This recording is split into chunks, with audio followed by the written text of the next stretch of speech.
and there's no reason to suspect anything like that would have occurred. I'm sorry, Laura, that's not No, not that's a fine. concise answer, That's- but ultimately, anywhere where we think it could have occurred or was downstream of it, we've looked.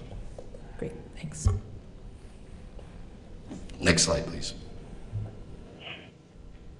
So just a couple of graphics showing some of the activities associated with the groundwater and soil investigations. Next slide. So some of the milestones associated with the non-radiological investigation. A reminder that North Star assumed ownership of the site on January 11th. We had a 6-month deadline, which was fairly aggressive, to develop the initial investigation report, which was met with significant assistance from our state counterparts. We identified those 17 areas. The Agency of Natural Resources approved the work plans we developed and provided a review of the investigation report. We incorporated all their comments. As we mentioned previously, we've done a number of quarterly groundwater samplings from 32 different wells. We punched 6 new wells to augment those sample locations based on the info we received from the state. As far as the supplemental site investigation goes, we've addressed a number of data gaps associated with the report and the feedback from the state. We included some suggestions and locations from Agency of Natural Resources. And the next step will be for us to finish revising the investigation report, which should happen in the beginning of 2020. And as we talked about before, there are a couple locations where we're expecting to perform some remediation. And when I say that, that basically means digging up some of the dirt and sending it to Texas. And then, as we talked about, those 3 small locations where we had a small amount of diesel fuel oil, we'll also remediate those. Next slide. So what's next? And continue to validate our data, finish revising the investigation report, ongoing groundwater sampling, and we'll repair any wells that require attention and abandon those that are damaged or no longer necessary. And then we'll start the excavation to commence the remediation process for those areas that require it. Next slide. So one of the other items associated with the MOU, and I won't read you that top paragraph, but basically there is a requirement for us to continue to conduct effective stakeholder engagement. We've done so. We've done a survey. We solicited over 60 individuals through a consultant and talked to them about what they thought effective stakeholder engagement looks like and what we could do differently or better to perform that. We digested that information. Overall results that we've done a pretty good job of explaining what's going on at the site here at the handicap panels. We explored an handicap subcommittee meeting if we need to set up any other or special activities to do so. Most of the feedback I've got from the panel through that process is that we're doing that effectively also. What we did hear is that transparency is important. We understand we inherited a degree of a deficit with trust from the previous owners of the site, so we hear that, we understand it, and we're working to improve on the performance for talking to people about everything that they're interested in with the plan and the decommissioning. Additionally, we're trying to perform timely updates. We're working to improve our decommissioning website and get more timely information into it.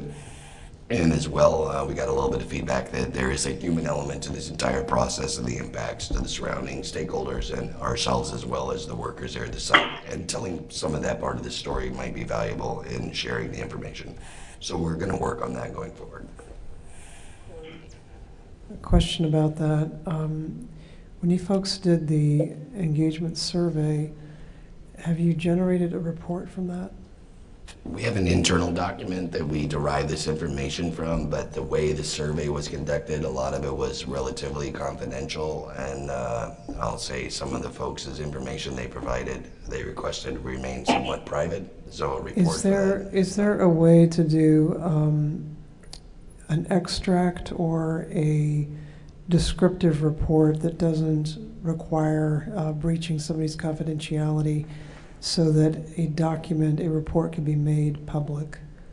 for That was- folks to see. That was pretty much the intent of this slide directly, June. but I if you think a want- little more would be warranted because there's some interest in the public at large as to what the company's concrete steps have been in fulfilling this obligation. If you can give me a discrete list of items that the public at large is No, I interested in, can't we do can that. address those. I cannot do that. I'm saying I would strongly urge you to do a report. We'll add that to our list of recommendations in June, and we'll consider that. But it's harder to meet that particular go-do without a little more discrete direction. But I do understand the It's not, recommendation. it's not a big deal. I don't want to hijack your process here, Josh, I apologize. I'm just saying that it's not that hard to write a report that says, how many people did you contact, when did you do it, what was the survey, attach it to it, say what, the top 10 findings are, etc. It's an artifact that would be valuable to the record, particularly for our website, so that we could put it there to show that the T's are getting crossed and the I's are getting dotted. You just gave me all the information I needed, and we will definitely In put that something together. case, we communicated and had a success, so thank you. Thanks, Jude. And some more of these slides might help embellish this information a little, but we will definitely put something together. Next slide, please, Tony. So we have reached out to our cultural representatives locally from the Abenaki tribes. We've conducted a significant amount of cultural sensitivity training with all the folks who will be involved in any of the excavation work. We additionally developed a cultural sensitivity study that we've made available to the state archaeologists.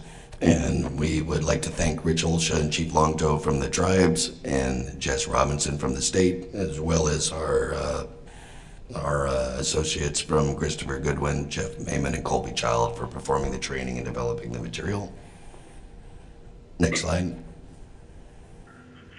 We've also met with help from Sarah Coffey and Josh Unruh and Michelle Pong and Bob Spencer with both the Vernon Planning Commission and the Select Board. We also had some energy project development professionals. We had a pretty good discussion at the town hall on what could be at the site and what makes sense from an energy standpoint. It's part of Vernon's town plan to develop and continue to be an energy provider. So there's an ongoing dialogue with that. Unfortunately, for some of the same reasons that Vermont Yankee was determined to no longer be financially viable, there's not a significant market for energy production right now in this part of the country. But again, that information has been valuable and the dialogue is ongoing. Next slide. Additionally, we've reached out to Antioch University, and we have a proposal in place right now. We're working towards a contract signature to develop a VY site study and land use inventory for potential redevelopment opportunities. If you recall, we're going to perform the decommissioning. We're going to do site restoration. But separate from that is redevelopment. North Star has no interest in owning the property or trying to benefit from it financially. We would like to go to the stakeholders who are most affected and could use it.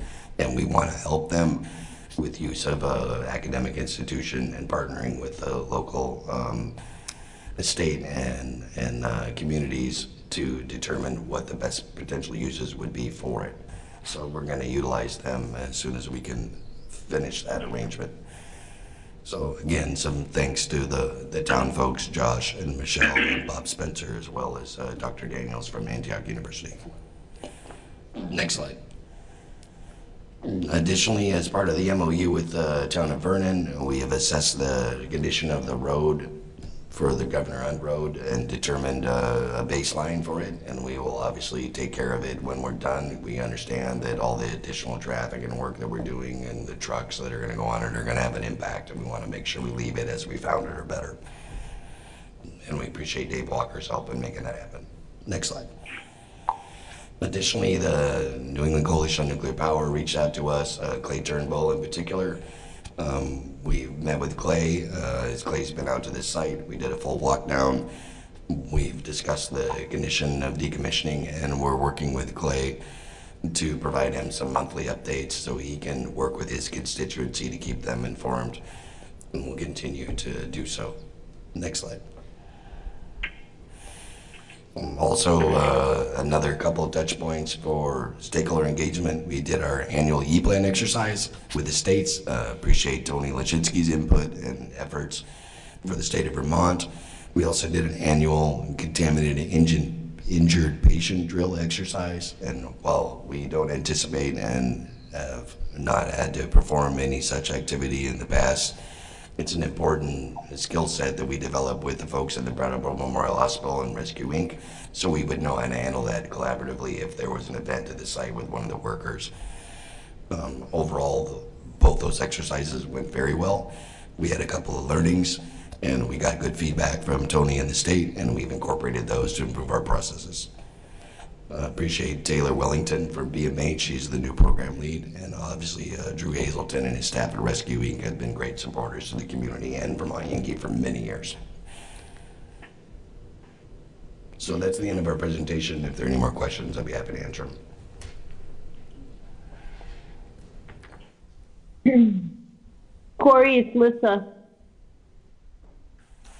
Hi, Lisa. Hi. Who are you working with at Antioch, and could you just describe a little further what that process is in terms of the redevelopment effort and why Antioch was chosen? Ultimately, the provost of Antioch is interested in this project moving forward. I'm working with Dr. Krista Daniels. She has a staff already selected from her master's degree students. And as I mentioned, they would be doing a GIS inventory, a soils inventory, and ultimately canvassing the local area's desires and helping develop what the potential best redevelopment opportunities would be for a property such as Vermont Yankee post restoration, given what it would look like once we learn what partial site release will consist of. And obviously Josh Unruh from the town of Vernon has been involved in that as well. So, Lissa, this is Josh. It was actually decided by the town of Vernon to go forward with Antioch. It wasn't a decision of North Star at all.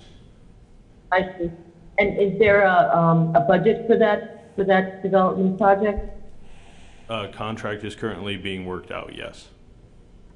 So who pays for that? North Star will pay for that as a component of helping make sure that we do the best we can to set the local stakeholders up for redevelopment after site restoration. Okay, yeah, I'd be interested in learning more about that as it continues to develop.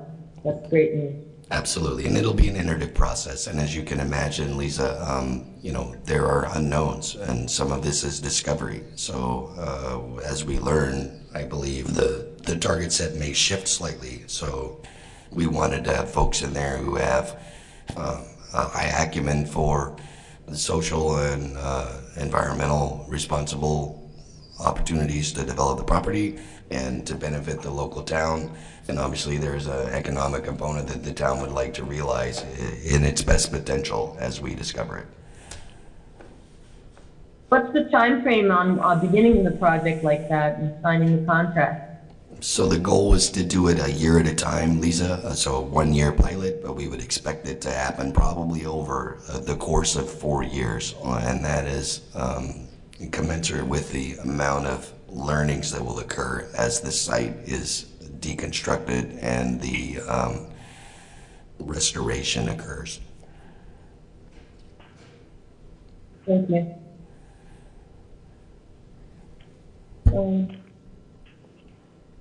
If we don't have any other questions, let's move on into the agenda to the I state have- agencies updates. Oh, I have just a couple brief. Go ahead.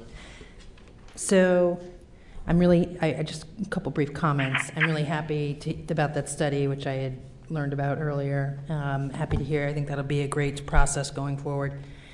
I don't want to harp or seem ungrateful to anyone working on preparing materials for the committee.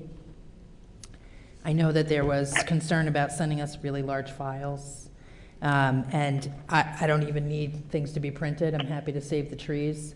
But if it's possible, not if it's possible, Mr. Chair, it would be really helpful if these could be uploaded, if they're not going to be printed, or distributed, if they could be uploaded to the site so that we are able to get a closer view, that would be really helpful going forward. Is there any problem with doing that, folks? No, I can work with Tony and we can kick those to you as soon as they're developed and approved for dissemination. Okay. Yeah, I just want to clarify, you're requesting these be uploaded to the site before the meeting? If it's a document that, I understood this was too Yeah. large, and I appreciate that, Yeah. and I'm happy to not even have it printed. If it's easier Okay. to just upload it so that we can access it just for the visibility. Some of these were Understandable. quite difficult, and I think that there's actually, I appreciate the content that was provided in here, but the ability to see it or not see it really limits our ability, as well as the public's ability, to ask questions or comment on it. Yeah, we can work with that. I'll work with Tony. Yeah, We'll I get would a say- PDF copy to the panel members ahead of the Yeah. meeting. Yeah, I would say like 2 days in advance should suffice. It's not even an advanced thing, I want to be clear.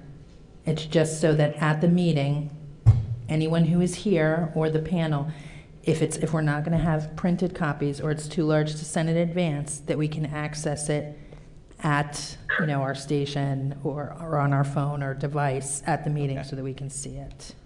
Okay, yeah, we'll figure that out. And just to pass on for anyone who would like to see this presentation, obviously I have it. If you have a thumb drive, I can get it to you.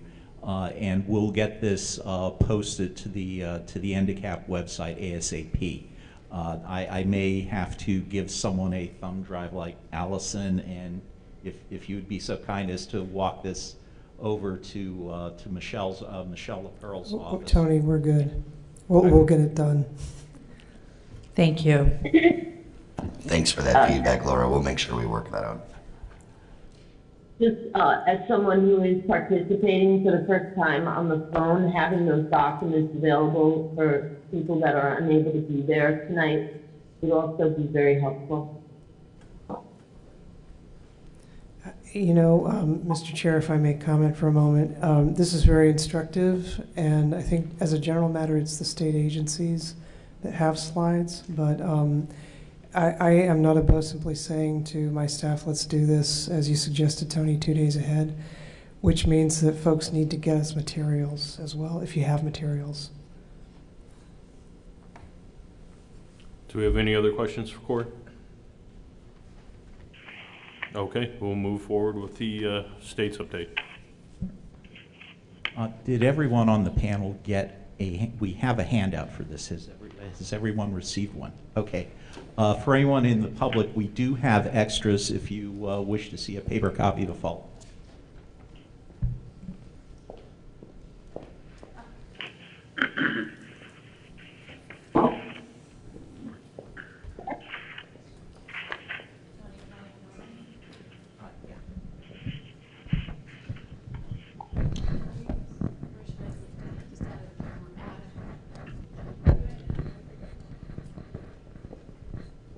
Hello. Hi.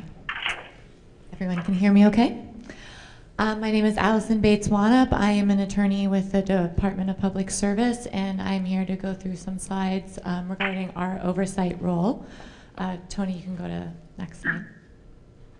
So for those of you who were here last time, this slide will look familiar, but for those who are new, this is a description of the department's ongoing role in the decommissioning oversight. We are charged through the MOU and our statutory responsibilities to do the financial and technical review of the decommissioning and site restoration work. So what that means is that on the financial side, we review the financial performance of the project, including the cash flows. And we have hired a consultant, the 4 Points Group, to assist us in both of these two work streams. We analyze the financial health of North Star and its corporate affiliates. We assess the viability of the MOU assurances, which I can discuss for those who may not be familiar, and when applicable, we'll monitor the use of those assurances. The technical piece is we confirm that the work performed is reasonable and consistent with the withdrawals from the Nuclear Decommissioning Trust, or NDT. And we evaluate the project to identify risks or concerns that could challenge the successful completion. So examples are delays, additional scope, flawed assumptions, or site management issues. And the employee of our consulting group that is doing this, his name is Greg Merritt. He was one of the main people on the Yankee Road decommissioning in Massachusetts. Next slide. So for our updates since the last meeting, our technical consultant, whom I just spoke about, visited the site on the 11th and the 12th. Obviously, Tony is also on the site almost every day. We are in regular contact with North Star, both as well as through calls with A&R. We reviewed North Star's monthly reporting. Under the MOU, they are obligated to give us a monthly summary of expenditures every month. And they are also obligated to give us 30-day notice for any disbursements, which means a withdrawal from the Site Restoration Trust. And so we worked with them to synchronize that reporting structure, and then we have a teleconference with them to discuss those. So we discussed that with them on November 12th. And then the department's website has now been updated to include the financial information regarding the decommissioning project. And I will show you some examples of those, of the new website on the next slide. So I realize this isn't that viewable right now, but you can see the website at the top. It's the publicservice.vermont.gov/content/Vermont-Yankee-decommissioning. And you can see the various tabs, which includes now the NDCAP tab. Next slide. Here we have the trust balances, which are, as you can see, promptly updated at the end of the month. So those are the balances for the Nuclear Decommissioning Trust and Site Restoration Trust as of November 30th, 2019. I will show these actual values on a bigger slide in a moment. Next slide. And here we post public reports. These are the monthly summaries of expenditures that we receive from North Star every month. So these are obviously public and available for your viewing. And the annual reports that we get by March 31st of each year, the public components of those are also available here. Next slide. So I won't go through all of this. You just listen to North Star talk in a lot of detail about what is going on the site, but this is a high-level description of what is going on the site, and not all of this is strictly within the department's purview. So, for example, the site characterization is something that the Agency of Natural Resources is overseeing, but this is just a general summary of the major work that is going on the site at this time. So these are some brief technical updates, but as Corey mentioned, there have been no violations identified by the NRC to date. The site preparations for decommissioning are complete or underway. There was the new waste handling and transportation preparation facilities were installed. Non-critical structures were moved to facilitate future work. As Corey mentioned, the warehouse was recently removed, and the reactor vessel project is proceeding.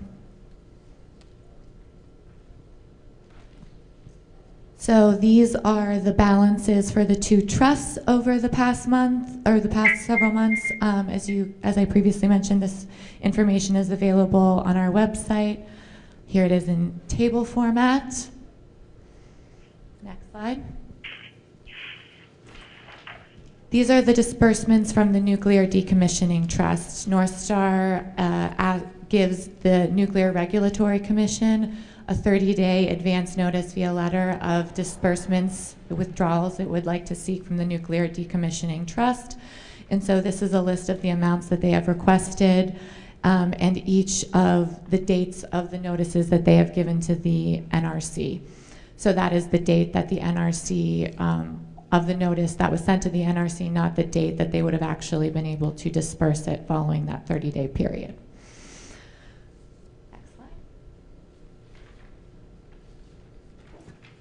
So these are disbursements from the Site Restoration Trust. Now, North Star submits to the Department of Public Service requests for disbursements from the Site Restoration Trust, and we have 30 days to submit a written objection.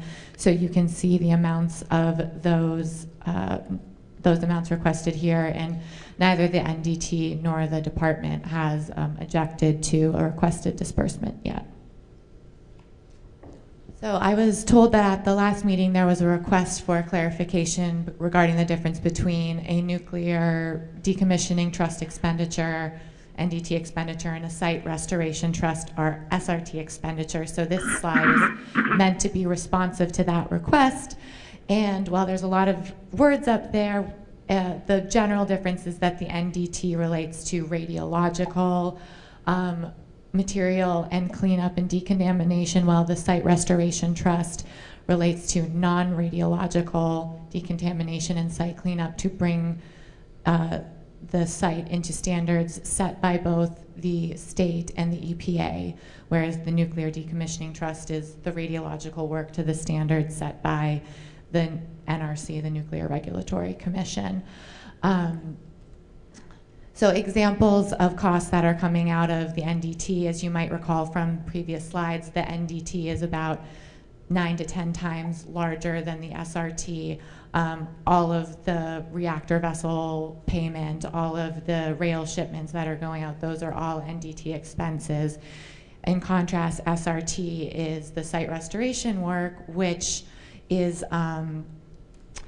going to be the site characterization that has been done and the sampling that has been done for non-radiological contamination. So that's the work that Haley and Aldridge is doing with this Agency of Natural Resources and its subcontractor. And here's just a preview of the events that are coming up in the next few months. Obviously, North Star has spoken about what they're doing on their end. So after one of the obligations under the MOU Section 2C is that after North Star withdraws the first $100 million from the Nuclear Decommissioning Trust, which we would anticipate would be in about the next 2 to 3 months, the total disbursements so far requested have been $8.41 million. They will make additional contributions to the escrow account of up to an additional $25 million by depositing 10% of each invoice paid into the NDT. So we will obviously be looking at that and monitoring that that is occurring. And then on or before March 31st, annual reports are due to the NRC pursuant to federal regulation, as well as reports being due to the Department of Public Service, as well as a separate report that is due to the department, as well as the Vermont Department of Health, the Agency of Natural Resources, and the Attorney General's Office under MOU Sections 2H and 2I. For a general summary of what those are under both federal and state regulation, they're kind of in general terms, the work that has been done, the work that remains to be done, the amount of money that has been spent, how much money you think you need for the amount of work that needs to be done, and how much money you still have. So if there are any questions. I have several questions. So, and actually I had forwarded these to the department. What happens if there are surplus funds in these accounts when this project is complete? Before we go to that, we owe you answers to those questions. Mm-hmm. And we have that letter. There's a final editorial stage that we're in. Yeah. The answers are somewhat complicated, and our purpose is to send that letter to you and to copy the folks on the panel as well. It's not mind-blowing stuff, but it's information you've asked for and you're entitled to. I just would note the time tonight, Mr. Unruh, and I'm hoping that we won't spend a lot of time on this because Ms. Wanop doesn't have the benefit of the final letter to answer those questions. So I just wanted to put that out there. So I appreciate that, and that you may not be. I would note that I did send those questions several weeks ago. You most certainly did. In fact, you sent them in late October, and we are woefully late in getting it to you.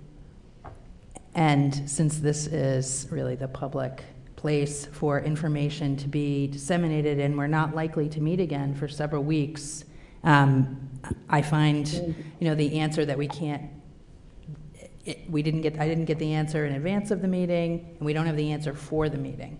That feels really unsatisfactory. With right, you shouldn't be satisfied, and I take responsibility for that. Can you, Yes. Commissioner, are you able to tell us when you might get that answer to those questions to myself and the committee? Oh, yes, I most certainly can. This is no later than the end of next week. Thank So you. you will have that, and I'm not taking any comfort in the fact that we've been so remiss in getting this information to you.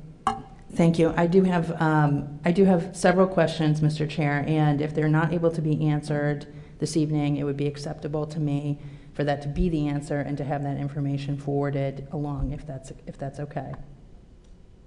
That's perfectly fine with me. It sounds like they don't have the answers to your questions that you need, so we can get them and distribute to the panel. Okay.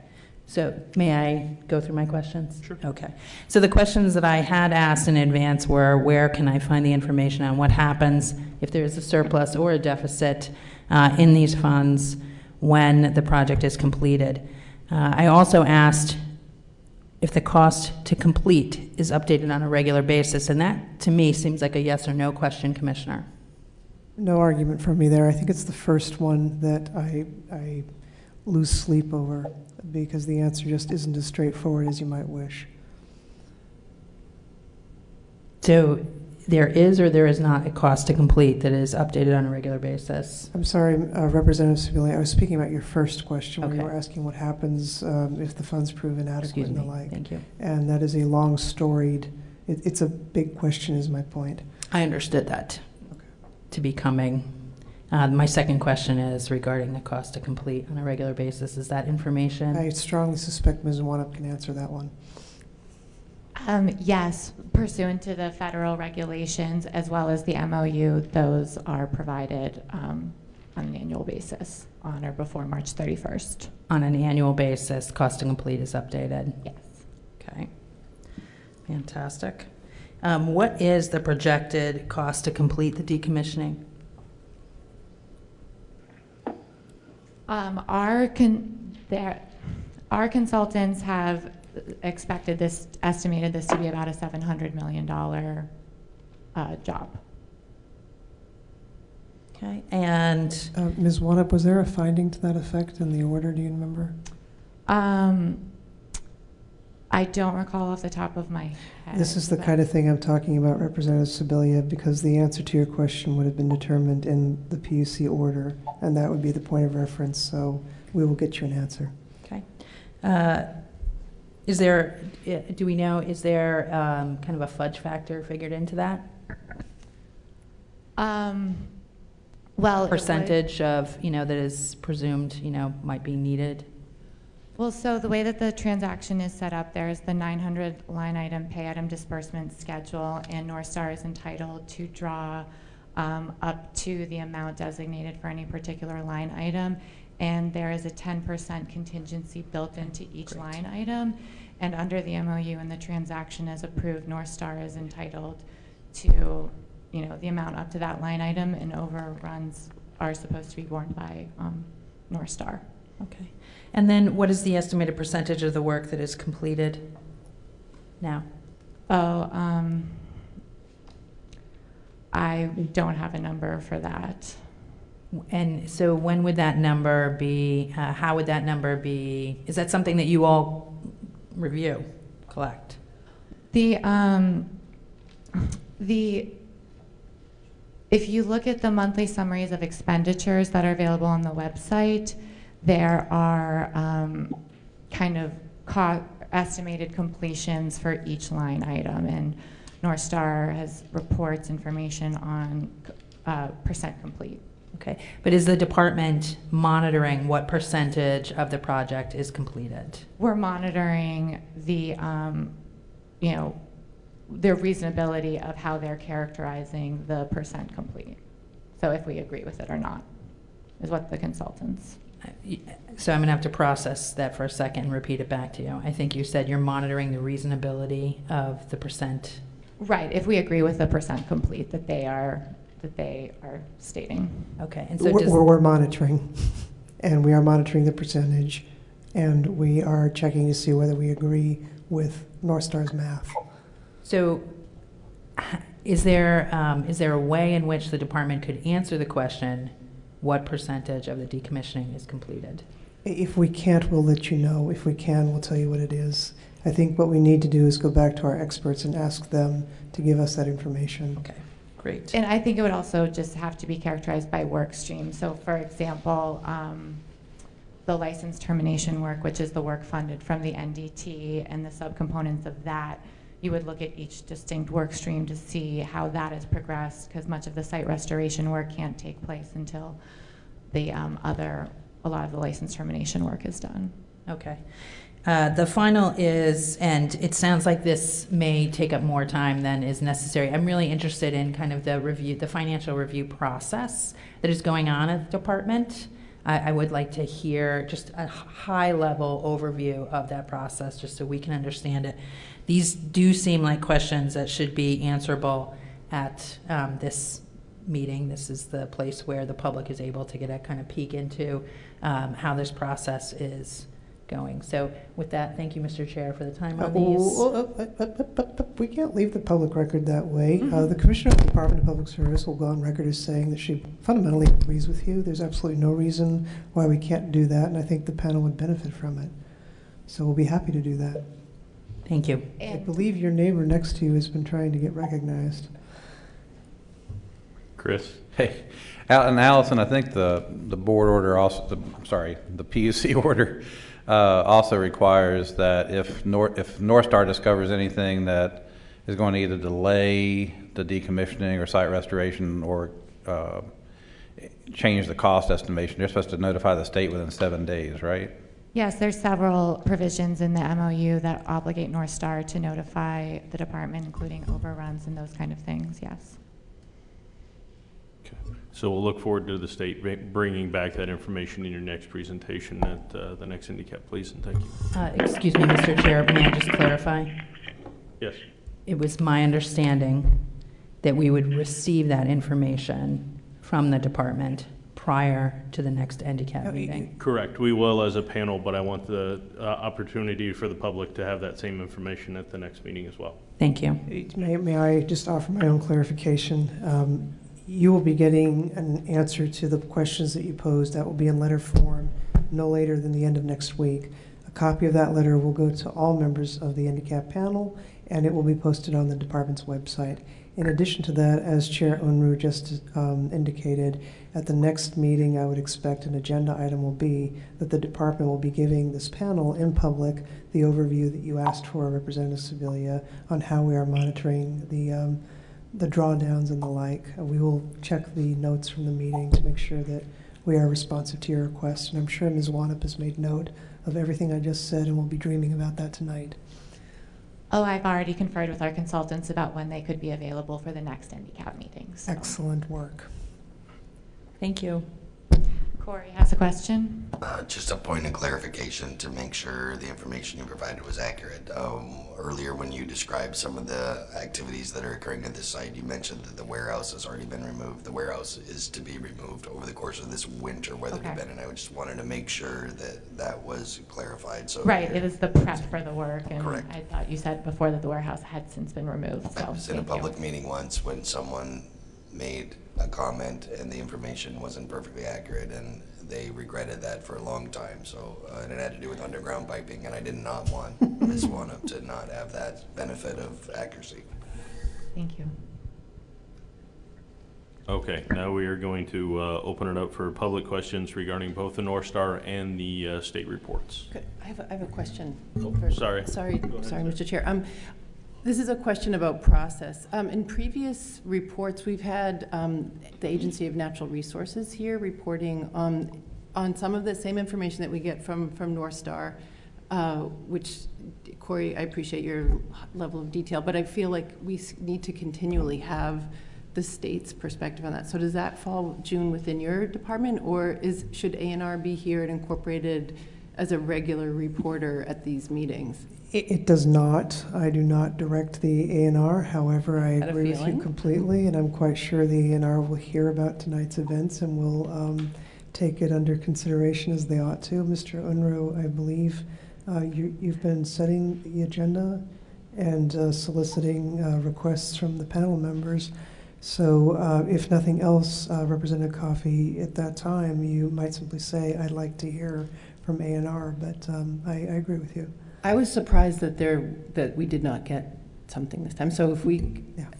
I don't know the details and the wherefore and the why, because I don't work for them, they don't work for me, but in the spirit of making sure that the public gets what it needs, I'll certainly pass the word that's where I'm on. coming from, because I feel like ma'am. that's a really important part of this process. I've Thanks. also noticed that ACCD isn't here tonight either. Can I ask a question? This is Lisa on the phone, Go ahead. directed to DPS. In your opinion, is it a problem, is part of the problem of not being able to potentially address some of these questions in maybe a more timely fashion have to do with the fact that the work is not, you don't have a budget to work from? Oh, We talked yeah. about the need for financial Lisa, compensation and thank you for that question, and I really appreciate it coming from you, because I know we've been at pains over the last couple of years to draw a bead on what exactly the available resources are for this panel, but that is not the case here. I have copped to this already, and I will do so again, and I will do it however long I have to in order to give the panel and the public satisfaction that the Department of Public Service does not feel it has distinguished itself in its timeliness in responding to Representative Sebelia's queries. It is simply something that fell through the cracks. I am very sorry for that. It is not a reflection of inadequate funding. okay, thank you. Anyone else on the panel have any questions? Seeing none, we will open up questions for the public on both the North Star and the state reports. And seeing none, we will open up. Oh, come on up to the microphone, please. And please give your name. Good evening. John Tuthill from Ackworth, New Hampshire. My question relates to the volumes and the disposition of construction and demolition debris from the removal of the cooling towers, also volumes and disposition of the asbestos that was mentioned this evening in North Star's presentation. I'd like to know whether the state is tracking that and whether that information is publicly available. Thank you.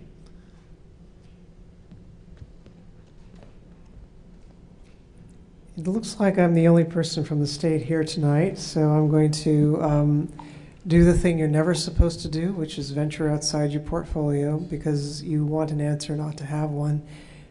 The meetings here are recorded, and what I will do is take your question back and make sure that the Agency of Natural Resources hears the question, and they'll be able to get you an answer.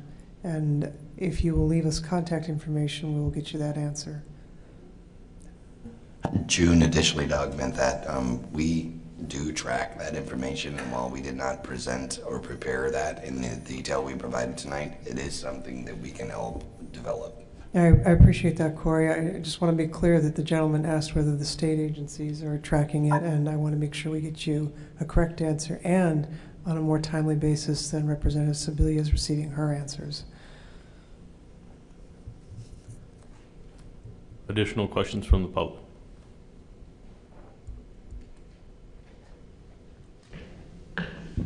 Hi, thank you. I'm Skylar Gould from Brattleboro. Corey, you talked about this machine that goes over every square foot of the site and measuring the possibilities of radiological contamination. In the course of excavating the site, is this machine constantly busy, going back over areas that are um, you know, being excavated to possibly revealing more radiation. If I understand your question, you're asking if that is a constant process and that machine is operating all the time and it will Well- reassess the locations on the site that are excavated. Right, I mean, some of these pipes are, I think I understand, 30 feet down, so presumably if there's a leaking pipe, there's going to be radiation that might be revealed as you dig down to get to the pipe. I'm just curious how that works. So that machine has driven all over the locations on the site that do not have structures and buildings on them, not over top of the structures and buildings that have the equipment and piping beneath them. Those surveys will be conducted separately. This is to get a baseline data of the entire property and determine if there are any radiological components on the site in locations that are unexpected. So the parking lot areas, the fields, the grass, all the locations on the site that we could drive the equipment, which is highly versatile, has been covered by that machine. But all the locations that have equipment below grade, not every single location has been surveyed to the extent you're describing. Is this information available to the public? The data that's produced by these surveys? Just with the information that we provided tonight, that's not, I mean, we're not going to make 1,300,000 data points of reference available to the public. That would not be feasible. It's available to the state, presumably. In my role tonight as the sole representative of the state, let me say I think it's fair to say that that data is not reported to the Department of Public Service. Is that correct? That's correct. The I radiological don't know element is. whether it is reported to the Agency of Natural Resources, which would be the logical agency to be reviewing the information. But I do not have an answer for you, but if you will give us your contact info, I will. we will get that back to you, okay? Very good, thanks. All right. That's my last question, thank you. Any additional questions on the North Star or the state's presentations? Seeing none, we will open up for early general public comment. All right. As long as it's okay with the panel, I think we should forego our break because we're already deep into our evening. Is everybody okay with that? Yep. Okay. So let's move on to updating the statute defining the panel's duties and composition and funding, which is our big ask for tonight.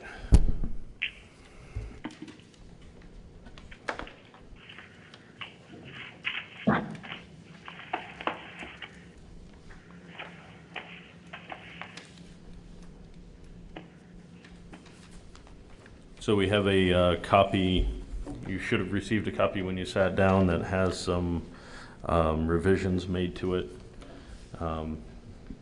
A possibility of what we can change, what we can do.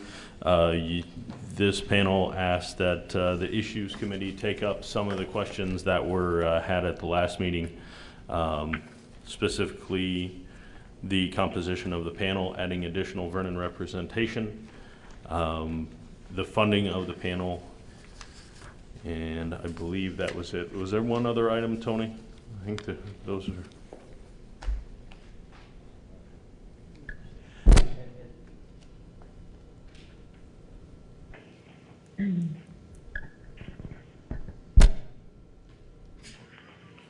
I'm not having luck with this right now.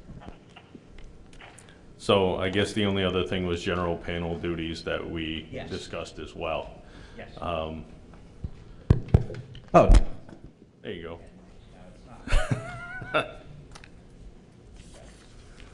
So let's start with the composition of the panel itself.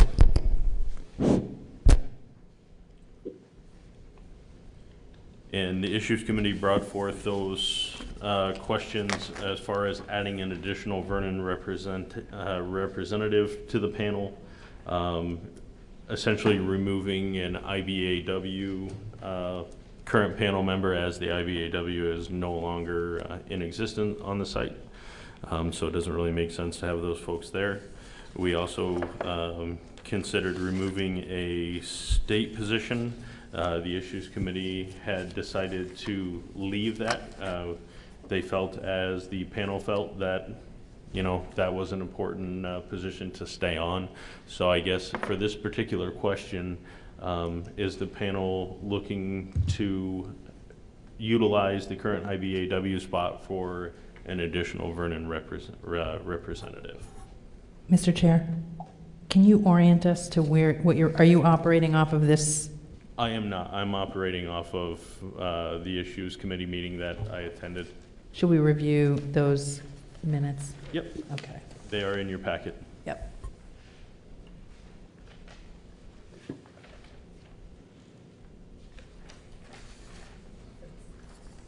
Is it this right here? Yes. Okay, thank you. Yep.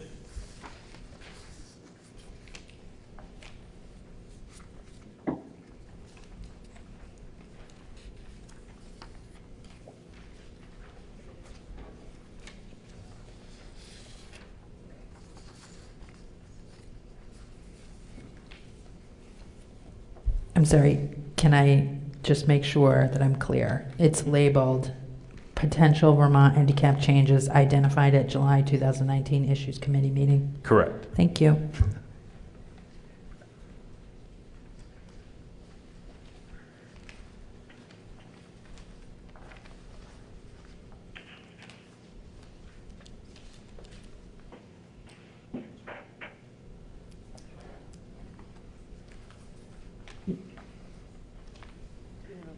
Yeah, open it up for comment to the panel. Sarah, you were at the Issues Committee meeting, so. Sure, I'm going to just follow the kind of the summary notes. So the top, reduce the number of Vermont Yankee representatives on the panel to one, to be in parity with other representatives. I think, do we mean Vermont Yankee? Do we mean North Star? Correct. So I think that needs to be if we're working with the statute, the proposed language in the statute, it's then needs to be edited and updated. It's item 10. So it's right. So and if we reduce the number of, that's what's up for discussion, right? Correct. Going from 2 to 1. Yes. Yeah, so if we're working in the statute, so it's under the composition, and then it's where the Vermont Yankee representation, we're in agreement that Vermont Yankee is to be changed to North Star? Yes. Great. Because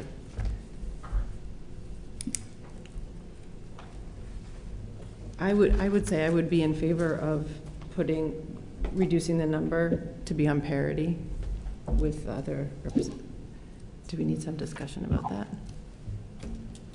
Sure, we can open it up for discussion. Can we just clarify that parity is 1? Yes. So as a North Star representative, I would recommend that is actually not to occur. Also, one of the other recommendations later in here for panel duties would be for North Star to be one of the members that the panel provides recommendation or direction to, and to reduce the number to improve parity, and then change the panel charter to provide direction to North Star as the entity performing the decommissioning. Ultimately, on votes that have had an impact, there's been a number of abstentions by the individuals representing North Star where we thought it wouldn't be appropriate for us to have a say. I don't believe that parity, dropping us down to 1, would improve any aspect of the representation that we provide.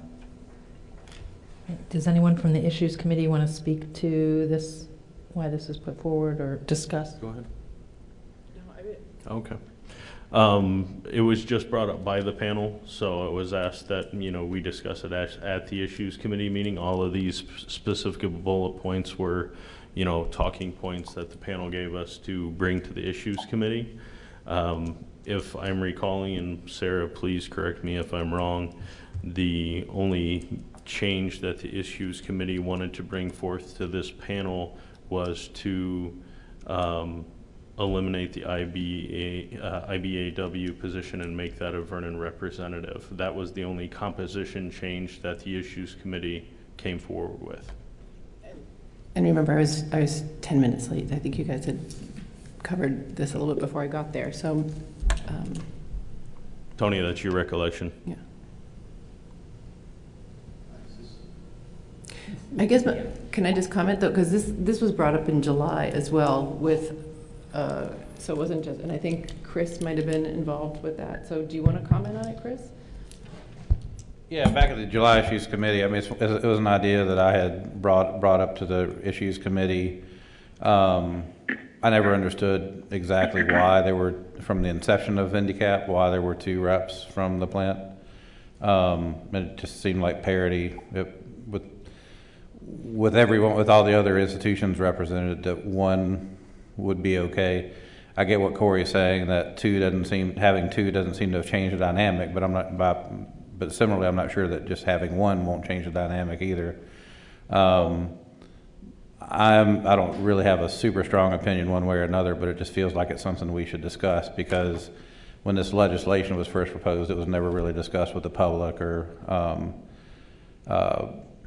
it was that legislation was run through pretty quick. So I just felt like it would be worth bringing that issue up to the current composition of the panel, and to the public, and just also reflecting where we are now in the process.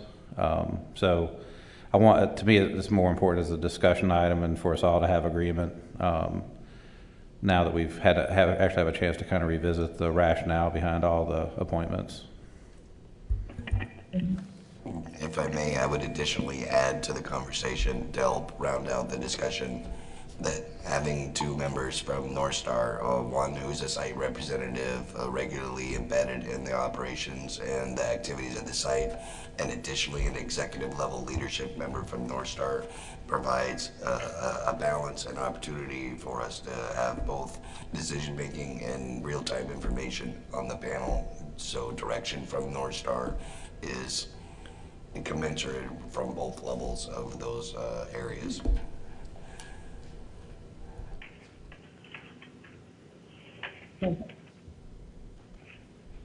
If I can just jump in for a second, just so it's clear what we have here as far as documentation goes.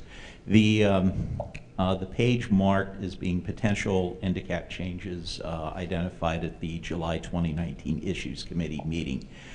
This is an extract that I made from the meeting notes from that meeting. These were all the ideas that were simply brainstormed. So there was no recommendation that came out. This was just a compilation of the ideas. What we also have here available is there's a page that looks remarkably like a minute summary. It's the notes from the November 21st meeting. That actually identifies the recommendations that the Issues Committee came up with that evening, and has what I recalled of if something was turned down, I attempted to give a reason. If someone disagrees with how I put that up, wrote that up, we can modify that from what everyone at the meeting recalls. No, and as I mentioned, we're in that discussion at the Issues Committee, as you can see in lines 15 through 20. We discussed the need for an additional Town of Vernon representative on the panel. Panel members present agreed, and it was reasonable to recommend adding 1 additional panel. The representatives from IBEW can be eliminated to make room for this. Then Alyssa expressed some concern about eliminating the IBEW. You guys can read this stuff for yourself. But the recommendation that came out of that issues committee panel was to add an additional Town of Vernon representative from that IBEW position. So I leave you with that. This is just from, I don't really see any reason to eliminate. I think if Corey feels that it's useful to have two perspectives from North Star on the panel, I would tend to agree with his perspective. I don't really see any reason to eliminate. I don't think it does anything to change the dynamic in any way in favor of North Star having two representatives. And I, for one, would rather have more representation from the people who are in charge of dismantling the plant than less. I would agree with that, actually, because so can we maybe move on to the Vernon representation question? Because one of the things that we didn't, Mr. Chair, talk about was how the process of that. In the statute, it indicates who nominates that or who determines that. And many of if it's an agency representative. And then there are appointees from the state. So I think that's worth discussing. I'm still on the past one. Oh, okay, sorry, Laura. Is that okay? Yes, go ahead. So may I just ask Lissa why, I'm not opposed to having two members on here, but I'd just like to know why she thinks that that's important. I mean, this is... Well, what Corey said made sense. You've got the boots on the ground in the middle of the process, and then you've got a perspective from the executive suite. And I think that's valuable. And okay. I don't think since we're not a panel, which maybe we'll get into a little later, we're not charged with any form of political advocacy. You don't take votes on issues where we're really going to act. We're having too much representation from the company is really going to be a problem. That's not the way it's functioned in the past. So unless we're considering trying to change our modus operandi, I would say, really, what is the point of eliminating, the two positions? Thank you. I think it makes a difference. Mr. Owner, could I comment? Yeah, go ahead. I've listened to the discussion here, and it occurs to me that I don't know why the statute was set up the way it was. I do think it's important for us to organize ourselves around the useful work that this panel can do. And what I've noticed after 3 years of attending these meetings is a lot of the times questions come up among the panel members about things. And tonight is not a good example of it, but when we have the full complement of panel members here, that becomes a resource in and of itself to the panel for purposes of getting real-time Q&A and furthering the panel writ large understanding of a given issue that we're talking about. So it seems to me in that sense it's better to have those positions here and to make use of them. That would be my 2 cents. So I'll make a suggestion that I considered making in the beginning, but I didn't want to shut anybody off tonight due to the fact that we only have 10 members here tonight and just barely enough to have a quorum. Do we really want to discuss the future of this panel and its composition with barely a quorum to do so? So, may I, Mr. Chair? So just, I'm fine with that suggestion. I mean, that makes a lot of sense to me, just in terms of legislative timing. You're aware that I took the draft that we were given at the last meeting that's been drafted to meet the December 2nd drafting deadline. It may never get introduced. It can be amended however this panel would like. It needs to be introduced.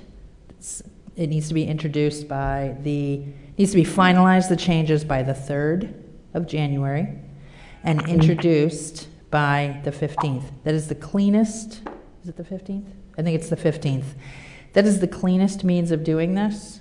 You know, certainly our committee can put forward a committee bill, but that requires, you know, this panel negotiating with the committee rather than this panel being able to do something clean in a committee and send it off to our commission. So having said all of that, I will stop talking. Mr. Chair, a quick question.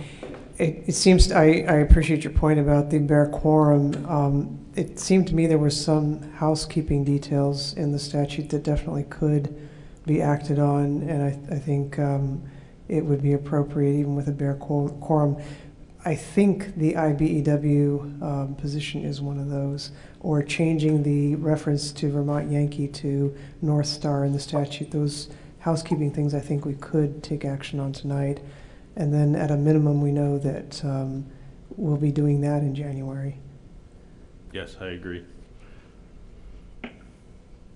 So let's have the IBEW discussion now, figure out what we want to represent with that.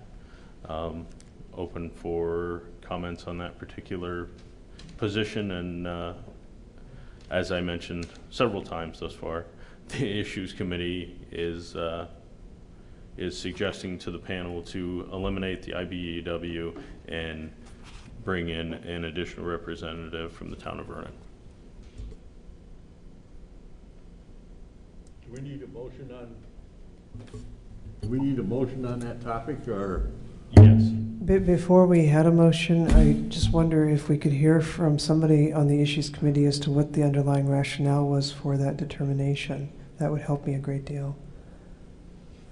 So if I might add to the conversation, while I wasn't on the last Issues Committee meeting because I wasn't available, I was in touch with the IBEW leadership as a former IBEW member in discussion with them, understanding that they no longer have representation at this site. They were fine with the removal of their representation at the meeting or myself providing that representation for them. I believe that they would concur, and it would be my opinion as well that it makes sense to make that replacement. So that would be half of the equation, and that makes sense to me. And then the other half is replacing that slot with a representative from the town of Vernon. Is there anybody from the Issues Committee meeting who could speak to that tonight? Can we do both of them at one time, or should we have a motion on each one individually? As I said, I was just hoping to have Yeah. an understanding of what the discussion had been, and then I'm happy to throw my support behind motions. I think I was there and Sarah was there, and I really am trying to be Understood. out of the middle of this as a town official. So I guess that's why I thought I might speak to it. I think the feeling behind it is that this plant, Vernon has hosted this plant for all of these years, and to have an extra voice at the table, because it's not a guaranteed voice in the composition that's made up here, and it seemed to make sense, especially since, you know, this panel is not making recommendations about funding or money. I mean, it's a public process about what's going on at the plant, that it seemed that it would make a lot of sense. And that's... Thank you, that's very helpful. And I'm happy to not say anything more.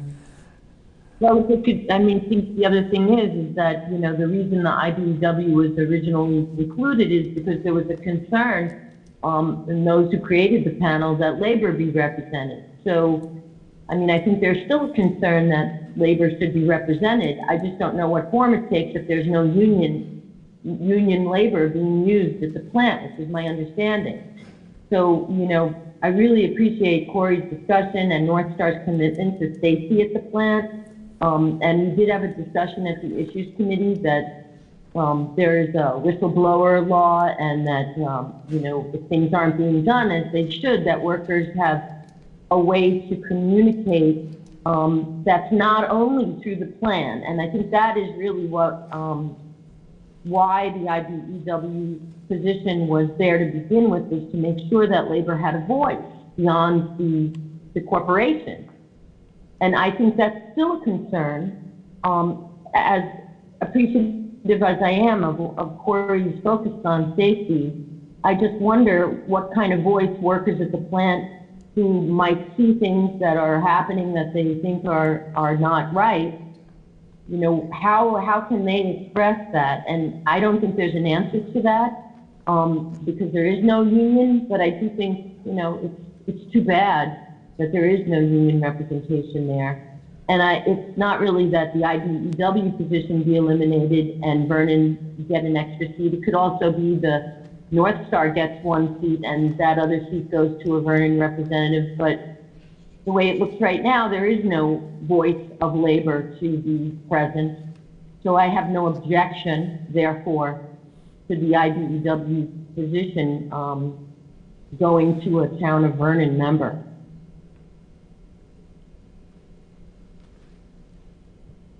Do we have any other thoughts on that before we entertain a motion?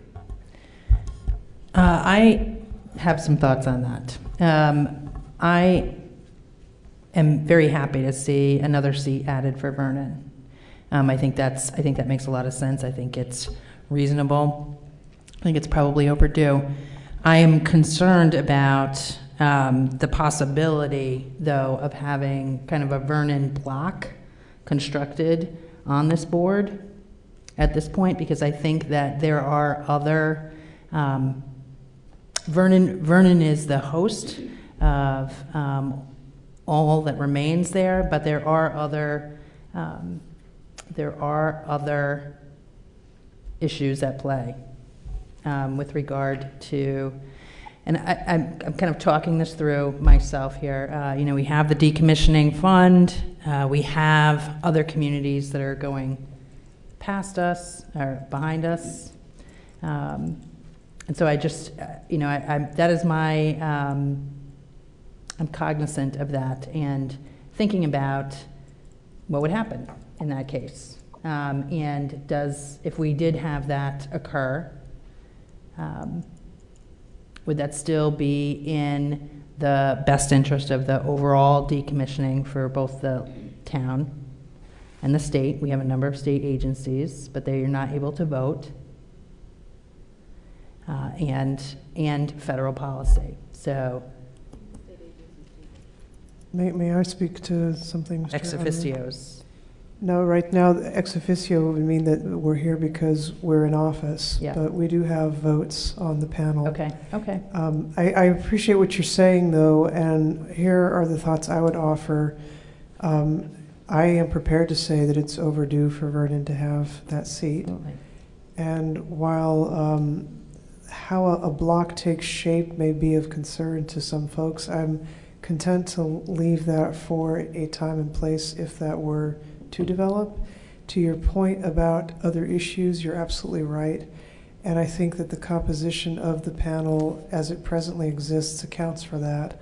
As you're aware, my agency, for instance, has a heightened obligation when it comes to the decommissioning trusts and monitoring its expenditures, and more importantly, making sure that the decommissioning process for the plant, that the burden of that be borne as directed by statute, which is that the ratepayers be the ones who bear that cost, not the taxpayer at large. So in that sense, it's a statewide interest and not one that's specific to Vernon.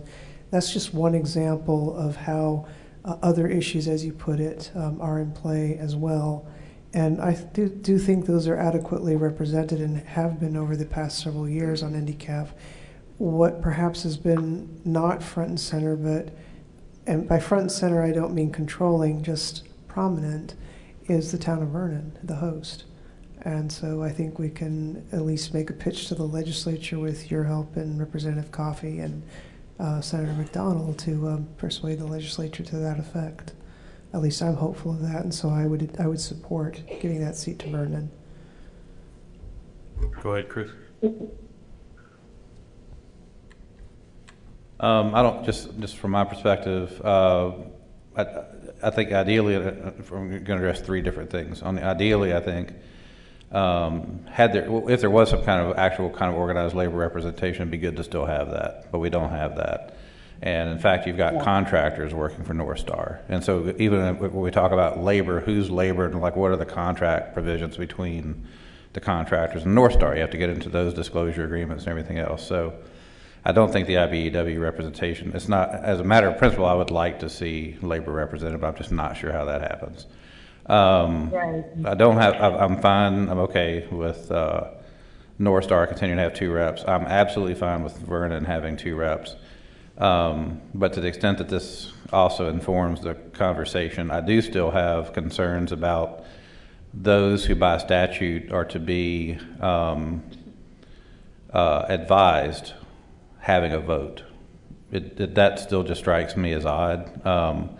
It's not that I have distrust of Vermont state agencies or the bodies that are to be advised. It just seems in America it's a little odd in a democratic process to have those being advised vote on what they're being to be advised about. And that, frankly, from my perspective, has been a problem in the past on advisory positions or other things, because we've kind of had some, what I think are legit citizen concerns kind of shut down by, the agency representation and sometimes along with the plan owner, not North Star, because that hadn't happened. But to me, it's more a matter of principle. So like I say, I don't, and we had good debate and that kind of thing, but it just doesn't sit well with me. But I'm one person representing one organization, one vote, but I just want to just kind of throw that out in the context of the other conversations that we're having. Do we have any further discussion regarding the IBEWC becoming a Vernon representative seat? Can I ask one question? Sure. So there is no specific citizen representative from Vernon on the panel right now, is that correct? There is one Vernon representative on the panel. He is not at this meeting this evening, but it is Michael Rue. Michael. Correct. So, but in fact, there are several people on the panel that are from Vernon, right? There's 2. I'm just curious, so all we're voting on right now is to increase the number of actual citizen representatives from Vernon required to be on the panel to the number 2. That's correct. I would like to make a motion to increase Vernon's representation on the panel to 2 citizen representatives then. I would second that motion. Moved and seconded to add an additional Vernon representative to the panel. It's a total of 2. All those in favor, please signify by saying aye. And Chris, I'll start down with you and work our way across. Aye. Aye. Aye. Aye. Aye. Aye. Aye. Aye. Abstain. Aye. And Mr. Unruh, could I just ask for clarification? We have voted to make a recommendation to change the law to that effect, is that correct? Correct. Okay. That's correct.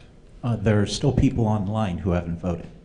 Thank you, Tony. I vote yes, but I would change the wording slightly on the motion to say that extra representative for Vernon would assume the former seat allotted to an IBEW representative that no longer exists.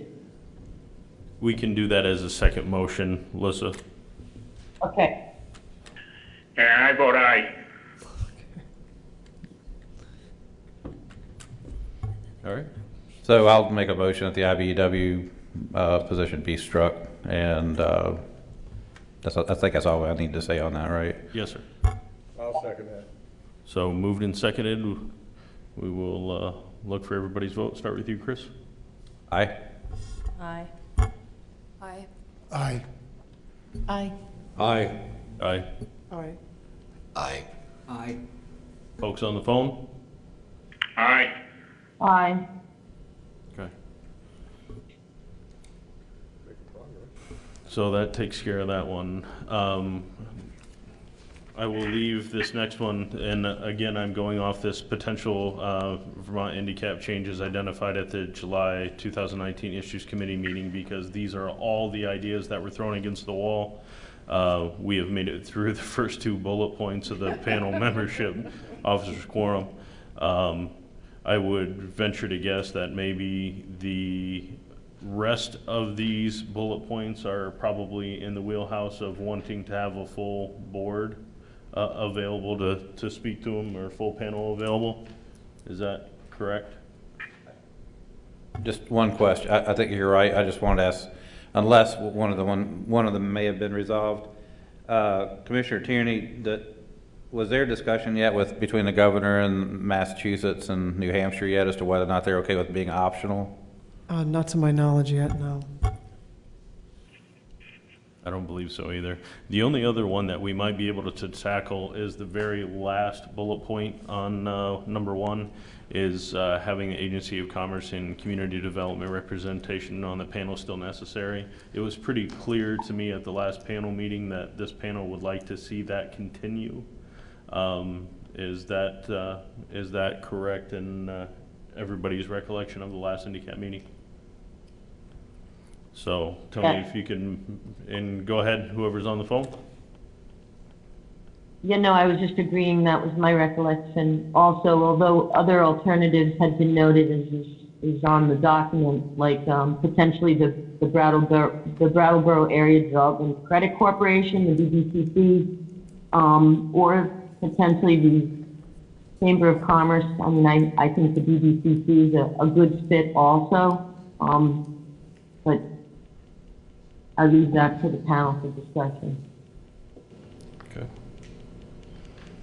I think we're all in agreement that we would like to have the Agency of Commerce and Community Development still have representation, if I am correct. Just out of curiosity, I don't think that person, I don't think that person's been to a meeting for last year. Yeah, we did discuss that at the last handicap panel, and we were to get in touch with that agency and make sure that somebody starts attending.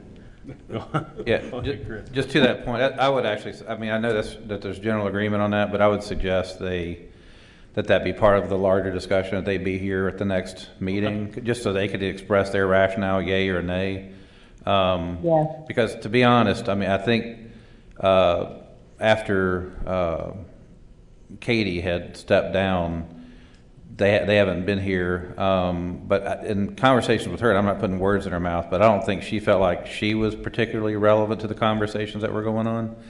And I'm not saying that's the reason to do it or not, but I think that's why it'd be good to actually just have the conversation with everybody, just to kind of think it through, as opposed to kind of requiring them to continue to be here if they don't feel like they've actually been contributing. But and like I said, I'm fine either way, actually, but I'd just like to just have that discussion. That's what I'd suggest.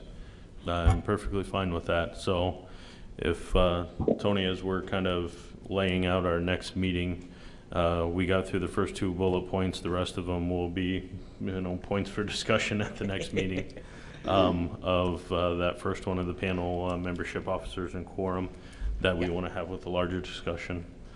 So let's move down to the panel duties.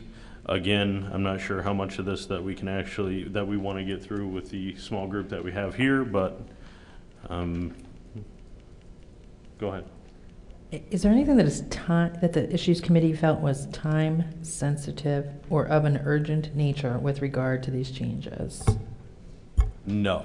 I don't think there was anything that we were terribly concerned about, having done at this meeting. It was just part of the agenda for this meeting and hoping for a better turnout than what we received to have a better discussion, I guess. I do have, just depending on the timing, and I don't know how other folk feel about this, but the reports that are due to the state agencies from North Star in March, if there's not opposition, I just feel like if we could codify, if a change that we could maybe put in there is that should also be presented to the panel. Once the state has that and has had time to develop a report, it just feels like that's going to be one of the best ways to disseminate to the general public and engage with the general public, those annual reports. I know that the board order doesn't require that, but it seems like a role that we could request through legislation. That's just a suggestion, and maybe that's a conversation we need to defer, but just wanted to throw that out there to see how folk felt about it. Yeah, may I speak to that? Go ahead. Chris, is there a history that I'm not aware of that leads you to conclude that that needs to be codified? Does the department have a history of not, apart from Representative Sebilia's letter, for which I've apologized profusely, does the department have a record of not being responsive to the panel's requests? To my mind, legislation shouldn't be based on the past history. It may not be you. It may not be Chris Recchi. It may not be relatively collaborative folk. It's, to me, it's more, again, a matter of principle. And if that's going to be a pretty important, per the PUC order, that's one of, I think it was their intent to have that be part of the public accountability of the whole decommissioning process. And we're the only entity we're the official entity that exists to help communicate information and subsequently advise the agencies, the governor, the legislature. And so that's why I would just suggest that that be codified. I think I would take issue with your characterization that this is the only entity that has the responsibility for educating or providing information to the public, because that's fundamentally what I do in my agency. But I take your point that this is a logical forum in which to discuss that, and I, as a matter of principle, don't object to codifying.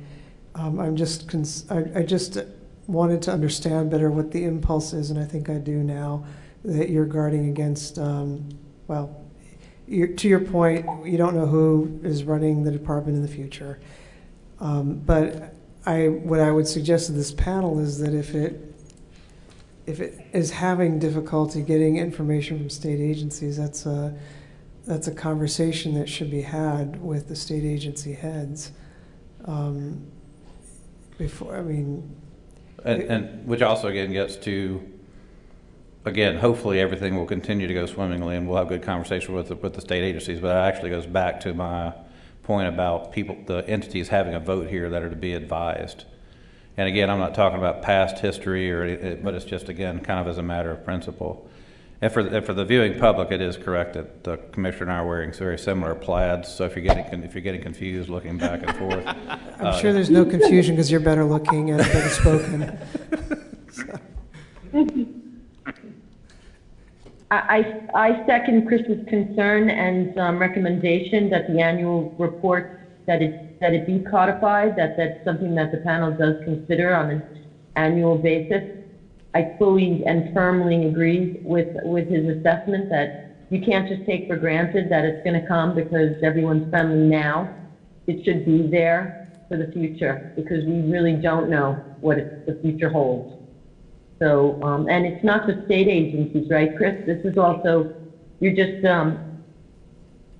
also the North Star and the March 31st report that's due each year. And well, so Alyssa, sorry, Mr. Chair, if I can respond to that. And Commissioner or Allison, correct me if I'm wrong, but if North Star doesn't abide by that deadline, then that's a matter for the Public Utility Commission to take up. Well, to be honest with you, I think that's some of where my questions are coming from, because sometimes the impression I have in working with this panel is that there's not a very high awareness of the degree to which the state agencies are involved in executing on the MOU and in that whole regulatory overlay with the PUC. And so I want to fall on the right side of this panel, feeling empowered to do what it feels it needs. So if a statutory fix is what the panel thinks it needs in order to get something that I am fully persuaded they're entitled to through the existing process, and have the means of effectuating it through the existing process, meaning Mr. Unruh can set an agenda that says we want this briefing, and he can do that on the basis of panel members here saying we want to hear from North Star, and North Star is on the panel. I don't want to spend any more time on this. If this is what it takes to give you folks comfort, then I don't see why you wouldn't proceed that way. But there is a whole host of regulatory interaction and the like that is had anyway on behalf of the public through the work of the Department of Public Service before the PUC, and I would just ask that every once in a while the panel consider that. May I kick the Thank horse, Mr. Chair? It'll be a brief kick. May I? It's probably So- going to be a kick at me, too. Just a small one, Commissioner. So I do think that we should be cognizant of the fact that we are paving the way in many cases for folks that will come behind us. I think review and evaluation of the current statute and how it's working and how it could be improved is reasonable, and we probably have taken up way more time than we should have at this point. Thank you very much. Have we secured changing the statute, though, from Vermont Yankee to North Star? I'm actually getting there. So Okay. what I want to do at this point is the things that we can easily do tonight without having a full panel here is if you flip to the back of that sheet, the potential Vermont handicap changes identified at the Issues Committee meeting is the miscellaneous additional ideas such as no longer using Vermont Yankee Nuclear Power Station or VYNPS, since it's no longer that, and changing that name to North Star. I believe that's something that we can proceed with tonight, so I will entertain a motion to that effect, please. So moved. Second. So moved and seconded to eliminate the language of Vermont Yankee Nuclear Power Station or VYNPS in the charter going forward and replacing it with North Star. Is that correct? Is that the motion? Okay. So go ahead, Chris, start with you. I'm sorry, I need to make an observation, and if I'm out of line, please tell me so and I'll be quiet. Right. I'm just concerned that we recognize the distinction between a denomination for the site, the station, and a reference to the company, because they're two different things. Are we going to call this the North Star site or something like that is my question, because these references here are to a physical place, a station. And we just said the motion was to replace that language with North Star, but North Star is a company, not a site. Sure. May I make the recommendation that we modify the motion to make the nomenclature North Star Vermont Yankee? That is the normal nomenclature by which we describe the site. And the reason I think that would make a lot of sense is because there are a lot of PUC orders and statutes that refer to the site itself. So it would make some sense to do that. I was just going to ask if you want me to withdraw or just amend. You can accept the friendly amendment if you'd like. I will accept And it. also just another friend, or just, previously we talked about this, rather than even tying it to North Star, I think we just said call it Vermont Yankee in case ownership changes again, or North Star changes its name, or. And I'm accepting of that whatever. recommendation as well, Chris. There's no real delineation between those two. We will accept either. So your pleasure, do we want it North Star Vermont Yankee or just Vermont Yankee, based on that? I don't care. I was asking Laura. Oh, sorry. Laura made the motion. Yeah, I am fine with whatever the panel wants to do. I'm trying to just accommodate cleaning this up, so. Vermont Yankee? Okay. So how about if I withdraw my motion? Sounds great. Okay. And whoever seconded, I don't know if they have to. So I move that we change all of the nomenclature to Vermont Yankee, period. I second that. Second. Okay. Moved and seconded to change all nomenclature going forward to be Vermont Yankee. Let's start with the voting. Aye. Aye. Aye. Aye. Aye. Aye. Aye. Aye. Okay. People on the phone? Aye. Okay, we are unanimous. Gee, we're making progress.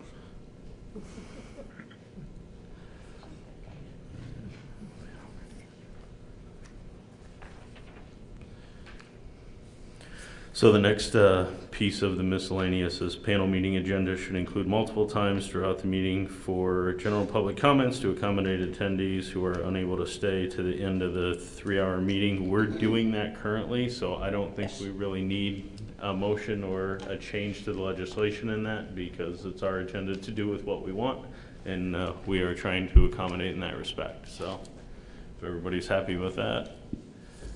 Is there anything else on this list that the panel would like to address or think that we can address tonight? I don't think there is, but tell me if I'm wrong. Just one, it's not on the list, excuse me, it's not on the list, but it is in this markup to change the frequency of the meetings of where, Yep, from 4 to 3. from 4 to 3. I'd like to change it to 1. Meet a minimum of once a year, and we can schedule more meetings as we feel are necessary. Okay, we'll open it up for discussion. I am not comfortable with that. I would like to see at least 2 and preferably 3. Yeah, it's probably a conversation for the larger panel, just my opinion, for what it's worth. Yeah, I believe that is the case as well. Just a thought. Yep. Go ahead, sir. Was the other issue about funding? That was the thing, one of the, That, I would think that would be a larger committee panel meeting as well as the funding. that's fine, that side. was just one of the So, top issues. Yes, that was one of the issues as well from the issues committee. So I am going to assume at this point, this particular section of the agenda, we have done everything that we can do with the panel that we have currently, and ask that we move forward to the drafting of the annual report status. May I just have a clarifying question? Sure. I just have a clarifying question about the next steps regarding the process for legislation. I know we don't know yet when our next meeting is going to be, but as Laura pointed out, since we're the second year of the biennium, putting this legislation forward, there's a tighter timeline. So would the panel want the legislators here to work on a draft, or what? I think, or do you want to wait until the next meeting? I think that's This is Lisa. It's hard to know when I can speak because I'm just on the phone. Sorry. Sure. We have one comment in waiting, and then we'll get to you, Lisa. Go ahead. Yeah, that was going to be the question also that I was going to ask is so we have a draft. I asked about urgency. Yeah. You've been given information about timing. Do you want us to go back and try and reflect these, work with Tony? Do you want us to wait? It would be good to have some sense from the panel how they'd like to proceed. I had been shepherding those easy to act on things tonight on the assumption that we would do precisely that so that we could at least get something done this biennium. So if you are offering to help legislators, I think that would be most welcome. So what I'm kind of gathering is that the decisions that were made tonight will be the changes that get introduced. Precisely. And then anything that additional will come in as an amendment after the future meetings. So, Mr. Chair, then what I would suggest is that we work with Ledge Council to draft, and we send that to you and the vice chair. I'm not sure, and then it doesn't. I mean, we'll send it to you all and introduce it, and then if there's edits that need to be made, you all can. It does. Yeah. Okay. It feels a little risky. Those edits would happen by the 15th, is that the idea? I mean, the edits can, I want to be clear. The cleanest way to do this for the panel is for the panel to make all of its edits by January 3rd. That's when we have to finalize to our legislative council.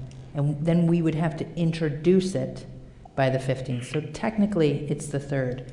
We can get this done afterwards. It becomes a little riskier, I think, because you haven't made a final kind of comprehensive statement as a panel. So, but that's Well, just understanding the risk. Sure. Melissa, go ahead. yeah, I mean, I think we should act to put the changes we've already made into the legislation, and perhaps if who's actually going to create those edits, if it's Tony, if he can circulate it, we would then, maybe the issues committee or the whole panel can just approve it by email, so that it's available then for January 3rd.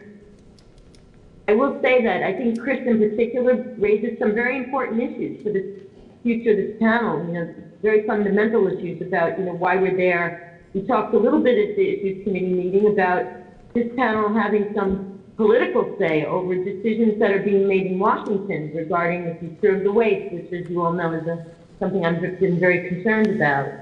So, I mean, there are some fundamental questions that could come up and be addressed as well in this legislation. So I think we should at least have the marker in, and then perhaps at the next meeting have a fuller discussion about amendments to those changes, but at least we have it submitted in time. Yes, I think we're all on the same page. Is there any reason why we can't, is there any reason why we can't just deputize a couple of members to do this? I don't know. Others who are better schooled in our process can tell me. I don't know the answer to that. There's not, but again, so urgency. Right. What is it? So, may I miss? No, of course. So, I think it's just important for the panel. So, when we introduce something, then we're opening it up to everyone for suggestions, even though the panel may make its own statement. So, thinking about urgency, surety, in terms of putting something forward, you know, piecemealing it feels risky to me in terms of panel. I completely agree with you. I apologize.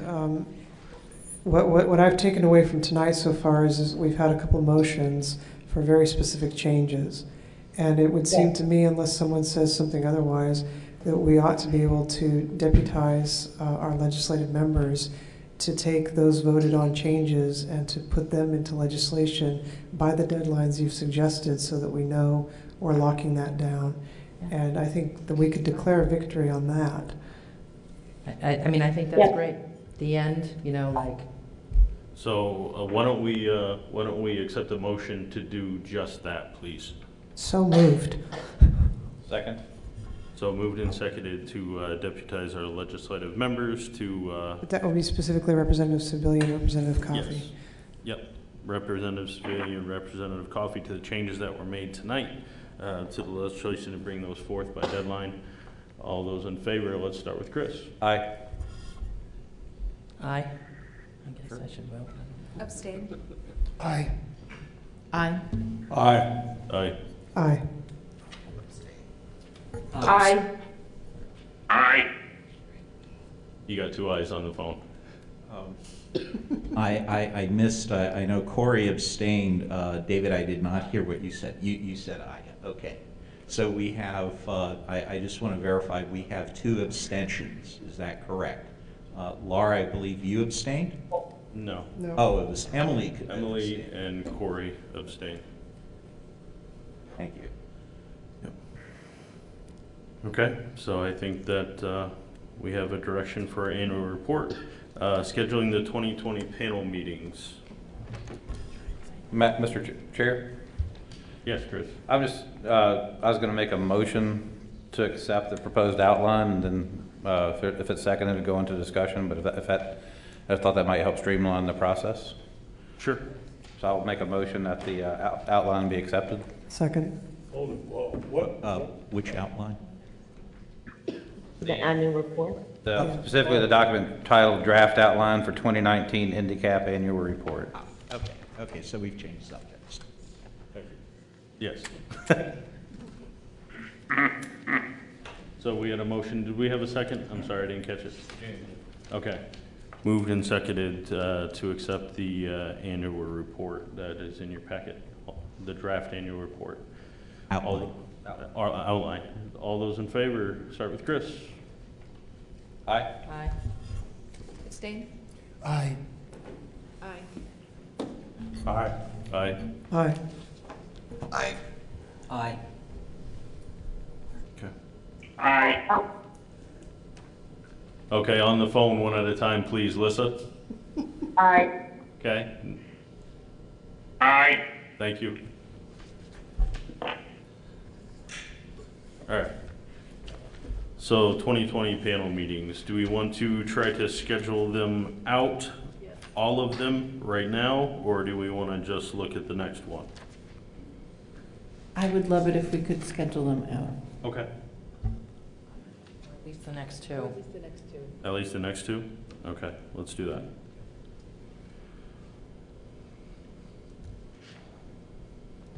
I wanted to just throw out a suggestion, and maybe the second one first, which would be, part of this is asking a question. So again, what had been kicked around last year and what I kicked around again tonight was the notion of when the report comes to the state, that to get processed and then be brought here. What kind of timing makes sense as far as bringing that to the panel?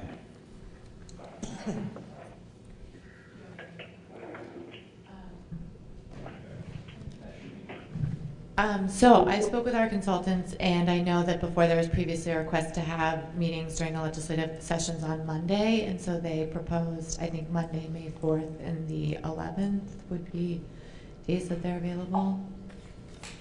Yes, or May 11th. And I don't know if you'd want that to be the second meeting. End of March 31st. Because they get the reports in the end of March, and then to review them, circle with, if they have any questions, prepare a presentation, that kind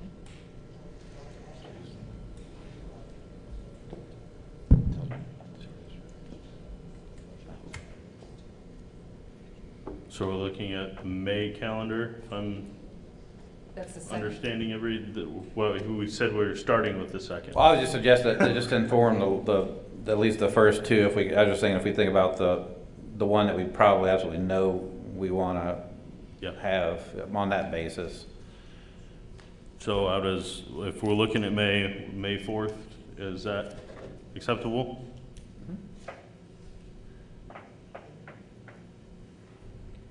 That sounds good to me. Okay. So we'll lock that one in for May 4th.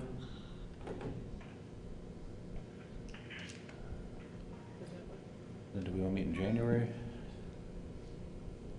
When is the annual report due? March 31st. Oh, the annual report? It was about January something. The annual report is due January 15, but I know what prior discussion, prior panel meetings, I believe it was Representative David Dean indicated that there was no such thing as annual report jail if we missed January 15. My plan is to have a draft available by early January. Mm-hmm. So is there any value to us meeting it before May for that purpose, or is that something that the committee can convene or deputize? I know that's your bailiwick, Tony, but in the past we've had discussions about the annual report. I'm not saying that I think we should have a meeting, I'm just wondering out loud if that impacts us anyway.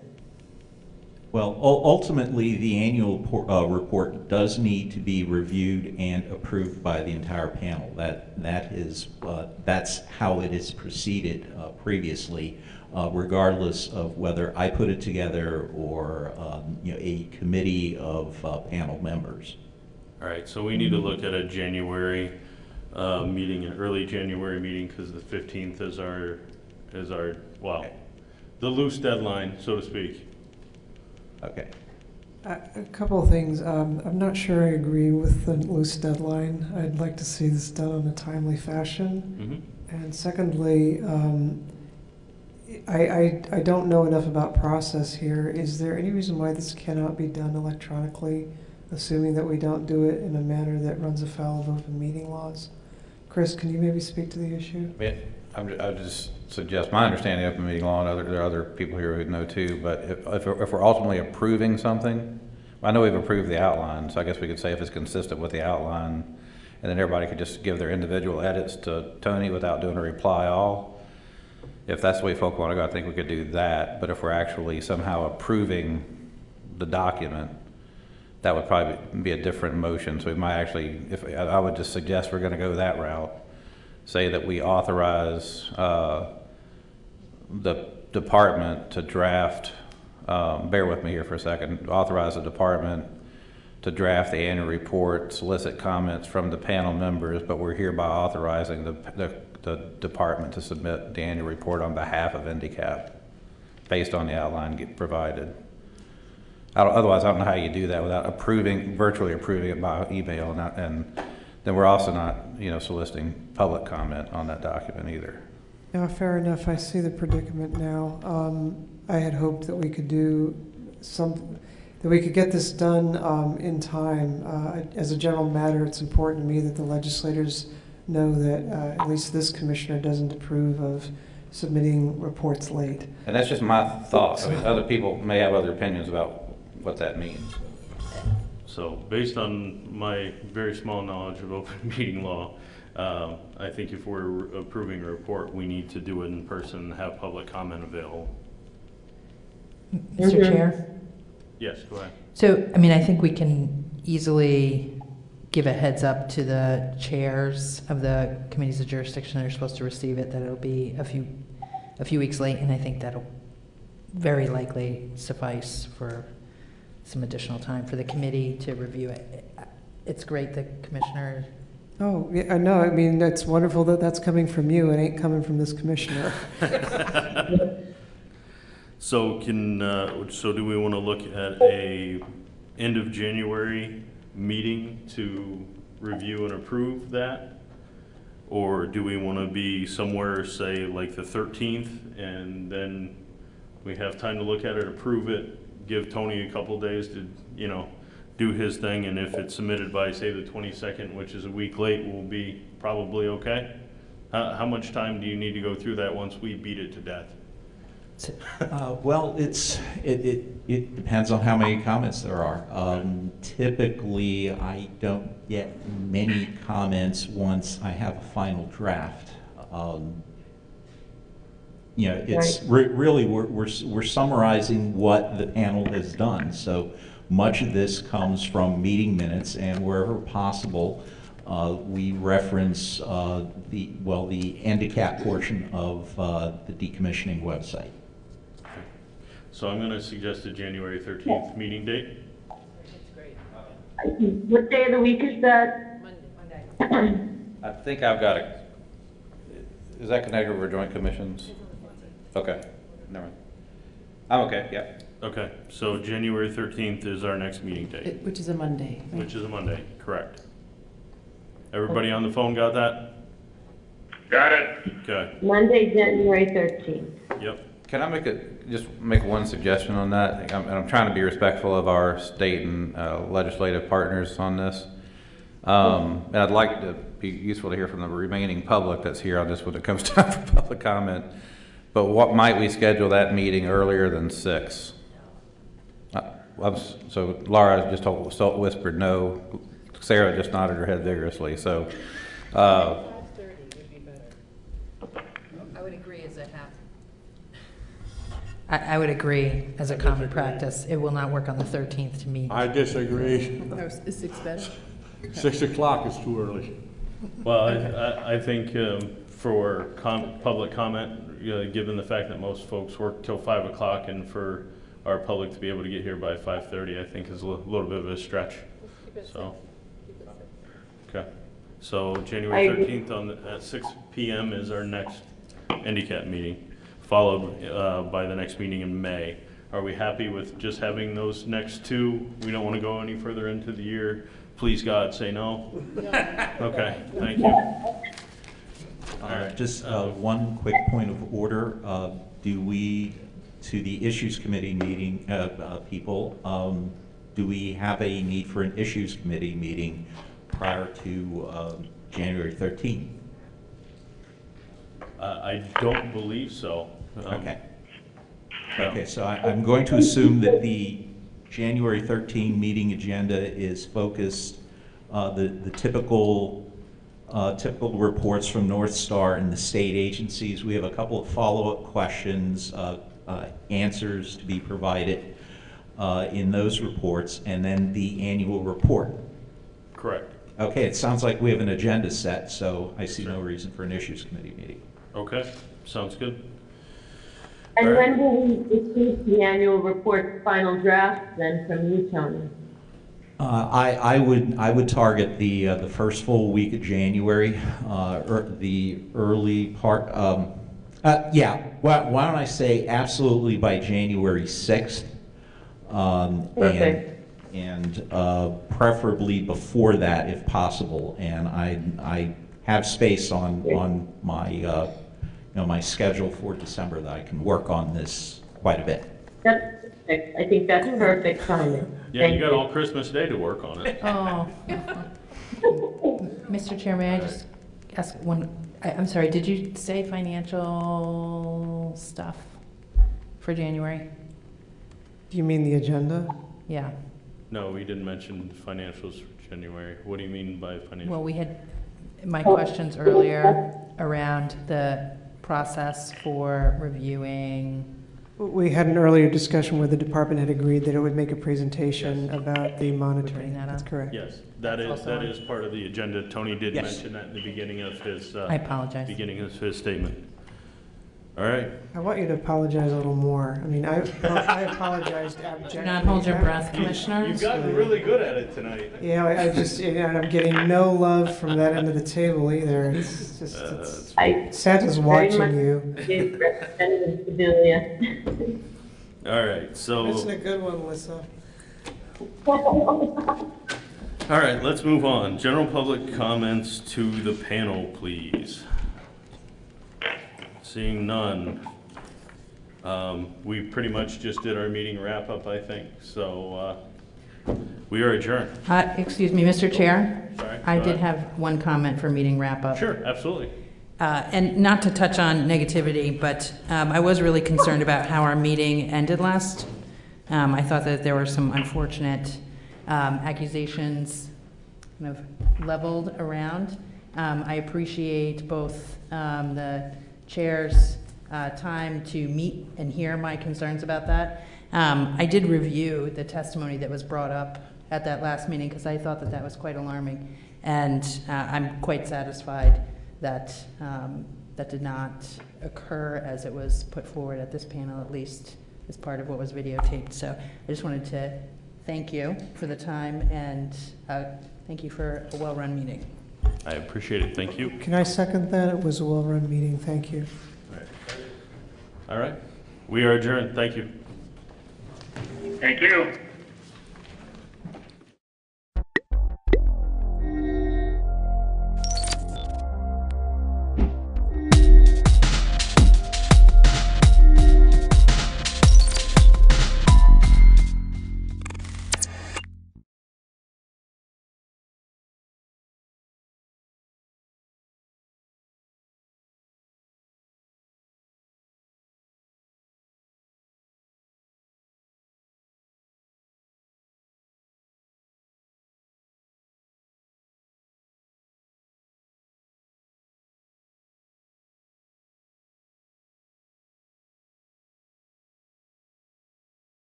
I want to point out that the sun shines down its power to all the world and makes the wind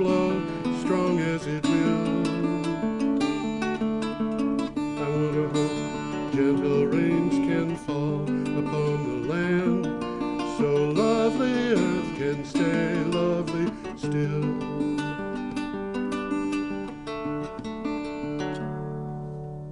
Hello, ladies and gentlemen. Welcome to the 348th edition of Energy Week. Today is the 5th of December. That's the day that we're recording. We're going to start our news reporting with Wednesday, November 27th, which was the day of our last show, which had to be recorded on Wednesday because obviously Thursday was Thanksgiving. So we're doing eight days this time around, and I want to remind everybody that if you want to support Energy Week, you can go to brattleboro.tv.org. Make a donation there. Near the bottom of the screen is a thing you can click on that says support. Support local broadcasting. That's what it says. Okay. Click on that. You can click on a payment method, which would be PayPal or a credit card, and then below the amount where you put in the amount that you're donating, there's maybe an inch and a half or 2 inches below it on your screen. You'll see a thing that asks for notes, and just say that it's for Energy Week to credit it to this show. I should explain. Forgot. Could you put us both up? I could try. Just to say, this is Energy Week with George Harvey and the amazing Tom Fennell in the flesh. Okay. I'll put you back up. Every day I get up and I go to the internet early in the morning and find what news I can relating to energy and climate change and a couple of other things like plastics pollution and stuff like that. Little stuff like that. Little stuff like that. And read about a what was it, a sperm whale that they found dead with 200 and some odd pounds of plastic. Plastic, yeah. Ooh. We have a problem. We have lots of problems. Anyway, we're starting on November the 20th. We got a solution, but nobody wants to install it. I mean, you got to be responsible for your own garbage. That's right. Okay, why don't we, I should tell people where they can get the website. That would help. It is geoharvey.com. You can read any of the articles that we're talking about today by going to geoharvey.com. Go to the date. We're starting on November 27th. You can click on the calendar to get to the date. And then when you do that, you've only got 10 or 15 things to look through to find the one. Some of them are well worth looking up. Absolutely, I mean, they are. As I've said on the show before, we could devote a whole show just to one of them sometimes. Yeah, absolutely. So I'll try and call your attention to the better ones. What are we going to do, 21 of them? Tom reads these better than I do. I spend all my time looking at stupid headlines. I look at about 400 headlines a day. Well, I bet you do. Yeah, I bet you and do. then you figure take the number of days from the 2nd of June 2012 to now, multiply the two together, and you'll see the number of headlines I've looked at over the years. More than my poor brain can contemplate. Well, it's something around 1 million. Anyway, we are starting with a picture of a race car. Sports car we're going to put up here. Yeah, and we have an item from Clean Technica, and again, for the third time, this is November 27th. So what do you have for title, Tom? Volkswagen Motorsport says Auf Wiedersehen to internal combustion engines. So apparently that racing car you see there is electric. It is. Volkswagen Motorsport, the arm of the company that coordinates all factory racing programs, says it will no longer use internal combustion engines in factory-sponsored automotive competitions. From now on, if a race car has a VW badge on it, it will be electric. That actually has a VW badge on it in the middle of the front, but it's very, very difficult to see. See if I can pull it up there. Yeah. Yeah, it's not easy to see. Not easy to see. However, this makes me think about the term Auf Wiedersehen, which means until we see each other again. In some parts of Germany, they say Auf Wiederschauen, which Sehen is, I believe, cognate with see. Wiedersehen means see again. Wiederschauen means show again, because schauen is. But in some parts of Germany, and this is relates to this particular image. They don't say Auf Wiedersehen or Auf Wiederschauen so much as they say Auf Wiedergucken. You know, a person will point at something and say, "Guck mal da." And Gucken, I've always suspected, is related to or cognate with the English word gawk. So put the picture up. And they gawk at it. Put the picture up, Tom. Up goes the picture. Let's go. Yeah, gawk at that. Okay. Well, this is interesting. It's about Volkswagen, and in the article they say Volkswagen's been criticized by saying they're going to put up all sorts of electric cars and doing nothing. Oh, and the article says, well, now they're getting on the ball. They got a whole bunch of electric vehicles planned for us. They wouldn't be abandoning internal combustion engines for race cars and keeping them for passenger vehicles. I don't think so. Well, it's, as we will touch base on a little bit later on in this show, it's starting to be competitive in every way. Yes. So there's a little quick takeaway here. Okay. And this is what's going on. Electric racing vehicles are a way to show people that EVs can be fun and powerful. Okay, that can help shape public opinion and drive the EV revolution forward. Yes. I got news for you. It's going to be economics. Yeah. Ultimately, it will be, as we'll talk about later on in the show. Yeah, absolutely. Okay, our next item is from Renews. It is from Renews, I guess. It's from Renews. Yes, Renews. Siemens Gamesa, 11 megawatt giants lined up for HKZ. Oh, we'll find out what HKZ is. You will tell us.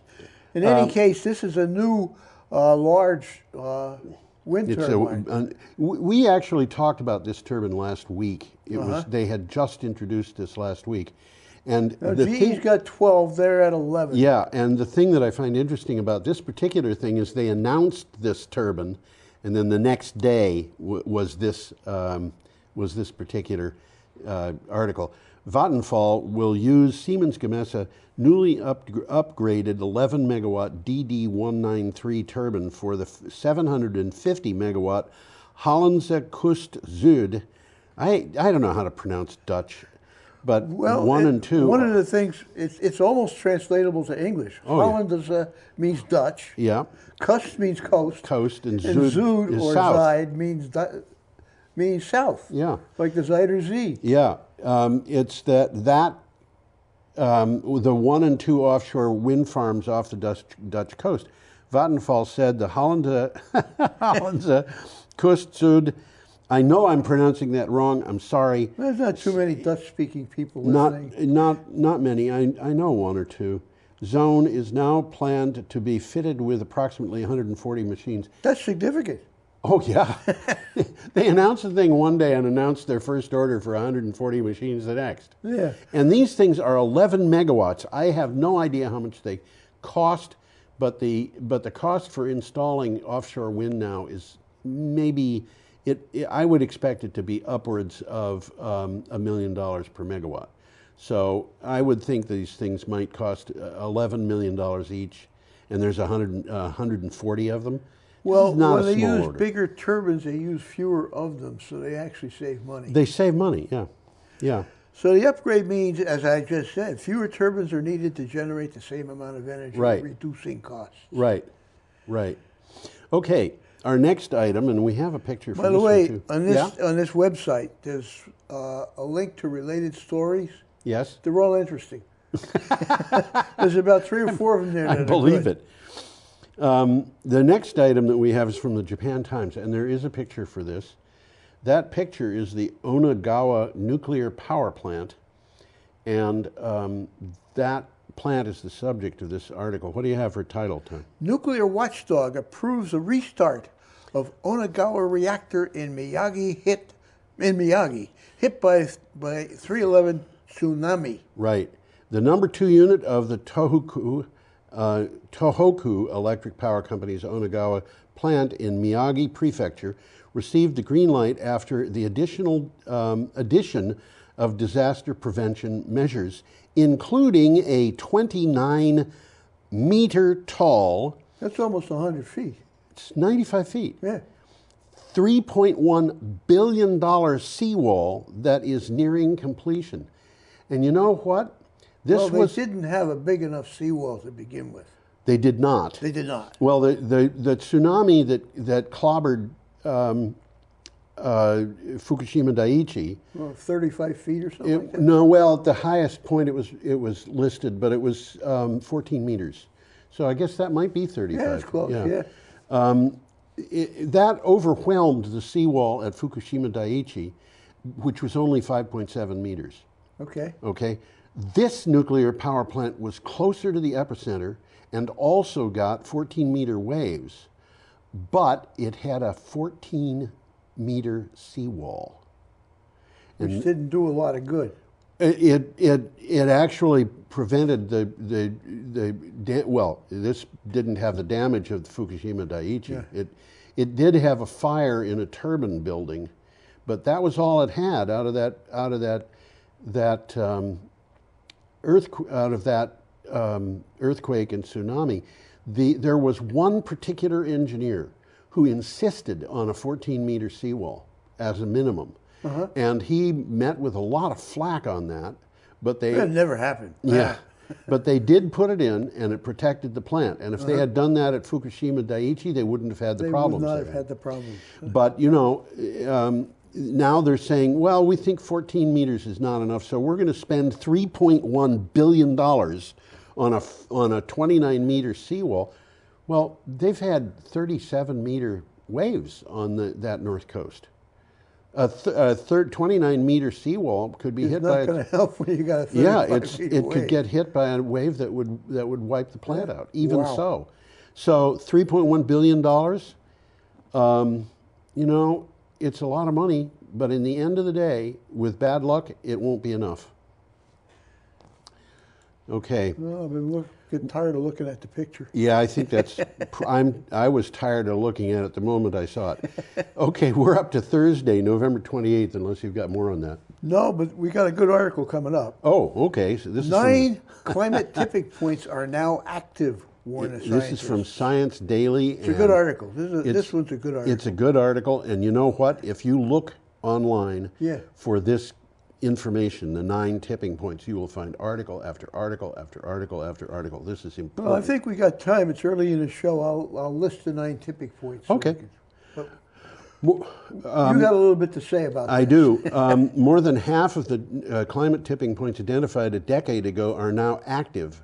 Leading scientists have warned. 3 of them, collapse of the ice sheets in Greenland, West Antarctica, and East Antarctica, could commit the world to around 10 meters of irreversible climate level rise. Well, 10 meters is more than 30 feet. Yeah. A little bit more than 30 feet. Yeah. And the places you mentioned, they're all on land. They're talking about the ice melting on land. Yes. Yes. Because the ice melting on sea doesn't do much. Doesn't do. It's Yeah. like ice cube in a drink. All it does is give the Titanic fewer targets. Well, I'll hit real quickly these 9 active tipping points, okay? Please do. First one is Arctic sea ice. Second one is Greenland ice sheet. That's on land that I mentioned. And that's one of these. Next one is boreal forests in the north. Right. Okay. Next one is permafrost, and we've mentioned We've that talked one. a lot about permafrost. Next one is Atlantic I can't even say it. Meridian. Something or other overturning circulating. Yes, that's it's right. basically a Gulf Stream. It's the Gulf Stream, and everywhere the Gulf and where Stream it comes feeds back. into, and it's a huge thing that loops around the world.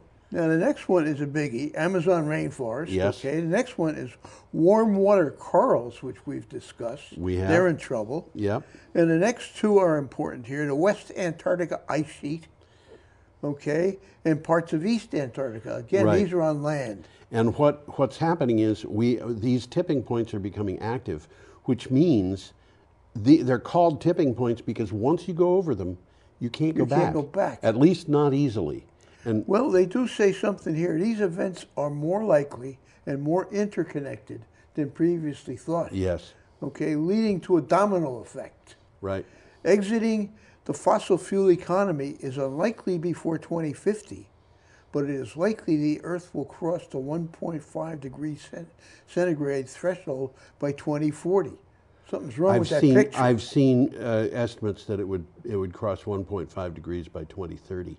If tipping cascades can occur, which apparently they can, and if global tipping cannot be ruled out, then this is, and this is the scary part, an existential threat to civilization. To civilization. We got to do something. I have been seeing more and more references to the idea that our civilization could be in the first stages of collapse. There's people writing about that daily. All the time. Okay, should we go on? Yeah, we got an interesting one here. And we got a picture here. There's a picture here. This is funny, from CNN. This is actually kind of exciting. This is an example of what I mean when I say we've got to develop new technologies. This is a really simple technology. Well, it's also very complicated, but go ahead. It says how old cell phones are spying on illegal loggers. And this guy that's in the picture is grabbing these old cell phones, putting them together, and hanging them up in a forest and trees. Yeah. Which hear the sound of loggers and stuff like that, and call attention to the fact that somebody's doing something in the forest that they shouldn't be. If they can hear a logger, they will turn on. Yeah. They will call. This is ET calling home. You know, they will call in and say, we've got a problem here. Yeah. And, identify themselves. They've got little batteries so they can stay on all the time. They've got, that picture shows a guy carrying what looks like a almost flower-shaped set of, yes, of there's solar about arrays. 5 or 6 of them in a starburst. Yeah, and that's what they are. They're little teeny solar arrays that are collecting sunlight to support these things, and he puts them up in the trees, and of course, how in the world are you going to spot these things? Some of them are like a couple 100 feet up. The loggers, a tree. It's a tree. They don't know. And by the way, there's a picture of this guy putting these phones together. Yes. Boy, does he work fast. Yes, it's a picture after picture after, each one taken a few seconds apart. Okay, that was from CNN. Did you finish reading about it? I did, I think. Yep. They automatically alert rangers when they hear loggers. Okay, let me read through this again because I don't think I did actually. Through his nonprofit Rainforest Connection, Topher White puts old Android is an operating system, by the way, cell phones in recycled plastic boxes fitted with extra microphones, battery packs, and solar panels. The devices fastened to trees high up in the canopy automatically alert rangers when they hear loggers. These things had only been in for 48 hours when the first ranger got called. When they got called, yeah, they caught the guys too. Yeah.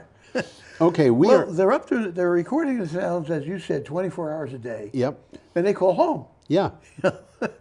They send alerts, and right now, they've got these things installed in Indonesia, yep, Peru, Cameroon, Argentina, and Brazil. This guy gets around. He does. He does. As illegal logging relies on being able to operate undercover, organizations are reluctant to return to areas they know are under surveillance.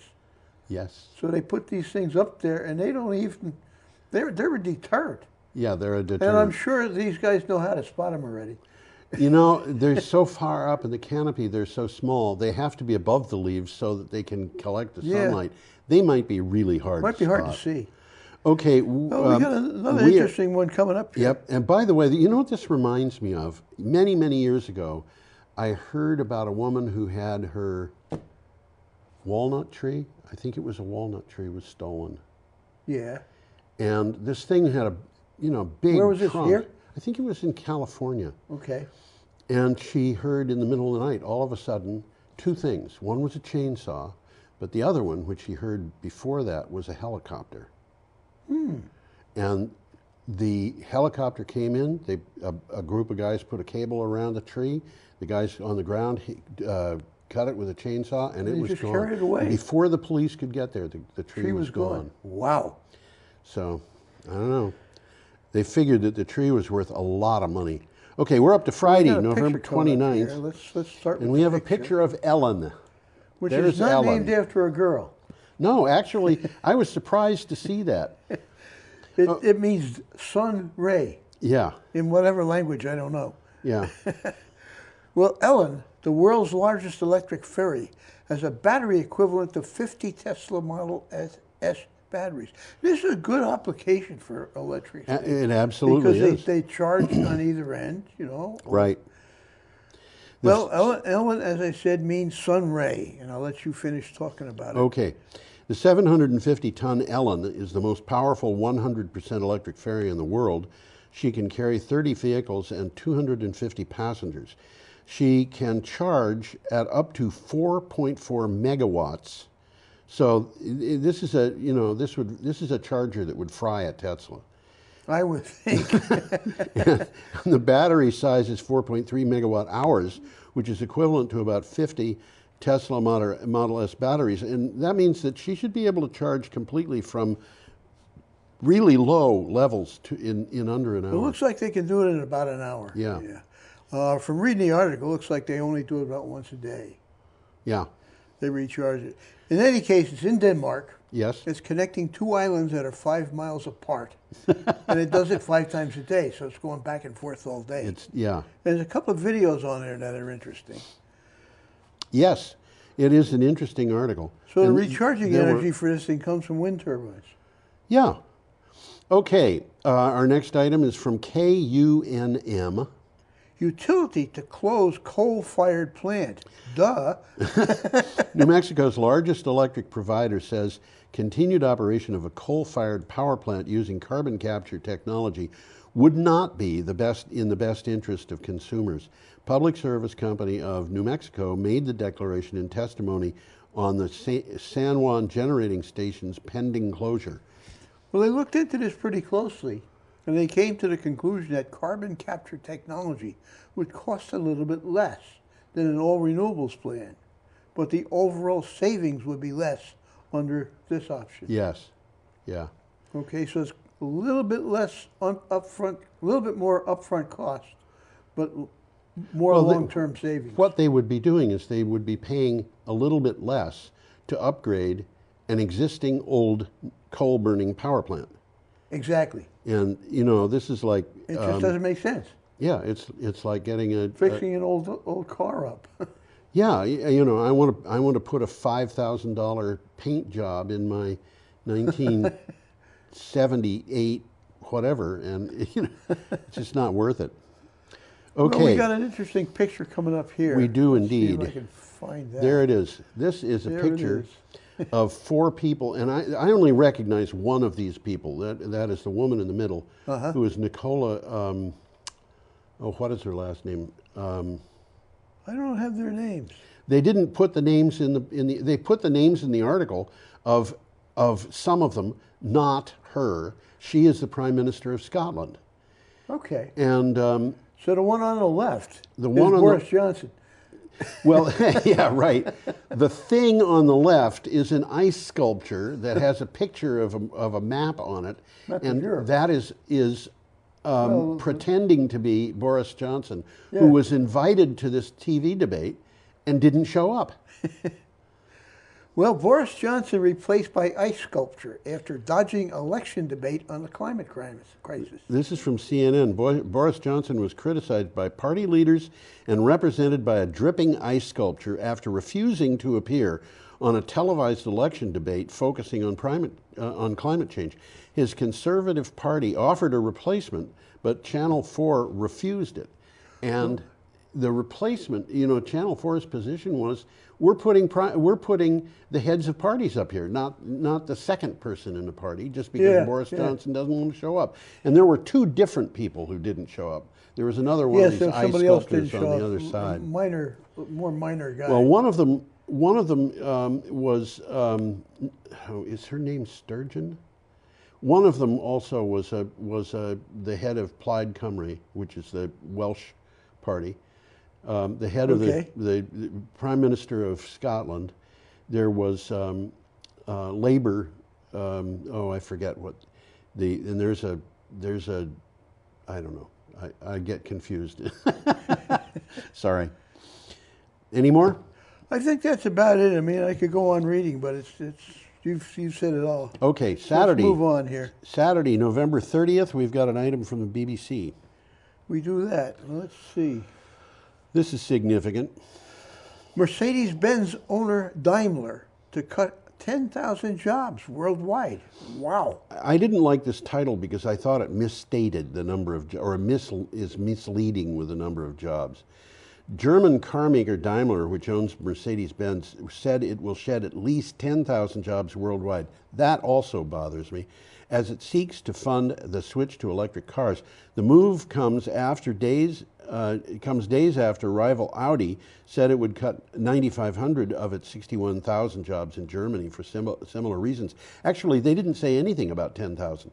They said we're going to cut jobs, and it is going to be a 5-digit figure, which means at least 10,000, but it could be 99,000, you know. Yeah, I hear you. So I'm looking at this and I'm saying this might be giving an impression that it's going to be near 10,000 when it could be more than that. Could be a lot more than Well, that. it's going to cost them money. Yeah, it is. To do this transition. So, you know, they're trying to figure out where they're going to get that money. Well, a quick takeaway, German car makers have been slow to adapt to the new technological trends, including self-driving cars Yes. and electric vehicles. Yes.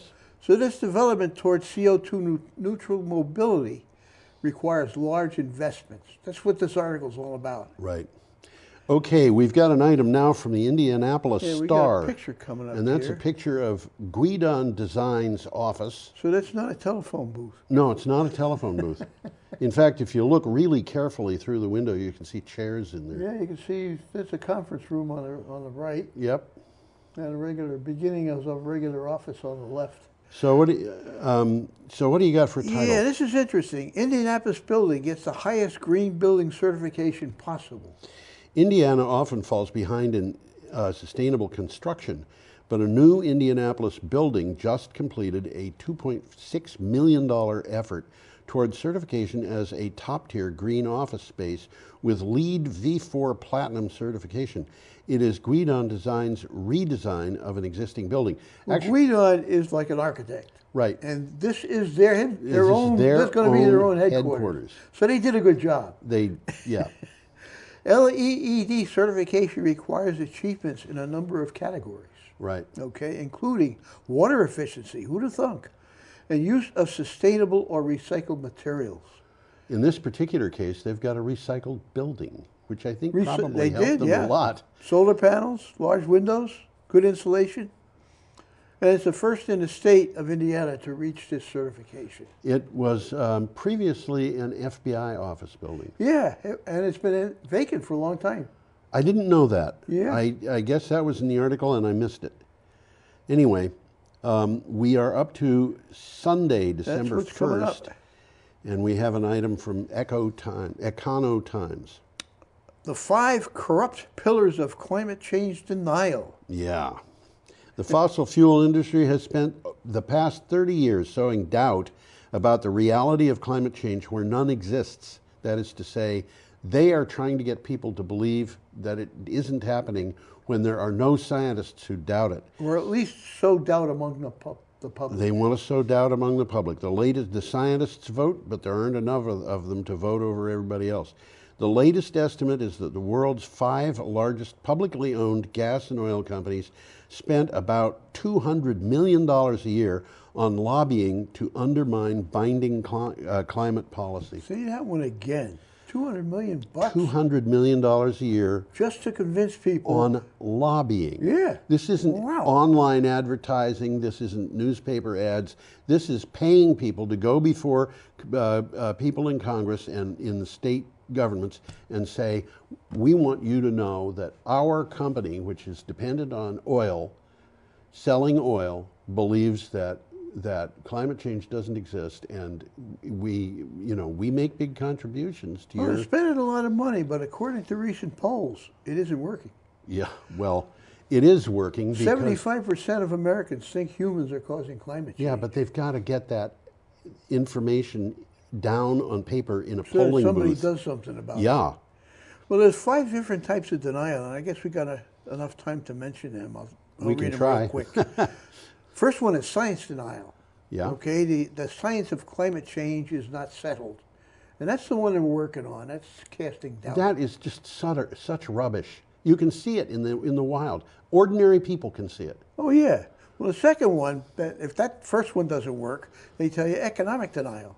Climate change is too expensive to fix. It's such rubbish. It's incredible. We will save so much money by dealing with it. Go ahead. And the third one is climate change is good for us. It makes farming more productive. Well, that's true, but no, it's not the whole truth. Farms burning down in California and getting flooded out in the Midwest does not help farmers. Well, there's political denial. We cannot take action because other countries are not taking action. Yes. Well, that's a slick one. Yeah. Well, and 5 is crisis denial. We shouldn't rush into changing things. Climate change is not as bad as scientists make out. You know what's going to happen, Tom? I think that we're going to declare war on climate change. I honestly believe that this is going to be necessary. It's going to be a formal declaration of war by the Congress of the United States early in 2021, maybe. It might take something like that. And that would give the federal government the authority to do some of the things that it did in 1941, or 42 actually. On the 1st of January 1942, the federal government went to the automotive industry and said, you're not allowed Stop making cars. Stop selling cars. They couldn't even sell the cars that were on the dealers' lots. Couldn't even sell them, huh? Wow. Not to ordinary people. They could sell them to the government, but not to ordinary people. And instead of making cars, they were making tanks. Yeah, and Guide Lamp Division of General Motors was making pistols. You know, I mean, this is what they were doing. They rationed gasoline. You could get 3 to 4 gallons a week if you could certify 2 things. First, that you needed a car, and second, that your family had no more than 5 tires. What? Yeah. Wow. And never heard that one before. No, that was one of the things. And then they put rations, coupons out for all kind, just everything you could possibly imagine. Coal was rationed, cordwood was rationed. Wow. You know, you could cut your own, but but you couldn't buy it and sell it, huh? No. This is interesting. And you know, we may have to, if the longer we put this off, and we've been putting it off for decades now, the worse it's going to be. And you know, that thing that we were talking about, the tipping points. 5 years ago, I was seeing people say, if we stop putting out carbon dioxide now, 100%, right now, climate change would continue for at least 25 years. Now they're saying not 25 years, a couple of 100 years. Wow.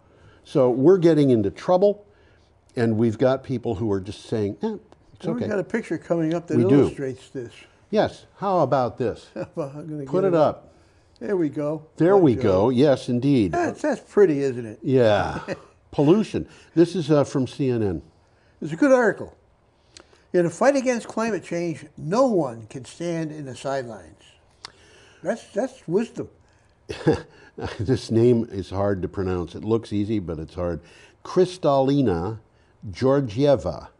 And I've probably got that. That's pretty good. Sorry about that. I'll give you at least 90% for okay. that. Managing Director of International Monetary Fund, this is the IMF that we're talking about, said, we can avoid this bleak future, and we know what we have to do: reduce emissions, offset what cannot be reduced, and adapt to new climate realities. No individual or institution can stand on the sidelines. This is the director, the managing director of the International Monetary Fund. People are quick takeaway here. Yeah. Young people will be the ones either to enjoy the fruits or bear the burdens resulting from actions taken today. Yeah, by people who are going to be dead when they start to suffer. Our efforts continue to move forward, but the pace is too slow. Absolutely. Okay. You know, I'm 73 years old, and when I make a list of the various health problems I've got, I say, how in the world can I get out of bed in the morning? But the fact is, I'm fighting this fight because I want people 20, 30, 40, 50, 80 years from now to be able to live in a comfortable world. That'd be nice. Wouldn't it? Okay, We're up to Monday, December 2nd, and we've got, this was a funny one. What do you got there, Tom? We got one from the BBC here. We do indeed, but I have to explain how it came from the BBC. All right. Climate change. COP25 talks open as point of no return is in sight. Political leaders and climate diplomats are meeting in Madrid for 2 weeks of talks amid a growing sense of crisis. Speaking ahead of the meeting, UN Secretary General Antonio Guterres said, quote, "The point of no return is no longer over the horizon," end quote. I got this and I put it up. You know, Tom went to a special blog that we have for producing the show, and he sent me a message saying that the link is no good. And so he suggested a different place for it, but I wanted to find out why the link was no good, because it clearly went to the article I wanted, and I couldn't work it.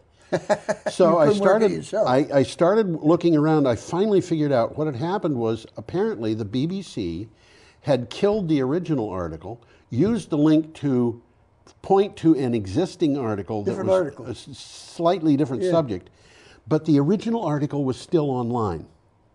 Yes, because I found it. Yeah, and well, what I found was the BBC article, which was actually credited to the BBC, but it was in a thing called Albanian Daily News. And I think that's the link I sent you. Actually, I don't remember, but it may have been.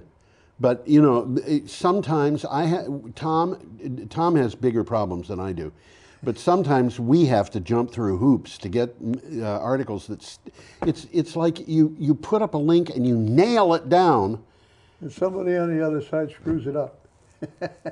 You know, and so if you go to my website and you don't go to the article that was posted, don't search by the title. Don't be terribly surprised. No. And the older the article is, the more likely it is to be unavailable.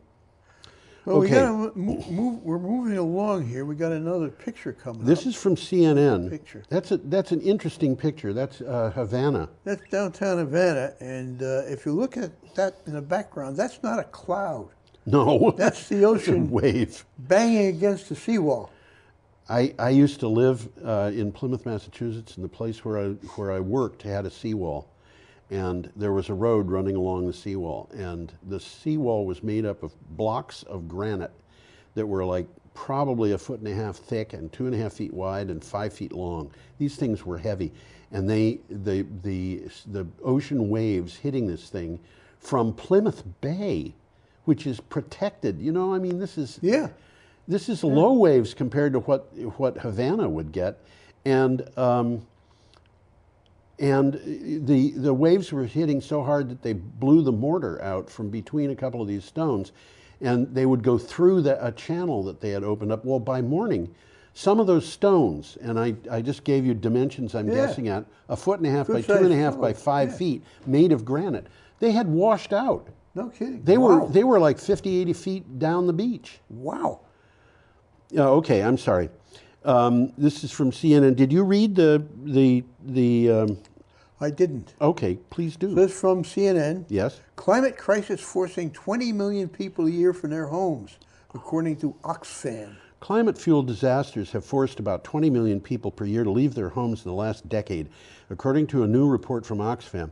This makes climate the biggest driver of international displacement for the 10-year period. It's worse than wars and so forth.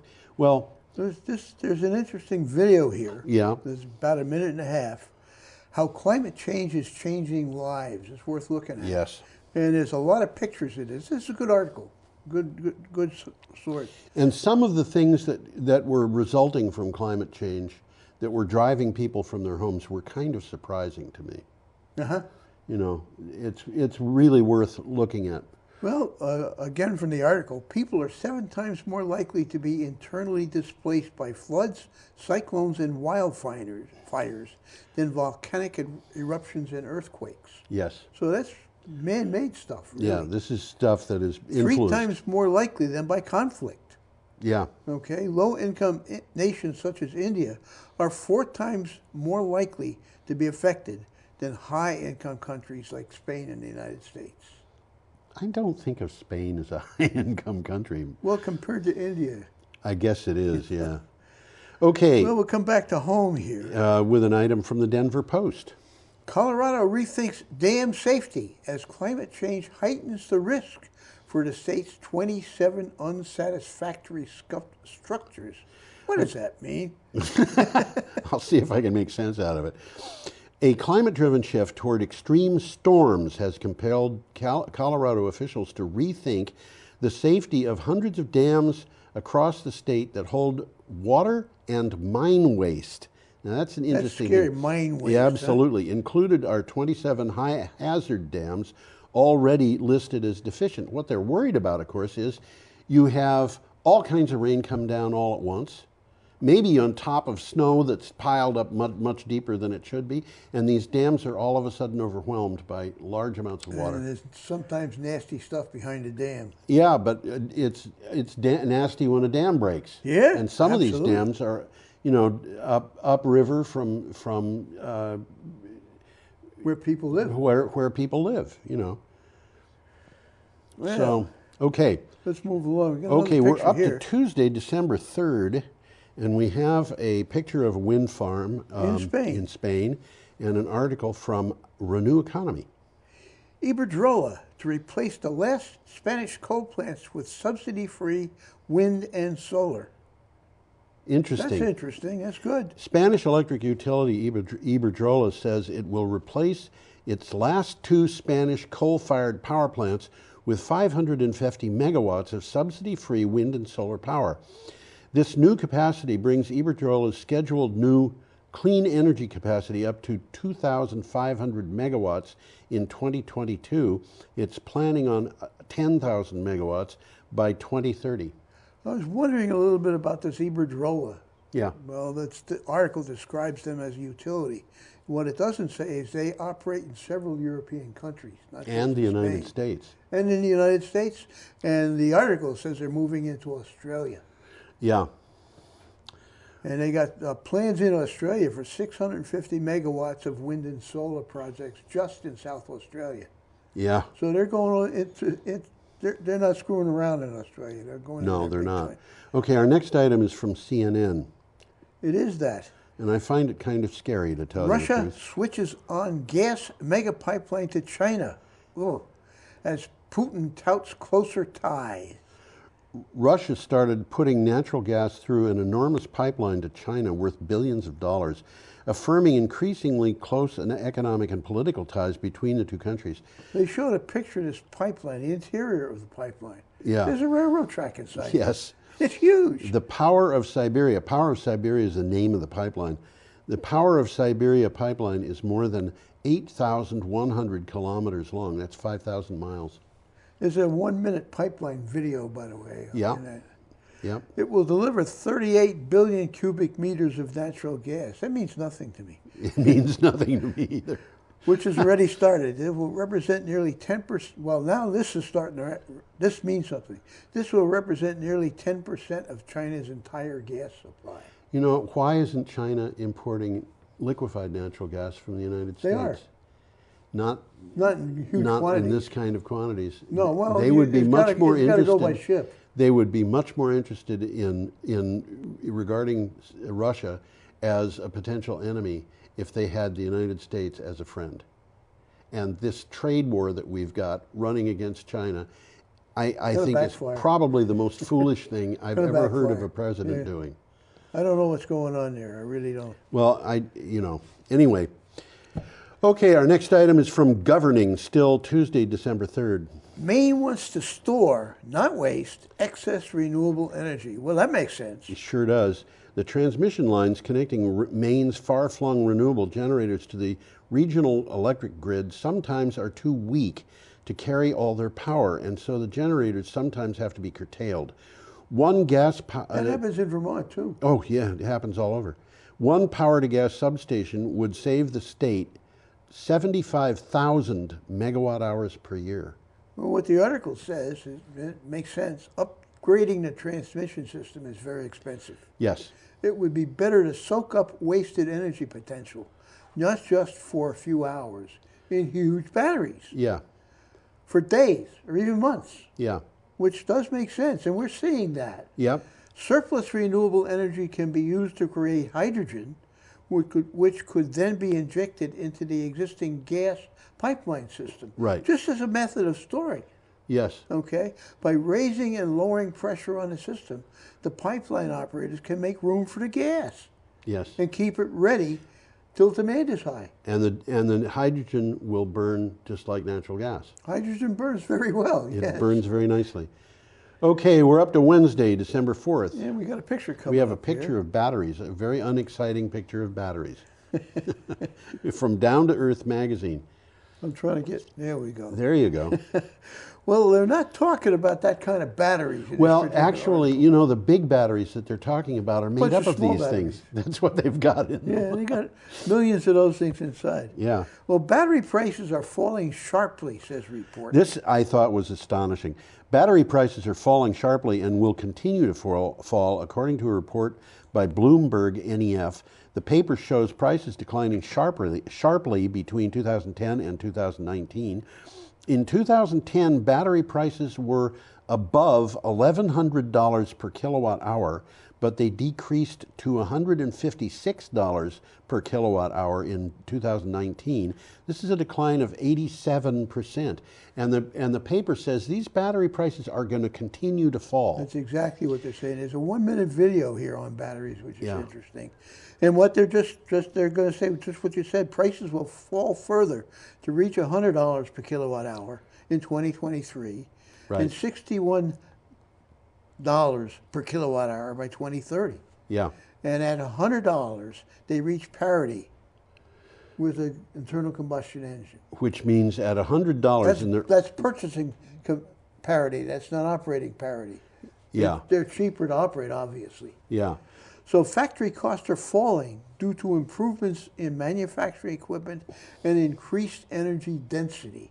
So they're getting better batteries. They're getting better batteries, and basically this is the technology curve again. Well, I think I've said this on a show before. I don't remember in college studying batteries. Batteries. You know? Yeah. And they were, you had one in your car. You had one in your flashlight. I do remember in college talking about batteries and the role of batteries in the future. Now this is like 1968. Mm-hmm. There was a fellow I went to school with who was extremely bright. I mean, about that time he talked about the future of computers, and he had it laid out right up until after Windows was introduced. The sales of computers, the cost of computers, the power of computers, the whole thing. He knew what it was. Well, in terms of batteries, he said, we're not going to do this switch to what it is in the future with lead acid batteries that are used in cars. We've got to. It's got to be a different. It's kind got of to be a battery. different Yep. kind of battery. And I want to point this out. I do this every time we talk about battery costs. When you hear about $156 per kilowatt hour, Mm-hmm. people will hear that and they'll say, wait a minute, I buy electricity for 16 cents per kilowatt hour. It's the same denomination, but it's a very different thing. It is. It's it's like the difference between the cost of water and the cost of the carboy or the bottle to store the water. Yeah, that's the way of looking at it. If you go out and buy a 5-gallon carboy, it might cost you $25 to Costs store. you more than 5 gallons of water. Huh? It costs you more than $5 of water. That's right. Okay, more on that, or should we go on to our I next think one? we'll move on. Okay, ETEnergyworld.com has brought us this one. Industries can cut power costs by 60% using renewable energy, according to the World Wildlife Fund. In addition to cutting carbon emissions, Indian commercial and industrial consumers can cut their electricity bills in a range between 30 and 60% by replacing grid power supply with renewable energy, according to a report from the World Wildlife Fund, India. Well, it says that commercial and industrial accounts for 50% of the total energy consumption, but only 3% of the total renewable consumption. And so something's going on there. What they're saying is that if these companies would switch to renewable energy, they can save a lot of money. I think that's what they're saying. And, when you consider The situation in India, where I forget what the number of people dying every day there is from air pollution, but it's a lot of people. It seems to me that it might be 20 people a day. I don't know. It's a lot of people. No, I can remember being in Bombay and it stunk. Oh, it's unbelievable. Yeah. And 20 people a day? No, how did I get that? It's thousands and thousands and thousands of people a year. But it's a lot of people, and people are getting sick.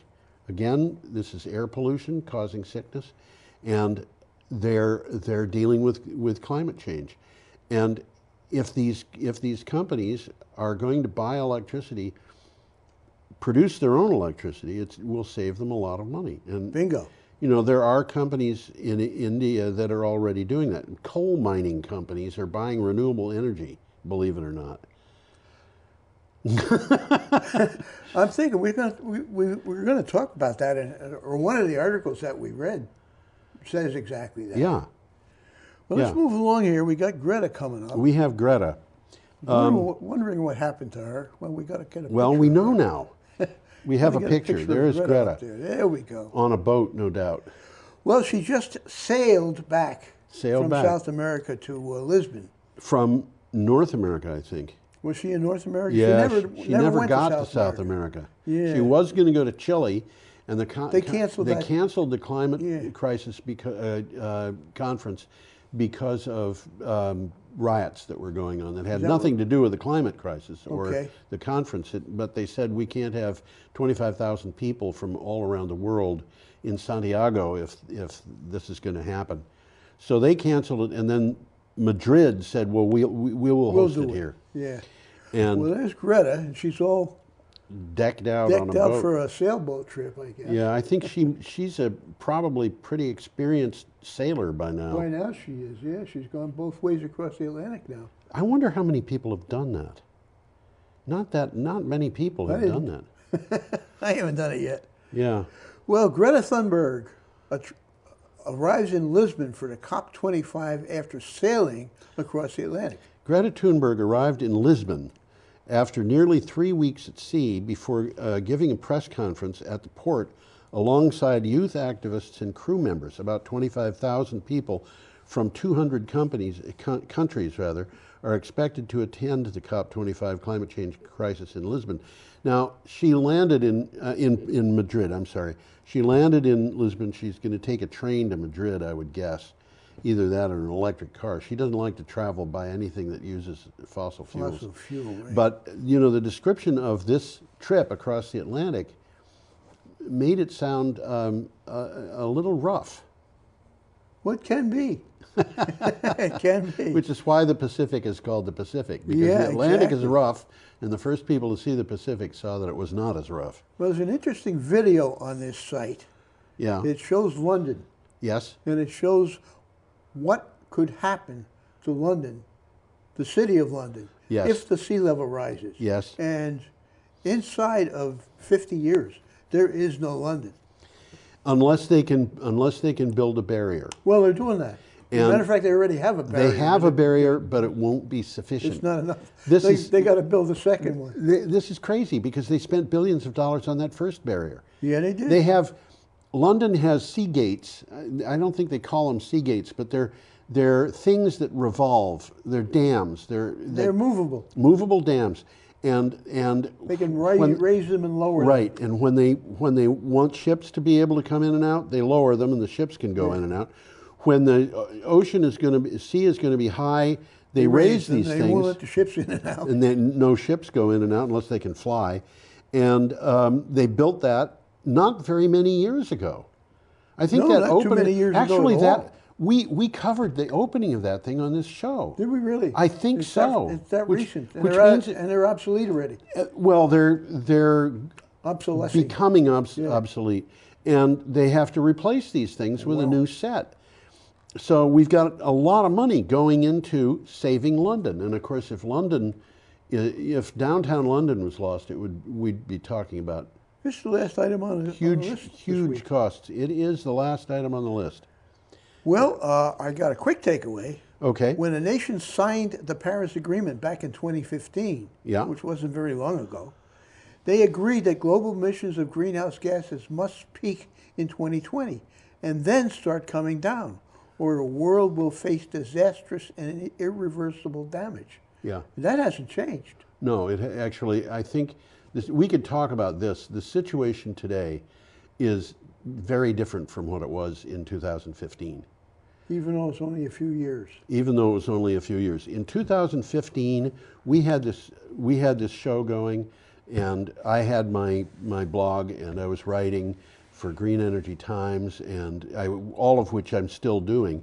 And when people ask me, are we going to be able to stop climate change, I always said yes. We have all of the technology we need to stop climate change.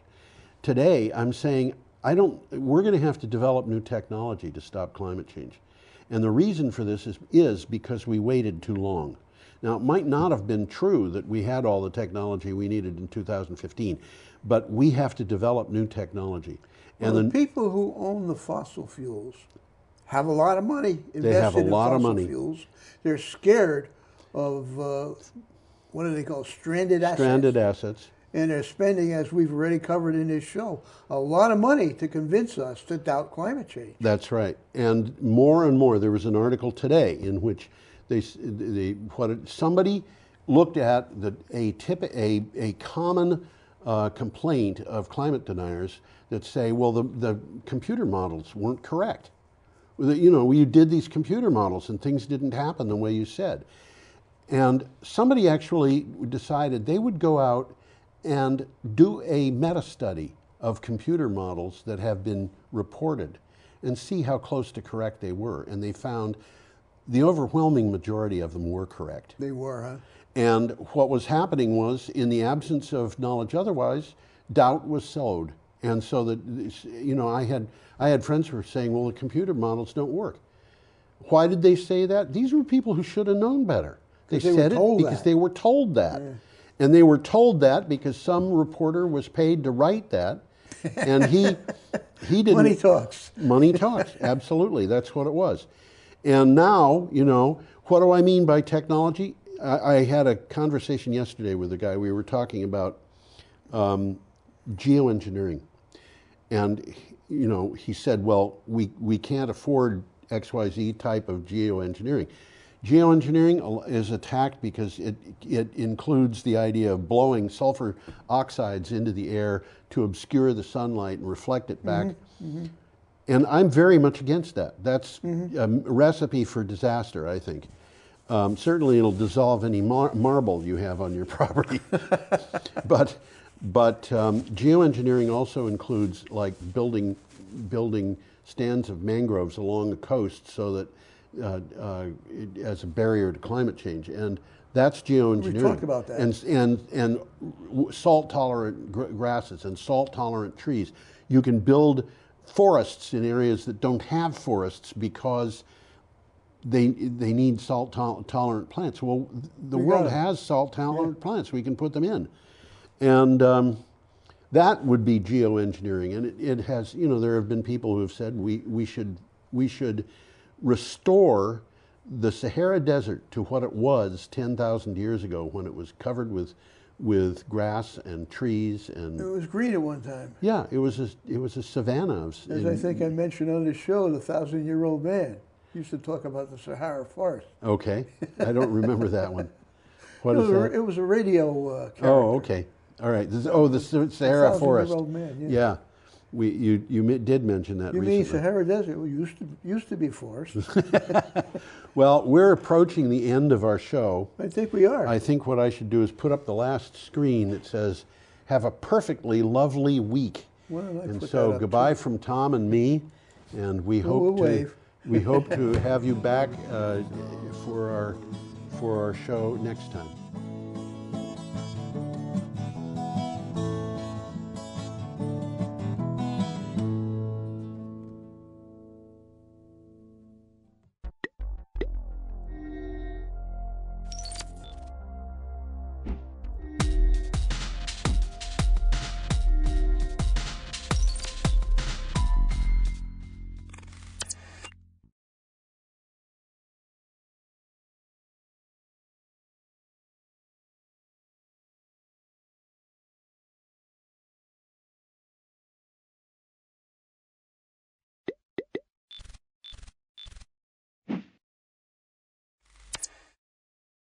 We're going to call the meeting to order at 5:30. Any adjustments to the agenda? I am going to add one item, but I don't see Stephen Dotson was going to be here for Wyndham Regional Commission potential representative for the town of Putney. Okay, well, if he comes, then We'll plug him in someplace Sounds under good. select board items. Good. Approval of minutes. I move that we approve the minutes from November 6, 2019. I second that. Been moved and seconded to approve the minutes of November 6, 2019. If there's no further discussion, then all those in favor? Aye. Aye. Aye. All right. Public comment on items not on the agenda. Can I say something? Oh, yeah? Why does that say November 6th? Oh, Oh, that's a good point. yeah.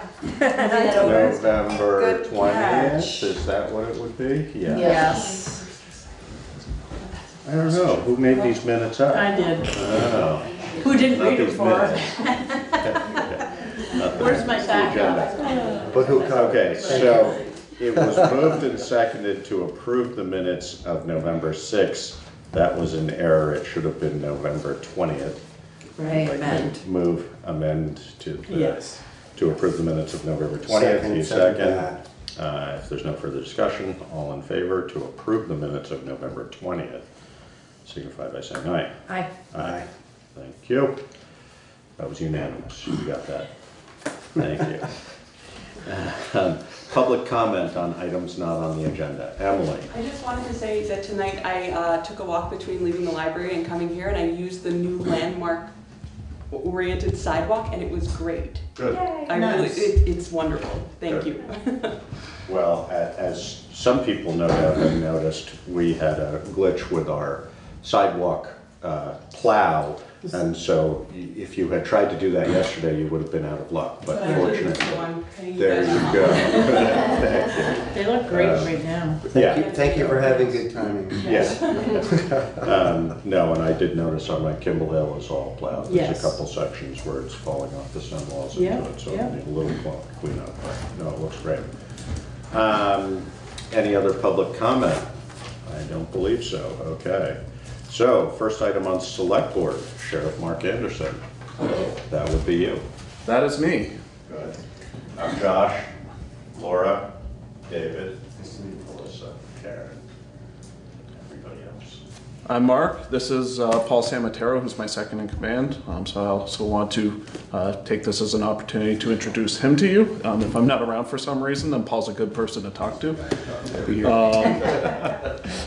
So I actually think I've spoken or met with all of you at some point in the last period of time, because I'm not a new face, but I'm in a new role. Yes. So I did want to take an opportunity to meet with the select boards, at least say this is who I am and this is what I'm thinking right now, see if there's anything that we can do. I'm also kind of poking and prodding to see what towns need. So for this, there's not really too much of an agenda for me, except for I spoke with Karen. I've spoken with Karen a couple times now.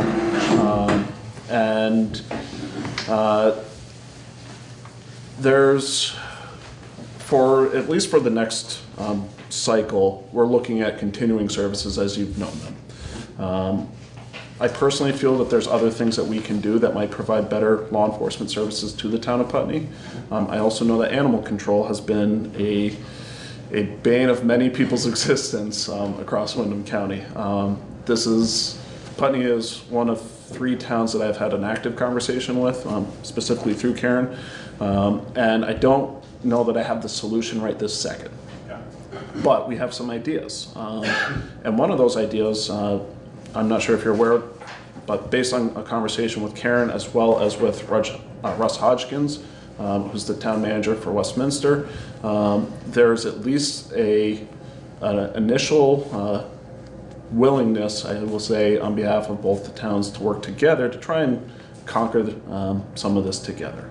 So I was hopeful through those conversations to speak to the Putney Select Board, see if it's a viable solution to say, how can we join forces with the town of Westminster for law enforcement services in a way to be able to provide animal control services, in a way to provide a better law enforcement service, and try to do it without any significant increase of cost to the town.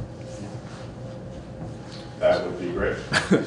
So now I need to figure out how to do it. So there's a couple ideas. Ultimately, I don't have the ability to do this today, but ultimately what I want to do is create a more regionalized policing service, because at the end of the day, the dog running across the border doesn't care about where the border is, nor does the person who's hurting somebody on two sides of the border or breaking into houses up along Route 5 or wherever they are. So for us to have these kind of rigid walls around each town that we contract with, to me, doesn't make sense. I think that it creates a less than effective law enforcement service. I also know that the state police are spread incredibly thin. With the consolidation of the Westminster, or into the Westminster barracks, they increase their coverage area. So there's troopers who might be up in Cavendish when you say, hey, we had a break-in. It takes time.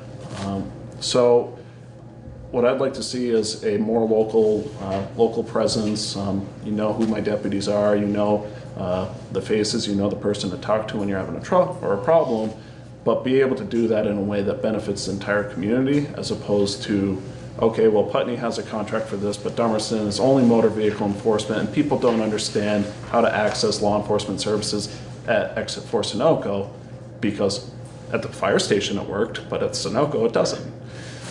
But I need to figure out a way to make it equitable to each town, because ultimately there's a cost for it. Now, talking about animal control, just because of the unique geolocation of Putney and Westminster, and the fact that I have a full-time contract with each town, it makes it viable for us to be able to join forces with these two towns alone and kind of build a microcosm of that idea with the two towns. It doesn't really increase your costs at all, but it takes advantage of splitting the resources of each town with an understanding that, hey, the deputy might be in Westminster, they might be in Putney, but you're getting your 40 hours, Westminster's getting their 40 hours, and life is good. It also allows me to give you, instead of 40 hours a week coverage, it gives you 80 hours a week coverage. It's just dependent on where they're physically located, as opposed to when a call comes in and we say, okay, we're in Westminster, but we're going to Putney. With animal control, it's a tricky wicket for us. The problem that we had many years ago when we were doing it is that every town had a different ordinance. And on a surface level, that doesn't sound overly hard, but we were finding that we had illegal ordinances that we were being asked to enforce because laws had updated and the ordinance had not. We had conflicting ordinances. When I was speaking with Karen, I used the example of the dog running Route 5 between Westminster and Putney. Well, Putney has a leash law, Westminster doesn't. Now I'm trying to explain to one of my deputies that not okay here, and how do we work with that? And then multiply that across all the towns that I have, which makes it a lot harder to explain.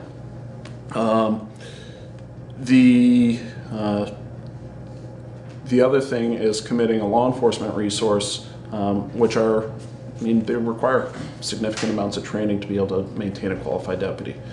So committing them to deal with the dog that's running across the town line when somebody had their house broken into. So it becomes an issue of resource allocation, as well as logistics and legal issues, which is ultimately why we got out of it when we did.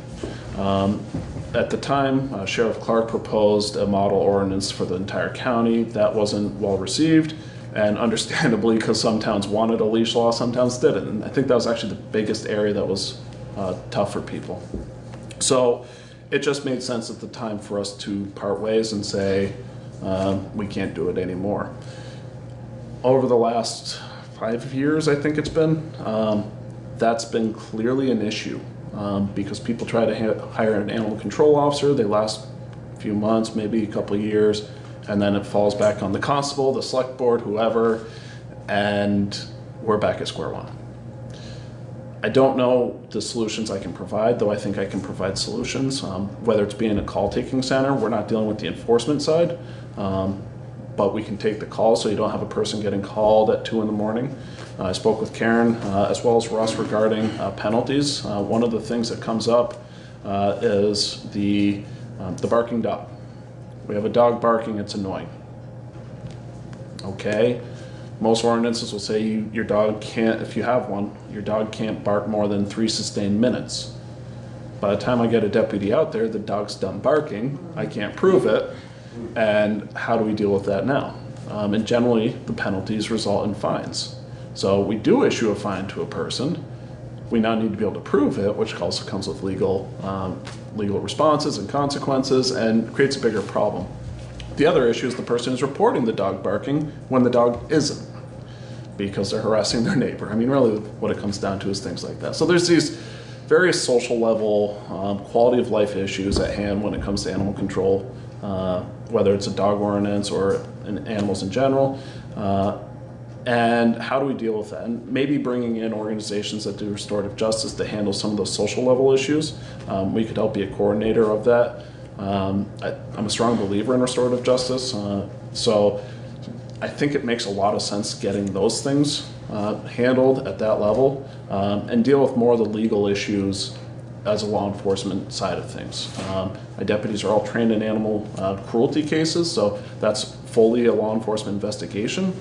So one thought was we serve as a call reception point. The town has a animal control officer of sorts. And when it's things that are like immediate, like, hey, Sparky's running down the middle of the road in traffic, well, we can commit somebody to go help out with that if the animal control officer is not available. But generally the animal control officer would handle that.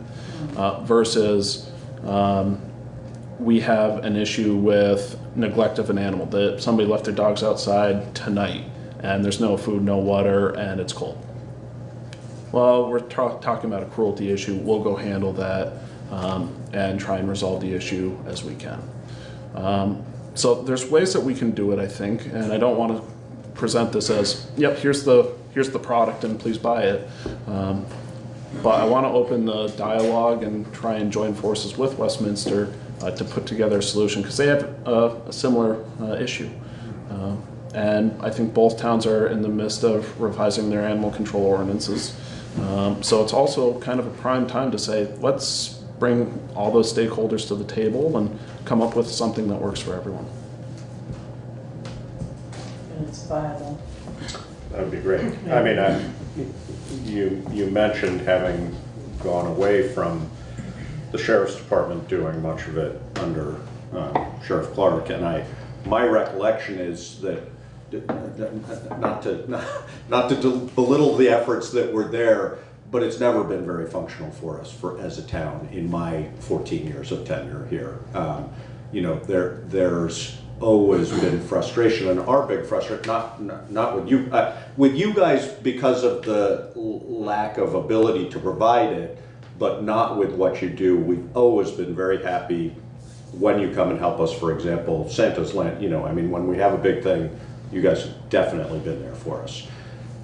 It's enforcement that's hard for us, and that's a frustrating thing, because without any enforcement, we have no ability to enforce.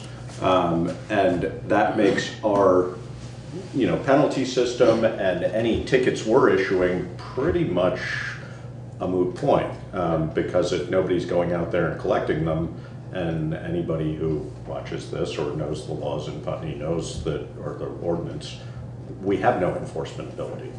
So, I think that's one big part that would be great if you guys could help with that, and I think that's what you're, I think we would be more likely to be able to hang on to an animal control officer if they were not put in a position that really would be better suited to a sheriff or a deputy, because it makes people very uncomfortable. Understandably, it's not their sort of line of work, and in my experience, I don't think we've ever had an animal control officer that lasted, maybe 9 months at the outside. Often it's financial, but it's also often whoa, I didn't realize what was involved in this, and I didn't realize that, neighbors were so anti each other in this sense, et cetera. And that's complicated for somebody who's not trained to deal with it. So I think that, in my opinion, that would be the area, ideally, that you guys could really help us out with, and it sounds like that's what you're saying as well. So, I hope we can work towards that. And that would alleviate a lot. Also, the call, dispatch essentially would help a lot for somebody in that position to just not feel like they're, the other thing is if we had a good functional relationship with you guys as far as that's concerned, we might in fact be able to get more than one animal control officer and spread it around a little bit. I don't know whether that's possible, but it's just hard to get somebody who stays with it. So the going back to my original desire to provide a more regionalized service across the county, one of the things that I've talked to Karen a long time about is actually having a county-wide animal control officer, because every town except Brattleboro has this problem. Yeah. Some towns deal with it better than others for a variety of reasons, but Brattleboro has a full-time animal control officer. If I could have a full-time animal control officer, it would solve so many people's problems, but I need to be able to fund it. Yeah.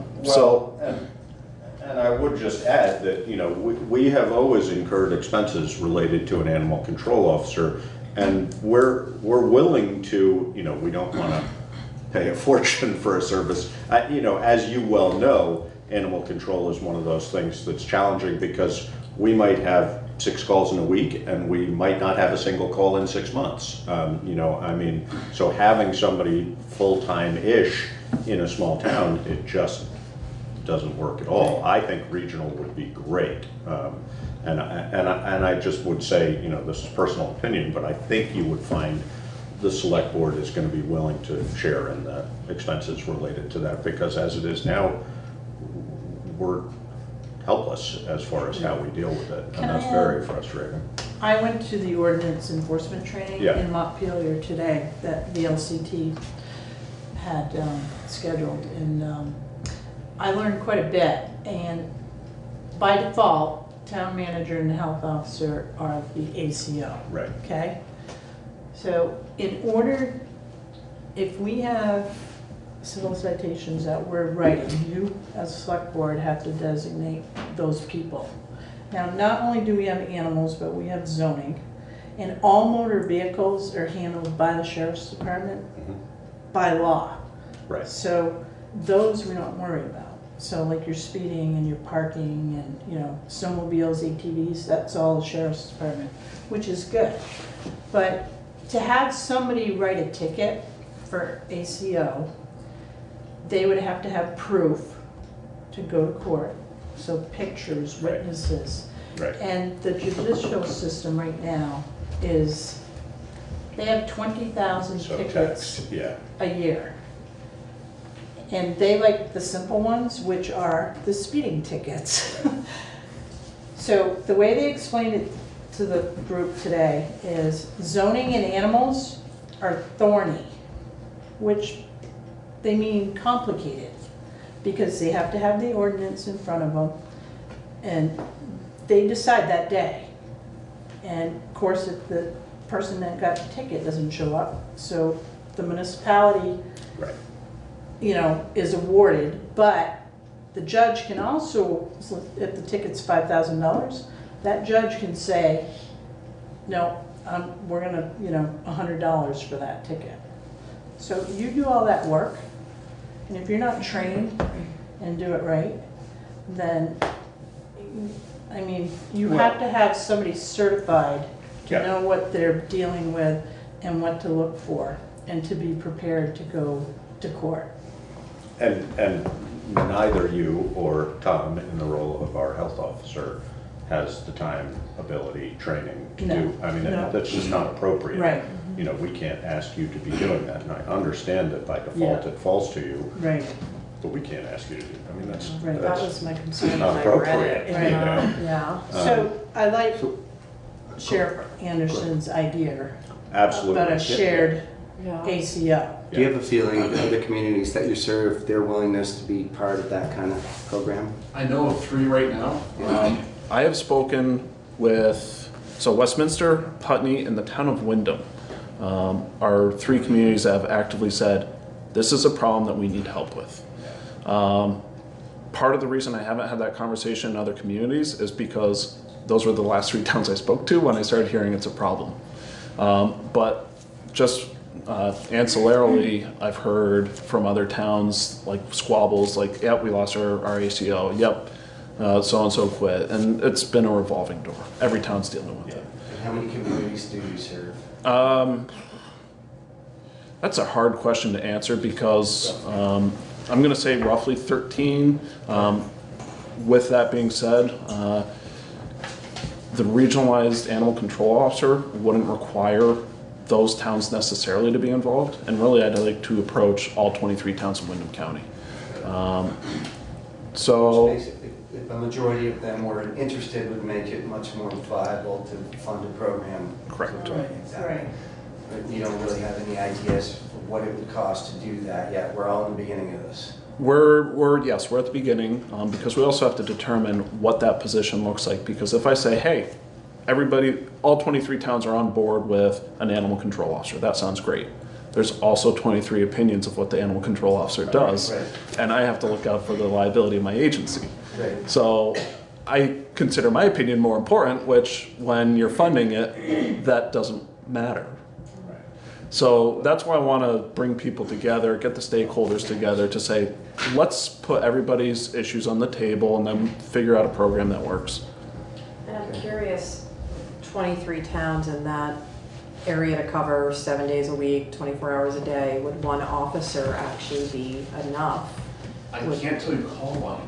We have no data on it. So our last animal control officer shared some of the calls that he was getting with me, and it was actually a little overwhelming how many he was getting, and a lot of them were nuisance calls. I hesitate to use that word, but they were calls that really shouldn't be going to an animal control officer. Right. They were calls he could not service.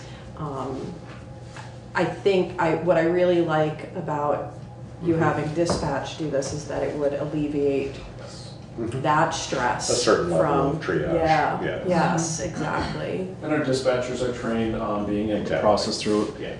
Yeah, the dog's barking. It's going to be quiet in a minute. Yeah. I mean, they're dogs.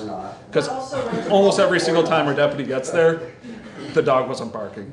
Whether they were or not, I mean, we can't control that. We have more phones now, so I mean, somebody might be able to record and give us that evidence. That's a difference between now and 2010. But evidence is a big piece of it, and something like a barking dog, when the judges or the hearing officer is considering a violation of the town's ordinance and they're seeing it for the first time, as Karen mentioned, and they're saying, okay, well, it's barking for 3 minutes, prove it. Crickets, Your Honor, I'm sorry. Then we lose it, which means we've invested probably about 4 to 6 hours of time just in this one case about a dog barking for maybe a $25 penalty. But so there was someone there who responded, and the person that owned that dog, or someone else who owned a dog that was barking, knows there's going to be someone that responded, and maybe that inspires them to be more responsible. And even if you have an animal control officer who is too busy, some of the times there's going to be times he's not doing anything either. There needs to be someone doing it.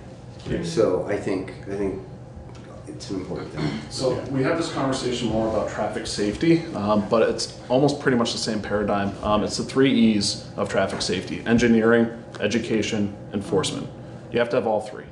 So you want to build a road. If it slopes off to the side, cars are going to tumble down the mountain.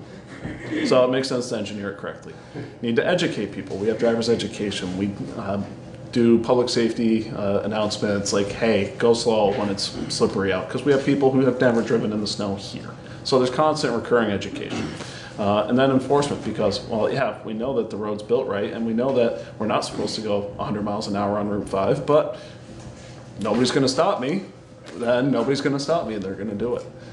Actually, after Irene, because so many law enforcement resources were committed to basically infrastructure protection, we found the average speed on most 50-mile-an-hour roads was close to 75 miles an hour. Normally, expect it closer to about 56 to 58. So it took us about 6 months to get that under control. When you lose enforcement, it takes about a month to lose it, and it'll be madness. And animal control is a perfect area where it's madness. No, and of course, you know, the other reality with animal control is that I think the education component is huge to it. But, you know, it's the repeat offenders that the enforcement is going to be a big, you know, not unlike speeding or anything else. You know, most of us are trying to do the right thing by licensing our dogs and stopping them when they're barking forever, et cetera. It's the ones, those are the tricky ones, and I think that's where, again, with the animal control officer, they're just challenged by people who say, what are you gonna do about it? You know, And, it's and like, I have that right now. Yeah, it's a problem. Yeah, and, you know, somebody has said, well, the town's not gonna do anything about it, so there's no consequences. Exactly. Because we don't have the enforcement. And, you know, we're not in this to make revenue, but the education piece is what's lacking. And that's what we have to work on. Yeah. Because it's prevention, compliance, health and safety. That's what we have to be looking at. Which is another reason going to the revenue. That's why I really think the restorative justice model makes the most sense. It really says these are people who care. Similar, is everybody familiar with Youth Services Diversion Board? So you bring in members from the community, and if let's say we had 23 towns, well, hey, each town designates a representative, just like the mayor of Cole. So you have 23 representatives saying, that's annoying, and we don't like that. And it upsets me when I have a child at 2 a.m. trying to sleep and your dog's running around in the backyard barking at every squirrel that ran by. So I think that the restorative justice model can put a face on a problem as opposed to it's just the neighbor that I've had a dispute with ever since I've moved here.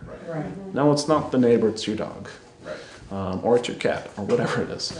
So it's the level of tolerance that is the question, you know, for Putney. Yeah. No, and you know, yeah, there's no easy solution, obviously. But again, I think we understand Yes, we do. that we need to be supportive of a process if we want it to be functional for us. And again, not that we want to write giant checks, but I think, you know, whatever we can do, we're willing and able to do. I also, just a couple other comments from my part on overall. I think that one thing that's frustrating for us as far as policing is concerned is the lack of stability in who our deputy is. And that right now, Chris has been with us for a while, so that hasn't been, but over time, and I'm not pointing fingers, I'm not blaming, I'm just expressing that that's one thing that makes community policing tough for us is when we have to shift. And you know, I know you're aware of that, and I know that's something that I'm sure is on your mind, and I know that trying to find people for those roles is tough. So, but that more sort of community policing model is definitely our preference as much as possible, obviously. So, speaking for myself, but I think speaking for all of us. Yeah, I fully agree. So there's a few different reasons why different faces will move, and kind of like buying a house, there's seller markets and buyer markets. Well, there's employer markets and employee markets, and it's a huge employee market for law enforcement. There's an agency that's offering several thousands of dollars as a sign-on bonus to come work for them. And my deputy hears that and says, I want to buy a new truck. Well, that's encouraging, and I'm trying to keep costs down, so I'm not trying to say I'm going to do the same thing too, because I'm going to run out of people or run out of money, and I'm going to run out of contracts. So there's a recruiting is a piece of this, and it's not only it's a problem for my agency, it's a problem statewide. Talking to the state police commander, he's already down, I think it's 2 per shift. Nationwide, it's an issue. The good news is I think we're seeing an uptick. And I've also had a lot of interest in my agency. That's been somewhat unique in the last 3 years. We used to get somewhere around 200 applications a year. It went down to about 5, and 2 of them or 3 of them were felons. So I can't hire a felon. I just can't. And it became hard to recruit through that. We're trying new things. We've started taking advantage of Indeed to post jobs on there, and we've had several applicants recently. Whether they're qualified or not, I don't know. But then training's another issue because I need to get them to the academy, but because everybody in the state's having this problem, they're canceling academy classes. So that's my problem, but you feel the effects of it. And so controlling that as best we can is an objective of mine, but it's also kind of a mutual understanding that I can't control if somebody's going to get hired somewhere else. I just can't. So it's part of the reason so I'm a huge proponent of community policing. Long time been involved in it. We've integrated well with all the elementary schools and the high schools in the region to try and have a strong presence there that's on a positive as opposed to a negative purpose. So we've seen a lot of really good things in the community policing sense. One of the hard things that we struggled with was what we initially sold as the resident deputy program. Person who lives in your town, they're going to be your police officer. The problem with that, I can't control where somebody lives without buying them their house, so I'm not doing that because of the same problem as money. I can't control where their lives will take them. Hey, I got married, I'm moving to this town with my new spouse. And the third part I can't control is I might have someone who's really good at stopping cars and really bad at chasing dogs. Yeah. And you have a dog problem and they're working in Putney. Well, that's not going to work for you, but I don't have an infinite number of places I can move my personnel around to. So my goal and my objective is to look at the skill set of a deputy and try to apply them based on the community that needs it. But then they get hired by somewhere else and, well, I need to cover my contract because that's just business. So then what? So part of my goal with providing a greater regionalized service is to provide more stability to my agency so that if I do have someone get recruited away, well, I still have 3 other people with the skill set that really fits Putney, not just one. So while the mentality and the goal of the resident deputy program, I think held a lot of ideals that were positive. Realizing them came with some unforeseen problems that we just can't mitigate enough to make it possible. Without making some adjustments. So my goal is to try and have at least the same people on the day shift and the same people on the night shift. So instead of seeing one person, you see probably the same 2 people. And Vermont is very well separated by its watersheds. So it's interesting to see the different personalities, the West River Valley versus the Connecticut River Valley. Just how towns interact is different. Though the town of Putney and the town of Newfane select board halls are very similar, the conversations that occur in them are not. Other than animal control that happened in Newfane. So by having my law enforcement coverage be delineated by the watersheds, it also makes sense because they understand each valley's mindset, their approach, and values, as opposed to Putney versus Whitingham, who has an entirely different set of values, and none of them are wrong. Yeah. They're just different. Yeah. So I think it makes sense to try and concentrate resources by that, and I'd like to build that, but that's probably about a 10-year plan, and we're talking about the next year. Right. Well, I think, regionals are out. We're certainly, that's a discussion we have all the time about everything. So I think that's the reality we're looking at. And the things I'm talking about right now, this actually is not a new conversation. We've talked about it in the legislature. It's been discussed, I think, since the 1960s, almost coming up every legislative cycle. Everybody looks at it and says, yep, it's broken, let's fix it, but we can't find the solution. It's complex. But regionalized policing is one of the things that will be part of this next legislative session. Regionalized dispatching is going to be a part of it, which I have a regionalized dispatch center, so it makes sense for me to start providing those services to more of the communities. Animal control, I'm sure, is an issue. I'm not sure if it's a legislative issue, but I think it makes sense to mix it into regionalized policing. And if we can fill that enforcement side of things, I think that that makes a lot of sense, as long as it's done in a way that mitigates the liabilities that I have to face while enforcing the town's law that ultimately allows for the values of Putney to work, whereas they're different in Newfane. So, based on at least the openness to it, I think what I'll do is coordinate with Karen and Russ to maybe set up initial conversation, see who needs to get invited. Does that make sense? Yeah. No, and I think, I mean, just one comment on that legislative aspect of it is just the fact that, as you pointed out, each of the 23 towns having a different ordinance, some statutory language that would help us from a legislative perspective as far as animal control is concerned would be welcome. And we have certainly voiced that multiple times to our representatives. I understand how hard it is to make that happen, but I think that is one role the legislature could play, and this is a little bit more tooth behind the statutory language on animal control. Could be helpful. But. Good. Excellent. Any more questions? Lot of information, lots to think about. Yeah, you talked a lot about values, and I appreciate that. Thank you. Something that has come to me repeatedly and something that I think about a lot is your fair and impartial policing policy. Yes. And I'm curious if you've looked into the Winooski standard and if you have considered adopting it.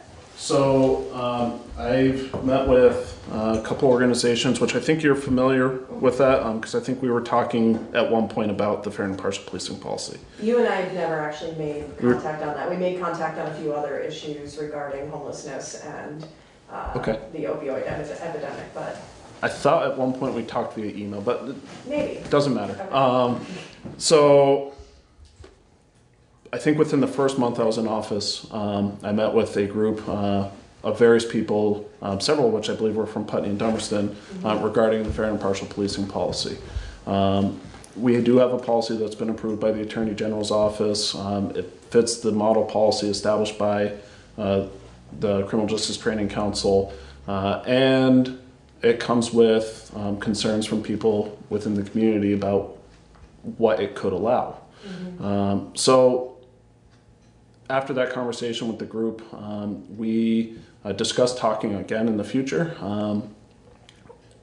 As of this point, that hasn't happened, but I don't think that that's because anybody's not considering it, but rather just things are busy right now. A representative from that group, I forget her name, but it's in my email still, sent me some recommendations for improvements, which I need to go over with my legal counsel regarding those specific things and what effects they could potentially have to ensure I remain in compliance with state and federal law. And I've also discussed with a couple different just random members of the public that I've talked to about their opinions of it, but I haven't been able to commit the time to deal with it because, like you, I'm in budgeting season and town report season and statistics season. So as we get past December into January, that's where I suspect until about town meeting, I'll have the most time to be able to spend to really focus on it, because it's a significant concern. The Winooski policy, I have at least initial concerns about. I spoke with the chief of police from Winooski, forget his name, and he was sharing with me some of the effects that it had on his agency, including funds being withheld from them. When I discussed that with the group of people that I met, they said that didn't happen, and I don't know, I wasn't there. So it does cause me concern because I get a lot of money from federal funding. And to lose that also means that I can't provide services to the town of Putney for free. So I can't lose federal funding. Some of the changes, while I don't think I can accept them exactly as written, I think that they're like the 90% solution, and so with a little massaging, we can make it work. But the other thing, just in reflecting on some of those changes, what was interesting is I started looking at some of the various instances that have happened around the state of Vermont, my agency really doesn't deal with any of them. I shouldn't say deal with them. We aren't having the same interactions. In fact, looking at our race data that we submit to the state annually, we show very low indications of stops of minorities or people of lower, I'm losing my words, socioeconomic needs, thank you, or means. So I've been very grateful for my staff in that we're not seeing groups targeted based on their race. Can that change? Absolutely. And we focus on fair and impartial policing training each year. It's been a focus of ours for over a decade. Even before as a legislative requirement we were doing it. So I think that has paid off in terms of ensuring that we're not causing an issue or treating various races or genders or sexes or whatever improperly. But I also need to always be cautious and knock on wood on my way out that I can have a deputy who decides to conduct themselves outside of our values, and that's not okay, and my policies need to take that into account. So. And the changing demographics as well. I Yes. think that we're going to see that continue. So. I agree. All right, well, I appreciate you being open to changing that, and I hope you continue those conversations. And if anybody ever wants to be a part of that conversation, I'm always open to it. I can't promise I'm going to do everything that everybody wants, but my goal is to ensure that we're doing it the best way that we can, and I want to be open to what people think about it. So if you're aware of people who want to discuss it, We do have, yeah. send them my way. We have a committee, Equity and Inclusion Committee. I would love to be an agenda item for the meeting. They meet tomorrow night. There you I go. won't be here tomorrow night. Their agenda's already done anyway, but I will definitely put them in touch with you.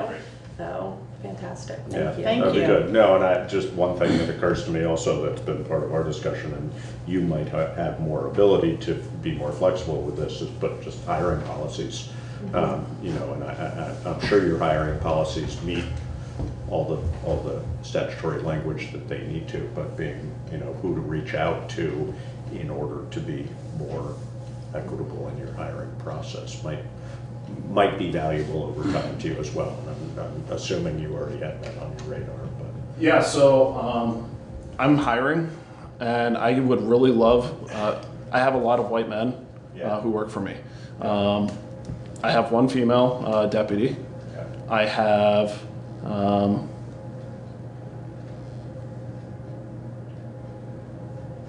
believe 2 people that don't fit the Caucasian checkbox, so to speak, and I don't want to talk about them as checkboxes, but that's it. And we do have an increase, and every time I try to recruit somebody, they find a job for about $80,000 somewhere, and see you later. So I've struggled with that, and I know that I certainly have a significant unbalance in terms of the makeup of my agency. So if you know anybody who's interested in policing, that's community oriented, I'm looking for those types of people. I have sworn staff, I have unsworn staff, but it's been tough. Are you working through the high school to try and recruit while they're young? Yes. So more specifically the Career Center, they have a criminal justice program, and so we've supported that program for about 30 years, up until about, I think it was 4 or 5 years ago when a sergeant from Montague PD took over as the full-time instructor. I shouldn't say full-time, but actually an employee of the school. The sheriff's office committed the instructors for that. And so once he took over, what we did is we committed guest instructors because it allowed us to be able to come in, be seen, have conversations and dialogue. And I've hired several people out of that program. So we are trying to work through that. And then unrelated, I was a school resource officer at the high school, so I was constantly trying to recruit people when they're like, well, I don't know what I want to do with my life, and I'd be like, come work for me. But so far that didn't pan out. We just, excuse me, we just teamed up today with Leland and Gray in Bellows Falls also. And so we have at least 3 kids are going on ride-alongs in 2 weeks, and then I think we have a group of maybe 6 more that are interested. So we're going to try to recruit from the community. So we'll get them out there and see if they like it, and if they do, we'll continue the process. Good. Got anything else? Good. That covers it for me. Anybody in the audience have any questions, or, oh, good. Great, thank you both so Thank you, much. gentlemen. Thank you. Thank you. All right. Can we do Stephen Dotson? Yes. Because that'll be fairly. Quick. Yes. Okay. Mr. Dotson. Thank Hi. you for waiting. I'm Stephen Dotson. I used to live in Westminster, in West, and I served as Westminster's rep to the Wyndham Regional Commission. Karen was actually there when I stumbled into town hall and looked for something to volunteer for, and there had been an open slot at the WRC for a while, so I just kind of ended up there. But I've really enjoyed that work. Now, having moved to Putney, I don't know that it's appropriate for me to continue working for Westminster. I'm living right across the street here at 94 Main Street. I'd like to continue the work I'm doing. I've gotten to know Karen a little bit through doing it. I'm on the Energy Committee with the Wyndham Regional Commission and also the Community Development Committee. And my own background has to do with environmental nonprofit stuff. I've worked with the Rich Earth Institute and other renewable energy people around town and this kind of stuff. So I noticed you all have one absent slot in the WRC. Karen is one of 2 appointees that this town has. And so you're underrepresented currently. And so I saw it as a chance maybe to give Putney more of a voice, to continue some of the work I've already been doing. And I've already talked to Westminster. They're prepared to find somebody else to replace me. So it's not as though the WRC is losing anyone, or in fact, I think that it would be in a position to gain a commissioner is the goal. So really, I'm trying to continue doing what I've been doing, just do it with you all in mind, and try and get to know the needs of this community a little bit more. Not too far away, not too distant. I've kept a little bit of a tab on Putney, but there's a lot more to learn still if I'm going to do this the way I want to do it. But I thought I would come before you and ask if you would consider appointing me. I recommend the appointment. He would be an asset to Putney as a representative. Good. Great.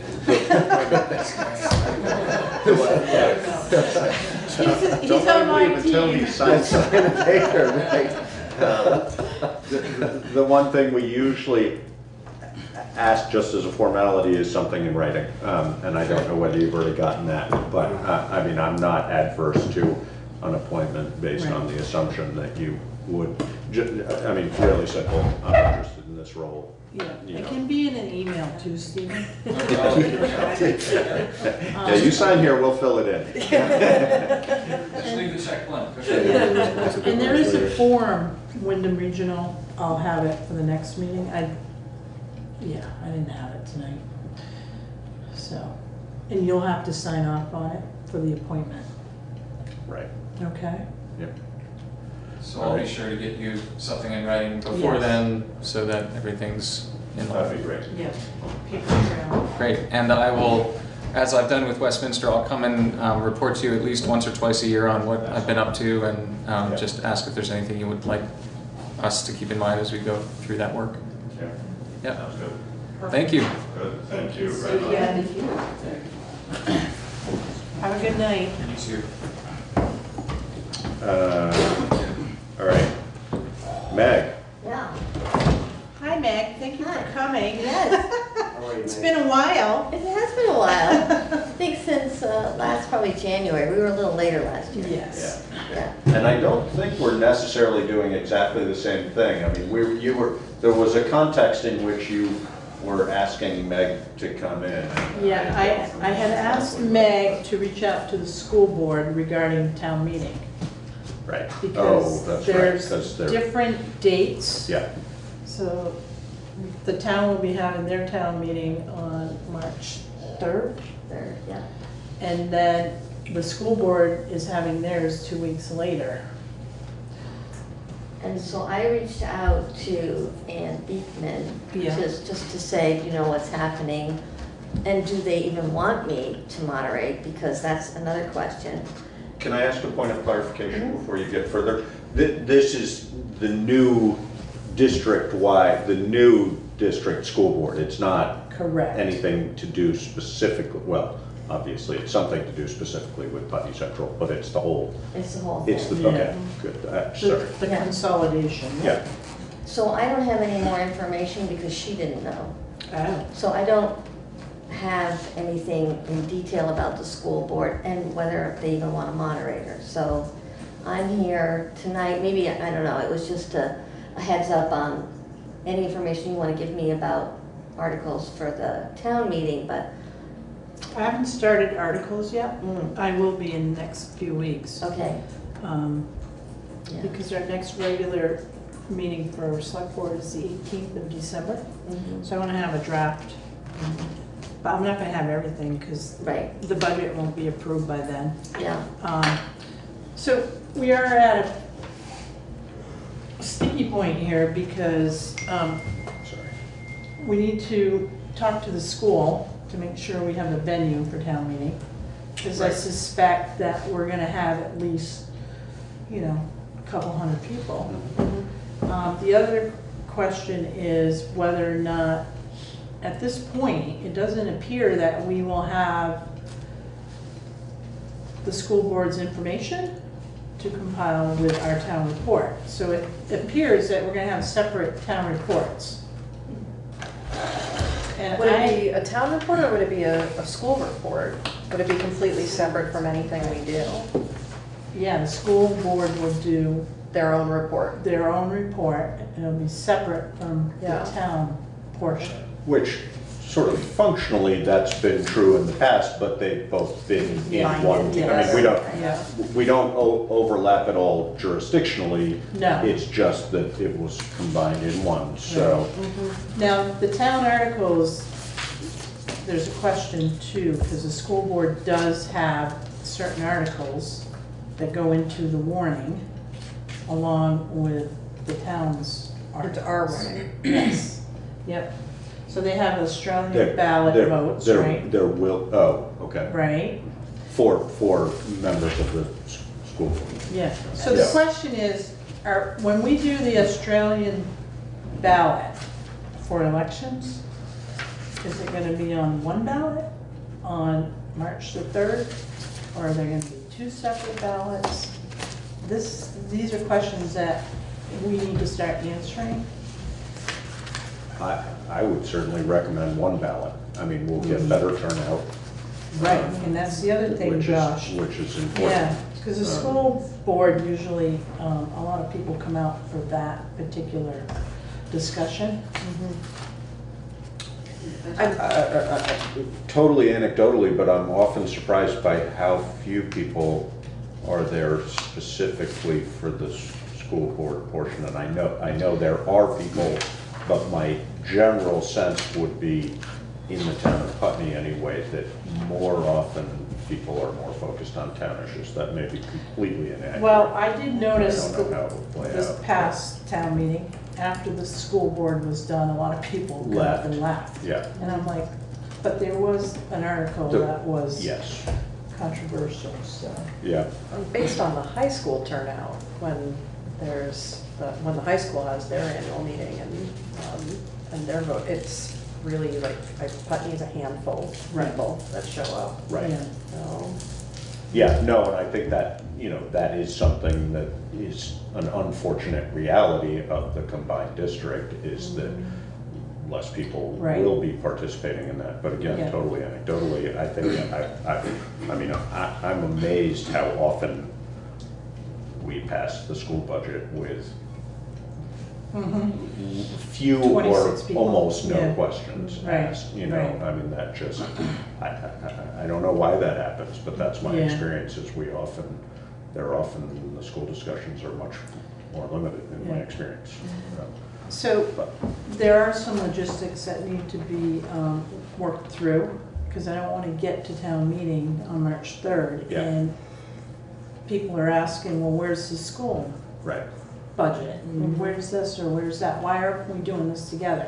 So there is a change, but I don't know how to approach that change yet, because we don't have answers. Right. And that was part of Meg's research, to reach out to Anne. And so you don't, I mean, presumably they will have to have a moderator, but it may well end up not being you. I don't know how they. If it's a regional meeting. Right. And so it's many different towns, then it wouldn't necessarily be Exactly. Putney Who Town would, moderator. yeah, no, I don't know how they do that. And I know there was some question for a while, this predates Act 46, but that for the ballot last year, did it say town moderator and school board moderator? Usually it just says town moderator. I think it just said town moderator, but I. Right, and the Vermont cities and towns, when I first, Recommends. they say, well, you should actually run for both. Right. Rather than just assume that your town moderator, you're gonna be school board moderator. I thought both of them were on that ballot. It might have been, but that would be you, that would have been something you The last time we probably. did it, but this time, this is gonna be a question of. Right. Right. Well, and it's not a Putney specific question, so I would Right. assume in the future, and well, presumably this year, there will be a race for moderator of school board, but not specific to Putney. So I guess that would be a question for you if you're interested in that, and if so, how to get on that ballot. I don't know Right. who does those school-related ballots. And Anne, I can reach out to her again. Is there anybody else that you recommend that I should just? Christina Miller, she's the chair. She's the chair. There may also be statutory language related to it in Act 46. I don't know. I'm not sure. I'm not familiar with there being, but somebody must have thought about it. I don't know. Yeah, I don't remember anything like that, but there may have been. I'm just not recalling it. The first time that they met and passed a budget, I believe the moderator was appointed by them. So Yeah. I'm not sure. If I send you an email, can you send me Christine numbers? And I'll just keep going with this. I certainly don't feel like I need to moderate, but I do want to just, I think we all want to know how we're going to run the March 3rd meeting, and can we still use the school even if the school board isn't part of that? Because it's also Super Tuesday. It's a big day, March 3rd. Right. That's a big connection. Yeah, I mean, it would certainly be my preference that if there are Australian bound, that the economics of it also, I mean, for us to run a separate election is expensive. Yes, So, yeah. we certainly would prefer that, but again, as far as turnout is concerned, we can do better also, especially as you say, on Tuesday, that presumably will motivate some. Has Jonathan been exploring this at all? A little bit, but he hasn't, like Meg, doesn't have any answers. So. And I don't feel like anybody's keeping things from us. I think Right. they're trying to figure it I'm out. not sure, I'm not sure. They're making it up as they go along. I'm not sure I mean, who would we have know those what we answers. want to do. Yeah. But we can't wait No. long for the No, school that's a good point. to decide what they're going to do. For just generating the town report and mailing the town report. Right. Well, we're not waiting on that for the town report. The only thing we would be waiting for that would be if there are going to be names on an Australian ballot, then those should be in the town report. But other than that, the school is just not in the town report any longer. So. I think petitions are due by the 27th of January. And we have a meeting on January 29th, so we can finalize the warning for town meeting. On the 29th. And the budget. And the budget, I think we'll have done before then anyway. Hope so. Okay. No, I mean, No, we will. I'm for confident. for our own well-being, I hope so. I'm confident of that, Josh. Yes. All right. Okay. So I'll We'll be in touch base Yeah. with you, Meg, and Mhm. we'll keep that conversation going. Yeah. And I think that Okay. you should loop Jonathan in just because he, Right. you know, again, there must be state-related stuff, just because Right. it's, that we're not, this isn't unique to us, so how that fits together, I don't know. Right. All I right. will email you. Okay, thanks. Thank you, Meg, for coming in. Yeah, always nice to see you all. Nice Yes. to see you too, thank you. All right, library draft budget discussion.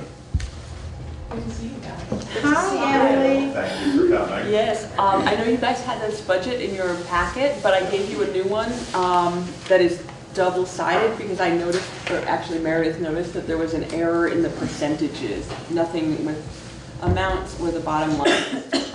When I reformatted it, I messed it up a little bit. So it, the one that's double-sided with the pink all the way on the right is the one we're looking at.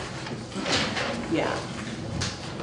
And Laura, did you remember what question you had, or should we just Well, go? I'm curious, let's see, where was it? The endowment interest, you didn't, is that just hasn't paid out yet, and that's why For a it's while. zero? For a while, the endowment was sitting in a checking account, and then it was in a CD for part of that year, but it's true, I think we failed to make that transfer when we met at the end of last fiscal year to make the transfers. I know that we also, Karen, had that other transfer to address, and I also noticed that while I was putting this together, but just didn't, it's true, we didn't transfer anything for it. Maybe we could look at what the CD made and retroactively make that transfer, because we did have an overage in our spending last year. And so what are you asking about that, Laura? Because it's on here, it's listed. They didn't actually. In 20, oh, you were talking about in the actual in 2019, I see. yeah. Yeah, Right. yeah. Which is a good question, and I noticed it as well, so, it's You're true. looking at me. I know, I'm looking at you like, maybe we should be with Karen and, and check, but the CD did make something, more, I don't think it was $3,000, but it did make something that is now Yeah, it in part of the endowment. Yeah. And we should, we did budget it and say we were gonna contribute it, and I think we just overlooked that when we were making the other transfers, which are also confusing for Yes. us every year. Yeah. So we have to address that error, which isn't on here, Karen, that you and I have spoken about. Yes. So while we're doing that, maybe Kevin could come as well, and we can Yep. transfer what interest was made. The endowment's presently in an actual investment vehicle that's not a checking account or a CD. Park Yeah. Place in Brattleboro, and it's only been since, second week in October, Yeah. or something like that, Just- and we're, up $3,000 in the first couple of months. So Wow. it's doing something for us Yeah. now, which is good. Yeah, so hopefully we'll be able to put a better number in for the endowment interest in the future, but right now I've just left it. And that 65% of the endowment is with Park Place right now. Yes, yeah, and some of it will be in a CD as well, and a small amount will be kept in cash. What's Park Place? Financial Debt advisors. Financial advisors. Joe down P-check, it used to be P-check, Joe I Little? think, isn't it? Yeah. Mhm. Great. And then your expenses on circulating materials, you didn't Yeah, we spend did- we anywhere underspent near as that. much. Yeah, Was that to make up for some of the expenses in library expenses? There was a few that- things going on there. One was that in the digital content line, the Vermont Department of Libraries picked up the tab for one of our services, which was almost half of it, which was very nice. Nice. And that was partially because they were going through a lot of staffing changes at the state level, and I think maybe, I'm not sure what happened with the contract, but basically they were like, we're covering it this year. I think they also had money because of staffing changes and had money to move around and covered it for all the libraries in the state, which was great. Nice. But other things like the video and audiobook, I did underspend that on purpose when I noticed we were not massively, we were over in other things. But other things like adult books and juvenile books, I always try to spend all of the money for that, and it's mostly just a matter of when do we receive the books? Are things back ordered? Do we receive them, in August instead of before the end of June? So those are a little bit lower. But good eyes on both of those. So a couple other points on this budget is health insurance is higher. Yeah, I mean, their portion of health insurance, I know that health insurance across the board is going to be higher for us, but we went from 26,775 to a proposed 38. Can I explain that? 891, yes. So in that, because currently there's a single plan and then there's a two-person plan. And so one of those plans is we're looking at a family plan, just in case there's any changes. Okay. There's not to say there's gonna be a change, but there's potentially a change. It's kind of what we're doing with the highway department. Yeah. Because if you don't. If we don't budget for it and a change occurs, then we have but, budgeted. So here's the question to the select board though, okay? So if we don't budget for a change like that, whether it's in the highway department or in the library, and it does change, we go over budget, but we can justify that. Right. So do you want to carry extra, do you want to be conservative and have taxpayers' money go into a fund that may not get used? That's the question to you three. So I have questions because I'm new here, and it seems like the library functions differently than any other thing that happens in town. And you have your own board, but the town pays for the majority of the operation of the library. It is a public library, and you guys do. So I have questions about how that works. So you're presenting us a budget, and you have your own board that's voted on what you think should happen, but it's really up to the select board as to what we allocate for funds for the library. Is that right? Well, it's up to the voters ultimately. Okay. I mean, I'm asking. I'm all new. Yeah. So it's up to us if we accept the proposed budget from the library and present it as part of our general fund budget. Got it. Right. Okay. Which we can or can't do, but then it's up to the voters then to say. But as I think you know, from the floor at town meeting, if we present a budget that say includes this, but somebody at town meeting says, boy, this whole budget looks great, except I don't want to fund the library to this amount, they can that, and then that gets voted on by people, whether that number gets amended. Well, they can't amend the number, they can amend the overall number of the general fund. They cannot amend line items. So nobody can specifically mandate, other than us, that the library gets any less funding than it would get. Okay. But that's within the context of the voters having weighed in on it. So. Okay, thank you for that. And the town can express its clear intent and what it wants us to do. Yeah, so they could say, like, we're lowering the budget because of this, and we want you to do this with it. Right. Okay. But then that's up to our discretion Yeah. to decide whether we do that or not. So one other point is salaries. Right now in this budget, there's a 3% cost of living raise. And we already had the discussion that cost of living right now for 2020 will be 1.6 and the consumer index is like 1.8. Okay. So there's a 3% increase in here. That doesn't necessarily mean that it's going to stay in there. Right. So it could go down to 2%, it could go down to whatever.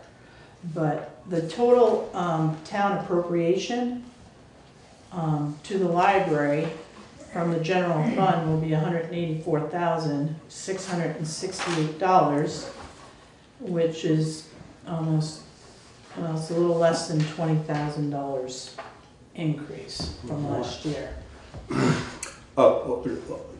Of that, 12,000 is in that insurance. Yeah. Right. Which is also the issue we had. So the reason we had that conversation and that's built in is because last year we had, I added my partner to the insurance and we had an unanticipated since the previous budget season jump in the insurance and we went over. Went over budget. Went over budget. But we can justify that. Right. Yeah, no, I mean, this is the reality across the board for us with health insurance, and Right. it's one of the few things that predictably jumps multiple percentage points as opposed to a handful of percentage points. And it's frustrating. This is a different set of circumstances, so that's not strictly a cost increase in the health insurance premium per se. Right. It's a difference in the package. But health insurance is always a wild card in that respect, and it's frustrating. But I think we're always better off having the money in the budget and then not having to worry about it than having to scrape together. We'd rather have a surplus at the end of the year than a deficit. That having been said, of course, we don't want to be frivolous about that. Right, and I agree. But I mean, I would lean hard on you to make a recommendation. I would say, you could split it 50-50 too, and say, hey, let's add 6,000 to it, and then we've hedged. I mean, we had a conversation with the highway department almost being $60,000 with a benefits package and having somebody at $15 an hour, which we've been carrying for 2 years. Okay, that's a lot of money. Yeah. $12,000 doesn't seem, like a big number, but when you add it to another 60,000, we're reaching the $100,000 mark, So, we see the whole picture.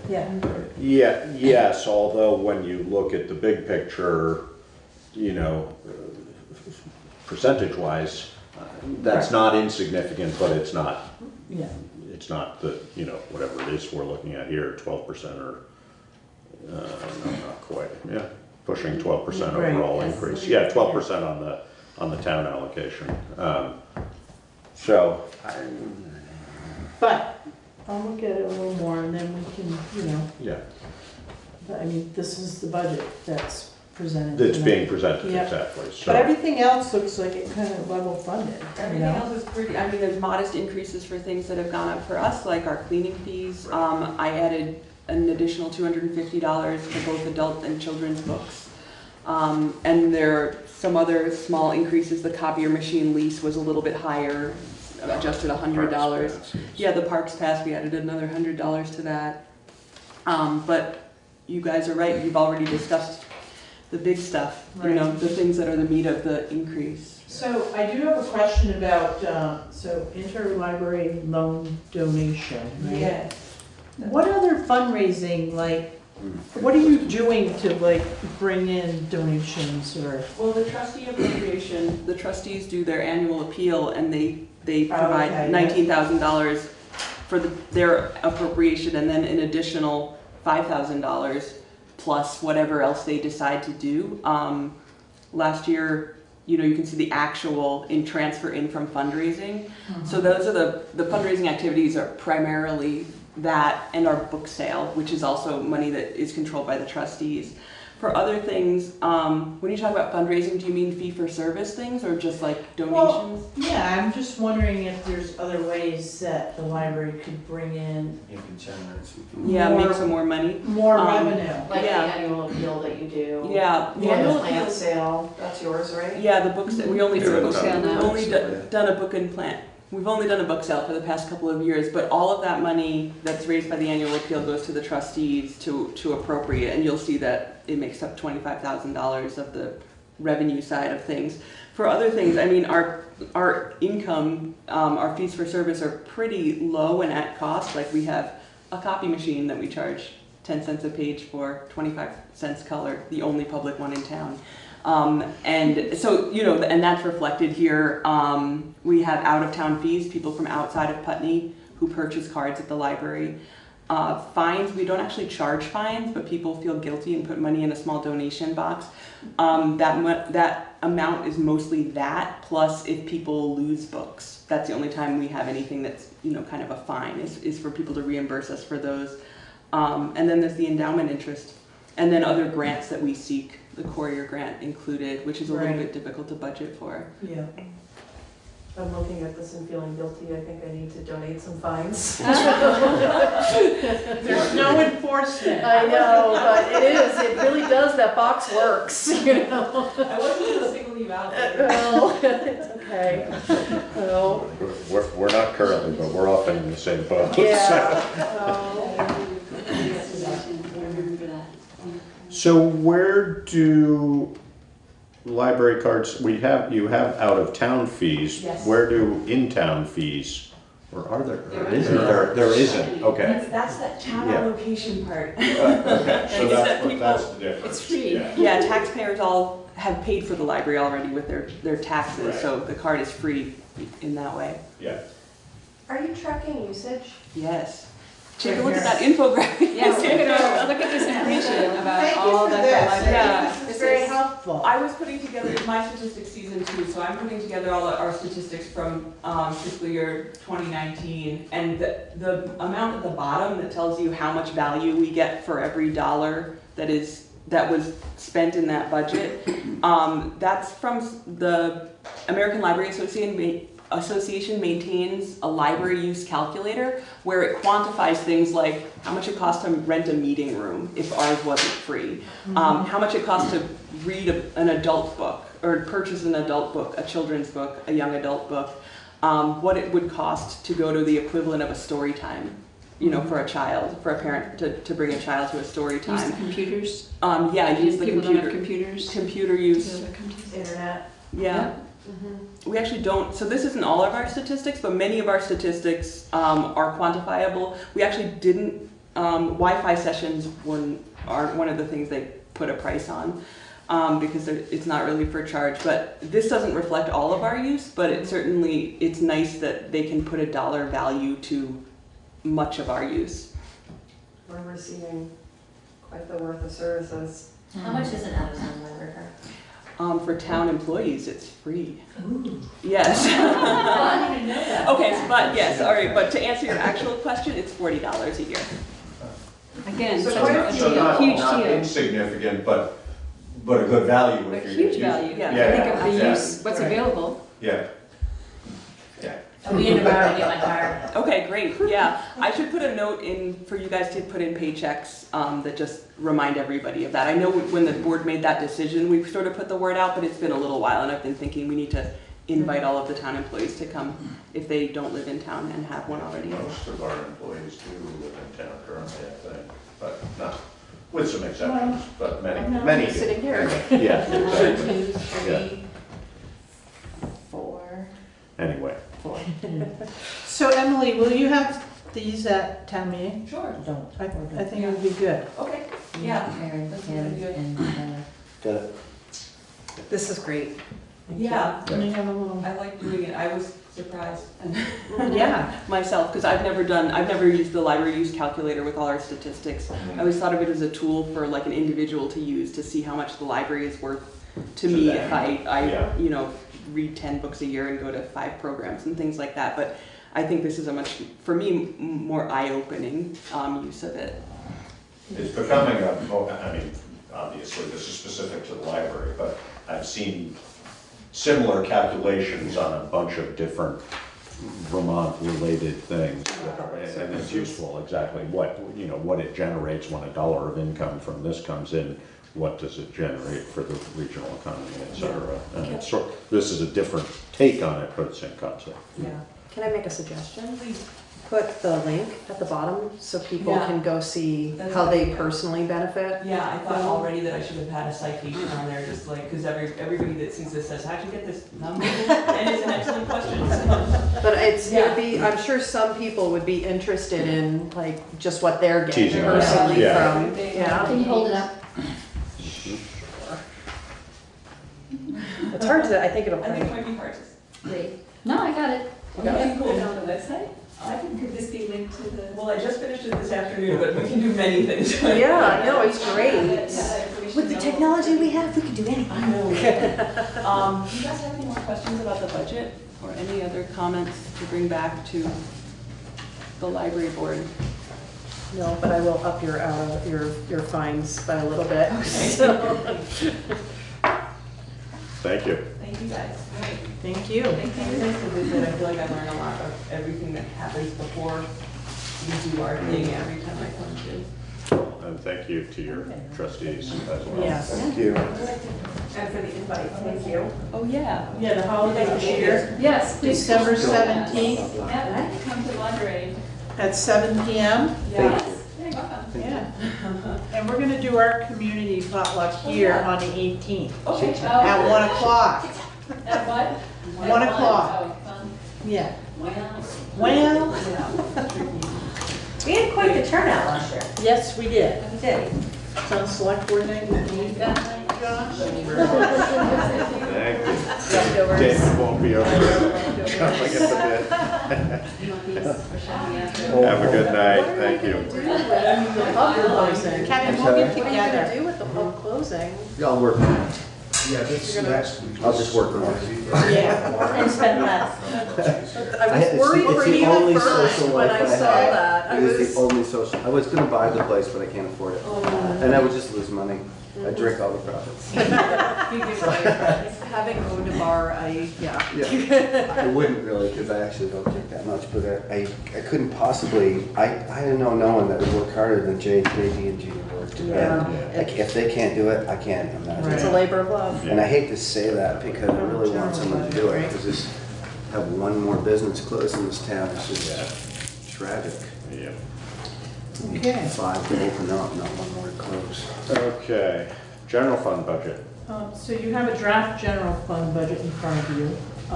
It will change, but I don't think it's going to change significantly. I'm narrowing down a number for workman's compensation, which is on page 6. We just barely get the numbers from VLCT last week, and Alyssa did do a spreadsheet, so I should be able to throw those numbers together, but I just want to confirm them. And then on page 8, VLCT passive insurance, that number's going to go up. And now with the And that, just Yeah. so we're clear, that's basically our general liability policy, correct? Correct, on our equipment, our buildings. Yeah. Yeah. Across the board? Yes, yep. For everything. Everything. Here, fire Yeah. station, for everything. Well, the highway is separate, it's in their own Budget. Okay. Okay, but the fire department, the library, sewer, water, sewer, everything in here, yes, is in this big number. Wow. And VLCT, I mean, we have exited the VLCT passive at times in the past and then gone back to it. It's, you know, yeah, for a handful of years, we were not part of the I passive. didn't know that. Yeah. I'm all about, shopping.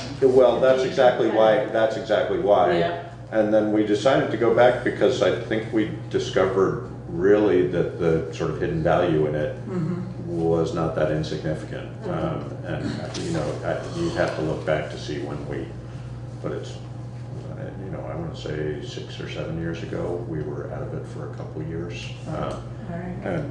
We were shopping it back and forth, but then it just, It's so easy. we decided to go back. They're so well know all suited to the do. laws. Exactly. Right. Yeah.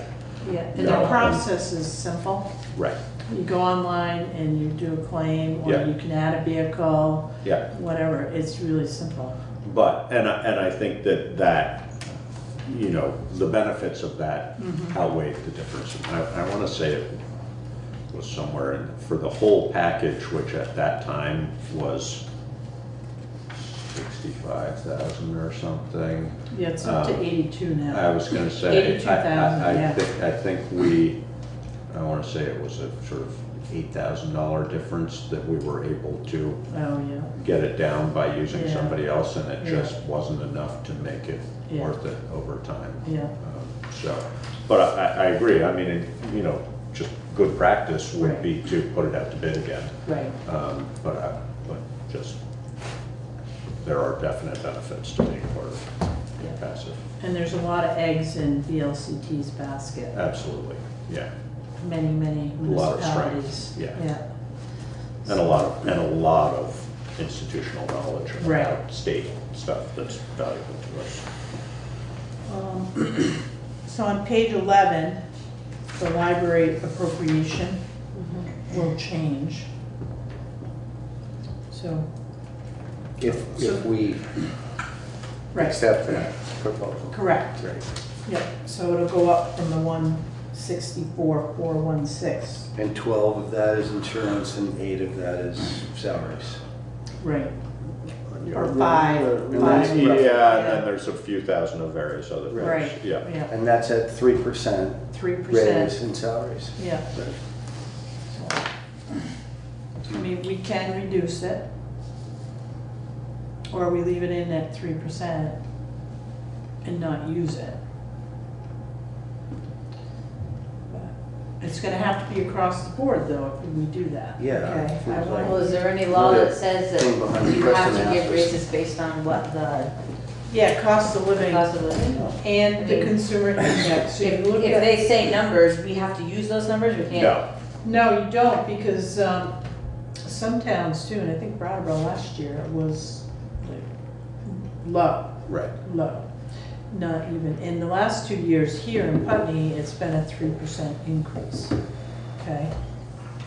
Yeah. And I think I spoke about this before, but the frustrating thing is, as we all know, even at 3%, which is generous, I think, you know, you watch how things are going up in price, and 3% is, Right, it gets swallowed it's up. not adequate. Yeah. I mean, but do we feel comfortable making that decision for other taxpayers who are squeezing Correct. to pay their taxes? Correct. And that's a tough one. And that's Well, it the is, thing we have to considering how we're remember, giving because money the in this town. taxpayers Right. are funding the general fund, Right. the library, the highway Right. department.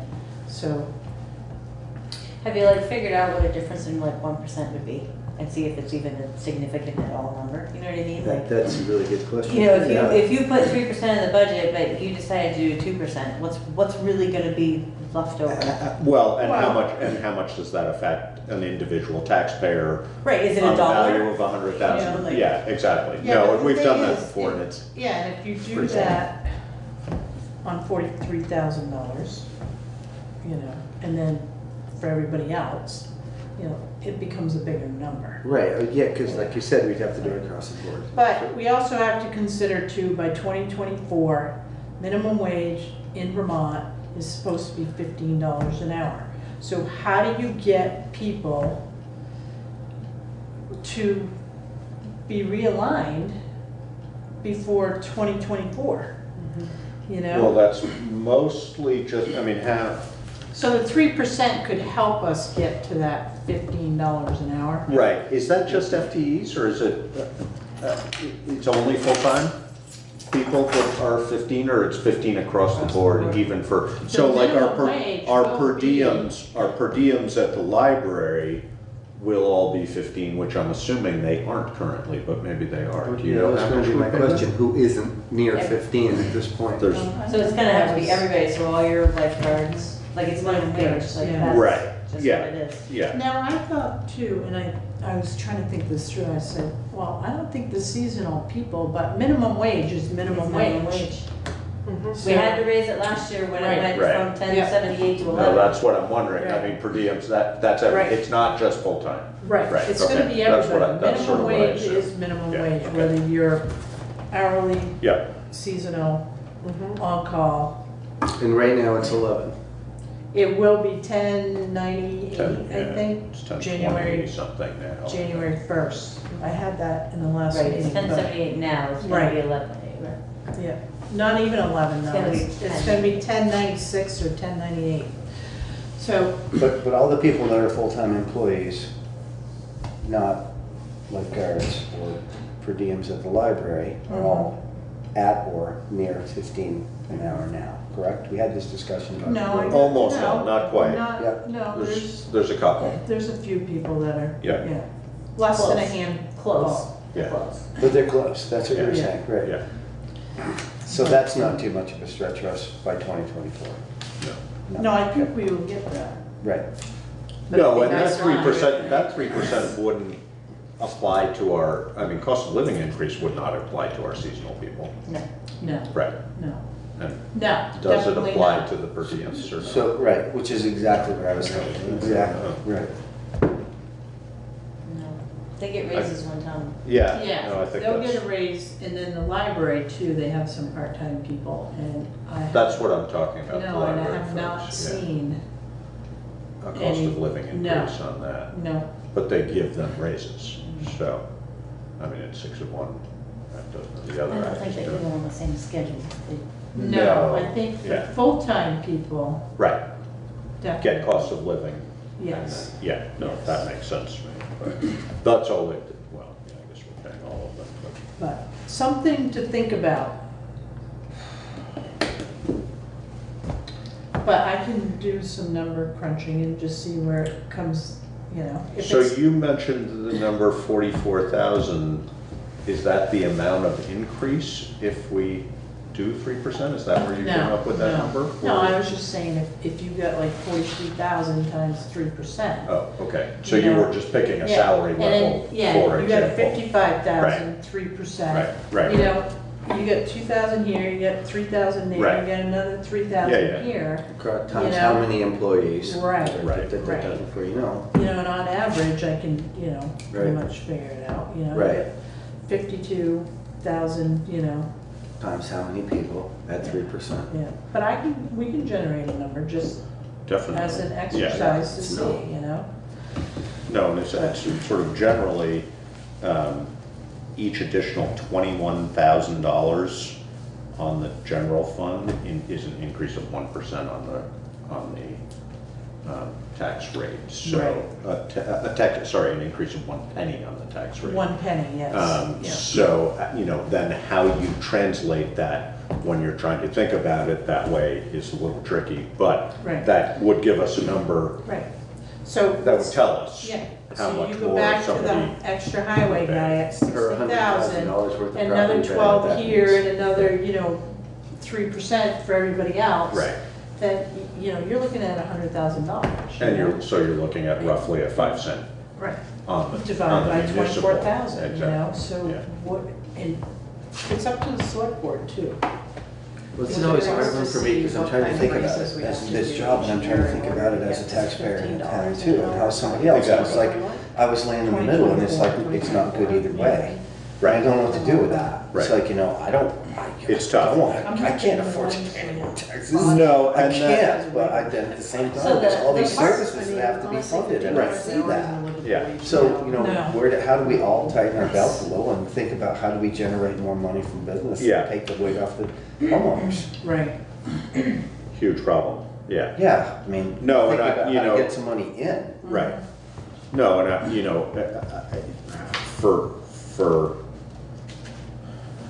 for anybody, higher taxes is not desirable. For some, a very small increase makes a very big difference, hear that. and that's not a small sum. So, the amount of people that it affects that way is not small. Right. I mean, an extra $10 a year Yeah. makes a big difference. Right. So, When we're looking at, new equipment too, you gotta take that into consideration. So there's a lot of variables here and it's, where do you shave? We need a casino. Nice try. Hospital is open. there you go. We need one paying us taxes. So I was like, Yeah, I don't think that's panned out quite the way I hoped it was going to, but. Humor can be part of this sport. Oh, yeah. so while you're looking at the library budget, you can look over the general fund budget and I'll have it updated for the next meeting. That's good. Thank you. And any questions that you have, can you write them down? And you can always come in and talk to me too. Okay. Recycling solid waste. So another topic of discussion, I've had people, and this happened last year around the same time. It's budget season, people are asking what's gonna happen with recycling. Are we gonna have a program? So, Well, be due here again. We had a program and then we don't have a program. And I know how that affected me individually. yeah, And I don't understand what it cost and why we stopped it. So maybe we could just have a quick. We have all those numbers. Chip had we those worked through numbers. that, yeah. I can tell you, I don't, we have to get Well- a big can of worms, just some. And Yeah, yeah. just to Yeah. clarify, we still have a program, it's just not a very convenient program for our townsfolk. We have the ability to go to Ferry Road. Yeah, Yeah. right, so it just doesn't have the Which costs a good convenience amount that of we money, have. too. Not for recycling. Recycling is free, yeah. well, I instructed a new person that just moved into town that they could take their recycling down there, and Yes. apparently it was not the case that it was free. It's supposed to be. Yeah, that's what I thought, and Well- so I Do feel, they have to pay the annual fee You to might, get yeah, recycling for free? I don't know. It must have changed, because I was always under the impression that recycling was a free service. Yeah. Well, because we pay like $6,000 something for that, right? No, we pay Wyndham Solid Waste Management. Significantly more than $6,000. There's an assessment that every town gets. 23-ish. No, it's gone down. I think it's gonna be like 18,000 for 21. But it was up quite a bit more when we had, it was up more than that when we had the recycling. I was gonna say, the difference must have But they were been losing financially money. motivated, so we So- stopped having the receptacles here because of the cost. Right. That's, I don't even know They why. stopped, they stopped placing them here because of the cost. Got it, okay. Right. You know, I mean, one of the big challenges for them is just that the recycling, their ability to sell recycled product is very volatile. Yeah. And so, you know, they would do okay some years and take a bath other Good. years. And right now, recycling, I mean, you know, glass and metals are still reasonably valuable, but like paper recycling Yeah. has zero value. I mean, that most of it's ending up in, I don't know about from here, but much of it across the country is ending up in landfills because it has no value. BPR had an interesting report on this recently. Is that because we don't have any paper mills? Well, no, it's largely because the Chinese stopped taking it. They were buying it all and they stopped for a number of different reasons. But that just absolutely wiped out our market for it. So the assessment has been going down over the years. So in 19, it was $25,515. And last year, well, this year, 20,000. And then for 21, I've got it budgeted for 18,000.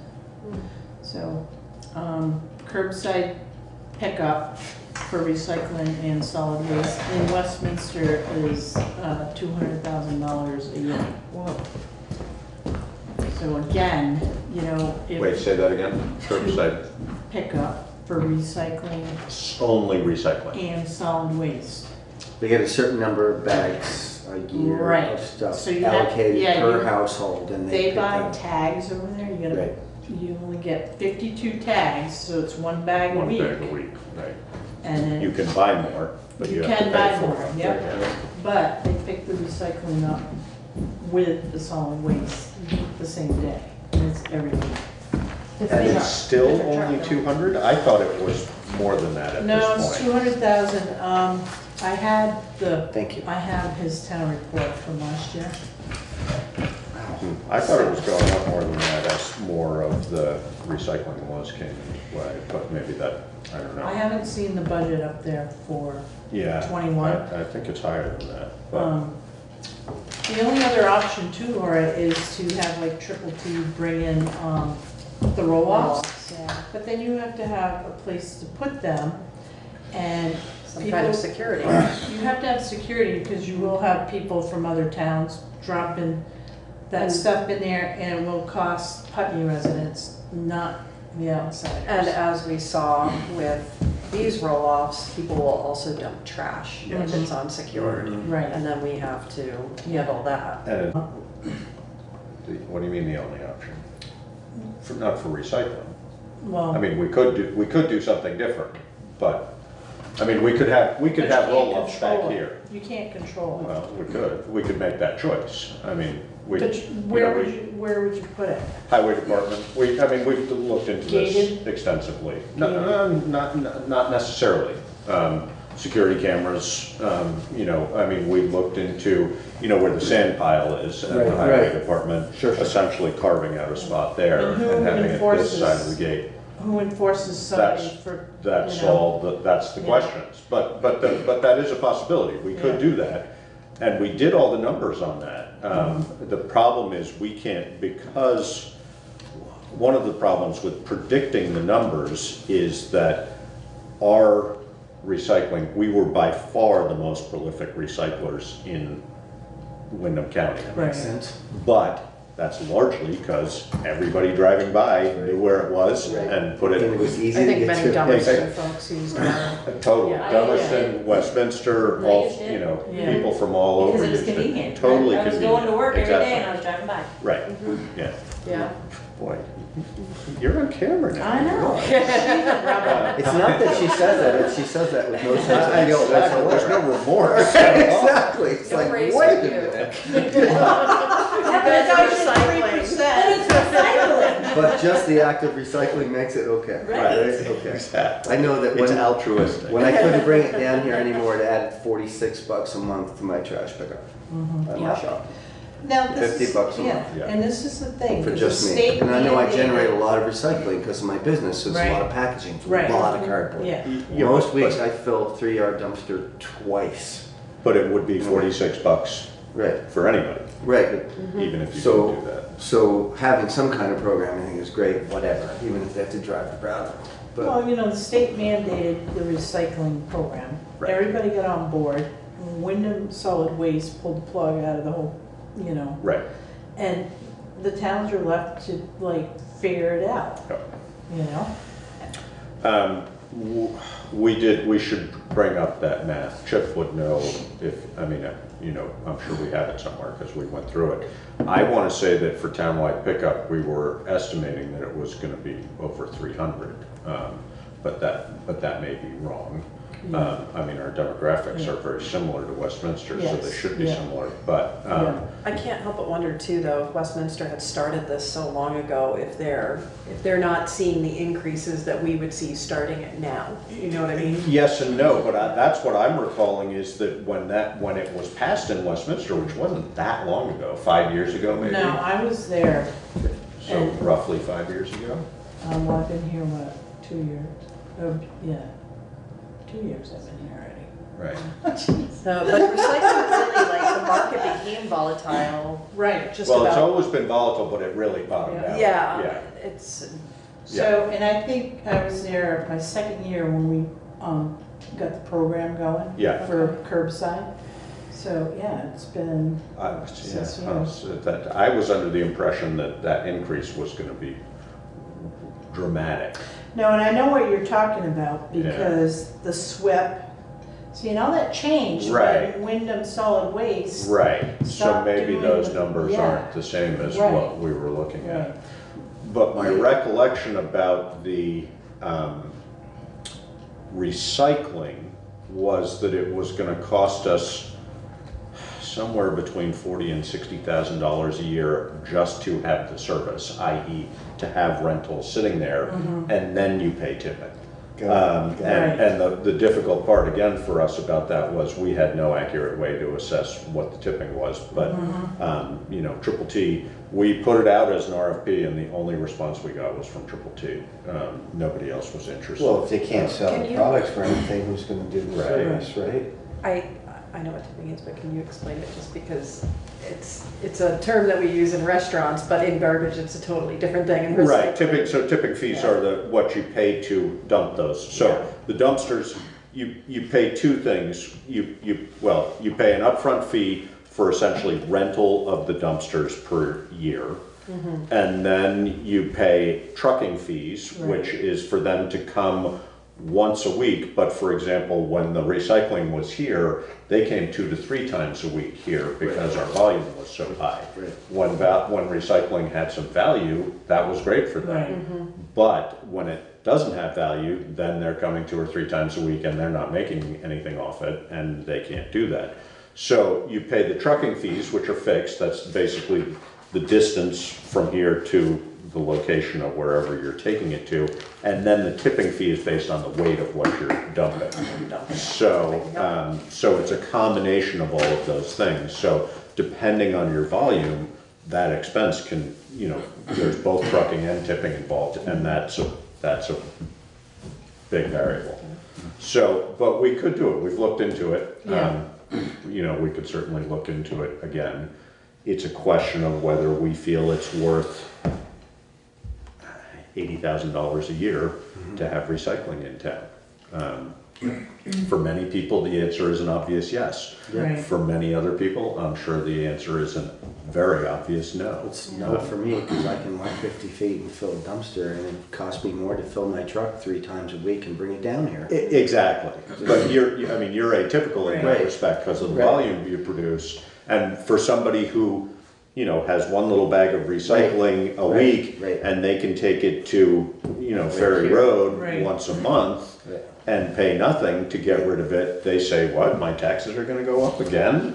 Based on this? It's hard. And curbside pickup also is only for single-family dwellings. Not rentals. Not commercial businesses and not any rentals. So that takes part of that out of the. Yeah, so we would have to know what those numbers were. Because would it make sense, And then it leaves the businesses hanging. But the businesses, the other thing is, as long as we're staying, the whole assessment to Wyndham Solid Waste is based on the fact that we are participating in their solid waste management plan. Right. So regardless of what we do with it, unless we were to form our own solid waste district, which we also could do, we would still be paying this assessment to them regardless of how we manage it. So, but we could form our own district, but then we have to do all the paperwork and all the bureaucratic stuff involved in doing that. And we have to have approved infrastructure, et cetera. We really have to do is find out a way to make recycling profitable. Have some money back in there. Exactly. Yes. Some interesting uses happening in Vermont that are changing the landscape a little bit, but not quickly enough. No, and not on the scale. Yeah, definitely. So we keep coming back to this conversation around the same time of year when it feels like it's almost too late to do anything about it. Wouldn't it be worth it for us to call a special meeting and get from the town, and share this information with them? Because I feel like that we keep having this conversation, but it's not getting out there to the larger community. And then they're just coming back with the same questions. Town meeting, I think, yes, I think one of the problems, and this is a perennial problem we have, is that if you have a special town meeting, the people that are going to come to a special town meeting are those who are least likely to be adversely affected by this in a significant way. And that's just a problem, that's universal. But, when we do public meetings, it's largely people who are already reasonably involved in issues and or educated about them, et cetera. And so we tend to miss a big demographic of people that are the least likely to be supportive of something like this, and that's tricky. And I'm not saying we shouldn't do it because of that, but it's a reality that we face. So the next question is, how do we get them in the room? This is the question I ask myself every week I come here, because I am one of them, and the fact that I'm here is because he kept coming and talking to me and saying, why don't you come to town meeting? And I know so many people that don't know anything about what's going on in town. And they're all really good people, and they're really hardworking, decent people who want to know why their taxes are so high, and they don't get involved. And I keep telling them, you have to get involved. And as out of my element as I am here, I am so glad that I know more than I did before. And I have tons more to learn. But you're right, that is what needs to happen.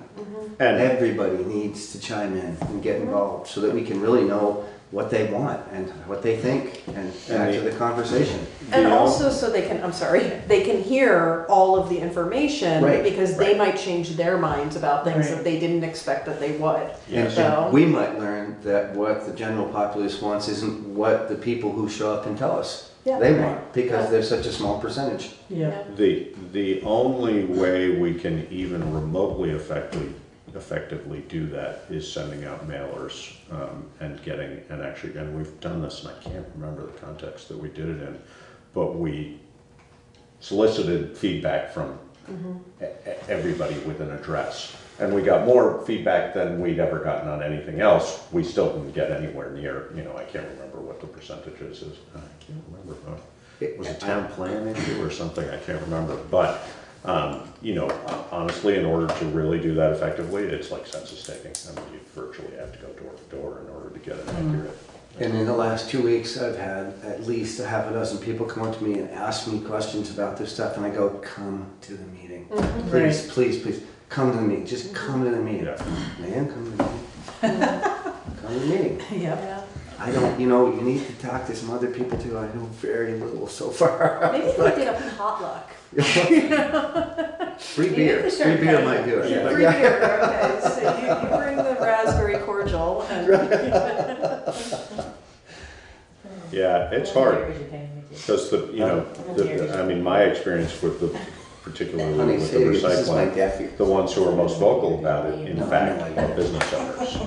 Because they're the ones for whom it's a huge pain in the neck. And they're the ones that we wouldn't be able to support with curbside. Exactly. No, it's really a dilemma, But it is a consensus, so we have to figure out what they actually want. Well, what's the consensus? Consensus is that we have a problem, or, No, I think we need to ask the question again, because people keep bringing it up, Yeah. So how do we ask it in a way that we get enough people answering it? We finding out what they want, Just send a postcard so with a that checkbox. so that this is not a moot point. So we don't have 100 people out of how many people live in Can town? we do an unofficial ballot? Like, could we do a survey at town meeting day? yeah, again, the demographic you're gonna get is just. Yeah. But we'll get a larger demographic because it's a presidential election. True, but So we might actually get The more timing might people. we get more, yeah. No, no, It's when we're gonna get the most of them. Yes. In the room. Probably, and even that number's not enough. But yeah, It's not, but it's, it's better than what we're getting now. No, I get it. And if it were a very simple survey that they could fill out while they voted, or before they voted, or after they vote, I don't care when, just, if it were something that we had in town hall, we had it available in multiple places, the library. The hard thing about that, and we could certainly do that. I think the hard thing about it is really what's lacking is the educational component of it. So, if we do a survey, how do you try and get some of that educational information out there to people before they're answering questions? Because, I agree. And also the money aspects of it. I mean, when we had this exact discussion numerous times based on with Cynthia and with Chip and coming up with new numbers and different numbers and so on. And each time it was like, wow, that's a lot of money to just bite off in order to have the convenience of recycling. And I loved having it. I would pay what it would cost on my taxes, but I don't feel that's fair necessarily to do to everybody, because there's a lot of people who I don't think would.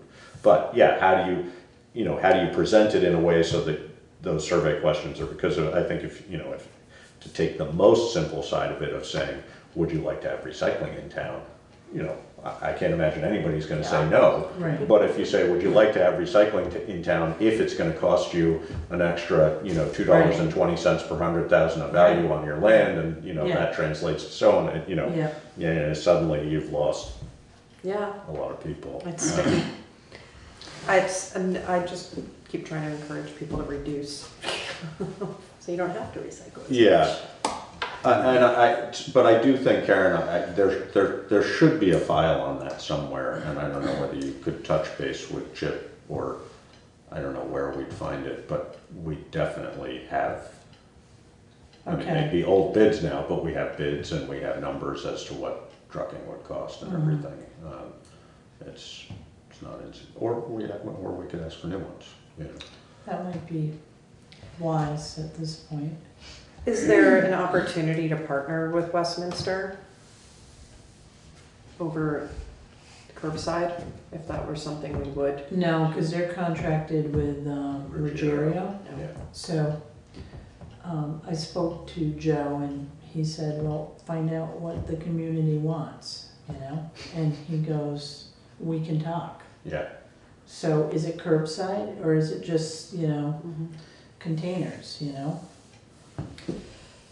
So. Yeah, or, I mean, you know, I think the other thing that Westminster has going for them, as we do with Ferry Road, but it's closer proximity, is that the transfer station. Yep. Exactly. Yep. Which is right there. You Yeah. know, it's very convenient for them. You know, for us, it's all the way down Ferry Road, which is not that convenient. Right. And, I mean, when you look at the resources expended for people to go and do the recycling there compared to having dumpsters in town, it's crazy. I mean, there's nothing good about that, but. And we could consider having our own transfer station. Not right now. I feel like that's like in the same, on the same level as considering having our own police department almost. So. Find out from towns who have it, what it costs. Like what it's. I actually my parents live in a very similar demographic town down in northwestern Connecticut, and their annual budget they have a mini transfer station. It's really cool, a little teeny compactor, recycling, a couple sheds. It's all right by their highway department. Their annual budget is roughly 160, 170, something like that, which was lower than I assumed it would be, but it's not a small number. And they've got one full-time person and one part-time person, and they're open, you know, Wednesdays and Saturdays from 8 to noon, and one sort of semi-evening or something like that. And it's just for single families, it's not for businesses, do businesses use it? Do they have to buy That's a good tickets? question, I'm not sure. They don't have as much of a commercial base as we do, but I don't know. Like Springfield, you have to buy tickets? No, you just take your trash in. You have to do it. I mean, there's no collection, but you just go in. I mean, it's paid for in your taxes. As long as you're a town resident, you can go for free. So it's a great little setup. I think it would be awesome, but it's Residency? Right, if people are just able to walk in and, you know. like in how- their situation, it's largely because the guy who runs it has been there forever and he knows everybody. Oh, yeah. But you know, whether I would guess maybe they give permits, but I'm not sure. I mean, if you pay taxes, you can use it. So Right, you get it on your windshield. exactly, and I don't think they have that, but there must be somewhere. I don't know. It's a good question. I don't know. But it would be great to do that, but it's another department, you know. So whenever Karen's ready to sign up for another department, just let us know. You're funny, Josh. No, and in the past they made some You money find off a the place recycling. to sell the compacted cardboard nobody wants. Yeah, right now. Right. We have everybody coming to Putney. No, they actually Then you open up a cardboard burning power plant. So you can They do a very cool thing too called Art at the Dump, which every year they have an annual thing. Local artists collect and make art, and it gets sold, and it's all to benefit. I think it's the school, If but that doesn't fit it's something. Putney, where would it fit? It's really cool. Artists in town. Yeah. We've got it craft people, Plenty. yeah. It's a neat thing. It's great. I actually brings us money. it's That's very a cool. good idea. Yeah, I know. very good. I like that. And it's community involved. Yeah. Here we go. Nice. But anyway, okay. All right, so moving on to broadband municipal program.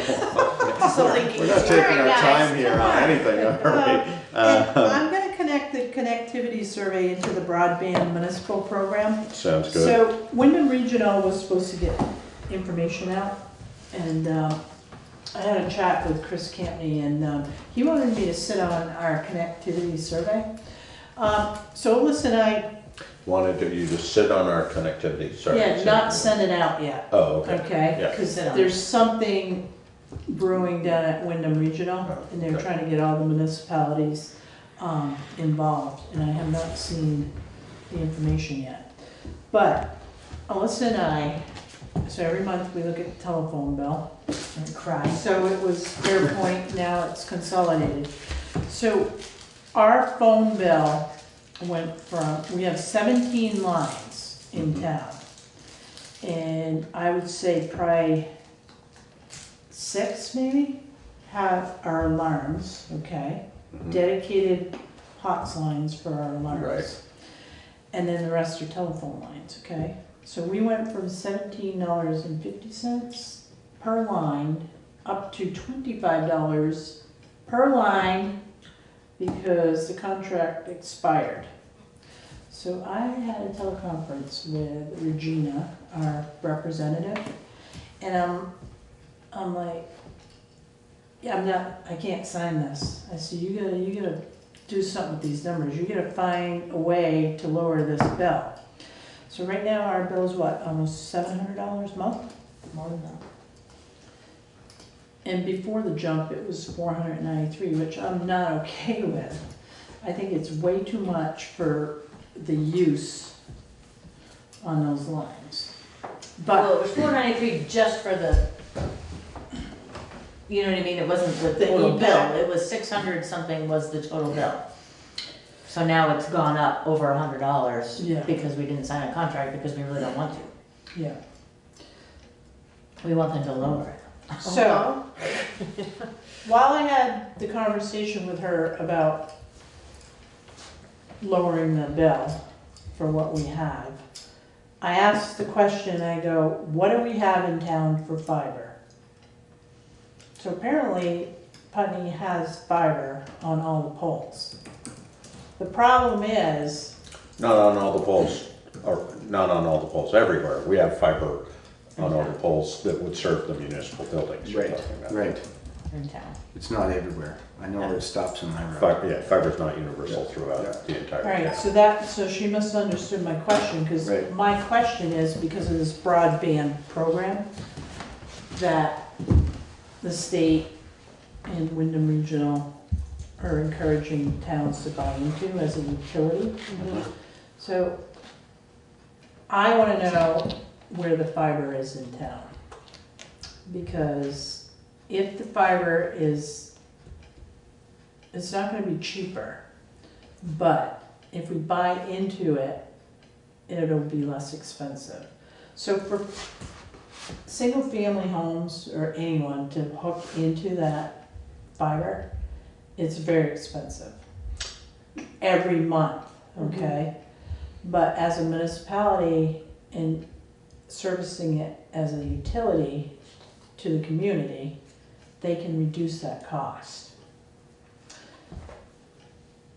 So between the phones and the fiber, I'm trying to work with Consolidated to see if it's even going to be feasible. But I'm not okay with the phone bill being that high. Yeah, It I just mean, I doesn't think make any that, sense. I think that the connectivity survey is to find out who has fiber, who doesn't. I mean, Yeah. you know, very basic. And what people want in Putney. Can we add recycling to this? I know, right? Have a dual survey. If we're gonna send out a survey, we should definitely think about that, Yeah, because it's maybe not we do. expensive to send out a survey, and Right. it's not inexpensive to Right. send out a survey. And we can do it through different platforms. Yeah. Not just, you know. Right. mailing. So the broadband program it's gonna be rolled out, or I don't have enough education on it to really like explain it now. Chesterfield, New Hampshire just bought into Consolidated, where they can all connect to the fiber. And it was a loan. Yeah, but that's I know, that's a I know. misnomer to say they can all, I mean, you can all connect into the fiber if you have fiber. But if you don't have fiber, But apparently they do, for each home, it's on the poles in Chesterfield, but it's whether or not the people will be able to afford the connection. I don't know this, but I don't think that's true in Putney. It's definitely not true. I know that it never went past the grammar school until a couple of years ago. Exactly. So she And 2 years ago, she it went past the grammar misunderstood school the and it stopped question at I my was folks' asking, house. because I want to know how much fiber is in Putney. I'm thinking because you were having a discussion about the municipal yeah. buildings, is she was thinking all your municipal buildings are served by fiber, Yeah. which is true. But it was for a long time, it was just a single run on Main Street, then it went up to the school, then and then the grammar school funded it to go up, Putney School also funded to go up there, Greenwood, I think, Landmark, obviously, they all have done this, but, you go out on, we have it now, what happened 3 years ago now, probably, was a whole group of people got together and said, basically worked as a block and said to Southern Vermont Cable, how much would it cost us to put fiber to these, I think it was 65 homes. Yeah. What they did is they came up with a deal in which he said, as long as X number of people commit for X period of time, I'll run the fiber because that'll make it worth it. Yeah. But since Consolidated has put in fiber additionally, but I do not They come to believe my, that it they come goes to my shop everywhere. now, but they don't go any further up Black Locust Road, and I made that happen because I needed it for my work. Right. And I think if you look at, probably the best informed person who would not be neutral, but who might be able to help you understand some of the connectivity and issues is Ernie, who runs Southern Vermont Cable. He's very knowledgeable about Putney's cable, about Putney's fiber information. Nice guy, has worked well with us for years on various different things. And, he would either have that information on the tip of his tongue or say, this is where you go to find it. Because he knows. It's possible. Karen, are you bringing this up as you're saying Chesterfield bought it as a town? And the town is paying for? So the town got the loan to put in The fiber. infrastructure. Yes. And the taxpayers have to pay that back? It's collected through Consolidated. That's the weird thing. There was a big article on it. And then they pay a certain amount and then for so many years, and that when the loan's paid off, and then it drops. In theory. Yes, in theory. Yeah. Yeah, I've never known anybody go down the price. Yeah, I heard that, yeah. But I would have to think too that they would have to have a certain number, like you said. Right, to make it worth their while. To make it worth their while. It has to be, well, and that's where the municipality could come into that. They could say, we levy an additional tax in order to underwrite this, it's paid back over time. Yeah. But again, who? But see, who the feels they survey have will to tell have us, what the community, what the need is. that? Yeah. What the need is we more than one company that offers it. Right. Which we have. Southern Vermont Cable, that's who I would suggest you talk to Southern Vermont Cable, because they definitely have, and they do phone lines, they do everything. There's bigger companies too up north. Because the whole state of Vermont is trying to run a major artery down through. Right. And then the smaller towns connect into it. Feed off of it. Yeah. Right, exactly. Well, we're already, we have that main rib right on Route 5, but part of the problem is the further you get away, the slower your speeds are, so. And I look at Springfield and Brattleboro and I'm like, those are hub cities, hub towns, municipalities. And, if they don't have it, then it's like, why, But if we could connect into those areas, then it shouldn't be that difficult, and it shouldn't cost that much money. It's the whole, for on and on, it's been the discussion about the last mile. And that's really what it is. You go, like with David, you go up Black Locust Road, at a certain point, it stops. I would have to guess, Old Quarry Road, for example. I can't believe that they've run fiber out there, because there's just not enough households. Maybe I'm wrong, but Of course you're right. I Of course they're trying. think Forget there's a about lot of Turner room. Trail. Well, Turner Trail, I mean, when you start Yeah, looking at yeah. how many there I are, know, I know, teeny yeah. little arteries all Yep. over the place. Yep. And unless people are willing to pay to install the infrastructure, Right. do you guys have fiber all the way up to you? We have high speed, but I don't know if that's fiber. Yeah. You know, but they put a whole corridor right through. Right up through. Right up Yeah. through. It ends about a mile from our house, but because it's within a mile, we You- get it. So you probably get it through copper, which is. Right, But right. it's That's not what I have from the pole to my shop, but at least to the pole. And it used to wait forever to get downloaded video. Right, or exactly. a, you It's know, pretty fast schematic now. or electrical Yeah. system, and now it's seconds.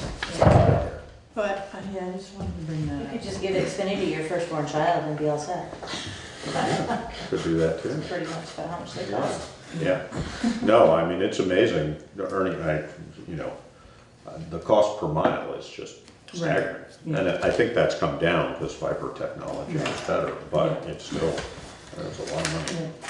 All right, so So the draft animal control ordinance. we have a special ordinance for draft animals? Yeah. Sorry, I couldn't Draft resist. horses. So after going to my workshop today, you did review the draft. Did you have any questions? I just have concerns about you being I mean, I understand that Default it's person. mandated, but I do have concerns about you and Tom being the default.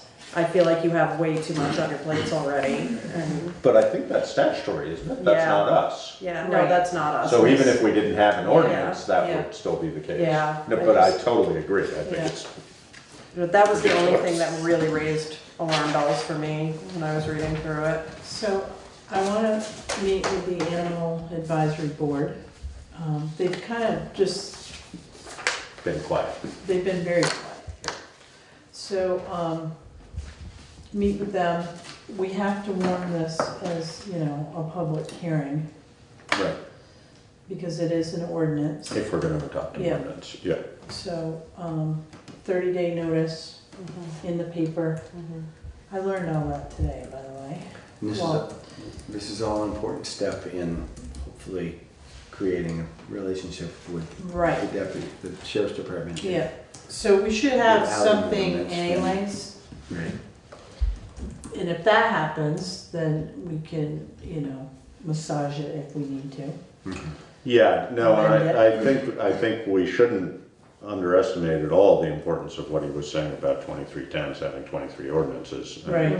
And we should be as receptive as we possibly can to having a generic ordinance that would Universal. fit as Let's many. get the program running. Yeah. Yeah, Right. right. I think that it would be better to try to have 3 or 4 towns that were the Yeah, same than start. to have everybody. Yeah, Yeah, like- well, and honestly, again, this is where legislation could be helpful. I Right. mean, if there was legislation that said, these are the basics of a town ordinance for animal control, Yeah, that would make life a lot easier. Well- Because then they could base their service Right. on that, Yeah. and then if towns had quirky things about them, they'd Right. have to tweak it to it, pay a Yeah. little more, pay a little less, whatever, but, and VLCT does have a model template, yeah. which we worked off of as well, to amend this one. But, Right. But we're still on our own as far as, We are, and they're, this is a touchy topic, oh, yeah, animals. yeah. And, there's a lot of different personalities on the board, and, it took a while to, Not muddle that many people, but a through. lot of personalities. Yeah, well, but they're all experienced, I know, and I get I'm it. like, I Not a lot of draft. Just you trickery, know, yeah. it's like, dogs are a big thing in Oh, hunting, yeah. and I'm like, Dogs and beavers. Yeah, it's true, you can't forget the beavers. yeah, Now the turtles too. Turtles too. Yeah, but, so I'm And not glad so you many guys dairy looked at cows. that. no. So I'll get with Abby and schedule a meeting, and then, Figure out when we have to post it for, yeah. we'll post it. And I think the timing is really good because town meeting's coming up too, so there might be discussion about this at town meeting. Okay? Good. Yeah. This, All did I right. have, oh, wait a minute, I just want to share with you guys quickly, okay? So, taxes. Oh, so You saw these in your packets, right? Yeah, yeah. By the way, that's $17,000 more, less. Less, okay. For overall, Yes, overall. for payment one or payment two, don't matter. It was a combination. All right. So overall, it's 17 plus thousand less than, Yeah. because that's what I deposited today. So, yeah, payment one and two, $145,473.18 minus 17 grand. Like 128. So since he's up, I Oh, no, No. you were still So- reviewing taxes, yes. Delinquent tax report, we're still out $92,441.15. I'm giving you guys these numbers for a reason. And then utility billing is $24,382.11. Delinquent. Yes, delinquent. And I'm still working on the landmark, which I will get a hold of John McLaren, who is on vacation right now. But if I don't get any more information, we will have to credit. And it appears that's probably, Water issue. Yeah. so that's that. Warrants, if you can move on to warrants, that's good. Yes, we do. I move to accept and execute the warrants as presented upon completion of review. And I second that. It's been moved and seconded to accept and execute the warrants as presented upon review. All those in favor? Aye. Aye. Aye. Payroll warrant dated November 29th in the amount of $19,378.08. That's a big one. You have the library, you got rec department, Are we doing bi-weekly now or not? I mean, no, semi-weekly? They had a lot of calls, I think, at the fire station. I think it was a really busy period for Plus them. we paid out some people who finished training. yeah, 3 people were paid a stipend. Oh, yeah. Yeah, Those are some real numbers. right.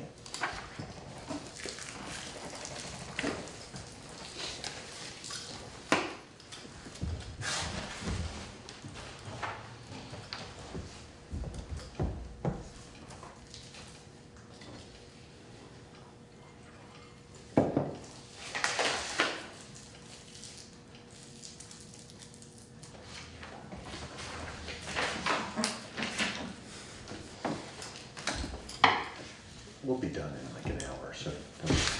I bet. If you stop talking over there. Right? I'm working on overtime, it's okay. Great. That's the kind of attitude we like. I don't give her overtime. Did you hear that? That's a Do I big get a 3%, do I get a 3% pay increase on nothing? Payroll warrant dated December 6, 2019 in the amount of $6,574.87.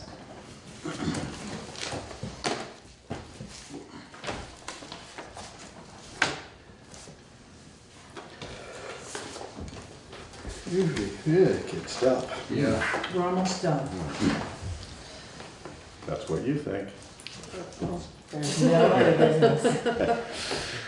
Don't make me go into executive session. Only if you order pizza.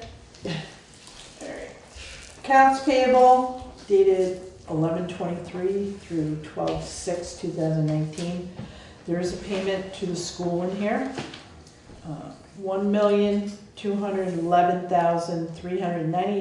$1,211,398.23.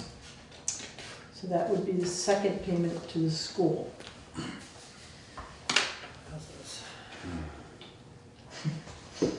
In our account right now, there's about 2.3. So, that being said, delinquent taxes and utility billing, we need to start collecting money. These taxpayer payments, is that, Those are credits. okay. It's overpayments. Mm-hmm. So their homestead exemption probably came in HSA. and, yeah, Mm-hmm. They'd already paid. right. Okay. Yeah, without the school payment, we were only like 51,000, so actual AP wasn't too bad. Schools are expensive.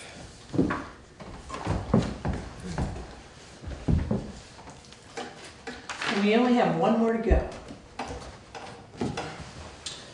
Till And next also it's year. over again. Yeah, It's exactly. gonna be less Then it all than starts those. over again. The illusion that there is night, right? There's no night. I'm Earth is hoping just we turning. overpay and then we end up with credit, you know? That sometimes happens. We still don't have any draft audit yet. What did we pay EJP this much for? Was that related to meters or not? No, that's related to either water or sewer. The auto read contract, right? Oh, yeah, the handheld, the gun to Yeah. read the meters. Yeah, there's like a support, annual support. And why are we paying Renault gravel or something? Good question. Ding, ding, ding, ding, you win. I questioned it too because, Was it a final payment on something we hadn't well, settled up on? so the date was August 1st, 2019, and the ship date was August 2nd, 2019, and I'm like, well, how can that be when our closing was August 1st to buy the pit?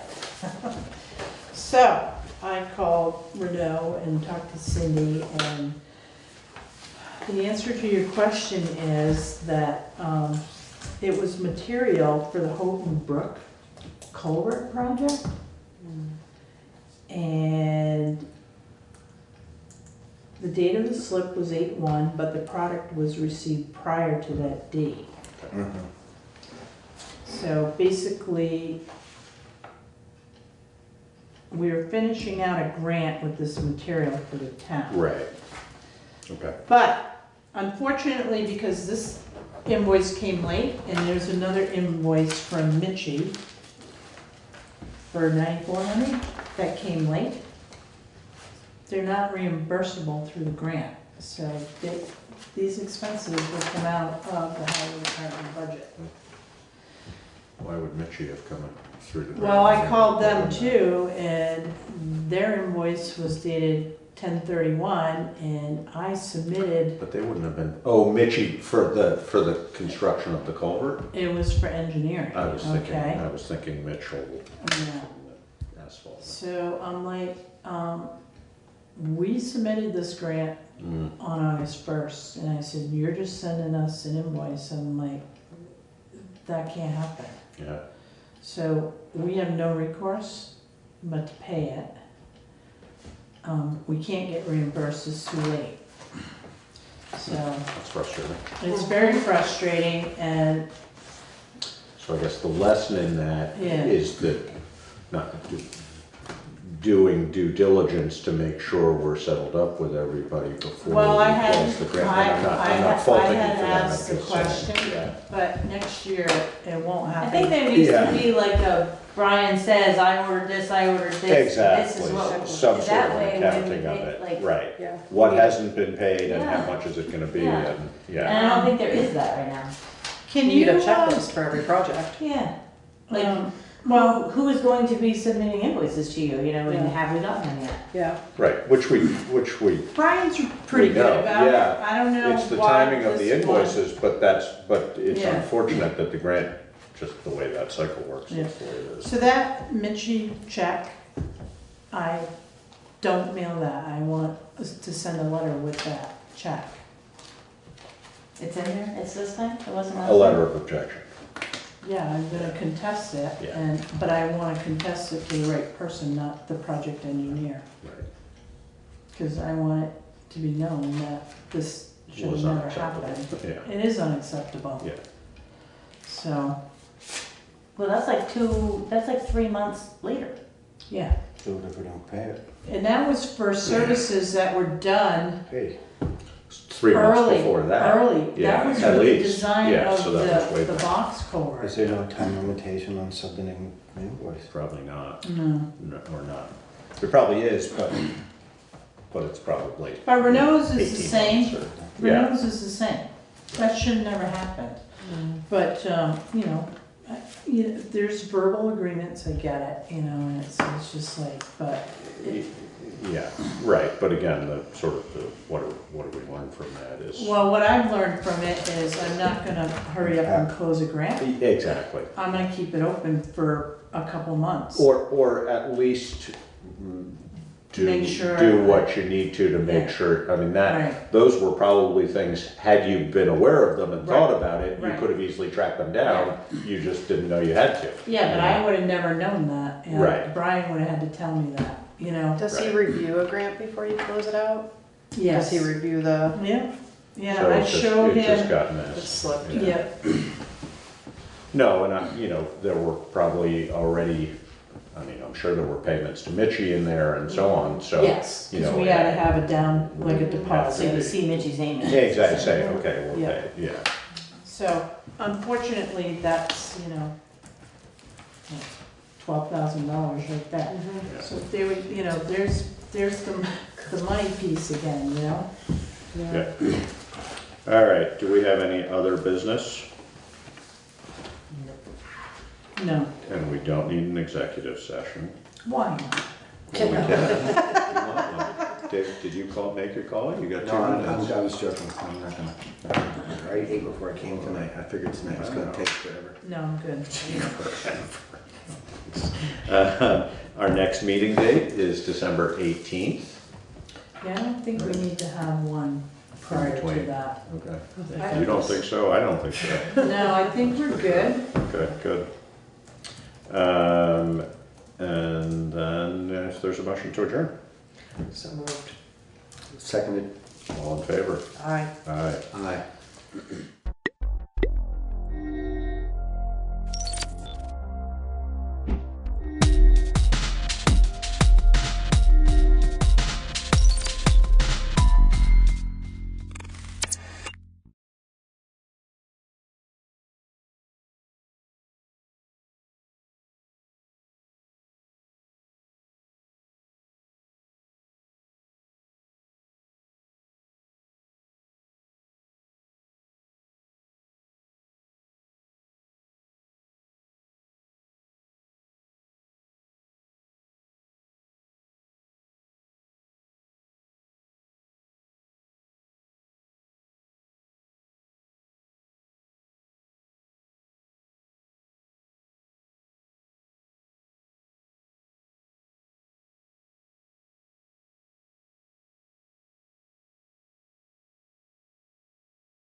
Go ahead and call the meeting to order at 6:30. I'll entertain a motion to approve the minutes from November 11th, 2019. So moved. Second. Any discussion? All those in favor of approving the minutes as written signify by saying aye. Aye. Opposed? Abstentions? All abstain. Okay. Additions or deletions to the agenda? Anybody? No.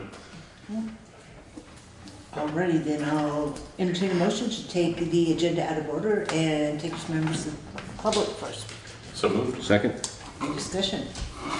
Hearing none, all those in favor of taking members of the public first signify by saying aye. Aye. Opposed? Abstentions? Motion passes. So, Mr. Marshall. Hi. I'm wearing a whole bunch of hats tonight, so. Okay. We'll start out with the bridges for the Historical Society. Okay. The bridges update. We've got a couple of sheets to give to you.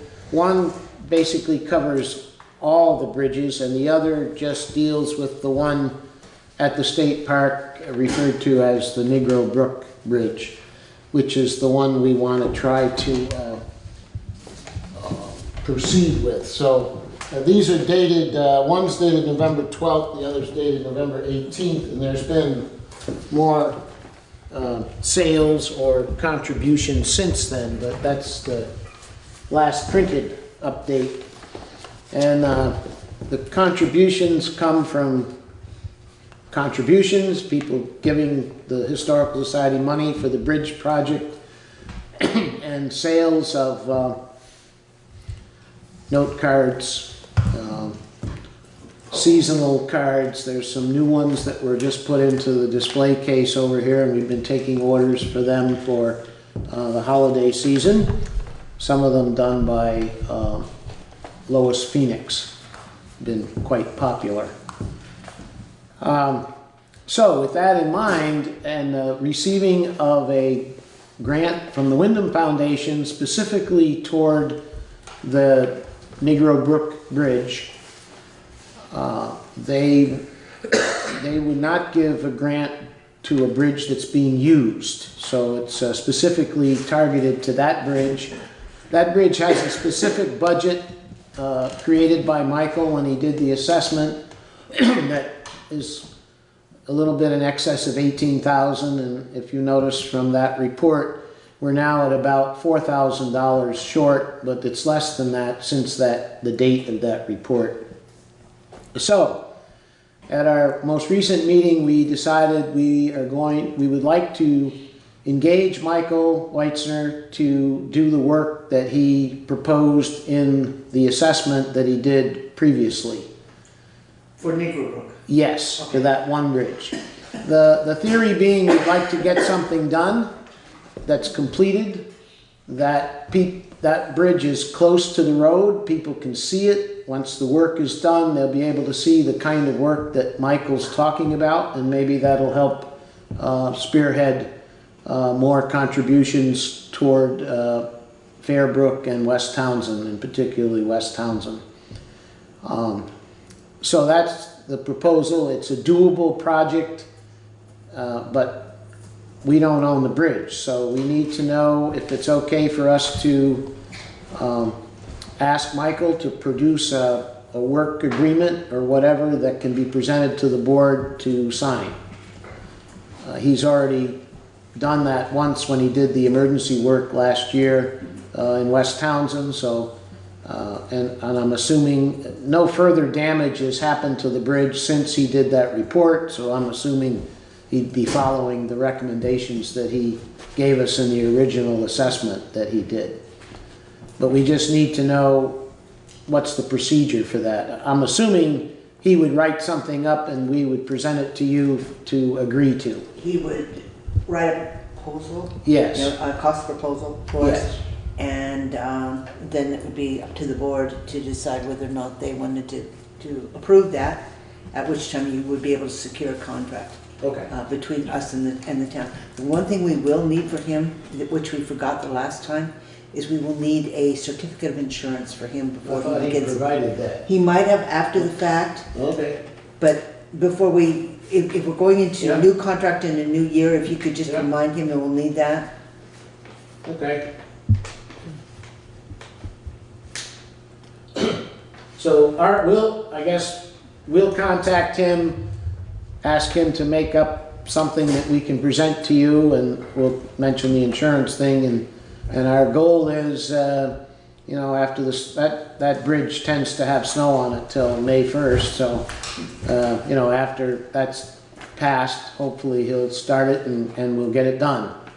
The state park people are very supportive of this, and they would like to see that work done because it's so near the park, and it's part of their, what you can look at in Townsend type things, and along with the other bridges, but it's right there. They can walk to it from the park. So I think it would be a good showcase for this type of work.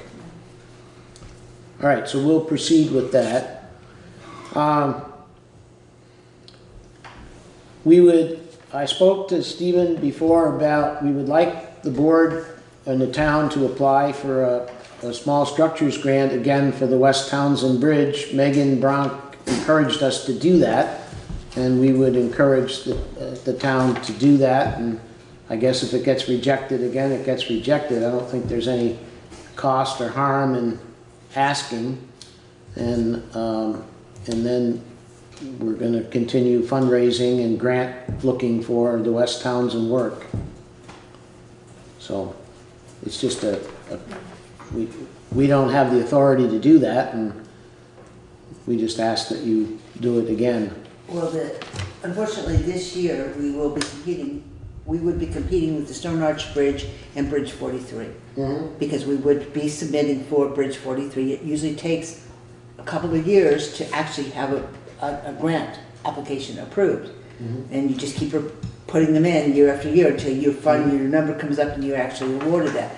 We have the engineering study done and back for that bridge, so I'm guessing that in the spring that whoever's on the board is going to apply for a structures grant for 43. I don't know if it makes sense to compete against ourselves, you know, by putting 2 in for Townsend, because there's a very limited, I believe it's 10.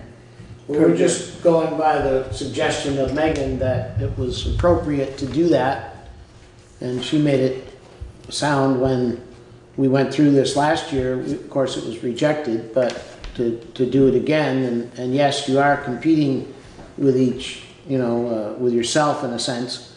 I don't think they'd give the West Townsend one over Bridge 43, but I had, well, I'm way out of line here. I had an opportunity to talk with the guys that were there, and they made a statement that it didn't appear as though that bridge needed replacing.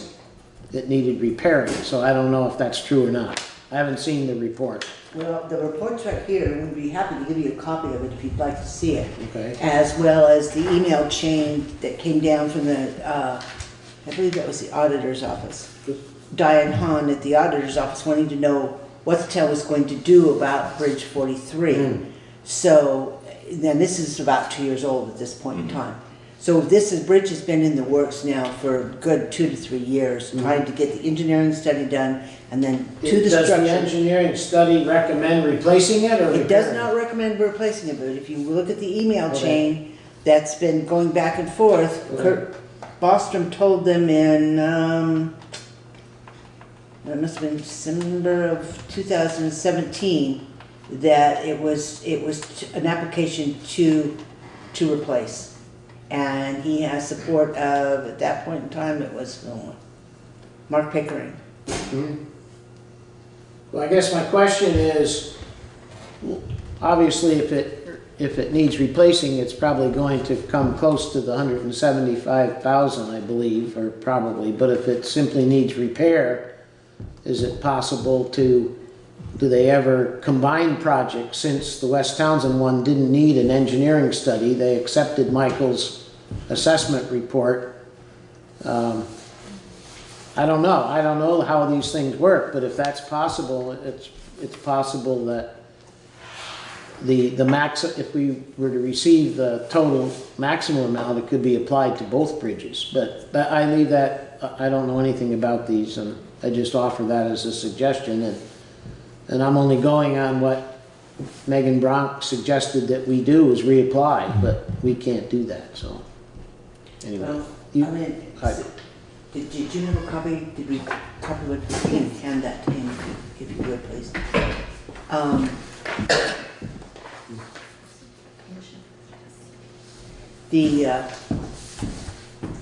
Basically, I mean, we could certainly put one in, but I would just worry about competing against ourselves. Yep. But that'll be up for somebody to decide. Yeah, well, perhaps there's a way to, first priority is Bridge 43 and second priority, so that they're not competing with each other, but instead of two separate, I don't know. Well, there's a cap on the amount Right, that are going right. to lend. Yeah. And What's the window for the grant application? And then the work would have to be done within a certain length of time, I would imagine. it's usually 2 years. Yeah. They're fairly substantial lengths of time on the structures grants. Okay. But again, it's very unusual to get one the first year that you apply for it, so. Yeah, they do what, 10 for the state, right? Yeah, they do, Yeah. Yeah. So I would think the odds of towns are getting 2 would be. Well, but even our Or first year of getting applying one, it, yeah. getting one, it's probably gonna take several years of applying before they can actually just get to 43 for that matter, so it is definitely a long-term project. Okay. But you now have what we had in the file as far as Yeah. the reference material and how the state has. May I keep this and bring it back? Absolutely. Okay, I'll bring it back to the group and we'll look over it. Okay. Whoops, we're sliding off. All right, well, that's it on that part of it. The other part is this name issue, which has taken on a life of its own. This is mostly to make you aware that there has already been a petition to change the name of Negro Brook presented. The statutory requirements of this are that the Bratt Library Board makes name changes of physical features. And there's a statute that covers the process. It involves a petition. The petition was returned because it wasn't complete. But it's in the wind, so. It's also on the internet. Do you know where this petition actually was? Pardon me? Do you know where this petition actually was? Because there is an internet petition that's online. Yeah, People can sign up. I've been led to believe that electronic petitions are not accepted. Oh, good. But anyway. And if it's the one I saw, they had the bridge in West Brattleboro. Exactly. So, stupid people shouldn't be rewarded for their ideas. But this is not something that's new. The state park has been involved in this for some time because of people coming to the state park and asking, how did the name originate? So I've been in touch with the State Library Board. I've been researching that, and it's not been easy, but it's something I like to do, so I like to try to come up with the answer. The point of me mentioning this to you is the statute requires the select board to be informed of the potential change because there has to be a hearing. And I requested of the State Library Board that the hearing be in Townsend when a correct petition, if one was filed, arrives with them. They thought that was a rather novel idea in that they meet in Barry. And I said that, and I'll go on record as saying this brook is 100% in the town of Townsend. It doesn't originate in any other town. It's not like the West River that goes through a whole bunch of towns. The name appears on the 1869 Beers Atlas, so it's not something that got a name just a few years ago. It has some longevity to it. There's some discussion of African Americans who lived in Townsend at that particular time. No one has shown me any proof through any documentation that this was the case, but it appears that it may be. The names that I have did not live anywhere near this brook. So they did live in Townsend, and some lived in what was Acton, which didn't become part of Townsend until 1840, which is nowhere near the brook. I just wanted the board to be aware that they may receive notification. I've asked the Historical Society to be one of the parties. That's not a requirement of the statute, but it is required to be posted in the paper of record, which is the Reformer. And then it's a 30-day notification period, and then you have a hearing. When I got involved in this, I first had no idea that the State Library Board was involved in this sort of thing, and also how many requests there are to change names in the state. There's quite a few. The other question I asked of the person that's originating this petition through email was how many of the people who signed it, and you have to have 25 or more, quote, interested persons, were from Townsend or even Windham County, and none of them were. And I made it clear that I found that unacceptable. Now, is this coming about because of the question of where did it get its name, or is it coming about because of its name? Because of its name. No, I don't think there's been any research done by the petitioners as to how it got its name. So they're just worried about the name? Yes.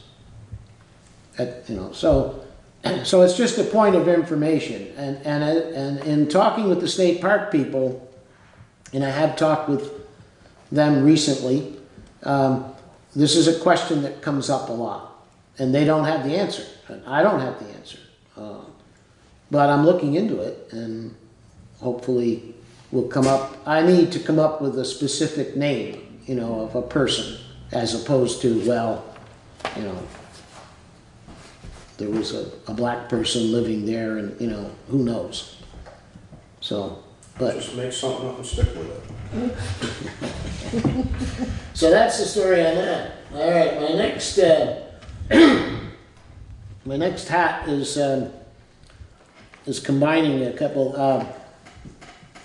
There seemed to be a little question about when the fire department sent out its annual letter, which was last week. There seemed to be a question about the bulk mail application, which hadn't been renewed. It's in tonight's pay. It's been taken care of? It will be okay. Tomorrow. It caught us by surprise, and so I don't know. Is the town responsible for that, or paying the fee for the bulk mailing? Yeah. Okay. All right. So those letters have gone out. I guess they got mailed, and then the postal Michael was told they hadn't filled out the. Well, what could he do about it? He didn't know about it. We didn't know about it. Anyway. And then the last thing is it's time for annual reports. So I'm kind of representing the fire department, the cemetery commission, and the historical society. Is there a deadline for the annual reports and a person to get them to? Next week, and it's correct. Huh? It will fall under Carla's shoulders to coordinate the different pieces. Okay. As far as the deadline goes, we haven't really even begun the budgeting part. So I'm guessing we're going to follow our same traditional script, and we'll sign the warning right after the first of the year. Okay. So if we can shoot for that time frame, that would be great. So I'll be involved in 3 of them, the cemetery, fire department, and historical society. Okay. Okay. That's it. All righty. Thank you very much. Thank you, Charlie. All right. You've got the ones, don't you? Your next is the gift. Make a motion to pay check warrant number 1, payroll, in the amount of $11,080.66. Just a minute, because I can't find the Second. paper. No, I can't find the paper. Where is it?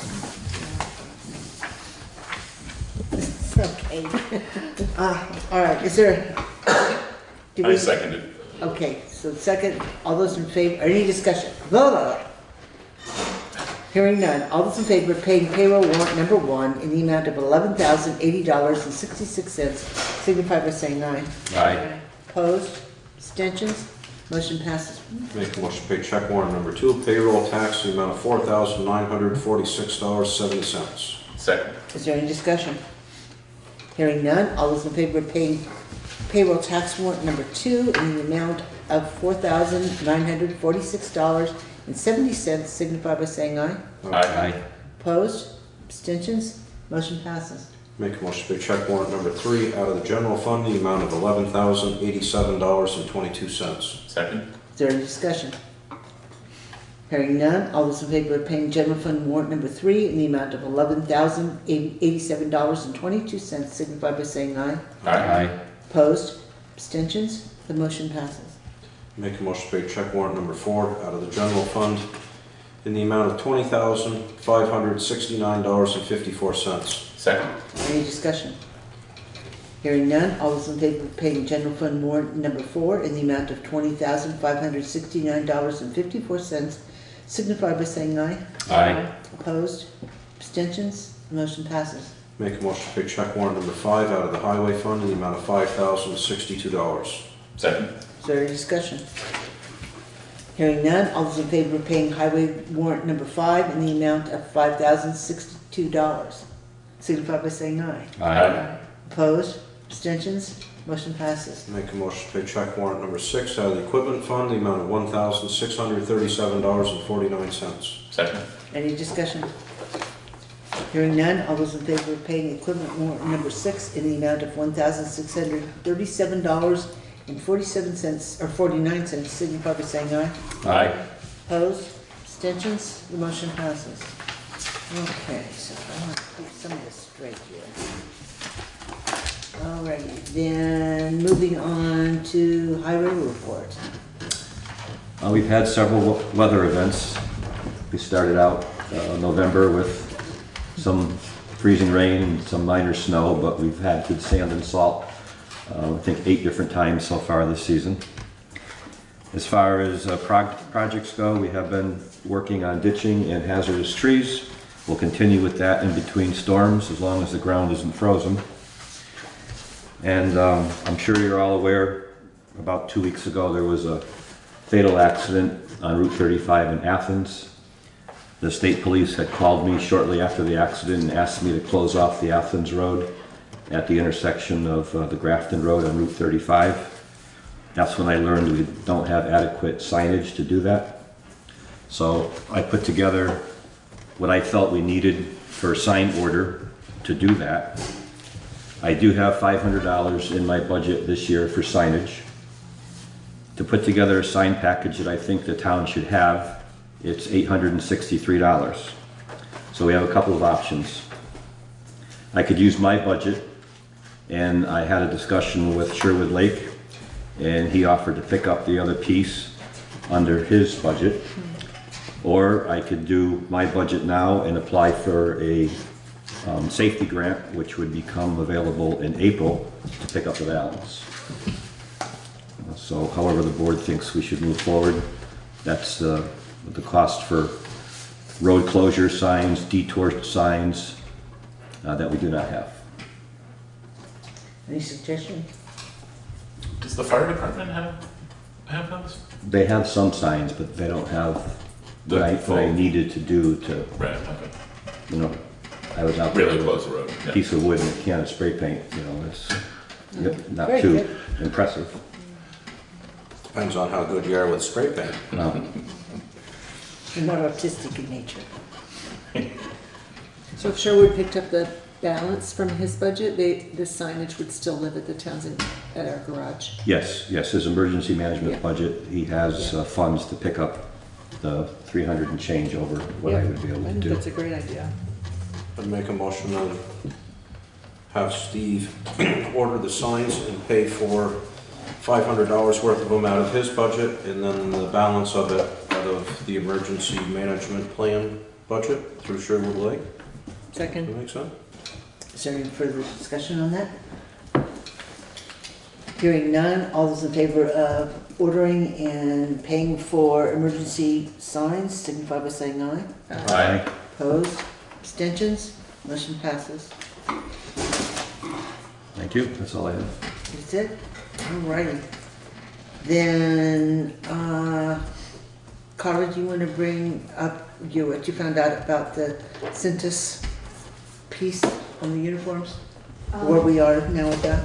I finally spoke with somebody from UniFirst today with regard to telling them that I've been trying to get in contact with them.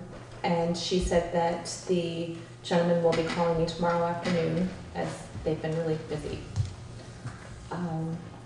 I basically just said that we would like to go in a different direction. We would still like to have our, cloth being picked up and washed, but we would like to move in a different direction, just not cancel our contract at this point, and I'll be contacted tomorrow. And there's still Thanksgiving rush going on. Halloween rush, I'm guessing, maybe, because it's around September. Yes, and they're still adamant that we owe them money. See, which is going to involve actually getting down nitty gritty in the weeds, because we don't owe them any money. And if they can't even keep their books straight, then that's not somebody we want to do business with. Okay, anything else on the Cintas or any questions on that? All right, then Carla has been working with Megan Brunk to do the closeout on the engineering study for 43. The paperwork is here. I just need a motion to approve it, and we need to sign it so we can submit a request for reimbursement of $10,350. So moved. Second. Any discussion? Hearing none, all those in favor of signing the request for reimbursement for the engineering study on Bridge 43, signify by saying aye. Aye. Opposed? Abstentions? Motion passes. So this needs to go down. Be signed. Okay. There was nothing this month. That we're in the second meeting of the month, so there's nothing on town clerk counter monies. So then we'll move on to the town treasurer.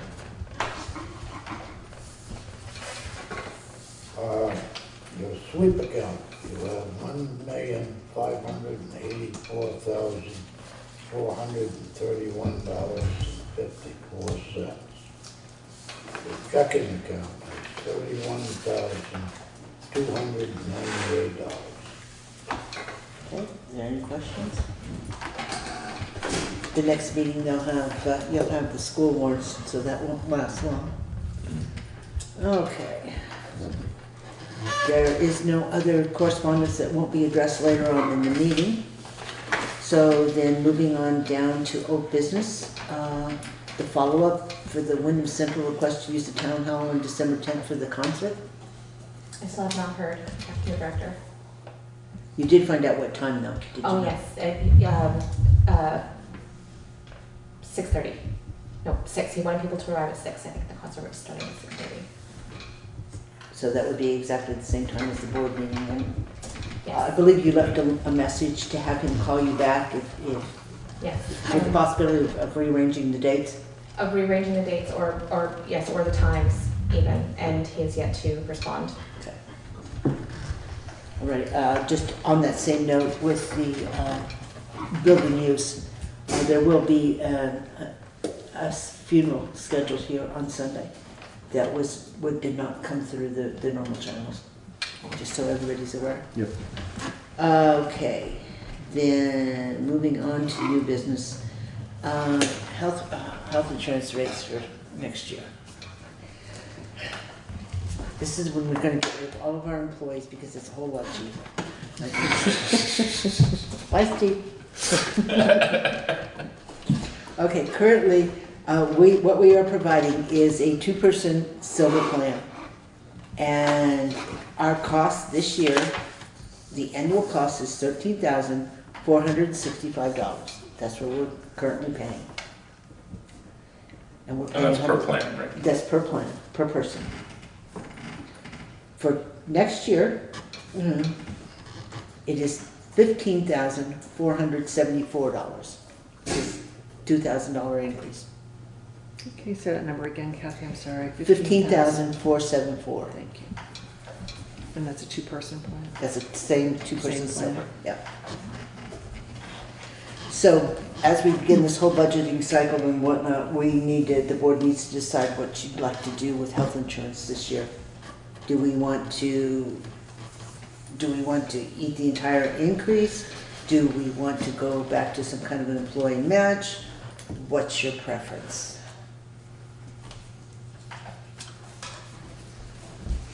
Again, we talked about this when we were looking for hiring for the town crew. I think it's a good selling point for hiring. It is not a nominal increase, but I do think that it's something that we should consider keeping the current rate. To keep it so that we reimburse it fully. Yeah, we cover the full cost. So does somebody want to make a motion and then we can actually discuss it? I move that we accept the rate increase and continue to cover the full cost of the two-person silver plan for the town employees. We need to state what that amount is, that amount. At $15,474. Okay. Is there a second to that? Second. Okay, now is there any discussion? Is there That's a option? $2,000 increase per person, so for two it would be 4, right? No, per plan. No, it's per It's plan. per plan. Right. Person. And is there option to drop to a bronze plan from a silver plan? The deductibles change significantly typically, right? Yeah. So that's not a great selling point, but. And again, there are two people that are currently on the health insurance plan that do not take or three people that do not take the two-person. They're singles. So that is, So it does. There's some Or overall, flexibility yeah. in there as well. But by setting a dollar amount, then we set an upper limit as to Right. the amount of money. If we were to have an employee that had or wanted to have a family plan, that would allow us to enter into a sharing agreement with the actual cost of the insurance with the employee. So, any further discussion then on that? Hearing none. All those in favor of setting the 2021 budget, but it's actually 2020 calendar year, healthcare costs at $15,474 per employee, signify by saying aye. Aye. Aye. Opposed? Abstentions? Aye. Okay, the motion passes. So that would give us our starting number moving forward for the healthcare costs in the budgeting piece. Do we need It looks so easy when you do it. I tried to do it last week. I couldn't make heads or tails. I've been doing those quite well. Okay, now, if we're talking about cost increase, this one's really gets my goat. Okay, so we just spent an extra $2,000 a person on health insurance, and now we received a lovely little letter dated November 19th from NIMRIC. That is basically informing us that our annual support license fee will increase from $1,460.81 to $5,000 per year. Kidding? No, not. There's a letter. What do we get for that? Not much. Security. Yeah, it sounds like they're basically taking their need to upgrade their security and just passing it along. In the first year, Yeah. Right out of the gate.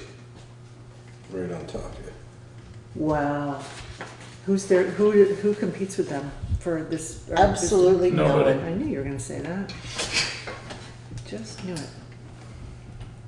Now, do all the towns have NIMRIC? Majority do. So the 251 towns in the state, most of them have that. Most of them do. It's quite an increase if you go Well, throughout the whole group. And there again, you have to be in it for CAMA regardless. For the lister software. So, and you're gonna pay the service agreement regardless of what modules you use. Right. Oh, there's value added due to the increase. 1, 2, 3, 4, 5, 6, 7. There's 7 value added bulleted items.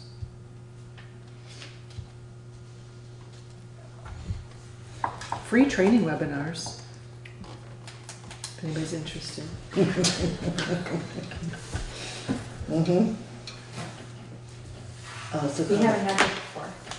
Carla, one of the things that is going to be on the clipboard is the 2020 plan selection form. We're gonna need to get that filled out as well, now that we know what we're doing for each of the employees.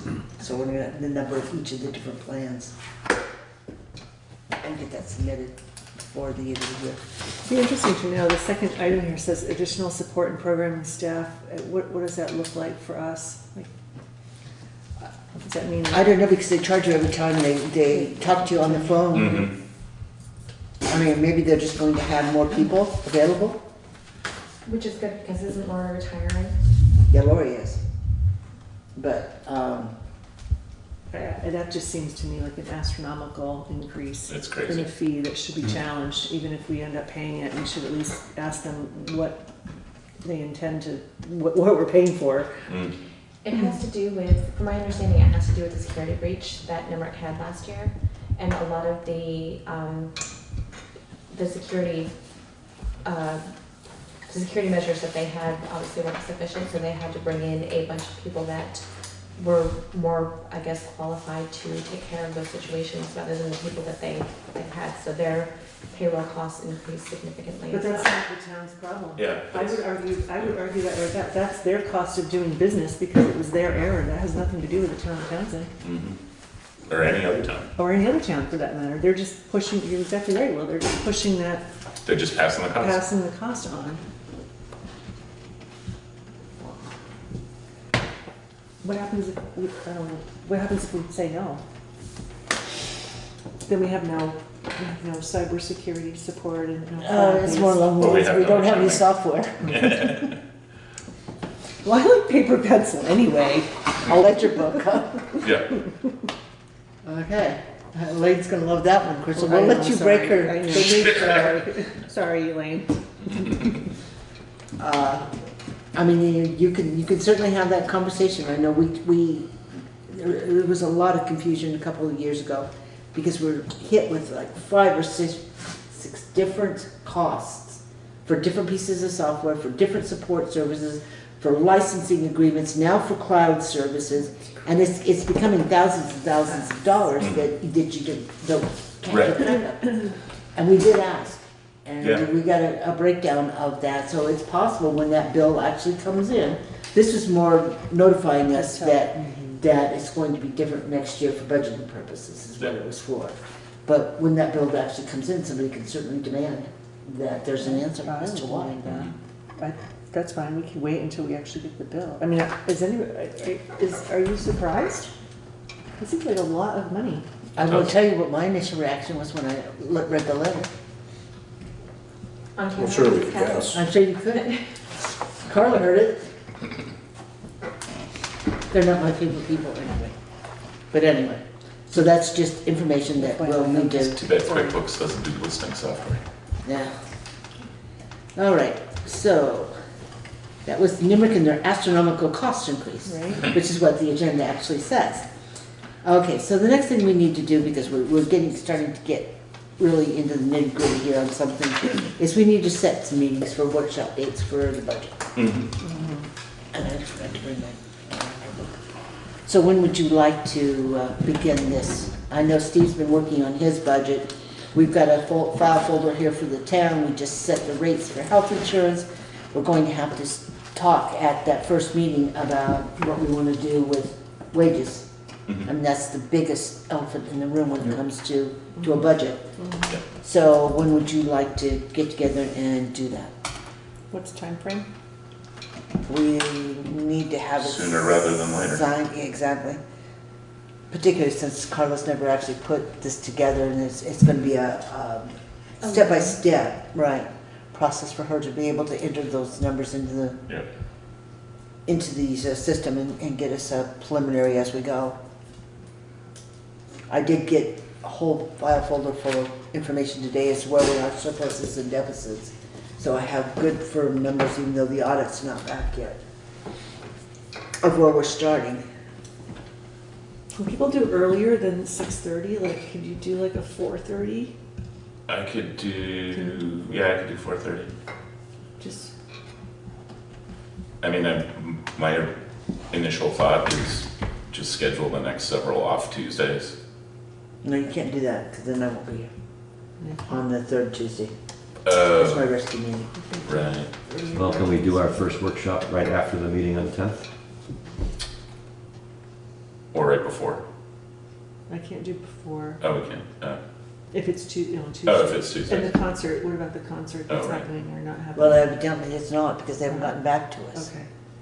So, Or a Wednesday. What about the next day, earlier in the afternoon? I can do Wednesdays. Like 4:30 on the Wednesday? On the 11th? Sure. Does that work for you, Kathy? Your rescue meetings are Tuesdays. they're Tuesdays, they'll be off Tuesdays. Do you want to shoot for like 4:30 on the 11th? Okay, that's fine. Sure.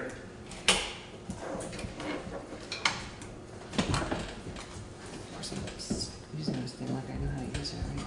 Okay, before budget.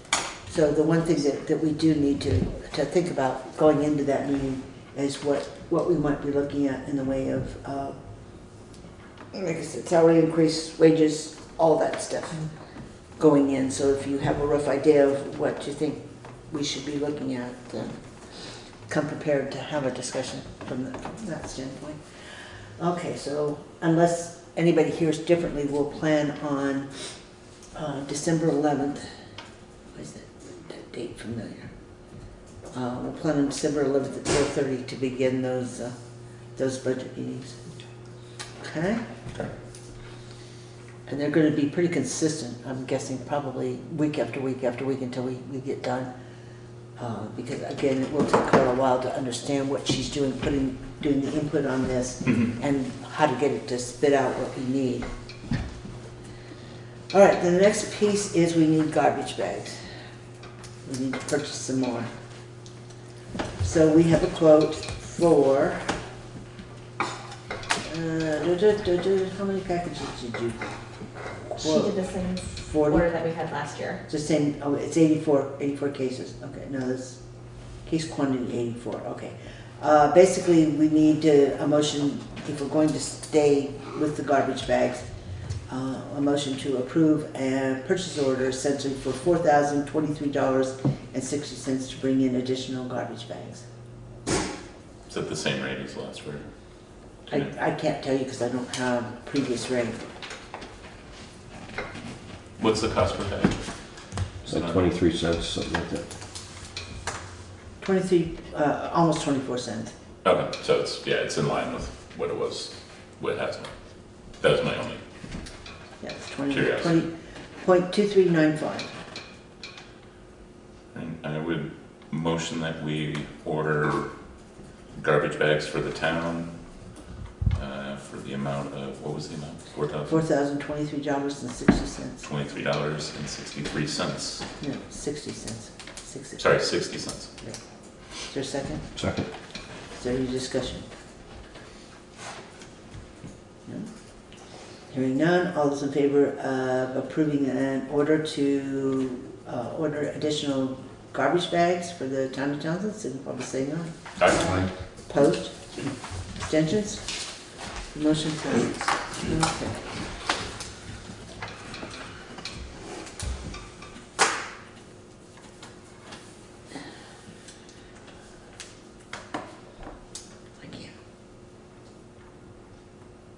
Kathy, who's driving those around to different areas in the state? No, I used to, no more. Then I don't. Carla. You are. Good. So are you going to be going out to the garage to get them then? Is that, okay. What is the date, the 20? Today. It's 26. 26. they still stored here? Right now they are. They're being moved. I was just gonna say, does it make sense to have them delivered somewhere else? Requested delivery date, I don't know. You know, did you ever find out,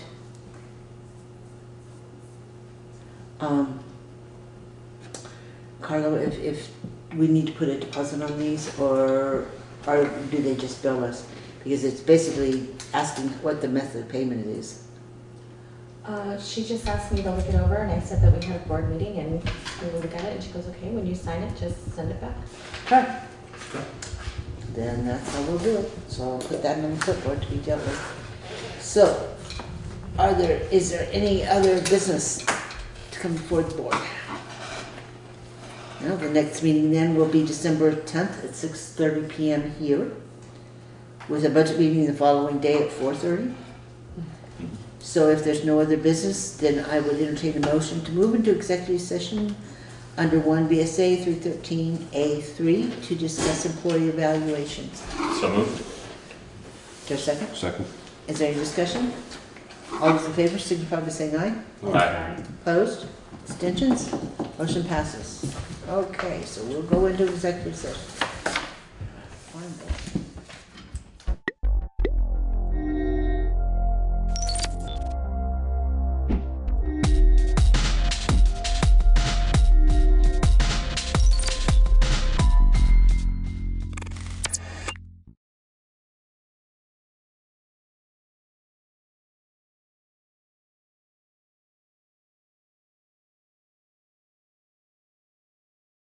I'm Attorney General T.J. Donovan. With me today is Justin Giron from the Chittenden County State's Attorney's Office, Dominica Padula, who is the Chief of the Attorney General's Criminal Division, and Major Ingrid Jonas from the Vermont State Police.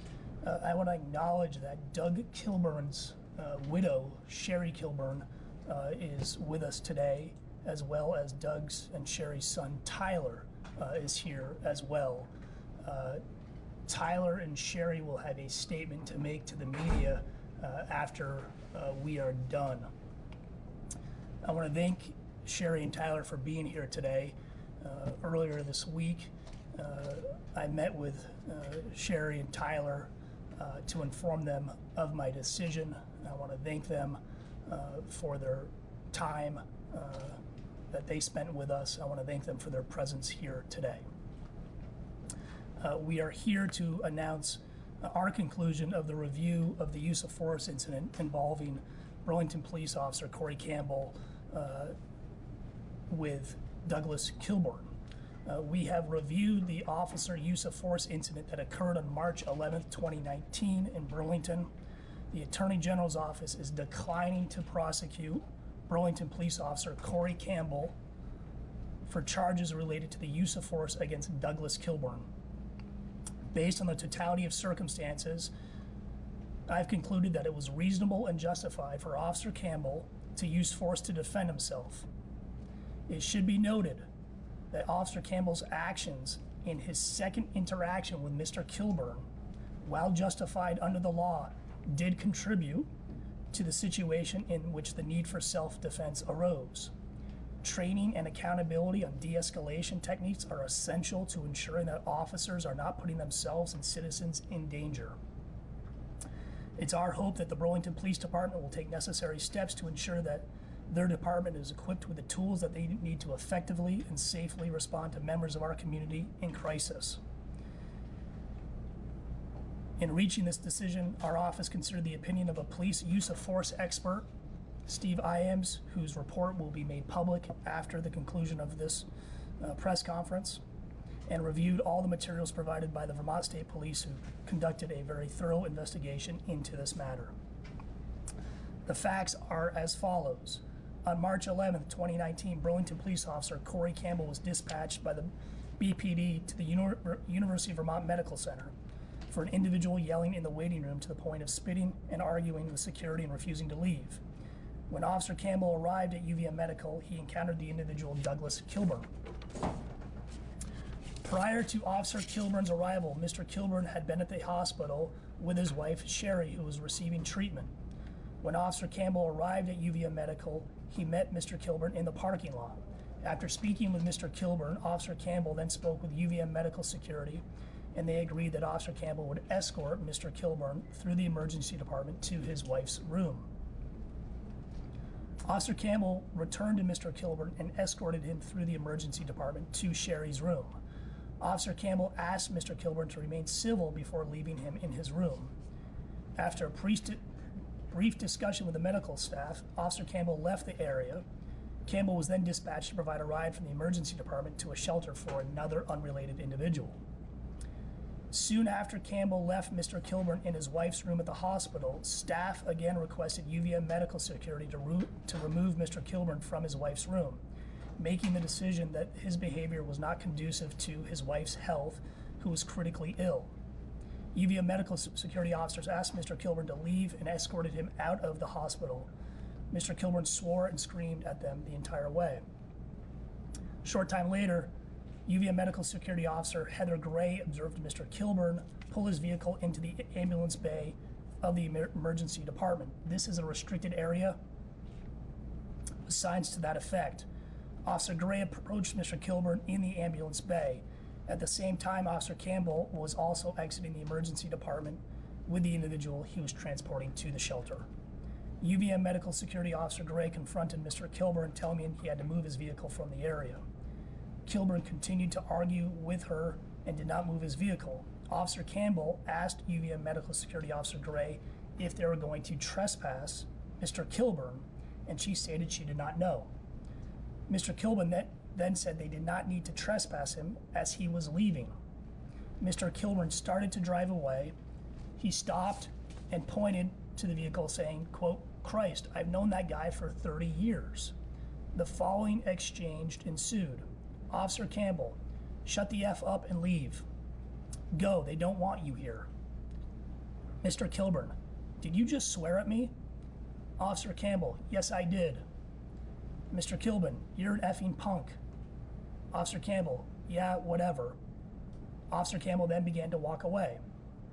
Mr. Kilburn, get the F before I come over here. After this exchange, Officer Campbell turned around and approached Mr. Kilburn's vehicle. At the same time, Mr. Kilburn placed his vehicle in park and began to exit his vehicle. UVM Medical Security Officer Gray yelled no at Mr. Kilburn. As Officer Campbell approached the vehicle, the driver's side of Mr. Kilburn's vehicle opened and Mr. Kilburn began to get out, saying, "He ain't got the right to swear at me." Officer Campbell then put his right hand on the door and then on Mr. Kilburn's left shoulder as Mr. Kilburn continued to exit the vehicle with the seatbelt still on his left shoulder. Mr. Kilburn repeated, "You ain't got the right to swear at me." Officer Campbell grabbed Mr. Kilburn's left arm with his right hand and attempted to put it behind Mr. Kilburn's back. Mr. Kilburn continued to move forward, getting out of the vehicle. Once out of the vehicle, Mr. Kilburn punched Officer Campbell with his right fist, hitting Officer Campbell's lower left jaw. Officer Campbell then punched Mr. Kilburn in the right area 3 times with a closed fist as Mr. Kilburn was brought to the ground. UVM Security Officer Richard Howard then aided Officer Campbell in securing Mr. Kilburn and placing him in handcuffs. Mr. Kilburn sustained injuries to his face as a result of being punched and was immediately treated at UVM Medical. He was arrested and charged with disorderly conduct and assault on a police officer March 11, 2019, and released on conditions of release. Mr. Kilburn was released from UVM Medical on March 12th.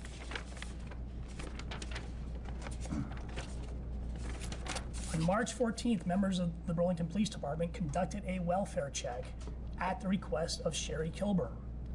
At Mr. Kilburn's residence, officers found Mr. Kilburn deceased in his bed. The Office of the Chief Medical Examiner of Vermont conducted a final autopsy report, and Vermont Chief Medical Examiner Dr. Stephen Shapiro made the following findings, quote, "Cause of death, undetermined terminal mechanism due to multiple underlying conditions. Contributory cause, hypertension, cardiac and cerebral vascular disease, obesity, skull fractures due to blunt impact. Manner of death, homicide, struck by other. The medical examiner, by law, has only 5 options to choose from in the manner of death category: natural, homicide, accidental, suicide, or undetermined. Dr. Shapiro included in further clarifying statement that homicide is a medical, not a legal designation. The Attorney General's office, in thoroughly investigating this matter, consulted with Steve Iames to review this incident specific to police practices and policy. Steve Iames is a highly recommended expert on police practices, including use of force, and has trained law enforcement on these issues both here in the United States and abroad. Mr. Iames evaluated both interactions between Officer Campbell and Mr. Kilburn. In the first interaction, Mr. Iames noted that Officer Campbell demonstrated empathy, patience, and professionalism in regard to Mr. Kilburn. However, that was not the analysis of his second interaction. In his second interaction, Mr. Iames noted 2 factors that precipitated the onset of Mr. Kilburn's assaultive course of action / behavior directed at Officer Campbell. According to Mr. Iames, the first factor was Officer Campbell's language, quote, telling Mr. Kilburn to, quote, shut the F up and leave, go, they don't want you here. And the second precipitating factor was Officer Campbell's, quote, return to Mr. Kilburn's vehicle after walking away. Mr. Iames noted that, quote, officers should not use profanity when verbally interacting with citizens, and that contemporary police training policy and practice generally prohibits officers from using rude or profane language. However, Mr. Iames concluded that the above precipitating factors did not create, quote, a basis or justification for the assaultive behavior directed by Mr. Kilburn towards Officer Campbell. In Mr. Iames' opinion, quote, the closed fist strikes delivered by Officer Campbell in response to Mr. Kilburn's initial closed fist strike were, quote, in self-defense based on adequate cause and provocation, and were generally consistent with contemporary police training, policy, and practice. Under Vermont law, a person who kills or wounds another in just and necessary defense of his own life, quote, shall be guiltless. In Vermont, self-defense is justified when 1, the defendant was not the initial aggressor, 2, the defendant was justified using a reasonable amount of force against another, and 3, he reasonably believed that he was in immediate danger of unlawful bodily harm and that the use of such force was necessary to avoid the danger. In our analysis, based on the totality of the circumstances, we concluded that it was reasonable for Officer Campbell to use force to defend himself. Officer Campbell was not the initial aggressor, as Mr. Kilburn delivered the first punch, a closed fist strike to Officer Campbell. Second, Officer Campbell was justified in using a reasonable amount of force against Mr. Kilburn. Officer Campbell used a closed fist to strike against Mr. Kilburn. Officer Campbell did not employ any other weapon in his response to being hit, and Officer Campbell was reasonable to believe that he was A, in immediate danger of unlawful bodily harm, and his use of such force was necessary to avoid this danger. Mr. Kilburn had already been assaulted, and Officer Campbell's force was necessary to avoid this danger from continuing. It should be noted that while Officer Campbell's initial interaction with Mr. Kilburn showed exemplary tactics and compassion, his second interaction did not. Officer Campbell's use of foul language and antagonistic behavior did not de-escalate the situation, which ultimately put him in a position when it was necessary to physically defend himself. It's our hope, and I know it's the Kilburn's hope, that the Burlington Police Department will commit to de-escalation training, to continue to commit to de-escalation training for their officers to ensure that their department is equipped with the tools they need to effectively and safely respond to members of our community in crisis. I want to note that Doug Kilburn was in crisis that day at the hospital. His wife Sherry was in critical condition up at the hospital. He was trying to see her. This was a tragic situation that frankly could have been avoided. I spoke to the mayor last night and I spoke to the chief this morning. They've committed to continuing to working on de-escalation tactics. When we were talking about what those tactics look like internally, my chief, the criminal division, Dominica Padula, said tools like empathy, compassion, and kindness are just as effective as a taser or any other weapon. This is a challenge not just in the city of Burlington, this is a challenge in our entire state. We have far too many of these cases happening. We seem to be dealing with these monthly, if not weekly. The legal system looks at a finite period of time to determine whether or not these are justified in the legal sense. And I want to stress that. It is a matter of seconds that we look at to determine whether or not legally these are justified. We need to do a better job. We need to look towards other jurisdictions to see how they're handling these questions of use of force. We have to continue to build public trust in our law enforcement, not just in the police, but in the prosecutors as we continue to make these decisions. And we have to be open to challenging the conventional wisdom of how we keep our public safe. I didn't know Doug Kilburn, but I know this, that he was a lot more than these few minutes that are shown on this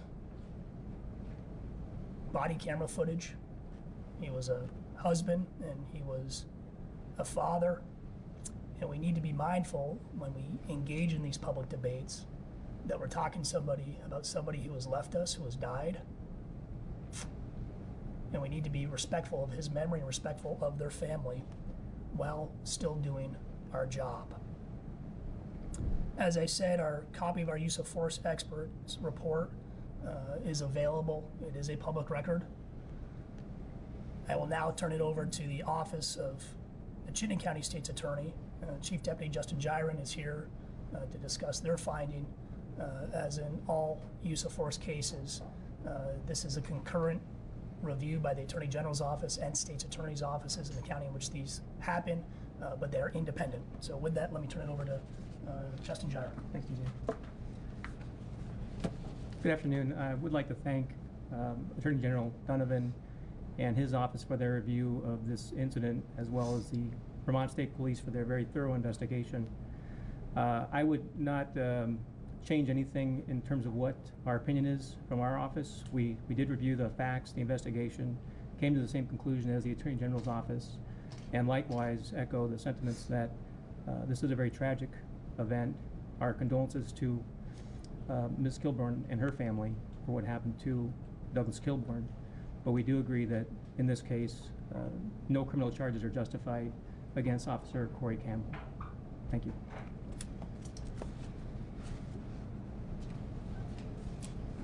Before we open up to questions, I want to acknowledge and thank Major Ingrid Jonas from the Vermont State Police for being here today, and thank the Vermont State Police for conducting a thorough investigation into this matter. I want to note that on all these cases throughout our state, we look to the state police to do these types of investigations. I know they remain committed under the leadership of Major Jonas and Colonel Birmingham to continuing to develop not only the best practices, but the emerging best practices in this nation to best police our communities in a safe, transparent way where communities have trust and communities feel safe.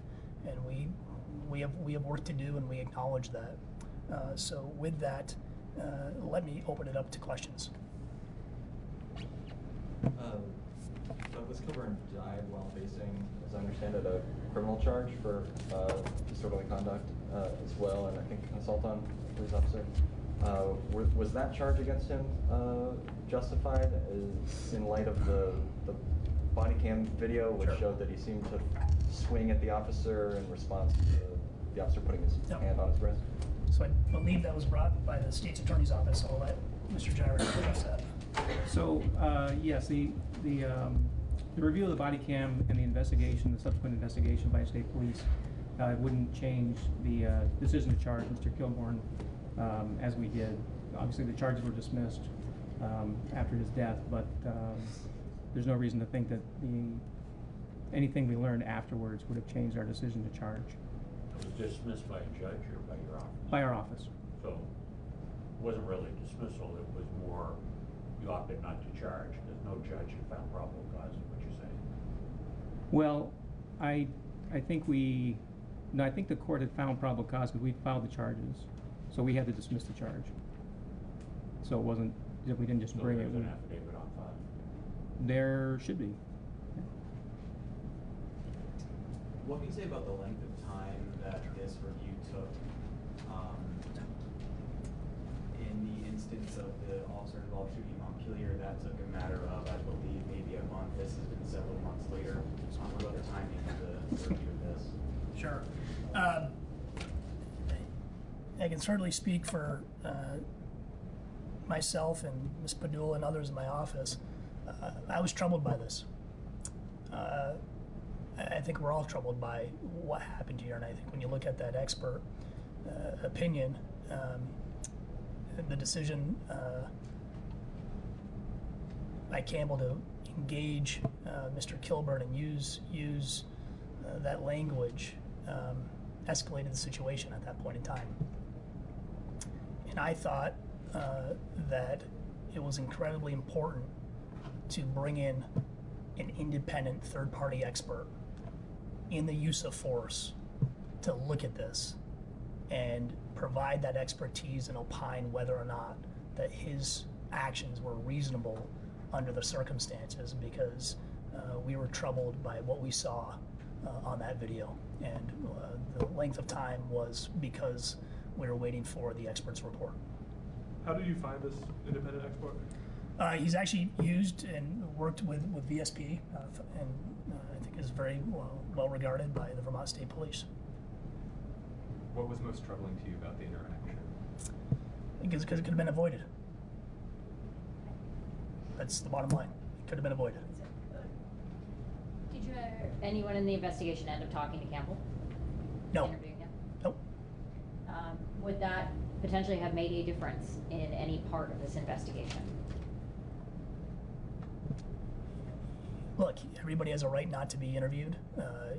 You know, we're having this debate right now about whether or not police officers should be entitled to review body camera footage before they're interviewed by the police.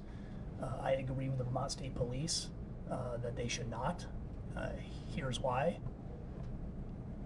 Any other suspect in any part of this state today that is interviewed by any member of law enforcement is not going to be presented evidence before they're interviewed. No, but they may have seen it in, you know, somebody else's video or photos. But they're not giving it to them by law enforcement. That's entirely different. And this comes down to public trust, and I think I'll let Major Jonas speak about this. We want their perceptions of what they remember. But let me turn it over to Major Jonas to talk about that. Yeah, I think TJ said it well, but in an investigation like this, we're looking for the independent recollection from the officer. We're looking for their authentic perspective on it. We have the video, so that is one piece of evidence, but we're really looking for their perception, because the determining factor in cases like this really is the perception of the officer in terms of the threat. Do you think Officer Campbell should face discipline in the Burlington Police Department? That's up to the Burlington Police Department. Did you invite anybody from Burlington to be here today? No, I did not. I talked to I mean, they had a lot to say about it. Why wouldn't you invite the mayor, or the chief in particular, since he seems to have some thoughts on this? Because I think we wanted to be as respectful as we possibly could to the Kilburn family today. As I said earlier, Doug Kilburn died. And this isn't about a debate. We have a job to do, and we're going to do our job. But I think we can do our job incredibly respectfully to Mrs. Kilburn and to Tyler Kilburn. And yep. And I think sometimes we all lose sight that there's a community member here and families who are grieving. And I talked to him, I informed him of our decision, had a very productive call with both the mayor and the chief. They are committed to policing the best possible way in the city of Burlington. And as we said, we all can do better. I include myself in that definition. We all can do better. There's too much of this going on in our state. When you say there's too much of this going on in our state, what's happening here and what needs to be done? I don't know what's happening here. I would say, and I don't have the numbers off the top of my head, but we're doing a lot of these. And I think that we want to make sure that everybody feels safe. Not specific to this case. I think mental illness is a major issue in this state. The Vermont State Police do a tremendous job in policing the state. We have to continue to, I think, learn how to best de-escalate and to talk to people. I know the city of San Antonio has a great program in their policing and interacting with folks who are in crisis. And the police have a tough job. Let's be honest about it. When there's a crisis, the police are called. And we have to have a conversation in our state about, do we want the police responding to everything? Because they do respond to everything, and a lot of those calls are mental health calls. Or do we have community outreach? Are we willing to fund those programs? Are we willing to train on them?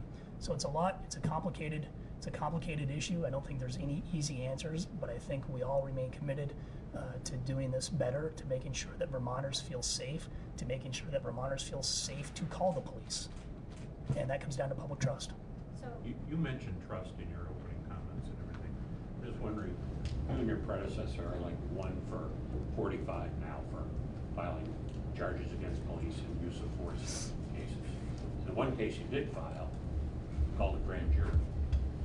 Why no grand jury in this to let the citizens in Chittenden County determine whether this conduct was proper or improper, rather than you, who has a record of not prosecuting?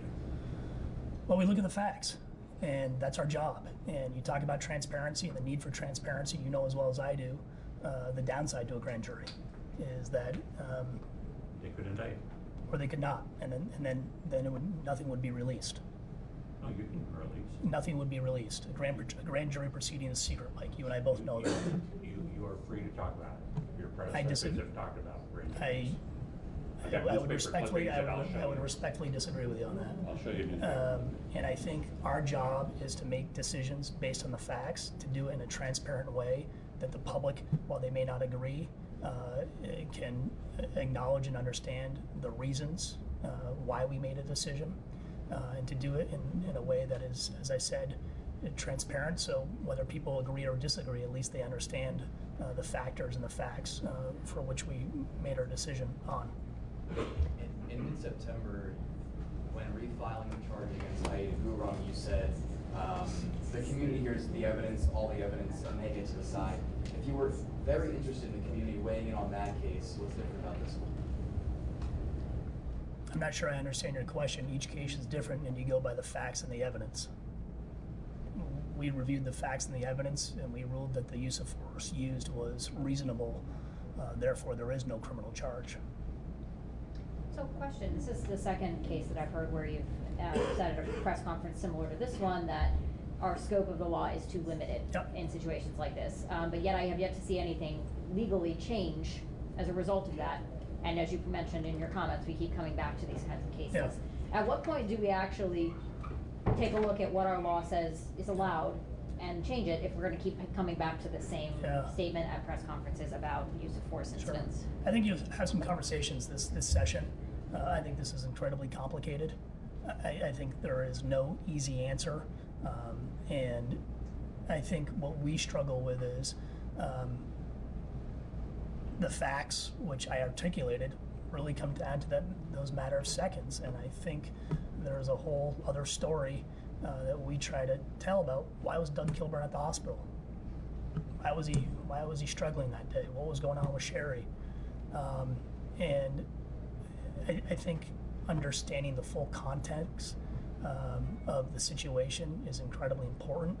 But when you get into the use of force and whether or not something's justified, you're going to look at those seconds where force is presented, and then the question is, was that reasonable how this person responded to that force directed at him or her? And I think, I know California has changed their law, and I'm not endorsing the change in California. What I am endorsing is a conversation about it. Would you support any if that conversation comes up, expanding that window like California has done? What I would support is a conversation and to challenge the conventional wisdom of our current practice. And what that means, Liam, whether or not that's going to be a change, I don't know. What I do know is this, that we have to take a critical look at our system and to get all the facts and the evidence and see what works. I mean, you seem to have an issue, though, or at least are troubled by some of this. So supporting a conversation is easy, but supporting change is more difficult. So, I mean, where would you come down? Well, it would also be unreasonable to support change when you're not fully cognizant of all the nuances of the law, and I'm not there yet. And I think we got to do more work, but I think any prosecutor, any police officer, any member of our community is going to be troubled by this. Somebody lost their life. I'm troubled by that. How is the law too limited? Because you look at seconds and you look at use of force, and it's the force directed at you, and whether or not the force that you respond with is reasonable.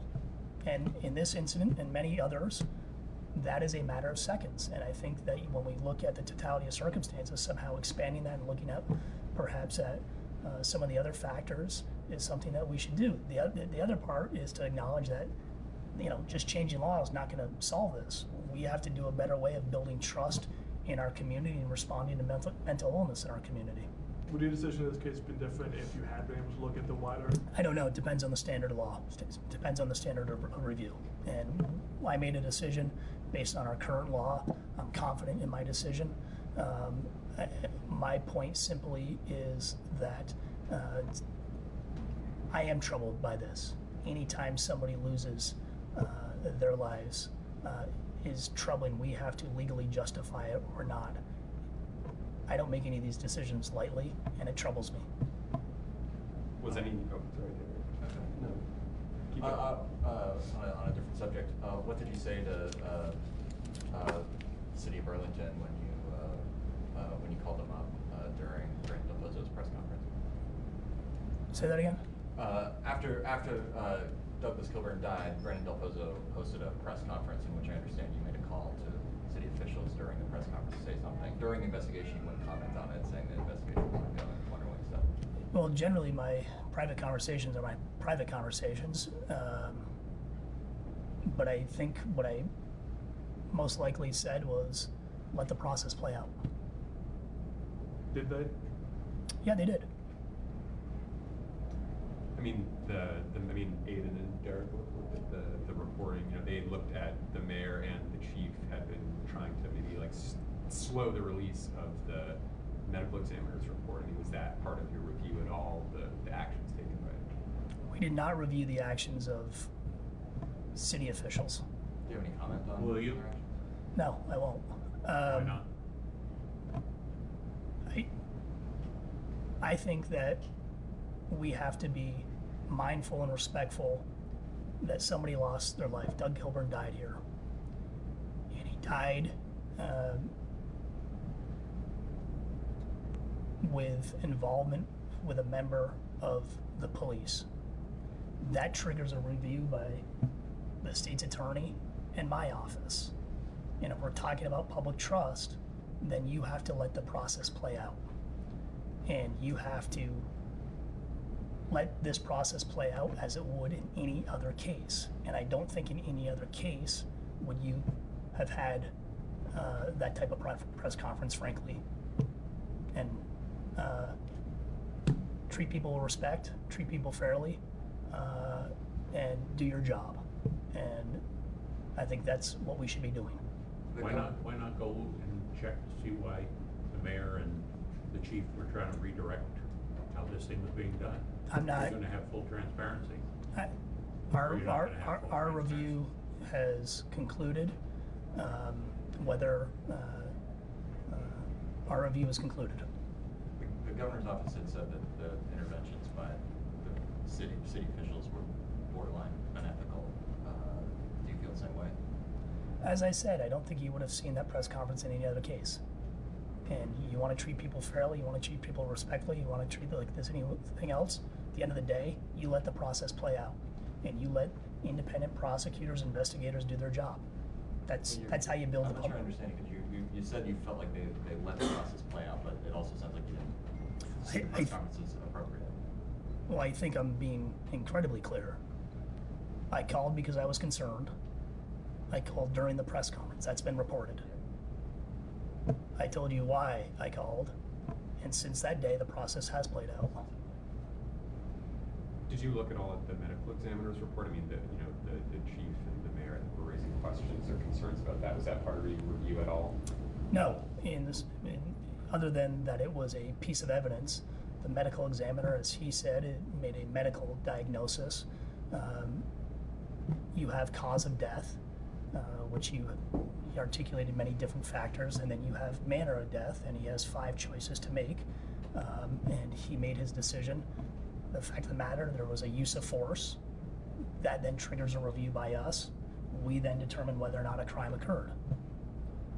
So we've talked about this press conference, but I don't think you've addressed the fact that the mayor and police chief reached out to the Department of Health chief, which is what the Scott administration officials were questioning is, ethical or not. Do you think that decision to reach out and question the results of that? I'm gonna let the city of Burlington answer those questions, and I'm sure those questions will be brought up in different venues. One question, did anyone, as part of this investigation, check why the hospital released Mr. Kilburn and then he later died at his home from injuries in part that he sustained? Was there any investigation or question on why he was released when he was clearly not well? That's not part of our review. We looked at whether or not Officer Campbell's conduct arose to the level of a crime. I'm sure your review was consistent with that. Oh, absolutely. Yeah, it wasn't part of our review to go and talk to the hospital about the care that Mr. Kilburn received. I'm curious, does anyone actually look at that? I think in different venues, those questions may be asked. What venue would that be? I think in different venues, those questions may be asked. Which one? Other questions? The Burlington police have been pretty vocal about their use of force training. Do you see anything lacking in that training?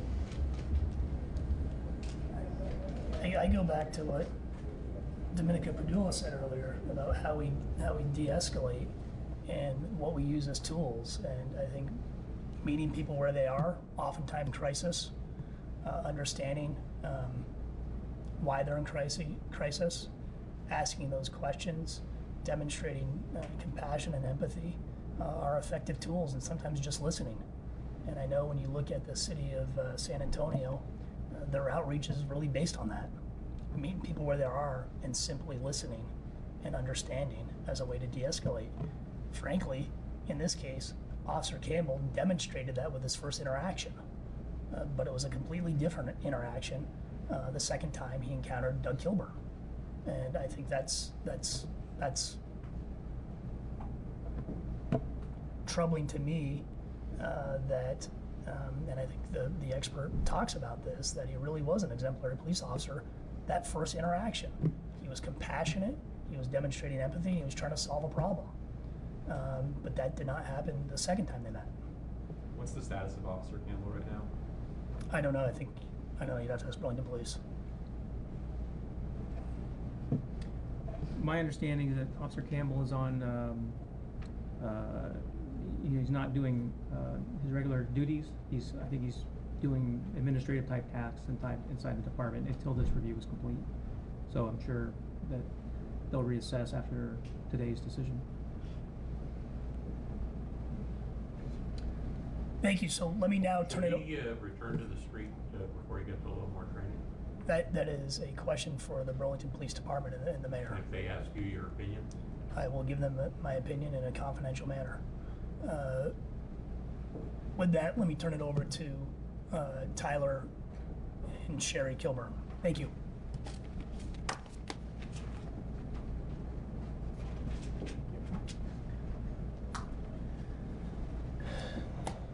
To begin, I want to thank TJ Donovan for giving me the opportunity to speak and address you all today.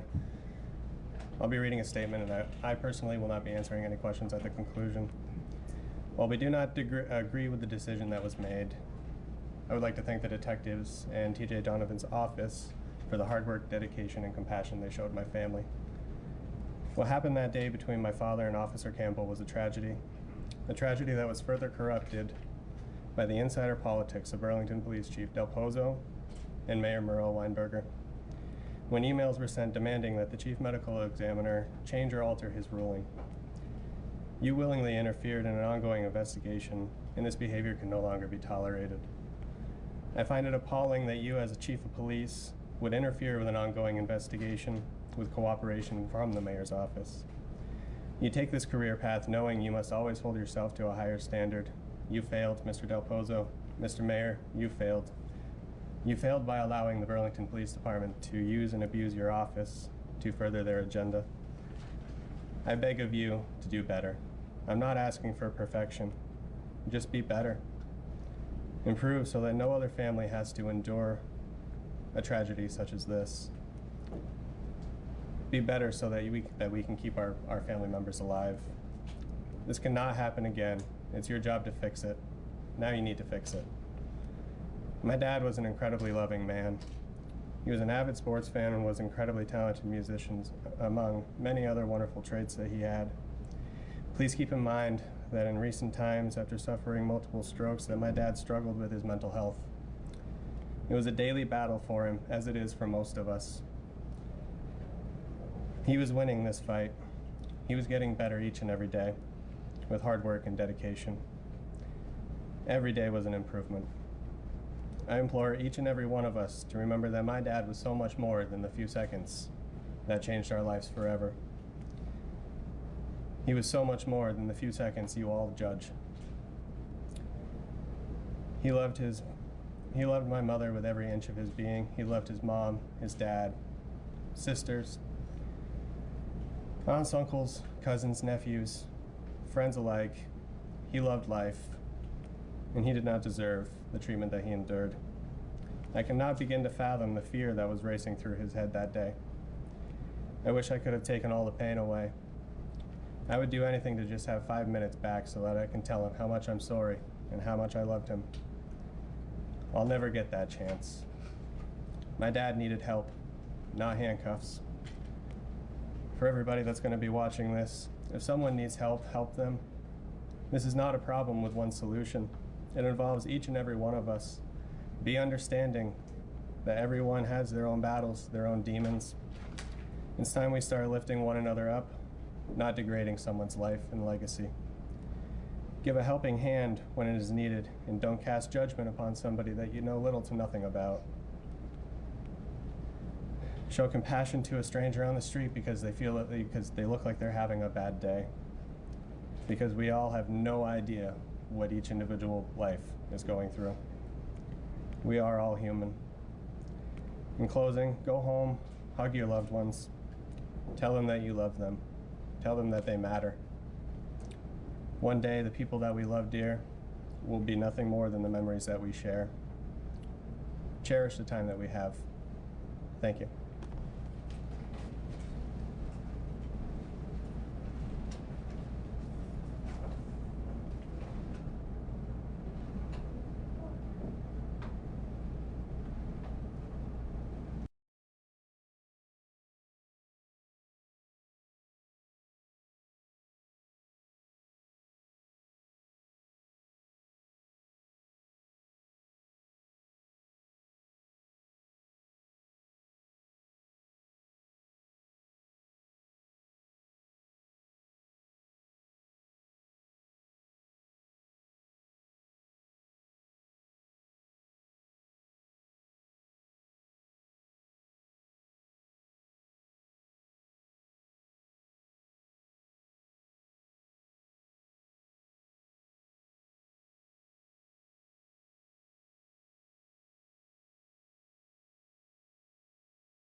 Again, with my apologies, I call the meeting to order. Has anyone anything they'd like to add to the agenda for this evening? Just the change of the gentleman who's visiting We today. will, right. I understand there's no reason for an executive session this evening. I believe we could proceed by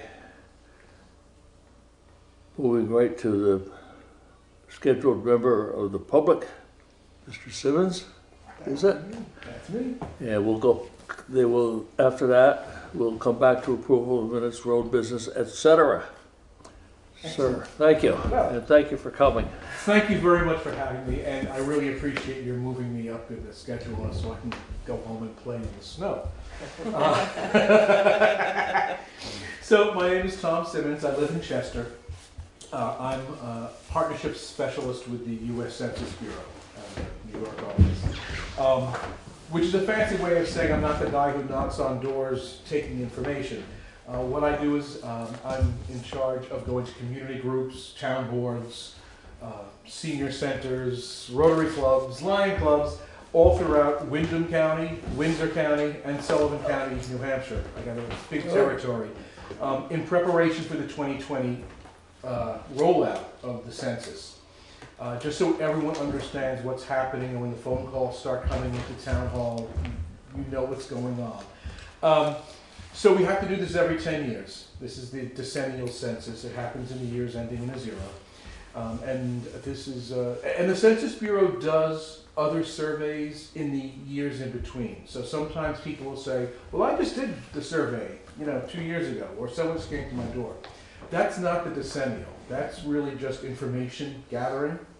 The decennial is important to the town because, first of all, it determines the reapportionment.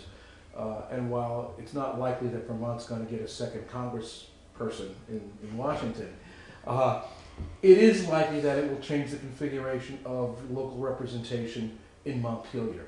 And in Windham County especially, one of the concerns has been the number of senators in the state Senate, because a lot of indications have shown that population has fallen in Windham County relative to some of the other counties.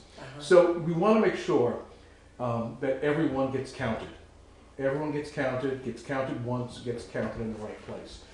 The second reason, and this might even be the more compelling reason that this is important, is because $675 billion every year at the federal level is allocated to the states based on these numbers, and they're locked in for the next 10 years. Mm-hmm. And the programs that are attached to it are school lunch programs, women, infant, children, special ed, funding for local schools, which, as I don't have to tell you, has a big effect on property taxes, and it's a big part of your school budgets. Meals on Wheels, Medicare Part B, first responders, economic development grants, fuel assistance, housing rehab. There are a lot of programs that our local people benefit from and that bring dollars to the community based on these numbers. So it is of utmost importance that everyone gets counted. Now this year, there's a lot of changes this year. So if you're used to what's happened in the census and 10 years ago, it's different this year. Starting in March 12th, that's the actual rollout of the general census. Every household will get a letter from the Census Bureau inviting them to take the census online. For the first time in history, online will be an option. Which for many people, that's going to be great, and we're hoping it actually helps to elicit some good response. If they don't respond in a week, they'll get a follow-up. Hey, we haven't heard from you. Go online or give us a phone call. It will be available online and on the phone in 12 different languages. And a week later, if we haven't heard from you, it's, hey, what's the matter with you? We haven't heard from you, do it. By the first week in April, because that's really the official census date is April 1st, anyone who has not responded in one of those fashions will get another notice from the census This time the form will be in it. Now, the issue that could possibly raise its head here, all right, is that not everyone has access to the internet. Not everyone is comfortable putting things like their birthday over the internet. In particular, obviously there are some problems with some rural access issues. But from my discussions with other groups in other communities, there's a large number of senior citizens who are reluctant to do this. And as soon as they hear me say you can do it online, there's some fear and trepidation there. They will get the form. They will get the form. They can do it the old-fashioned way. However, we've got to make sure that they don't get the first mailing from the census, see it says online, throw it away. Get the second one saying go online, throw it away. Get the third one saying, hey, go online, throw it away. And then when the fourth one comes, throw it away. Because these are not addressed to people. The census is not addressed to Jane Smith. It's addressed to 15 Blueberry Hill. It's addressed to occupant at. So we don't, we want to make sure that people, especially older people and people without internet access, don't get into the habit of throwing away bulk mail from the government addressed to occupant, telling them to go online, right? And in Newfane in particular, one of the things I do is pour over all the statistics for all of the communities like crazy. There are no red flags. You don't have proportionately larger numbers of, let's say, seniors or minorities or foreign-born than any other town in Vermont. But 23% of households still are seniors, which is typical of Vermont.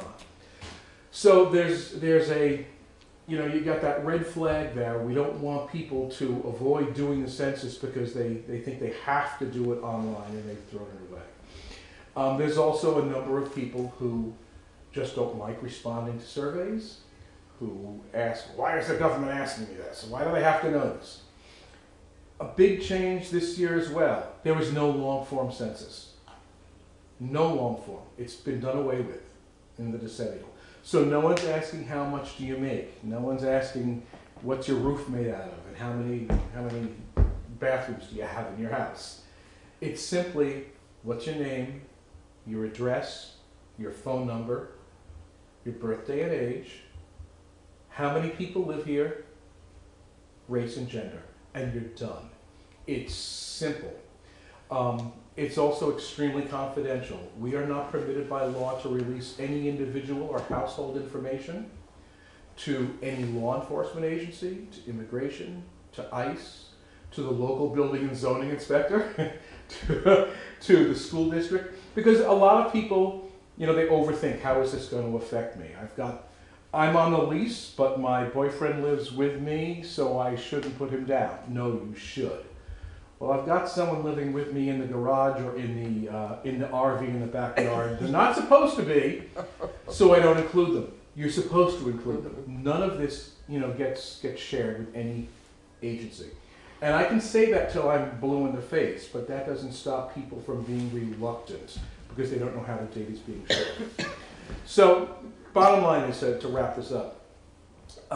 It's important to your town for all of those funding programs I mentioned that we get an accurate count, that every single person is counted.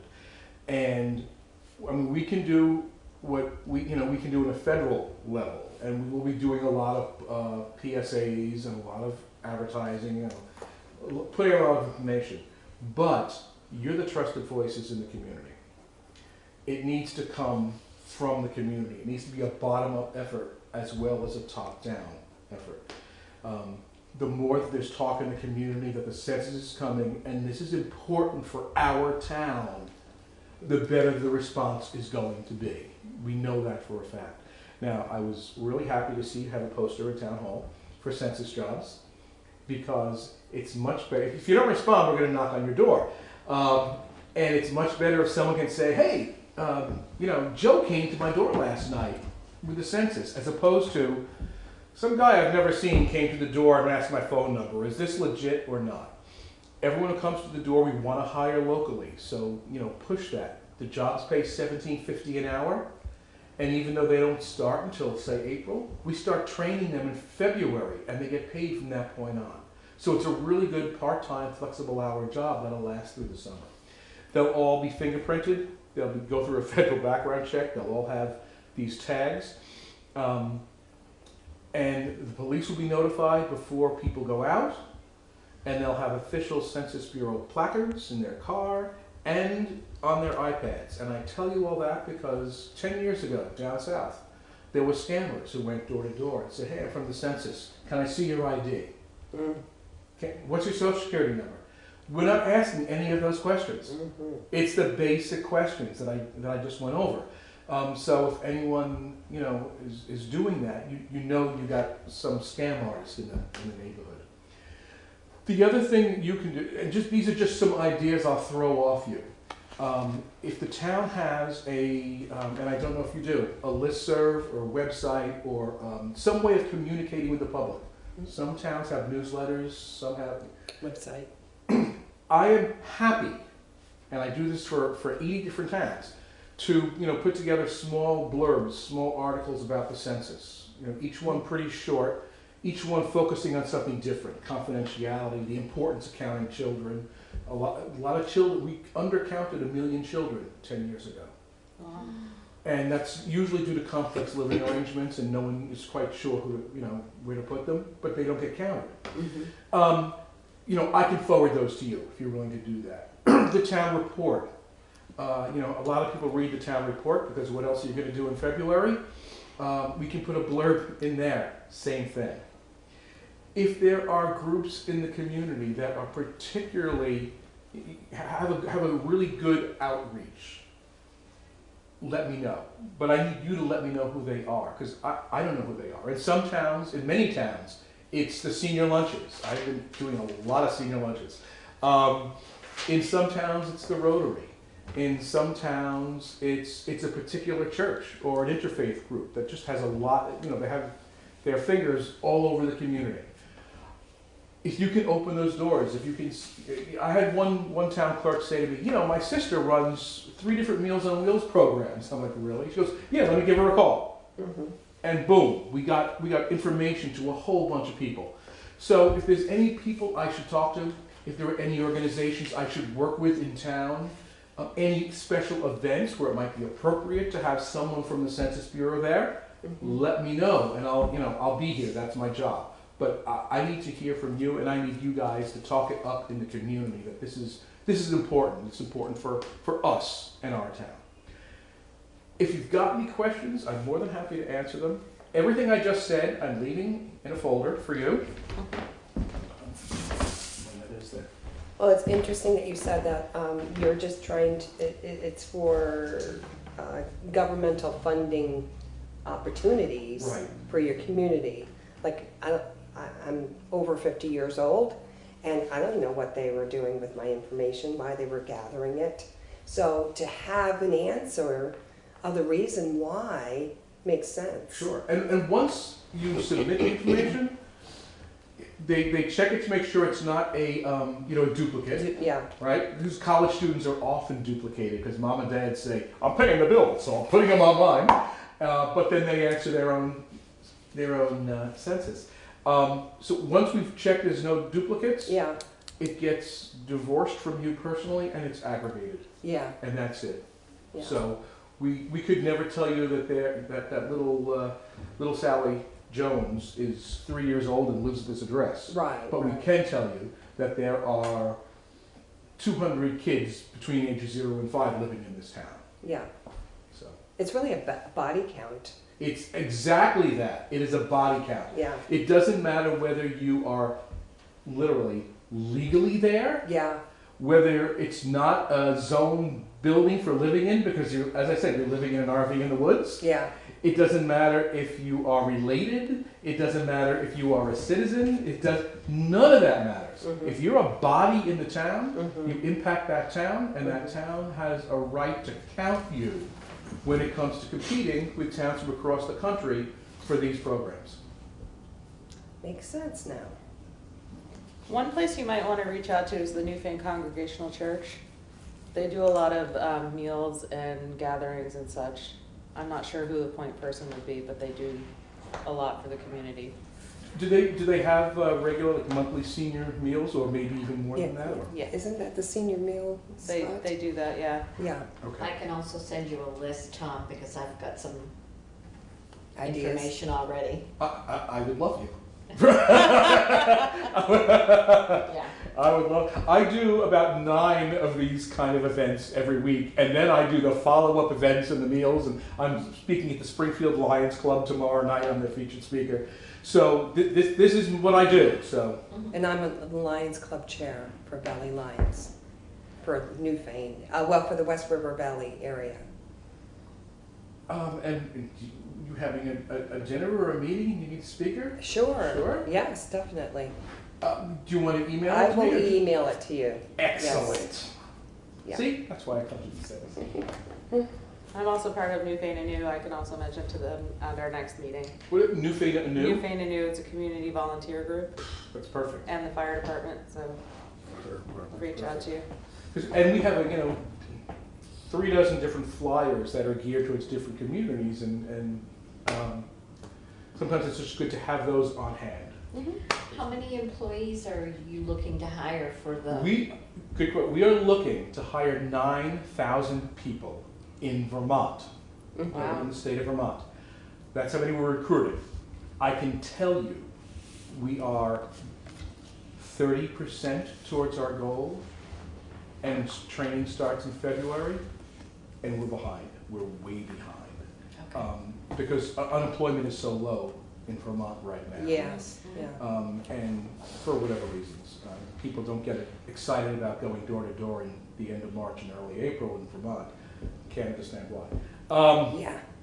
Yeah, I have to time out. I have to laugh. We have all these posters at the Census Bureau of people, happy census takers going door to door, knocking on the door, and they're in short sleeves, and it's sunny out. There's all these green bushes. It's like you don't know Vermont. And the first week of April, really, with your muffers on. Yeah. So that's all awesome. Thank you. How many hours are devoted to taking the survey or training for the program? Well, actually, the training, you do it online at your convenience. Then we have a meeting, and let's say we had 5 or 6 people from Newfane. We would probably ask, gee, can we come to town hall and do a training session here, so to make it easy for people. And then they're also getting their background checks and stuff. Pretty soon you're in March, and at that point, we may have them working full-time immediately, because before we do the door-to-door stuff, we actually have to go to all of the group quarters, assisted living places, any places where there's a group home. And they have to work with the administrators so as to not be disruptive to get all that information. So there's opportunities even before the actual door knocking to actually be working. And it lasts through the summer. Okay? Awesome. Thank you very much. I really appreciate it. Well, thank you for braving the elements and coming down. Appreciate it. A gold star. My reindeer got a good workout. There you go. Great to meet you, Tom. Thank you very much. Thank you. If we come up with new questions, you'll get them. That's great. I'm your point of contact for any questions you have in the census. You've all got my card, so. Thank you. Okay, we return to minute review, approval of minutes of November 18th. If you've had a chance to look them over, someone willing to make a motion for their approval? Second. Discussion on the motion. Hearing none, I'll call for a vote. All in favor of approving the minutes of November 18th, please say aye. Aye. Opposed? Abstentions? Thank you. We had a budget meeting on November 25th, and there are minutes that show. We need to continue that as 2 of the members here now are at the meeting. So we have to continue that. Yeah. Good point. Thank you.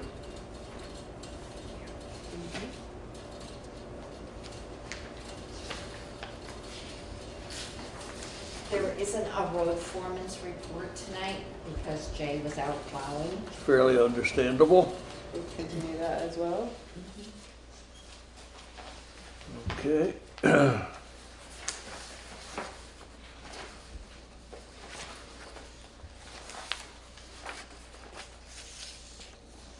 We'll move then to one of us, the administrative assistance report highlights. With budget meetings underway now, that has been where most of the focus has been this week. A few more requests for social service appropriations have been received, and I will include those in the copies to you in my email on Friday. And I'm working right now to update the renewal for SAM, which is the system for awarding management that allows us to seek federal funding for disaster recovery. And that is wonderful. It's a challenge. When's that due? I have 2 months to finish it. Okay. Are there areas where you'd like help? I think Jay's gonna have to come over and help me. Okay. Yeah. Is there a lot of questions? Is it like a re-registration? It's a renewal of the registration. Oh, okay. Yeah. Yeah. I just did the renewal, but it was just a yay, okay, and I got through it with it. Okay. Well, I can help you if. Awesome. Okay. I will keep Thank that you. in mind. Thank you. I've done it.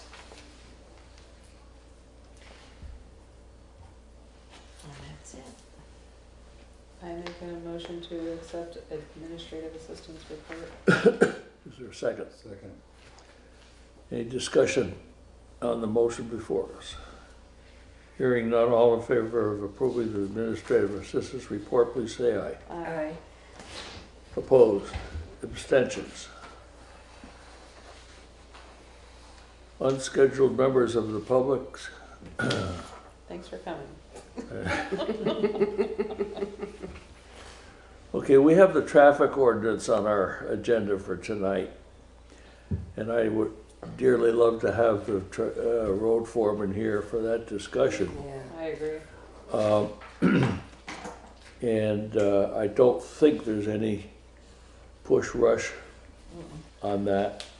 So I would suggest we put it off to a future agenda, and I'll try to see to it that it comes up again. New business, health insurance. Turning to you for information and help. Thank you.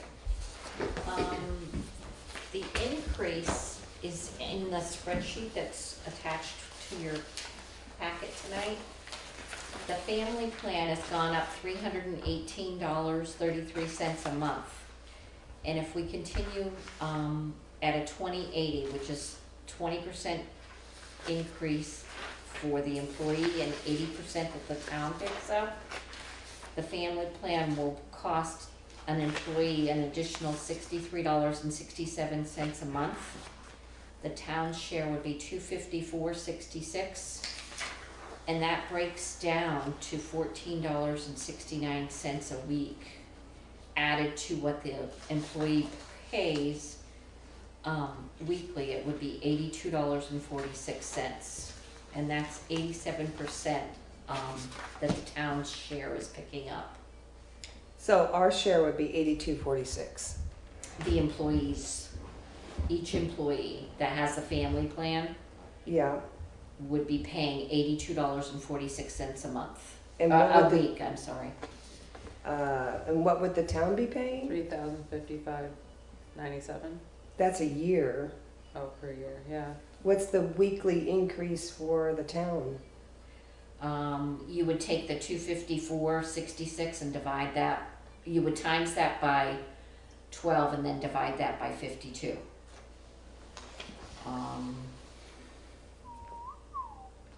Let's go here. Because that's at a weekly rate, you're saying, right? Yes. Or a monthly rate? Monthly. I'm not sure. So 254. 66, yeah. Times 12. 12 months? Or are we talking weeks? 12 months, because there's 52 weeks in a year. So you times it by the 12 months and then divide it by 52 weeks. Oh, okay, gotcha. I guess. Because this is at a yearly rate increase, yes? The yearly rate increase is a total of $3,819 apiece. Okay, so that's, or you can just divide that amount. I'll let you, I don't know. The town share would go up $58.76 a week on a family plan. And then the individual and the child is listed there as well. It would be an increase of $5.23 per week for an individual. And I could tell you that Again, okay, go on. 90 times 12 divided by 52. It would be Pardon me for interrupting, but I hear a radio. Does anyone know where that's coming from? $20.91 a week difference for a child, for an individual, for the town's portion. Well, just going back to the chart again, I mean, the family, it says the increase. Is that a weekly increase, that first column? That is a monthly increase, The 318. is a monthly And increase. there's 63 is 20% of that a month. So Mhm. 20%, So you go okay. 20, so then you divide that by 4. It's 63. So for 4.333, right, per week? Is that how you do it? Melissa, so the increase is like each individual, about there's $16, four $17. individuals that have the family plan right now. Right. So So it's 3,000 something a year, right? Right. Is that what you're saying? Then it's 30. Is that 318 is a month increase, right? Right. And So it's 20% of that would be 63.76. That what that is. mhm. So then if you divided that by 4 for the weeks, right? For weeks paid. Roughly. Which would be I guess mean, if the you're trying to come up by the 1469. weekly thing, right? So then I think that goes to the 1469, is that correct? Yeah, but that's an increase. That's not the total cost. I wouldn't think that'd be the weekly one because you know 4 times 15 would be 60. The way that Melissa set this up was for each individual that has the plan. Right. This would be what each individual is going to Right. occur. Well, it does say on the first left-hand column, family cost, Yeah, Right. and then individual cost. yeah. Right. Well, that's a family plan, Yeah, and then there's an individual plan, which Plan. we have one that has that, and then our treasurer is going to have the plan with the adult and child, which is a difference of a premium, because we've never had that one before. so how many are on the family plan? There's four. 4. And 1 individual, One individual, and 1 adult child. correct. Okay. So we have 6 employees that would be, Mhm. or have in the past, That have health insurance. and nobody's gonna go and have new health insurance. No. Okay. So monthly, so I again, see where I screwed up. Where I'm trying to come up with that number. The town's paying 87% of the family 80%. plan. Instead of, over here, see? Town pays 87% of the bill currently on family plan. Okay, 90% on the single individual one. currently, no, it says family again. Well, it's supposed to be individual. Should 'cause- be individual. Yeah. And it's based on 90% on the bill of a single. Single with a child. Right. Has this information been shared with all the employees? It has, and unfortunately, we have to make a decision if we're gonna continue with the 20/80 split, because next week is the first week that Melissa will start taking out the deductions. Mm-hmm. Yeah, So- it has to be done this week. Yes. I mean, no matter how you look at it, they've got a hell of a deal. Yeah, Because like I said, you know, it's like I told you in one of the other meetings, how this all come about was, it used to be that it was 80/20. Okay. That was it, you know, it was. Like 80 they paid and 20 No. we paid? Town picked up 80% of it, Okay. and then they picked up to 20% Yeah, that's what of the we whole have right thing. now. Right, so the whole thing, but see, then what happened was, like I said before, when the Obama plan all kicked in, the big deal at the time, we had $75,000 budgeted that year. Uh-huh. And so they threw the 80/20 out the window, because we had the 75 grand, and that's what it cost for the insurance. They said, oh, well, 100% funded. And I said, what are you gonna do next year, or the years when this starts jumping up, how you gonna do it? So then, we should have left it alone and kept the 80/20, because everybody was used to paying that, you know? And, so anyways, what they did then, it came back, and they just charged on the increase 20%. Oh. So they, whatever it was at that point, at this level funded. Oh, that's what we're looking at, just So the next year it went up increase. like 90,000, so they paid on just the 15,000 of the increase, you know, so there's Just 80/20 the of that. increase. Right, so now we're looking, every time it Not the increases. total bill of a No, because plan. if that was a total bill, I mean, if that was the whole bill, you're taking, What is it, well, the family plan is roughly what, 2,300 a month now? Where's that? I think it's 2588 or something like that. So 25, so you take 20% of that would be, you know, $500 and some dollars a month. Right. You know, so as I say, they still got, it's a hell of a deal, no matter how you look at it, you know. That's a month, but this is taken out on a bi-weekly or? Weekly. Weekly basis. Yeah, so I mean, it's still pretty cheap. It is real cheap. The only problem we ever had with it was, when we first did this, the individuals come up and said, you know, mine's $700, $800 or $600. Right. These guys are $2,000. Mhm. They're actually making more money than I am. I should get the difference between my 600 and their $2,000. Right, if we just based it on a single versus a And family. I said, in one sense, you do see that, you know. Yeah, I mean, it's, because sooner or later, this is going to become income to somebody. Oh, yeah, it's been like that for a long time. So I mean, when you figure it all up, you know, it's costing the town $14 an hour or better for a family plan at a 40-hour week.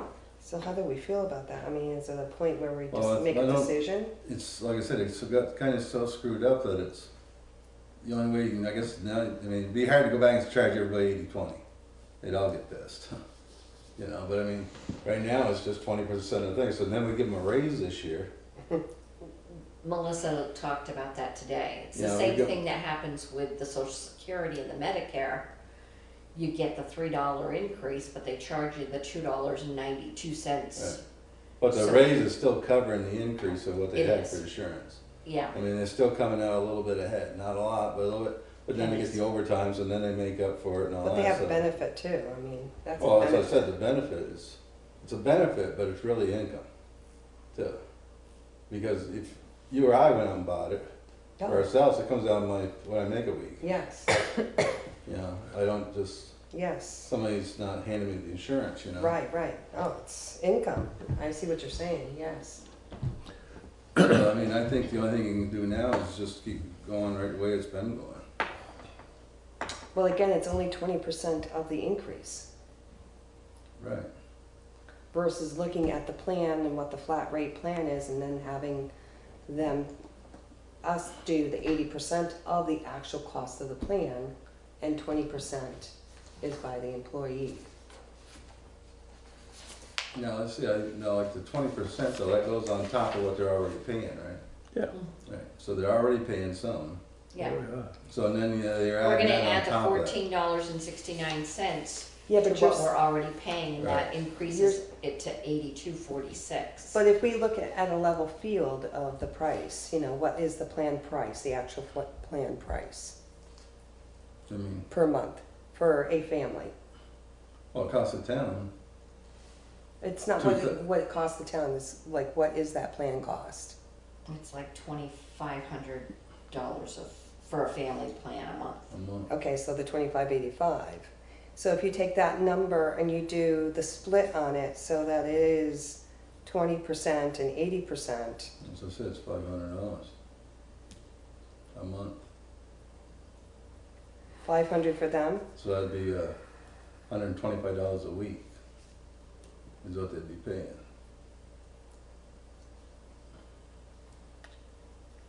Which, like I said, even at that, it's still not a bad deal. You know, you make for $500, you've got insurance. But the whole thing is, you know, the whole insurance really isn't a great gig, anyways, because there's a $5,000, $3,000 deductible. I mean, you got to pay up front before they do anything, anyways. You know. Well, they're trying to change a lot of that right now, I think. You know, and if they do, it probably would be good. You know. Well, this. Okay, so my last question is, how much are they paying a week? Well, that's what I said. Right now, it's just going to go up to figure out what we're, you know, the increase of what we for our budget and purpose. We're going to go. I think what I suggest. I think we got to just keep going the way it's been going. Yeah, but my question is how much are they paying?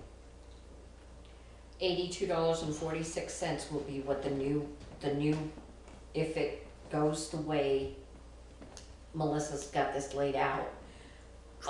My insurance will cost me $4,287 a year. Okay, but that's like the 8246 a week. Yes. Versus if we did a regular split, you know, normal 80-20 on the base plan, that would be $125 a week. So that's $50 more. That would cost me $6,500.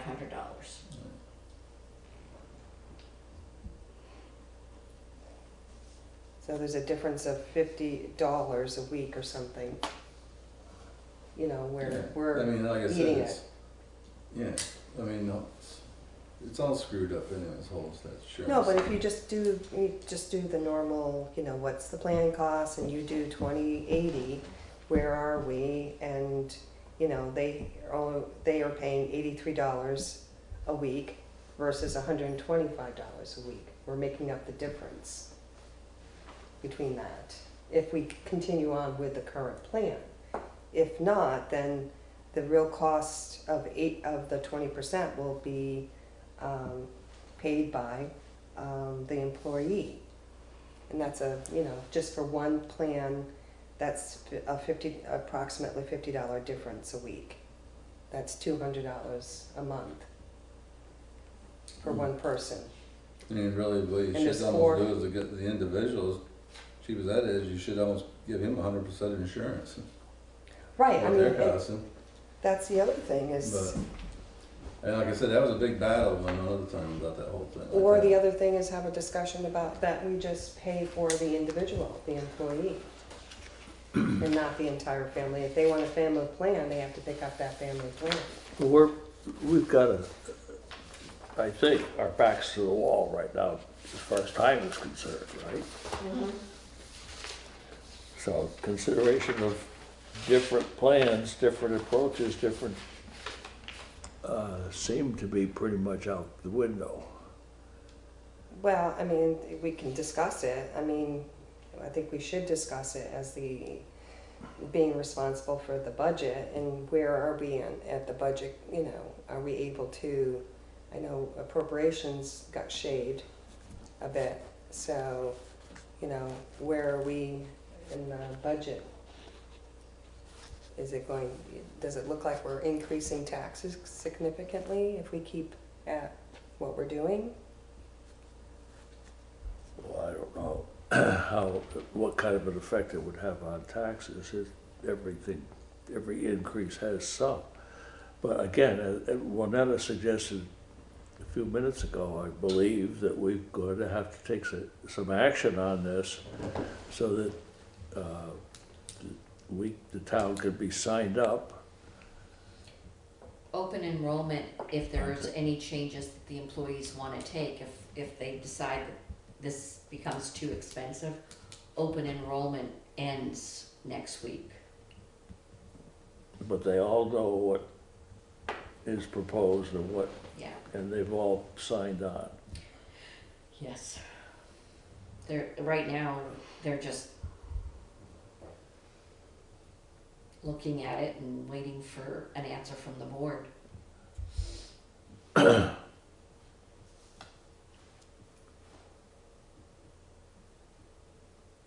I suspect that my basic feeling on this is that it's a shame that it's as late as it is, that this did come to the board. It's not necessarily anyone else's fault. It may have been our fault. We should have been thinking ahead a little bit more.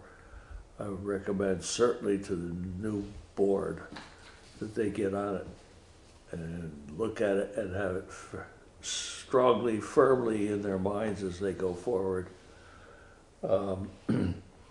Certainly to the point where if they wanted to, they could go out and get some alternate proposals. For now, I feel as if we're done. Well, the whole thing is, I mean, isn't there just 2 insurance groups you get to choose from? It's only a couple things we have options on anyways, right? As I say, you can't shop this, really, you know? Oh, no, to the extent that you want to stay with this particular provider. Well, that plan, right. But there are other providers out there. I'm not saying that there's anybody that we want to go running after, but other insurance companies that the town does not have to stay. Right. No town has to stay in this. Well, I think that, for like I said, for right now, I'd leave it just the way it's gone. And let's do it like that, but we're definitely gonna have to start doing things, because like I said, when this all started out, it was 75 grand. It was gonna be affordable insurance, affordable insurance, well, $2 grand a month, 2,500 is not affordable insurance, by no means, for anybody. And I said that, I think we should probably just go with this and get it going. But just like Pete said, meanwhile, we better look at it some other way because I mean, this is just going up every damn year. I mean, if it went up this year, how much altogether? Like 15 grand, 16,000? Yeah. It was an increase of $1,500 a month. Per person? Per the plan. The whole thing. Okay. She makes out 18 grand. Yeah. I mean, that's gone like that every year. So it's gone from from 75,000 up to 100 and some thousand dollars. Then they're doubling. What's the total budget cost of this? Healthcare?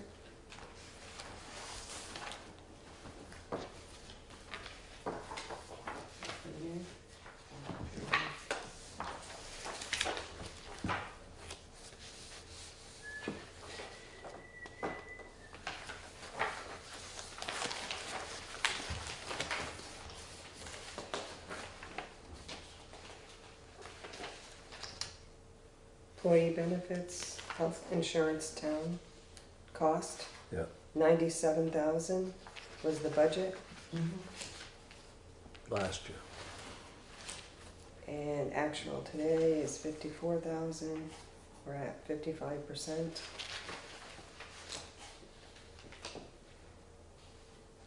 That's a lot of money for how many people?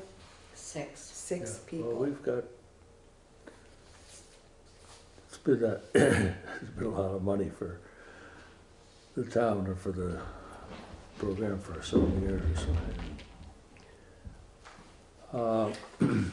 I would entertain a motion to approve the proposed addition to insurance premium as outlined. I'll make that motion. I'll second it. Is there discussion on the motion? I think we should instantly, start making a plan to look at healthcare policies for the upcoming year, for the next year. And not just, Well, it would be for budgeting 1 year from now. yeah, but we're in budgeting right now and we're late Well, with the health insurance review. we're not going to do a health insurance review because this is what we're, No, I understand that, yeah, but okay. we're behind the 8 ball, you're saying, and we're making What you're this- saying is So we need coulda, shoulda. Unfortunately, because insurance is year to year, January to December, we run a fiscal year of June to July. Right, but we should be looking at it Yeah. starting in June, 6 months in advance. Okay, I think we have a motion. Is there further discussion? Hearing none, all in favor, please say aye. Aye. Opposed? Any abstentions?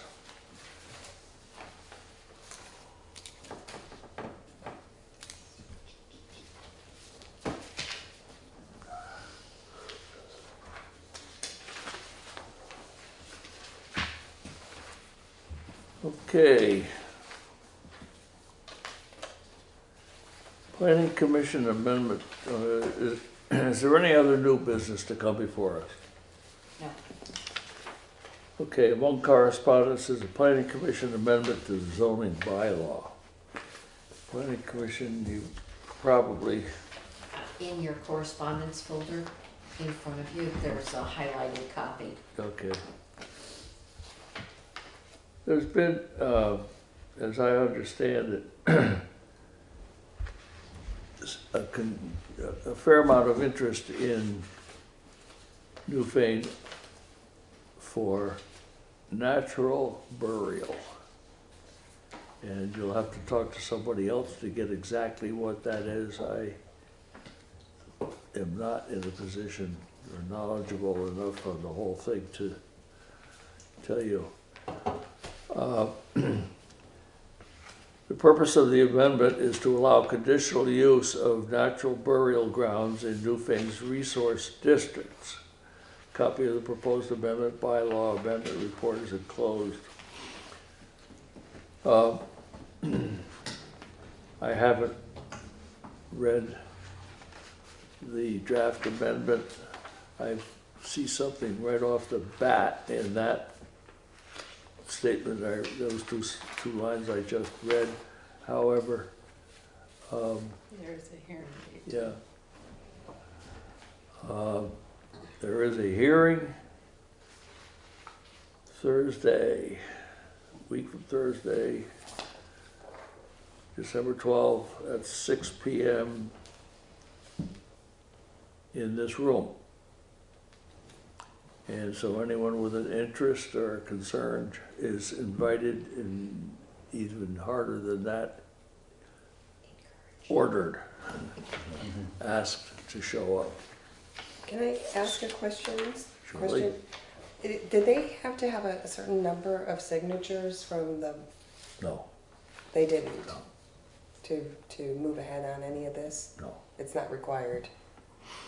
They go through a process. If they feel that it's a viable thing. amendment, it's a good amendment, they hold their hearing, send it to us, we hold our hearing, and if we think it's a good thing, it becomes an amendment to the zoning bylaw after 30 days, I think. So it'd be important for people that did not want this to happen to show up at that next meeting and voice their opinion. Yeah, people with questions. Questions yes. and comments. Yes, no question about it. As I suggested, there are two opportunities, select board, second, planning commission, then select board. Same, basically the same thing. Hearing, warning. I just wondered if the signatures, that sort of kind of qualify as a percentage of the population. the if a significant population of significant percentage of the population came to one of the hearings, or both of the hearings, yelled, screamed, stamped their feet. And the planning commission and the select board said, geez, this doesn't sound like such a good idea. Yeah. It's gone. Okay.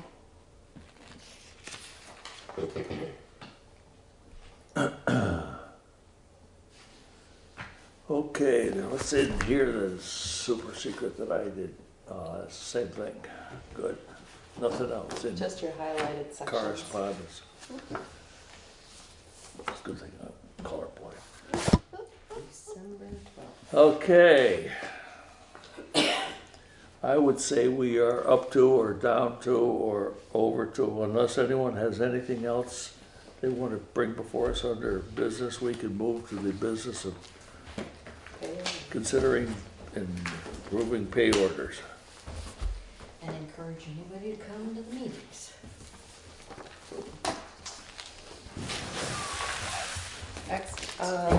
Nothing, oh, just one other question. Haven't heard anything back about that property across the street? Nothing? It's in the bank's hands to do what they need to do with it. But I did see that that roof came down.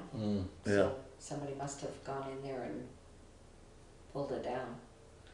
If they pull it down, it just fell down. And I think somebody went Man, in I and don't pulled it even down. dare go do that. It was like the same week that that tape went up, that came down, and Oh, that was okay. one of the recommendations when I spoke to her. So what's the wrap up on that, I guess, is the question. We'll just have to keep after them. But they'll end up having to tear it down. Yeah. Pretty much unsafe. Yeah. Practice for the fire department. Yeah. Be a good deal. That would be a good deal. Why don't you guys play with that? We'll play So with we're all it. set? Adjournment. Thank you, sir. Good idea.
Hi, this is Pat McDonald, your host for Vote for Vermont, where our tagline is listening beyond the sound bites.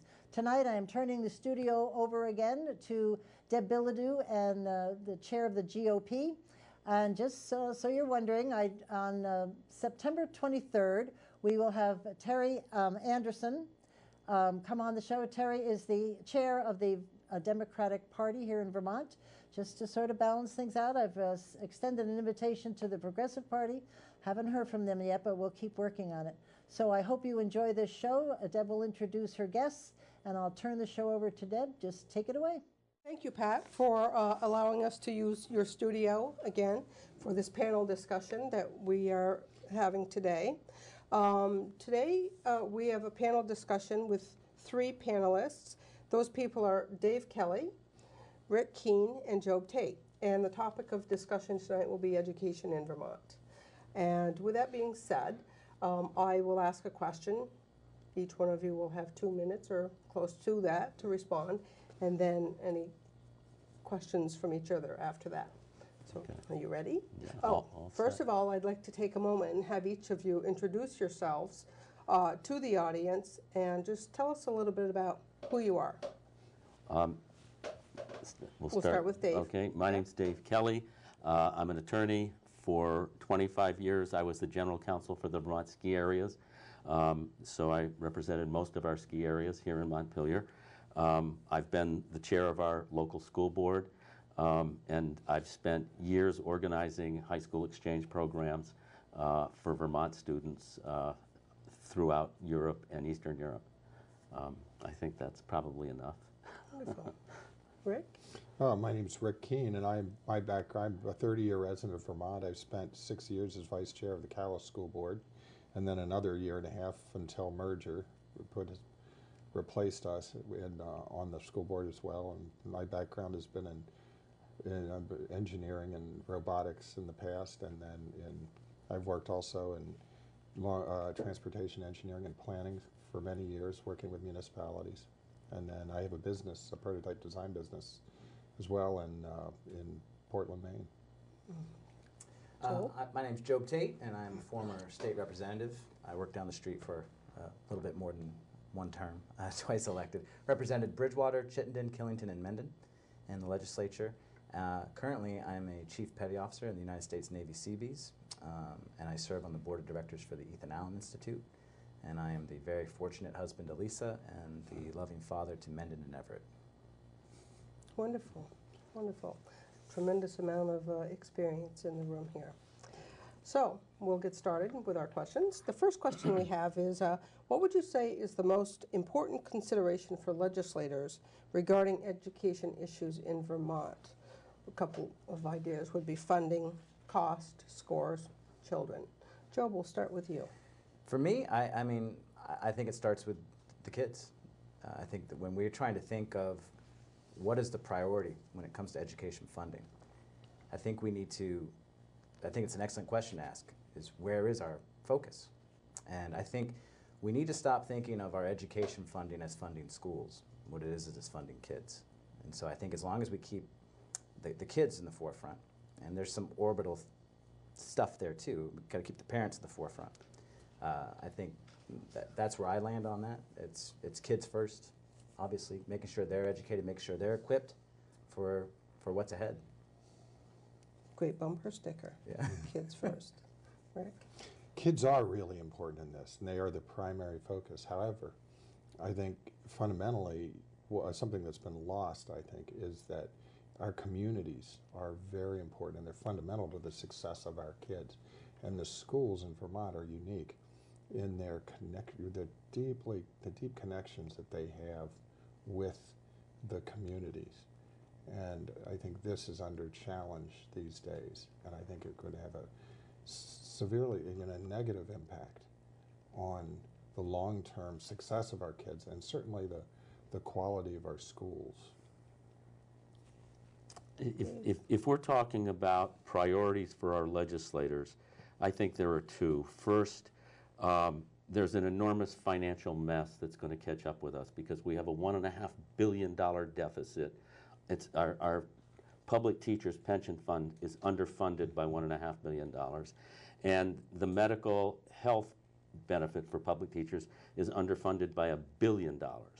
And even if we are really disciplined for the next 20 or 30 years, that's going to be an enormous challenge to bring that under control again. The people that manage those funds have been talking about a 7.5% return. If we get 5%, we'll be lucky. So we're not even managing those funds the way we should. I also think there's a deficit in leadership, because we are at a point where we need to redesign education, where we need to be thinking, what is a 21st century education? What does it look like? And while we have some good leaders in the legislature, I don't think we have the imaginative, creative, visionary people we need to be creating that kind of a school system. We have great leaders in our school system in Vermont, but we don't have enough really imaginative, visionary leaders. So I think there's a deficit with money and leadership. Okay. Any questions amongst yourselves? I have one perhaps for you, Rick. So were you suggesting that communities and the school systems are disengaging from each other? They are, and it's got a lot of ramifications. With the consolidation of schools and the ultimate closure of many of the small schools, it has a couple of really bad impacts that you actually transcend education. There are a few major pathways where we grow our leadership for this state. Select boards and school boards are big ones in this state. And it is a direct path that engages people in the community in their governance. So this is kind of a high level. It's one of the reasons that Vermont has been so successful, I think, as a state, and that we actually turn out honest politicians generally. I'm originally from Maryland, and I can tell you the politicians are not honest there. That link does not exist. There's a break between the constituent base and the politicians. And I think that, this reduces that pool of talent that we'll see filtering up into our legislature. And what is really disturbing is that the reason people get involved in community and participate in these boards is because their voice matters. They're heard. They've got kind of a regulatory presence. And that is getting shoved aside.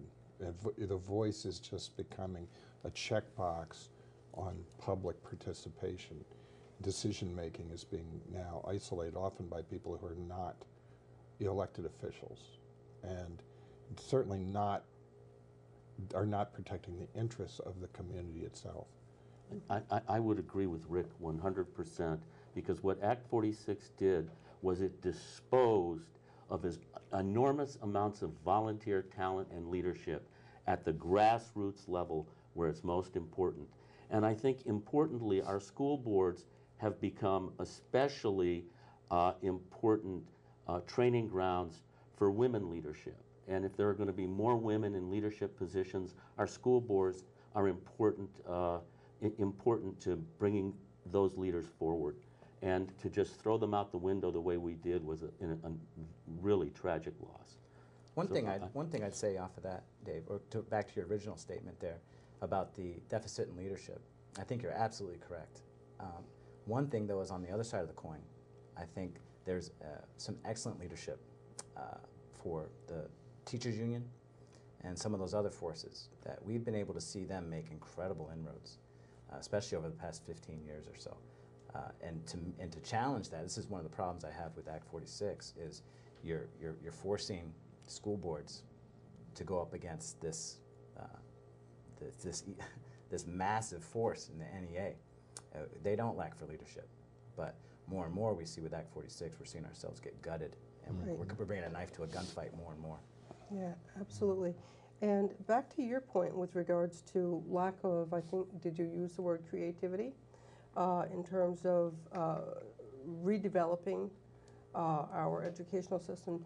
Do you think that is the case because there is so much pressure from the current the lobbyists, the NEA in Montpelier, on the legislators to keep the status quo and not think outside the box?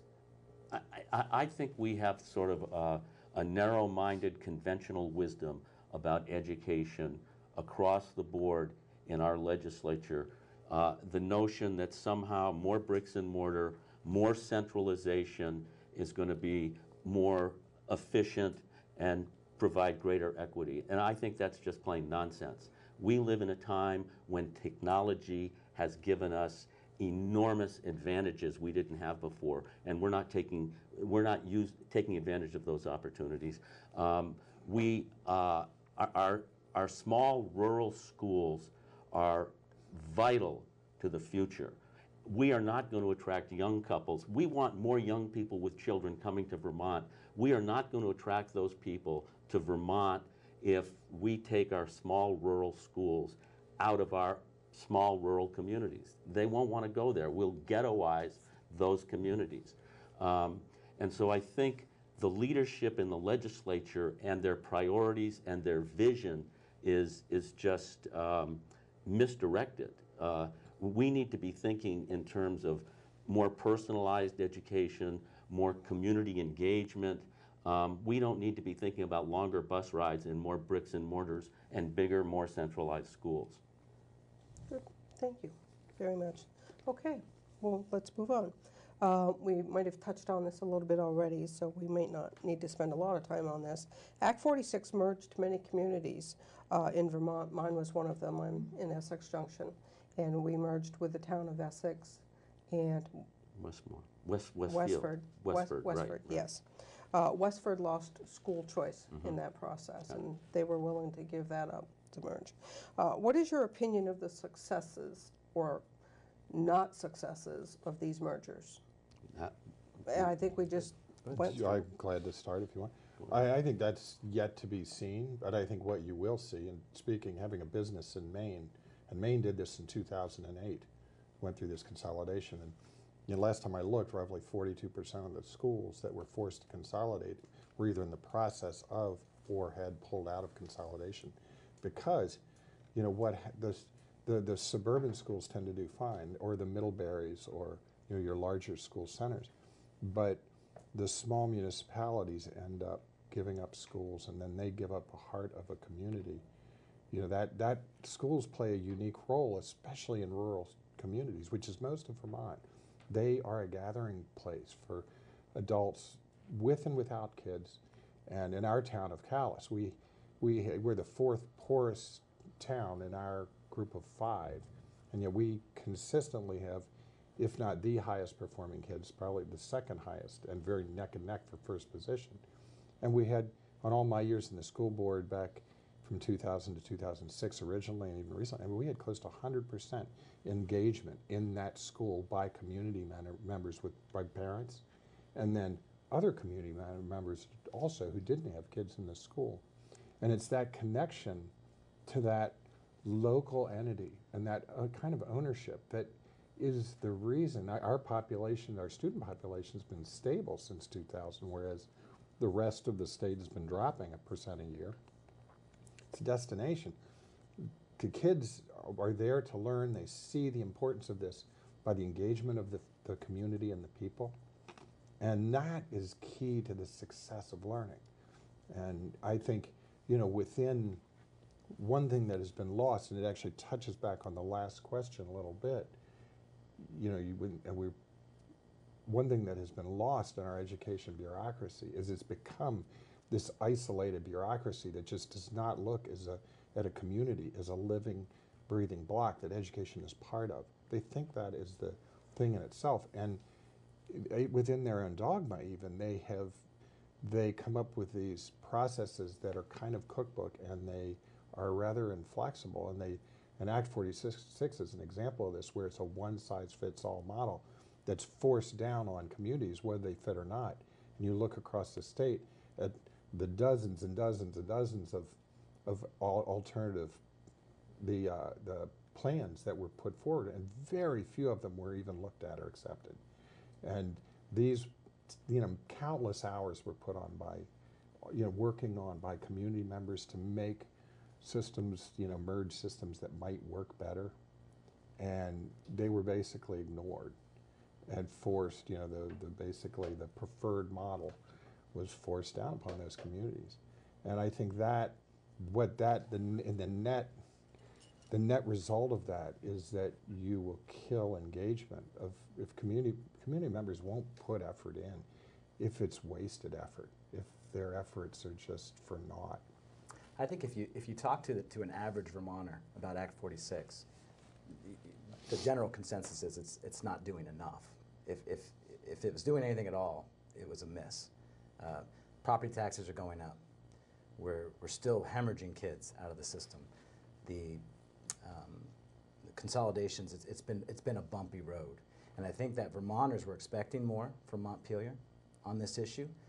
Back in 2014, that was the clarion call, fix this. And instead, we came up with this uber complicated thing that you need a Sherpa to hike you through the bill. It's too complicated.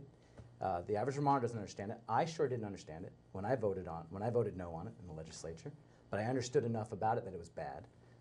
And you asked a general Vermonter, how is Act 46? What do you think? They'll say, that's bad. I mean, what's the point? And I think, I agree. But we had a consolidation down in Bridgewater, a town I represented. They ended up sending their kids over to Pomfret. And I think that what I saw, the biggest obstacle was it was an emotional one. Mm-hmm. That was hard. And I think it's important, though, I think some schools need to close. There's going to need to be some mergers. We have lost so many kids in the system. There's just not. We can't keep all these doors open. So I think we need to sometimes separate ourselves from the emotion of it, focus on what's important, and go from there. But just to answer your question, Deb, I think you ask the general Vermonter, they'll say, oof, no. Well, I think, just to clarify on that, there's nothing wrong with consolidation. In fact, it is a good idea, and you're right, it needs to happen in certain places. The problem is, the mistake made is that it was driven from the top with no thought to the community. This need, and we said this from the very beginning, we testified in House hearings and multiple people, not just myself. This needs to come from the communities. I said, provide the expertise and provide the resources they need to do this, but let the communities figure out what works for them. Provide the professional assistance to help guide them. And that was completely ignored. And this, I think probably the only way to begin to look at solutions toward this is to restructure. AOE is a very tops-down organization, and it needs to be restructured in a way. I would almost suggest, in fact, Scott Thompson and I proposed this in an alternative plan to Act 46 back when Act 46 was first being proposed. We wrote an alternative and submitted to Peter Shumlin, but it was, essentially using, regional planning commission model that exists now. Those infrastructure's right there. You create a commission, one town, one vote. And each region of the 11 or 13 RPCs around the state would have a commission, and they would elect an executive committee. And basically, they would have oversight over they would show oversight over even secretarial decisions. Dave, do you have any thoughts on this? Yes, to some extent, I disagree with Joe and Rick. And it's why I think leadership is so important. If you look at the other states that have gone through a consolidation process, West Virginia, North Dakota, Arkansas, Nebraska, Maine, what's happened is the bigger communities with the most votes have closed the schools in the little communities, and they've put students on longer bus rides, bringing them to more centralized schools with more bricks and more mortar and more expense, quite frankly. The buses are expensive, the new schools are expensive. I think we don't have, if we were imaginative and creative and if we had vision, we don't need to be closing these small schools. Technology gives us possibilities that we're not taking advantage of. We should be thinking in ways of keeping our schools close to our families, close to our students, and we shouldn't be thinking about long bus rides. We should be thinking about how can parents be best engaged in our schools. And that's by keeping the parents involved. That's by keeping our community leaders involved. That's by keeping local businesses involved.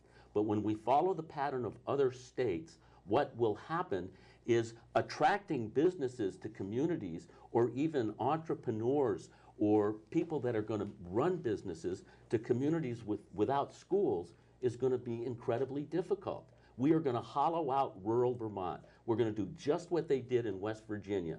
And that's just plain, it makes no sense. We need more leadership, more vision, more imagination, and more creativity. Okay, thank you, Dave. We're ready to move on? Mm-hmm. Any further discussion on that? Okay, all right, thank you, Dave. The next question, I think we've already answered it. What's the impact of mergers on small communities? Basically, it destroys the fabric of the community. It does. It reduces property values. It reduces tax base. What you're seeing around the state of Vermont is buyer's remorse today. If you go over to Addison Central, where they're talking about closing Addison, Ferrisburg, and Ripton, those communities are beside themselves. They voted yes. Now they're saying, what did we do? You go to the Harwood region, where they're talking about closing Moortown and Fayston. And again, those communities are saying, what did we do? I know those little elementary schools. They're great schools. And it makes no sense. And we do have some really great leadership in the education community. I don't mean to suggest we don't, but we don't have enough. It's few and far between. Okay, great, thank you. Next question. Do you believe Vermont should have a statewide school choice? If so, why? And what are some of the barriers that you see to preventing choice in Vermont? That's a big question. Where do you want to start? And we'll start with you. I think the answer is yes. Yes, period. I think we have a statewide property tax. And repeatedly in my law practice, I've had families and students come to me with really legitimate reasons for wanting to go to a school beyond their residency. I will say this, I think that Vermont's come a long way since I started practicing law. I think the technical centers were a big step forward. I think that we finally adopted a form of public school choice. It's inadequate as far as I'm concerned. I think Act 77 was the biggest step forward we've taken in the state of Vermont. I don't think it's good enough. I think we can do a lot better. I think fear is probably the biggest barrier of more school choice. I think a lot of people are afraid of it. But if you look at the 90 tuitioning towns in Vermont, almost every one of those towns is fierce in the defense of tuitioning. It's why property values in those towns have grown while property values in other towns have not. It attracts people to those towns, and I think it's proven successful, and I think it's a good example of how things can work. Is the fear that you speak of, is the fear in the current academic arena that we have, or is the fear in the taxpayer? I think it's both. I was the chair of the Hazen Union School Board, and we were surrounded by tuitioning towns where they had choice. Walden, Wolcott, those were tuitioning towns. Stannard was a tuitioning town. We worked hard to attract those students. But I think the notion of actually working to attract students scares. Public education in Vermont functions as a monopoly, as many monopolies. And people who depend on monopolies like monopolies. But in point of fact, if you look at instances in those towns where they do have choice, it encourages schools, even like Hazen, to be better, to go out and to become more attractive, to think about our music program and our art program and our science program. And I think choice is good for everybody. I was an attorney. I actually worked in Eastern Europe as an attorney for quite a few years. And I learned a lot of lessons there, especially about public monopolies. I watched all of Eastern Europe collapse because they liked public monopolies so much. Joe? I think school choice is a priority. I think statewide school choice is the silver bullet to a lot of the problems we're facing. You ask about a hurdle or a barrier. I'll be frank with you, it's the teachers union. They have a stranglehold on that building down the street. And you look at the campaign donations, the way they operate, it's going to be incredibly difficult to convince a legislature to pass that kind of bill. But I think again, this gets back to the first question, what's our priority here? Our priority is to educate these kids, to give parents agency over the education of their kids.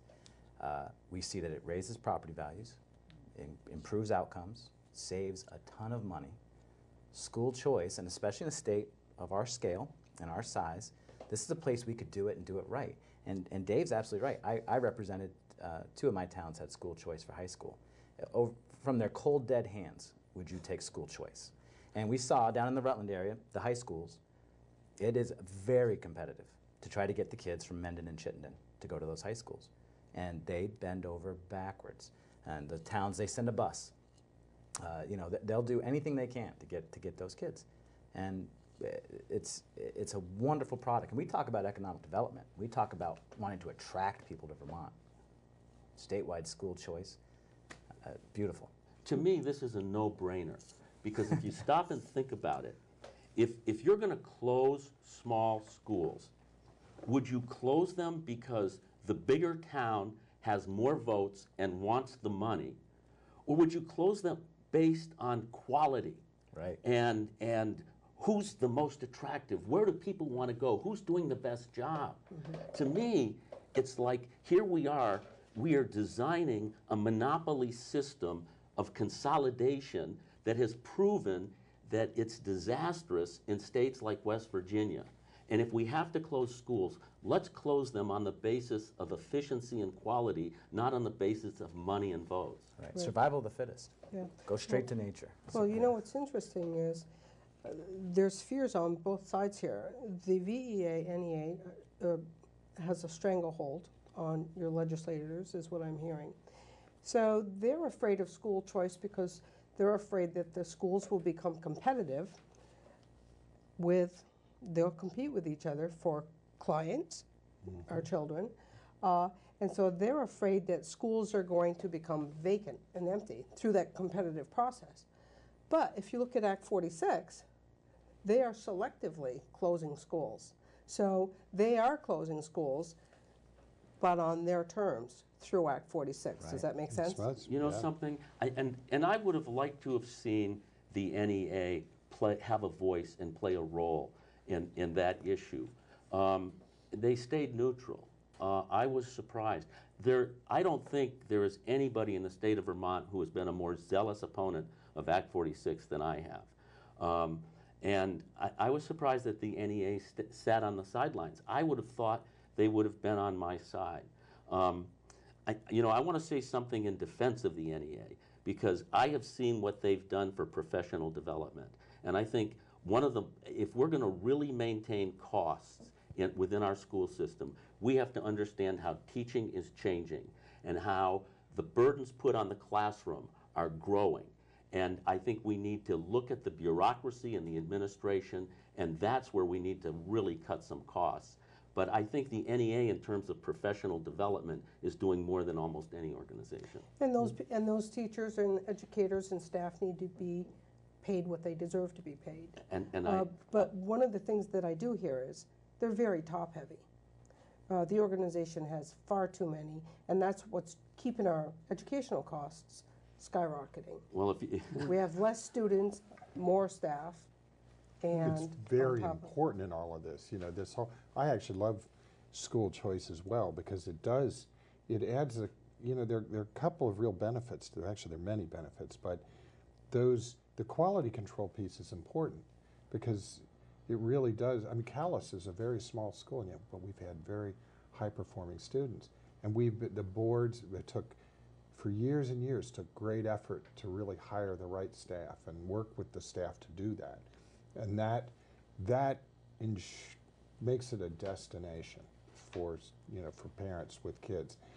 But also choice, from my experience, most schools are small, and you have a different flavor at each school. And in a way, in the small communities, it serves you well because kids have different needs, and they might meld much better into a nearby school than they do into this school. And we can't serve those kids as well in that community. We should have that ability, and the parents should have that ability to match that. And this is an avenue that it gives that flexibility to, or some semblance of that, to the smaller community schools. I think there's one thing we have to be careful of with school choice, and that is to be careful to make sure that we do it in a way that's truly accessible to everybody in the school and not just wealthier parents or only one working income households or things like that, because that can deal certain parts of the population out of it, but I'm sure that can be done pretty effectively. Yeah, that leads to another question. Since you just touched on it, do you believe that school choice, as it is established today, or even if we went to school choice, is designed for the wealthy? Because it's just the opposite. Because just the opposite. The wealthy have choices today. Right. If your family is affluent and you want to be an exchange student, they write a check. The students that are left behind and the students that don't have choices are students whose families can't afford. The wealthy, they can buy a house in any community they want. Their school, they pick it. It's the students, quite frankly, it's the students that are stuck in, East Hardwick, whose folks have lost a job. They don't have choices. They don't have opportunities. And quite frankly, that's one of the great things about Act 77. For a student with talent and passion, committed to education, those students that don't come from affluent families at least have a chance to begin college now, to take courses outside of school, to be exposed to other possibilities. But we need to do more. It's not good enough. So, some would say that in terms of school choices for the wealthy, I'll give you an example. Let's just use Hardwick. If you had full school choice in Hardwick, you as a lower income family might not be able to afford to transport your child. And the wealthier people can afford to do that. That's the argument, that it's more designed for wealthier people. That really, I think, is cynical about the abilities and the imagination of people from less affluent backgrounds. If you look at Walden, if you look at Wolcott, these towns are not full of wealthy people. These towns are full of people, sometimes in some of the lowest economic situations in Vermont. But they find a way to get students to the schools they think are best for them, and they would be fierce to defend their tuitioning and their choice. I agree with Dave on that as well. I mean, I think, and just watching from our experience of people moving into Calais because they had elementary school age kids and without a lot of wealth, but they valued education, they'll find a way.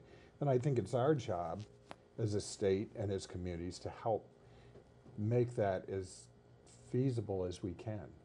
We can't solve all these problems, and we can't, there's this great myth of equity everywhere and everything. It doesn't exist. We can't, but we can do our best to make it as equitable as possible. And I mean, that inequity also drives the creativity. And this is a thing that, I think we get lost. We lose huge opportunities sometimes because we try to, this doesn't work in 100% of the cases. What you just told us, Deb, reminds me of a joke I heard in Russia. There's 3 farmers. One is an American, one is a Frenchman, and the third is a Russian. And each of them has a neighbor with a cow, and each of them wants a cow. So the American works really, really hard, and he saves his money and he buys a cow. The Frenchman petitions the government, and more he wants more taxes, so the government will give him money so he can buy a cow. And that's what happens. And the Russian still wants everybody to be equal, so he insists that the government kill his neighbor's cow. What you're talking about is the same situation. If we say, oh my gosh, wealthy people already have choices, and we're going to give them more choices, and maybe less affluent people will be left behind, what we've said is, we're going to deny less affluent people the possibility to have these choices because we're somehow afraid that wealthy people might have more choices. That doesn't make any sense. Joe? I agree completely. I don't think you're going to, even if they are not able to get their kids to that school, some of them will. You're providing more choice, and just like Dave said, the wealthy have choice already. This is not for a wealthy only scenario. Very good. I think we all agree on that. Let me just go on here a little bit. If you could suggest a legislative bill for the 2020 session on helping kids in education, what would that bill look like? Do you want me to start? We'll start with Joe. Okay. I'll take an unusual stab at this, and my bill would be to get rid of the corporate income tax, because we're having a discussion about education funding. We're talking about bailing out the boat. We aren't talking about the leak, and our big leak is the economy. We have a demographic. The term gets overused, but we have a demographic crisis in the state, and it's not going away unless we address the economy. And the legislature, Vermont as a whole, it's the fourth quarter, and we're down by a couple of touchdowns. I don't know why we're running the ball. We need to drop back and throw for the end zone. We need something bold. For me, I would put in a bill, get rid of the corporate income tax. We'd be the only state in the Northeast that doesn't have one. And it's, on average, it's only about $100 million a year. That's not chump change, but I think we could probably find the savings somewhere and say Vermont's open for business. But that's the problem. There's a reason these kids didn't vaporize. The families moved away. And until we do some triage and stop the bleeding, we're going to have this is going to be a rolling boil conversation to solve this. So my bill for the kids in education would be an economic one, which we don't do nearly enough of in the legislature. No. Good. Well, you just said that the families moved away. Yeah. Also, many of my friends and neighbors are homes with no children. Their children have grown up, but new people are not moving in. Right. Yeah. That's one of the biggest problems. New people are not moving in. People are moving out that have money. Retired people are moving out that have money, but we don't have an influx of youth coming into the state, providing us with youth. So it's a big problem. It's a big problem. It's the problem. Yeah. Rick, what would you I do? completely agree. Well, I think there are two things. I think that the economy is the basis of need, and what supports and drives the schools. And we absolutely need that in this state. As a business owner myself in Maine, Maine's making a lot of effort to do this, for that reason, because they've had some of the same issues. We're falling behind in this, and we will never fix this education problem if we don't make it affordable and possible for families to come and be raised, live and be raised here.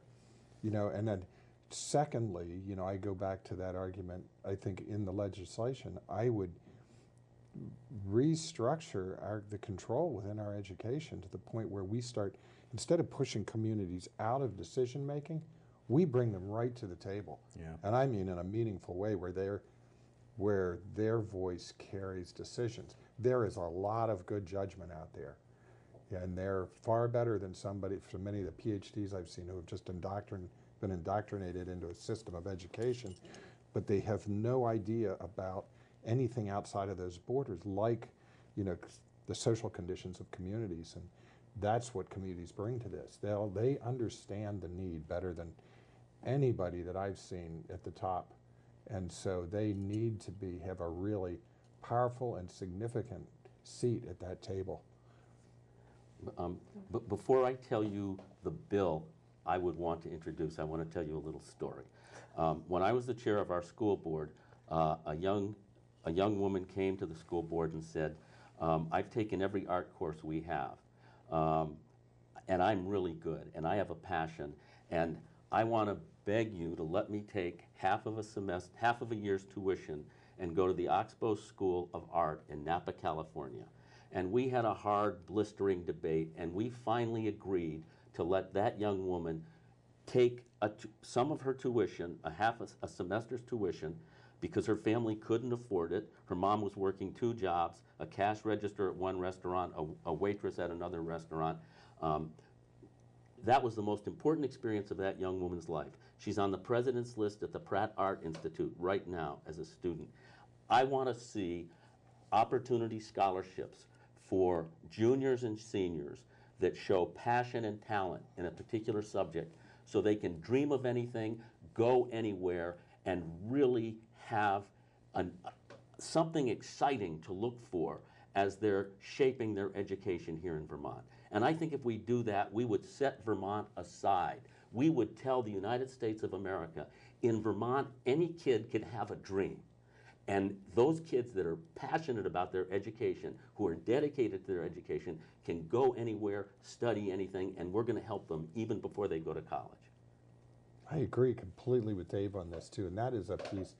Our education leadership tends, they're trying to produce this white vanilla system that wouldn't motivate anybody.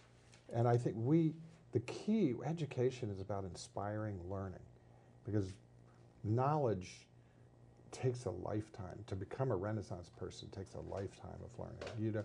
You learn very little. I studied engineering and architecture and had enough credits to minor in anthropology and English in college. And, and it was, but this much of what I've amassed in my life came from that experience. I developed some tools there to learn, but it's that passion and aggressive edge to keep learning more and growing. That's what we need to feed.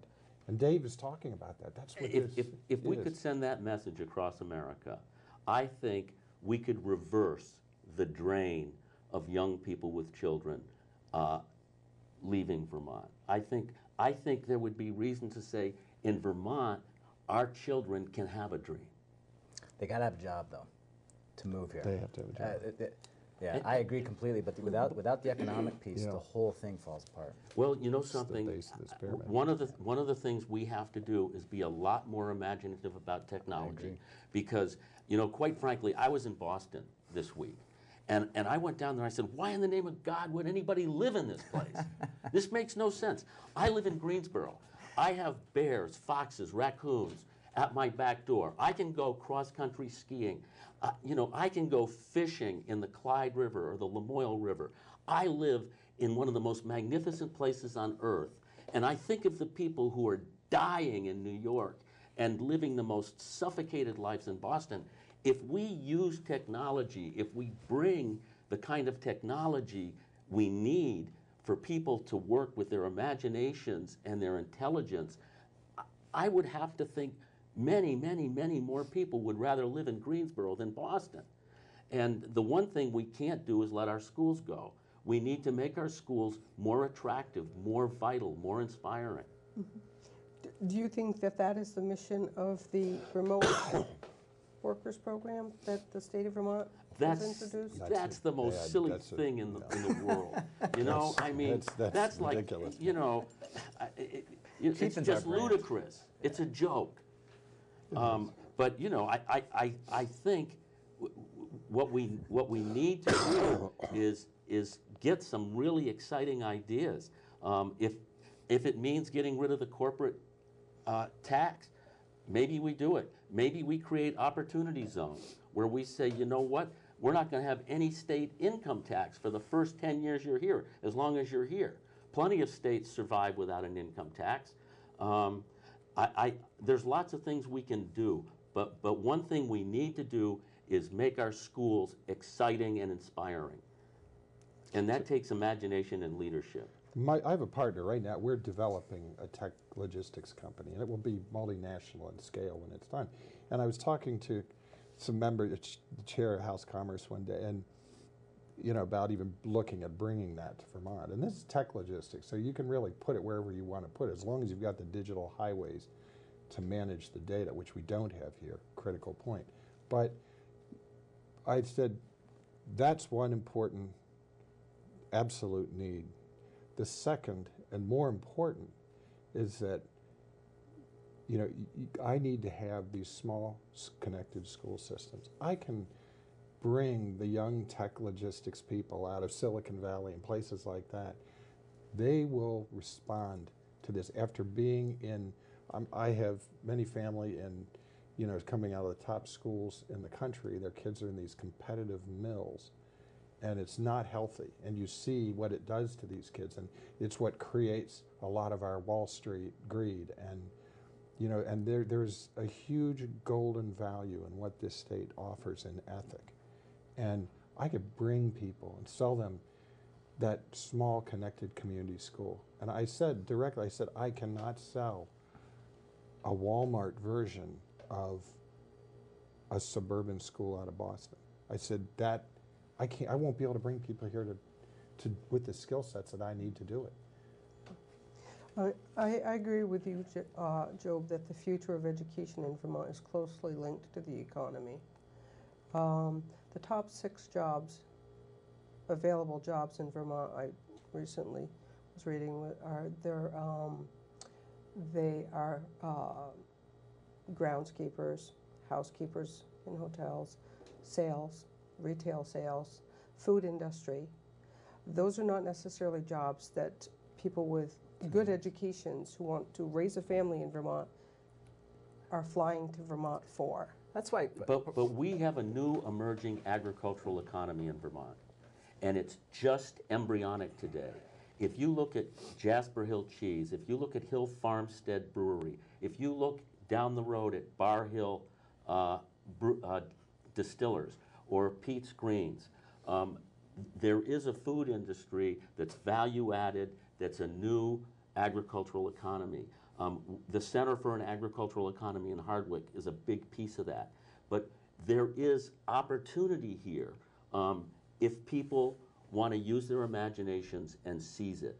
But it takes leadership, and it takes enough to start bringing entrepreneurial people to Vermont. Right, those are the entrepreneurs that you're referring to. When I think what this article was referring to was food industry, being McDonald's, fast foods, restaurants, working in the kitchen, serving. Those are not high-paying jobs, as we know. So people from outside of Vermont are now saying, I'm going to go to Vermont and work at McDonald's. In 10 years, Jasper Hill Cheese has created over 100 jobs in the Northeast Kingdom. But it takes that leadership. It takes leadership, it takes entrepreneurial talent, but if we have the right schools, they become a magnet. There's nothing that's going to turn the Vermont dynamic around in a week or a month or a year. It's going to take a real vision. There's a component here in my business. We were brought into a very famous tech incubator in Atlanta, which is the guy who developed Alexa is out of that and so on. And they have a 95% success rate in their businesses they incubate. And these are tech businesses. And much of the Georgia economy, and certainly Atlanta, is built around this incubator. And in my experience, I've had businesses most of my life. Vermont is loaded with entrepreneurial talent. To survive here, you've got to be pretty industrious, flexible, and hardy. And this is something that the government could work with businesses to create incubators. If our business is successful, we will bring it here ourselves. My partner and I will bring it to Maine and Vermont. But that is a whole education unto itself. Those incubators are not just providing office space. These are all taught. The people teaching in them and operating them are very successful entrepreneurs, and they come back and give business time back to that to train the next generations, and that's why they have such high success rates. We start incubating. That's the way you start incubating business. We've got the schools and the people to draw on here. You don't have to have huge numbers. They typically have a few hundred at one time that are being incubated. But what they generate and their affiliation with Georgia Tech, I mean, it's mind-boggling. And everybody from Google to Amazon, they all sponsor this. They partner with the state, but the state's actually a minor partner.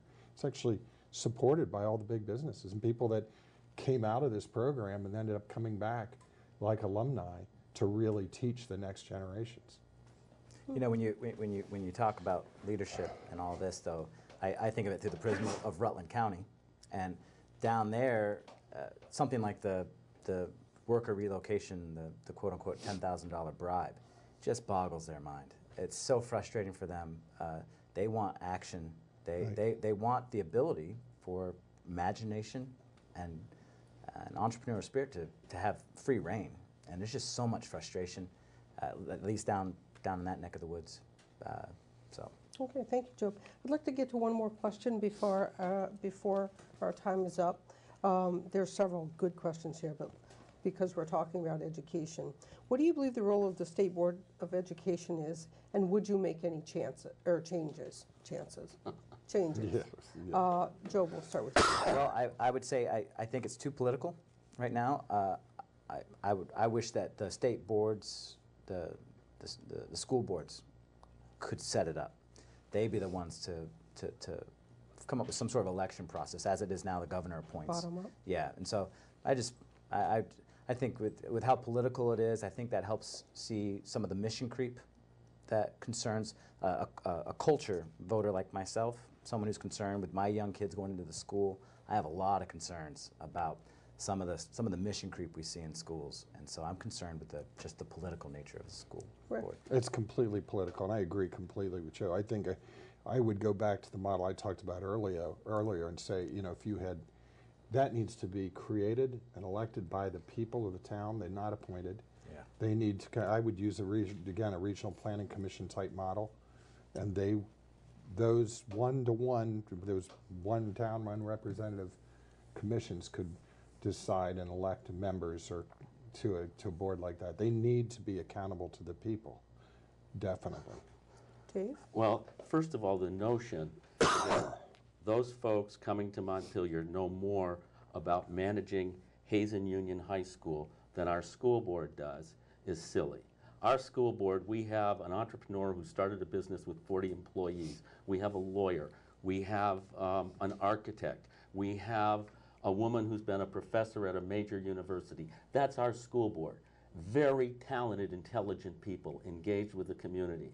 The notion that, and they're all good people. I know the people on the state board. Some of them are really bright. I think John Carroll's a particularly bright guy, but he doesn't know as much about Hazen as we do. So I think they need to step back. The notion that they have the power to transfer $8 million of debt from East Montpelier to Calais, and they know what they're doing, is almost crazy. Yeah. To transfer $500,000 of debt from Hardwick to Stannard, I mean, what do these guys know about what they're doing? It's crazy that they have the power to dissolve municipal governments and to create municipal governments. What does any one of those people know about creating a municipal government? They need to step back. The power they were given was way too much. What the decisions that they've been making should have been made by the legislature or by local school boards. Yes, what Dave said. I agree completely. I agree completely Yeah, with Dave. would, Keep it local. Yes. yeah, oh, Yeah. no question. What kind of government works better, top down or grassroots? I think we bottom know. up or top down? I think we know. When we There's- make, the when we make a answer is mistake at the it's a no-brainer. Well, when we make a mistake at the grassroots, we learn from it. We don't seem to do that from the top down. They walk away from it and leave the price tag on us. What I find interesting is that with all the brain power that we have in the state of Vermont, and three of you are sitting right here, how do we as such a small state allow this to happen? Inertia. How did we allow Vermont to get to where it is? Well, I think there's a lot of explanations. Not enough people run for public office. You know, we all pat ourselves on the back, but we really don't. It means we're not doing enough. And quite frankly, I think as a country, our notion of sacrifice for community has dwindled. And you know what? To some extent, I always think back to John Kennedy saying, ask not what your country can do for you, but what you can do for your country. And I feel like we have leadership that's really turned that around upside down on its head. Because basically, more and more we have people that are asking what their country and their community can do for them. I think, you know, we talk about giving everything away and everything free. You know, we've got a lot of leadership that panders instead of leads. Okay, thank you, Dave. our time has come to an end here. I want to thank all three of you for being part of the panel here. Thank you. This was Thank you, really Deb. good, Thank you. really good conversations, and thank you very much. And I look forward to seeing you again. All right. All right. Thank you, Thank Deb. you. Deb, thank you and your guests so much for an incredible show. This was one of the best discussions we have had on this program. I thank you all very much. I hope you enjoyed the show. I certainly did. We'll see you next week. And in the meantime, keep listening beyond the sound bites.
agenda today. We're going to start with Mr. Carroll, Chair of the State Board of Education. I understand, Mr. Phelps, you also want to testify? I would. Okay, why don't you both come up at the same time? Thank you. And just, introduce yourself for the record. Yes. My name is John Carroll. I'm Peter Peltz. We're both members of the State Board of Education. Thank you for having us here. I'm the chair of the board, sort of recently thrust into that situation for various reasons, and I'm the person who is behind the 7-page answer to your questions. I hope they weren't too long, but the answers to your questions are the proper answers are somewhat nuanced. The general texture of your inquiry is the board's doing useful things, and is it still necessary? And I think my answer to that question is sort of, but it ought to be doing a lot more. That is to say, much of the way the board has been conducting its affairs in the last many years is a sort of an adjunct of the agency of education. As you know, Act 98 of 2012 turned things upside down, and until that time, the board had been effectively the board of directors of the Department of Education. It hired and fired the CEO of the department. And Act 98, of course, turned that around and gave that authority to the governor. And it would seem to me, as a comparative newcomer on the board, that the board never, and for that matter the agency, never fully got that memo. And that many of the things that the board still does date from an earlier time. So, for example, much of what the board does is overseeing the activities of the agency of education, sometimes sort of putting its stamp of approval on there. But very often these things are specified in statute. They're vestigial from an earlier time. And frankly, the board spends the majority of its time on this kind of administrative oversight, to which, frankly, I don't think it lends a great deal of value. We are a group of lay people. We're very much, in some senses, like the legislature itself. We are independent citizens. We are different than the legislature in the sense that we are not partisan. We don't have political affiliations. We are not, I want to make very clear, we are not a group of advocates. Many of the boards that you deal with are a collection of advocates from this point of view and that point of view, what you might call the stakeholders in any particular issue. We have no stakeholders. We are individual citizens. In fact, I noticed, looking at the history of Act 98, there was a provision in the early bill of Act 98 to assign to the board certain representatives of certain interest groups, like the Principals Association or the VSBA. And that was dropped out, and I think that was very wise and attentive to the board's kind of unique function. It's a very diverse group. A few former educators, a lot of people from other backgrounds, former legislators and business people like my colleague, Mr. Peltz. And the age is quite remarkable. The youngest member of the board is 16, bless her heart, and a very talented and terrific young woman. And the oldest member of the board is 60 years older, and I don't know who that might be. And we have everything in between, and we bring a diverse set of perspectives to our work. But we don't bring a lot of technical expertise. So in that sense, this seems to us little point in scrutinizing in detail what the agency is doing. They are more expert than we. Much of this is by habit and custom. Much of it is actually still enshrined in statute.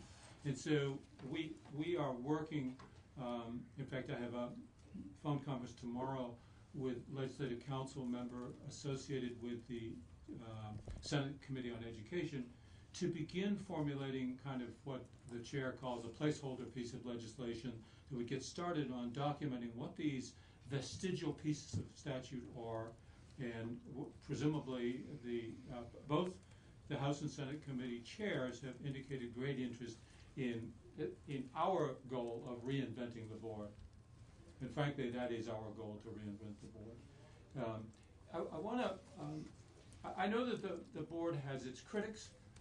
Just a historical note that might be amusing at the very least. You know, the State Board of Education has existed for well over 100 years. It had its early formative shape in Civil War times. And it has existed and been terminated probably 3 or 4 times over the course of that 120 years. It's interesting to notice sort of when does the State Board get executed, exterminated. And it's usually at a time when there's a burst historically of localism. Local control becomes a fervent issue. It's always an issue in Vermont, as you know, but it has these sort of peaks and valleys. And of course, Act 46 kind of really nudged that bear. And you all knew that when you adopted Act 46, and you all knew that when you handed to the State Board the dirty work to actually implement it. And sure enough, we offended many communities, and some of us, I think, felt a great deal, many of us, whether we voted for or against the state plan, felt a lot of regret about how we were changing the landscape for these communities. But we felt that we were directed by you to do so. Of course, as a consequence, we've taken a fair amount of heat for that. So historically, the board has gone in and out of business, usually going out of business at a time quite like this, when there is this stirred up fervor. Our goal, I think I would characterize what the board does now is most of its time is on this administrative stuff. But another important part of what the board does is your work.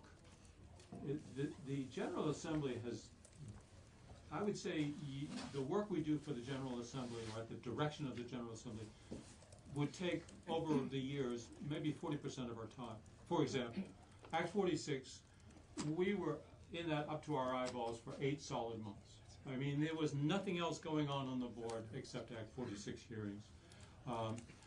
Similarly, when it came to the small schools grants, the legislature in its wisdom decided that the metrics for awarding small school grants should be changed. It's a very controversial matter. And guess what? The State Board was assigned the duty to change the metrics. I just want to make a point. A couple of times you've referred to the committee as you. Pardon me. First of all, they're not the legislature, they're the members, and there are 2 members appointed by the governor. So thank you. We have a different that clarification. Thank you. I didn't mean to tar you with such a It was an honor, wasn't it? Accolades. Okay. Moving on. Appointees of the governor and a former legislator. Right. Yes. Yeah. Thank you for the clarification. Yeah, that's your fault. So in the General Assembly has then chosen to assign to the State Board some pretty delicate issues. Act 46, small school grants, which again annoyed some people, but you knew that when you gave it to us to do. And then most recently, Act 173, which we are right now starting to get involved up to our eyeballs in, wherein by statute, the General Assembly directed that it would be the State Board, not the Agency of Education, that would adopt rules for the reform of special education. And of course, the hard work of drafting the rules comes from the Agency of Education. But in fact, there are other entities, a group created by the legislation called the Census-Based Funding Advisory Committee, which is an assemblage of special interest groups, stakeholders, and they have been kind of at loggerheads with the agency over the rules that the agency has proposed. And I think outside observers might note that the fact that the State Board ultimately has the final say on these rules has contributed to maybe a convergence of views among the competing parties. Rob has a question. I just wanted to take a quick step back while you were going through the history of the State Board. And has there ever been a point in time where you find yourself like you are now, where you have a secretary of education as opposed to, what were they, a commissioner or whatever before? I mean, has that relationship ebbed and flowed as well over time, or are we in kind of a unique area now? My sense is that this is a comparatively unique time because for the first time in the better part of 100 years, I mean, there have been some, it's a long and variegated history, but the general theme has been that the board has served as the board of directors of whatever was the state agency of education. And you know, boards of directors hire and fire, and the executive director does what they say. Those days are gone, and the secretary quite correctly and occasionally has to point that out to the board. And moreover, there's not much point in critiquing the work of the agency if we have no authority to direct that they make it better. So very frequently, things will come to us and we say, gee, this could be a lot better, but okay, we'll sign off. And sometimes we'll say that and the agency will voluntarily go back and improve it.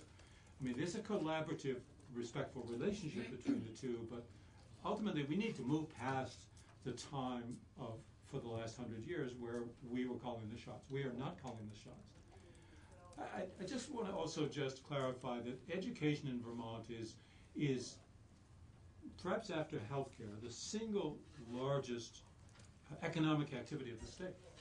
On any given day, any given school day, there are 90,000 Vermonters in our schools. Think about that. That's the entire population of 5 counties. Are not at home, not in their county, they're in schools. Think of the power of that. It's sort of like healthcare. It's a huge driver of the economy. In addition to the 75,000 students, there are about 15,000 adults, teachers, administrators, school bus drivers, food preparation folks, all kinds of folks associated with making schools work.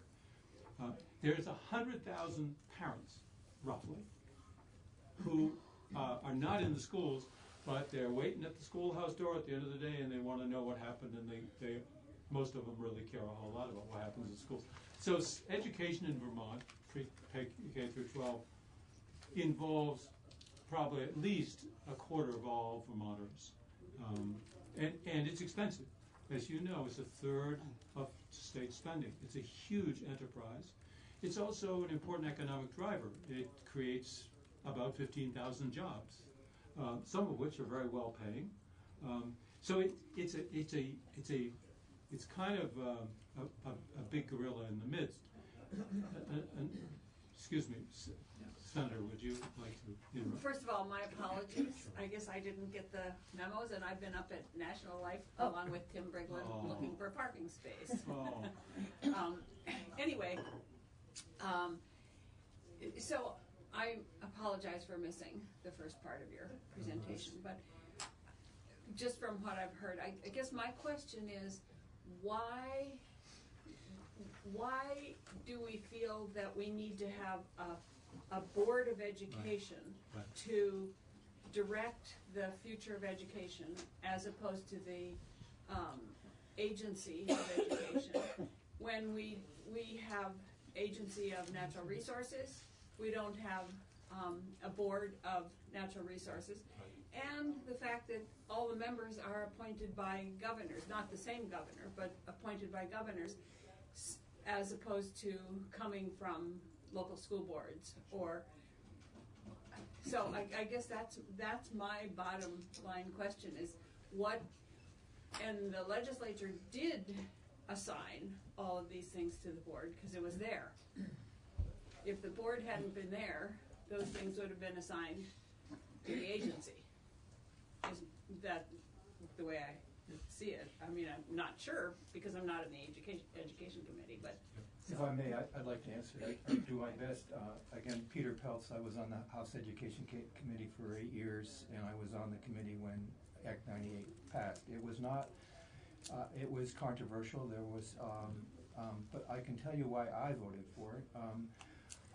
I really think, well, first of all, our Constitution, the state has a vital role in providing education to the youth and preparing them for their adult lives. They called it virtue in the Constitution, but they were really looking at it was in the best interest of the students and getting them ready for their adult lives.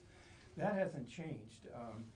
And when we did this, I thought that the role of the board should be a gatekeeper, a buffer between the administration and the legislature and the district at district levels. I thought it's a very important role to play, just to make sure that there is a position for the board to act in the best interests of the districts.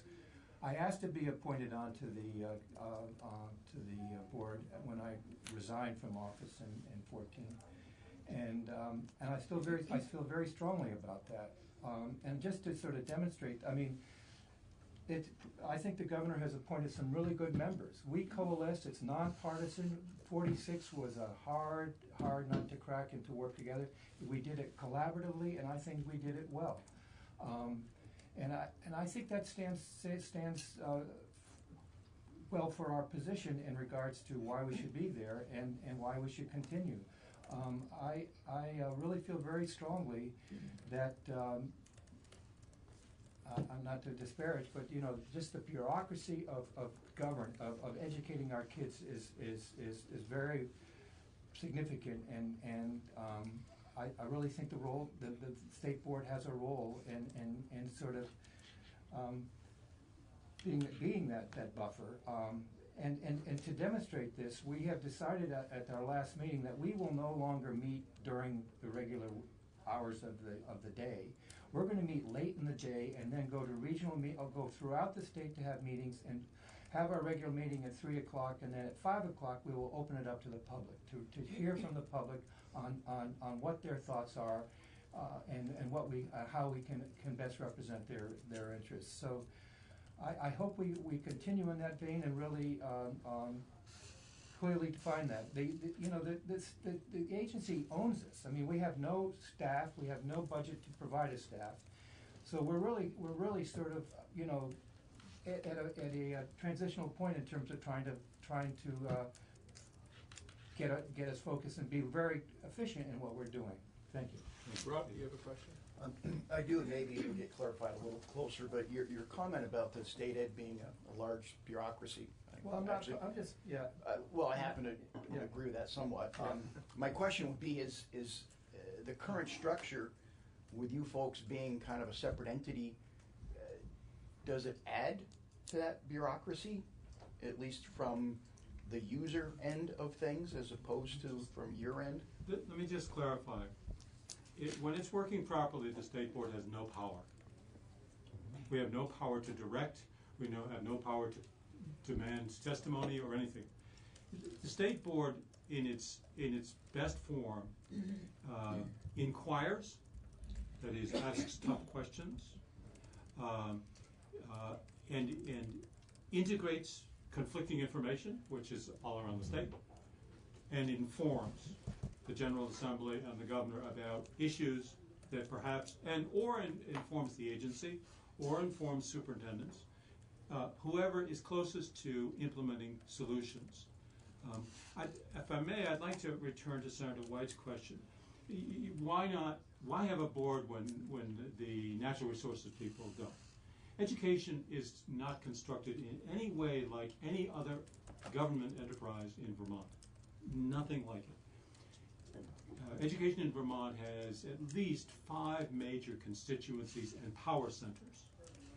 So when you, for example, use the term that the agency directs education in Vermont, frankly, it influences it, but education in Vermont is so democratized and so locally based and so heterogeneous that, frankly, nobody directs it.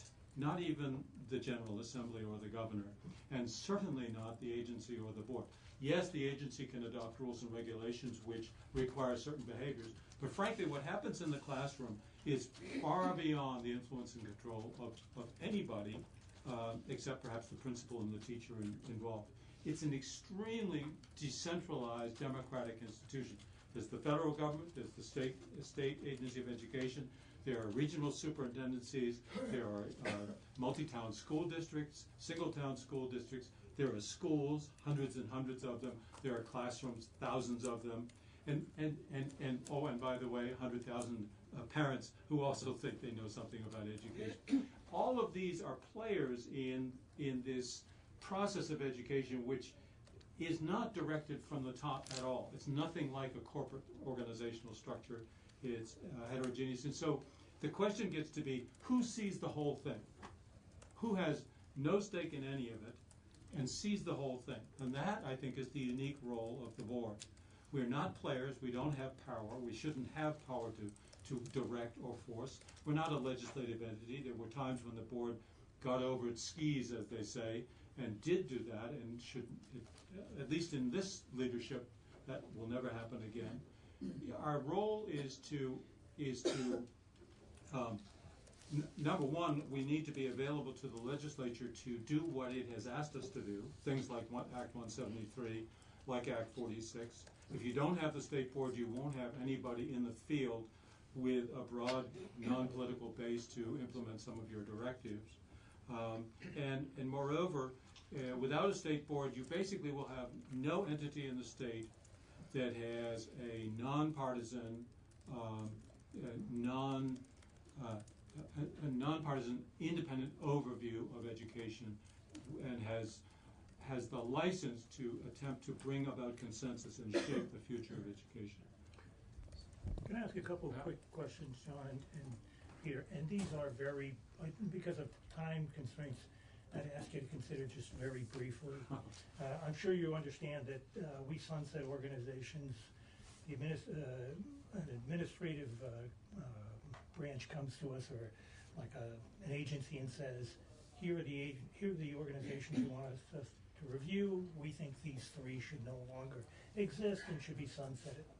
So my first question to you folks, very briefly, is it your expectation the State Board of Education does not want us to sunset them? Yes. Do not. Do not. The state board does not.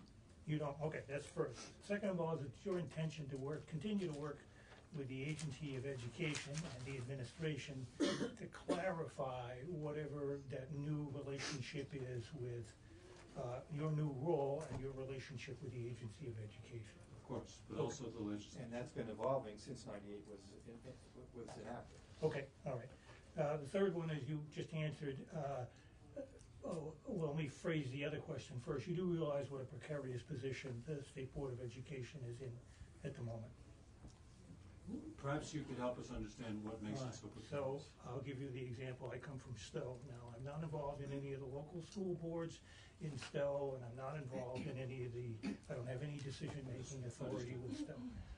You can't go down and get a cup of coffee without hearing about the State Board of Education, et cetera.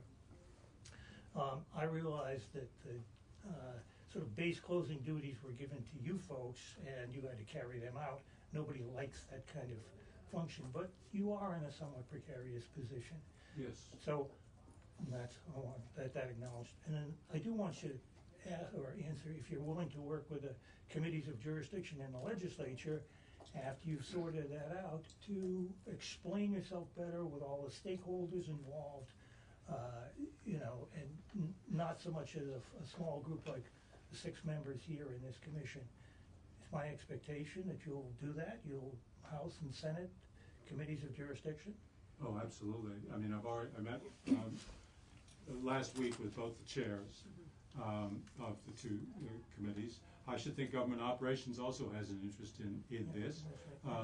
And it's our hope to introduce legislation, or the committees will introduce legislation to restructure the relationship between the agency and the board, probably move toward independence of one another. I think we're a pain in their butt sometimes, and frankly that's what statute requires us to do, and we have no desire to do that. It's not a very good use of our time. So those legislative changes will have to be around here a lot to explain why they're worth doing.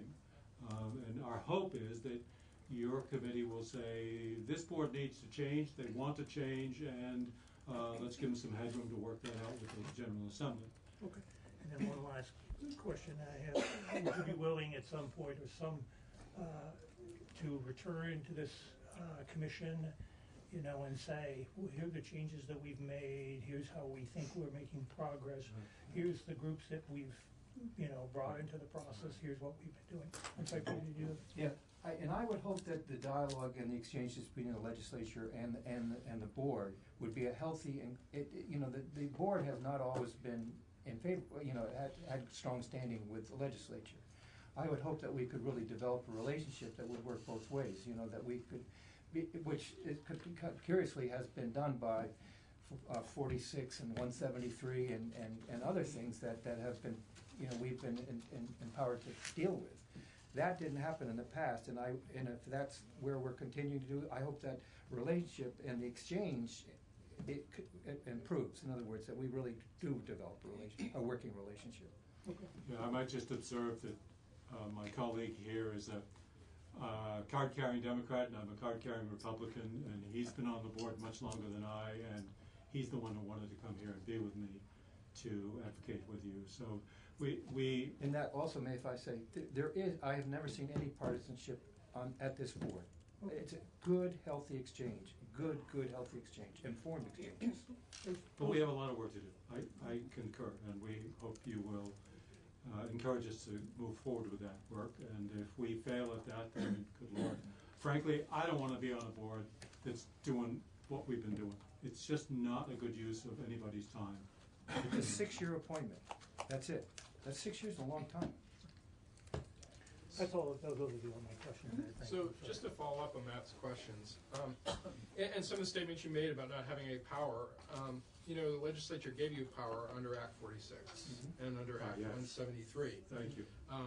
To do certain things. And I'm confused as to where you, as the board, wants to be. Do you want to be in a sort of oversight role where you're looking at what the Agency of Education does and what's good for Vermont schools? Or do you want to be actively participating in policy making through what you've done with Act 46 and with Act 173? Well, I think the board is always available to do the General Assembly's bidding, and so in the case of that, it was of Act 177. We're certainly shaping rules, but the general policy is already cast in stone by the legislation, as it should be. We don't want to. I just don't want us ever to get close to creating law. And I want to have very clear boundaries so that the board is working at the direction and behest of the General Assembly. Beside that work, though, I would like the board to become kind of a think tank about education in Vermont and gathering information, not, by the way, just looking over the shoulder of the agency. Because the vast majority of what really happens in education isn't happening at the agency. It's happening in the schools and in the districts. And that's where we need to spend more time, is where it's on the ground, where it's happening, and be, number one, talking about accountability, and number two, talking about visioning a better system than we have. Can I briefly, we cannot make policy, but we can help you enact it and make it work. Right. But I guess following up on that, I'm concerned. I mean, okay, so we passed education legislation. Typically the Agency of Education would be responsible for implementing that. But at least in these two instances, Act 46 and Act 173, the legislature, for whatever reason, chose to have the State Board of Education do that. Right. And I guess I'm just, should we be doing that? Because there is some confusion about who is taking legislation and creating the regulations and driving that down to the school boards and the schools. Can I just observe that a lot of the law did specify what the agencies did in regard to this. They set the table, and then they say, okay, it's up to you to make the decisions. But they set the table. That's exactly correct. It was in that case a collaboration where the actual rules or state plan was drafted by the agency, handed to the board to then sign off on, and we made some changes. Stowe being a good example. But in general, the less rulemaking and directing the board does is probably better, because we don't have the expertise that educators do. Or the resources.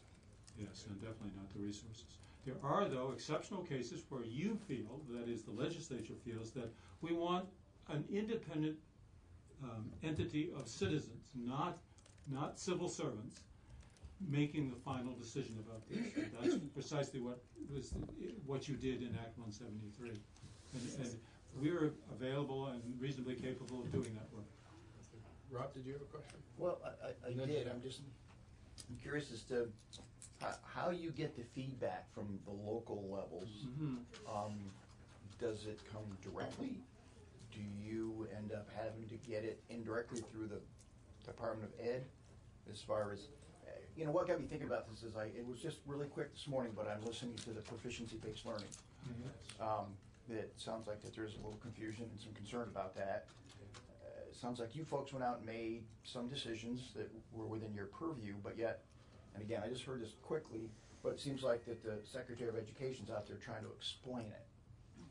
Is that indicative of how this is working currently, the relationship? I was, when I was on the committee when that bill passed, and it gave the authority to the local district to do. I mean, and so there wasn't one formula that had to be applied universally. It was up to the local districts to apply it. So, and I think that's been the big issue, and that really didn't have anything to do with us. And we talked about it, but there was really no role in that we had to be able to.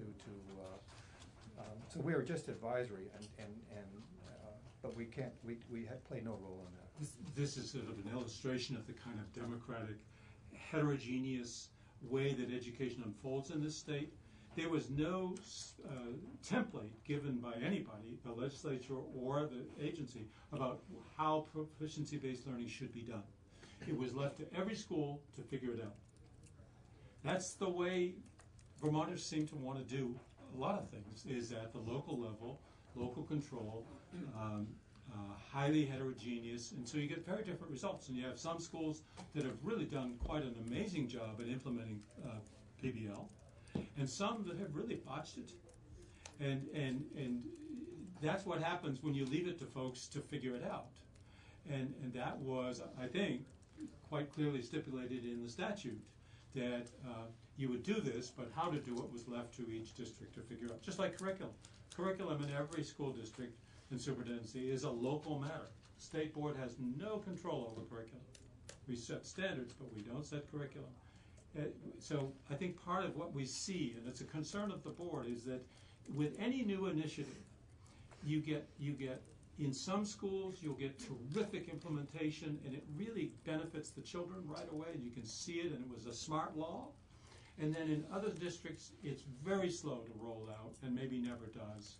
And those children are at a disadvantage as a result. So part of the challenge that we face in our state is this wide variation between sort of strong districts, well-resourced districts, and districts with different resources and, frankly, different aspirations for their children.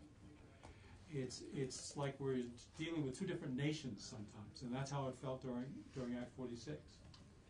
Jeanette? No, I am not going to ask my question, but that is true with lots of things. It isn't just education.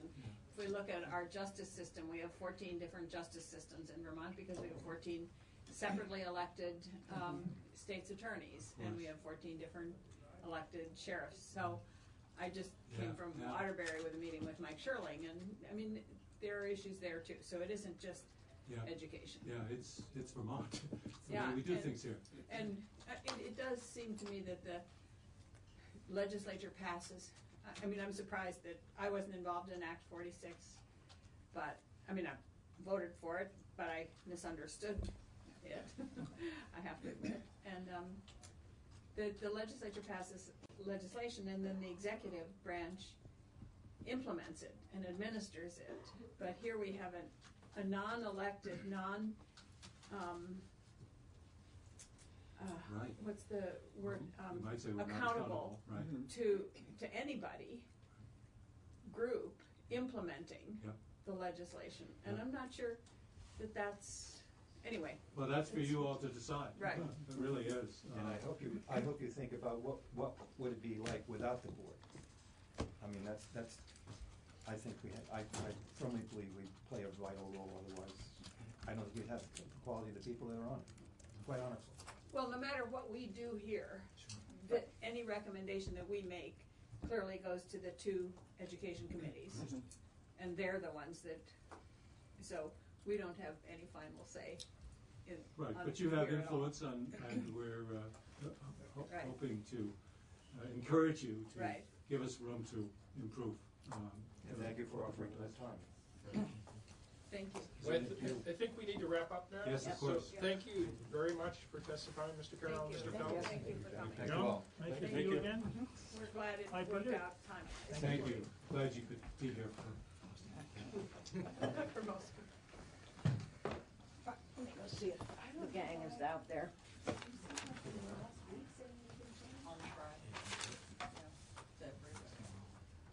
Oh, on Friday?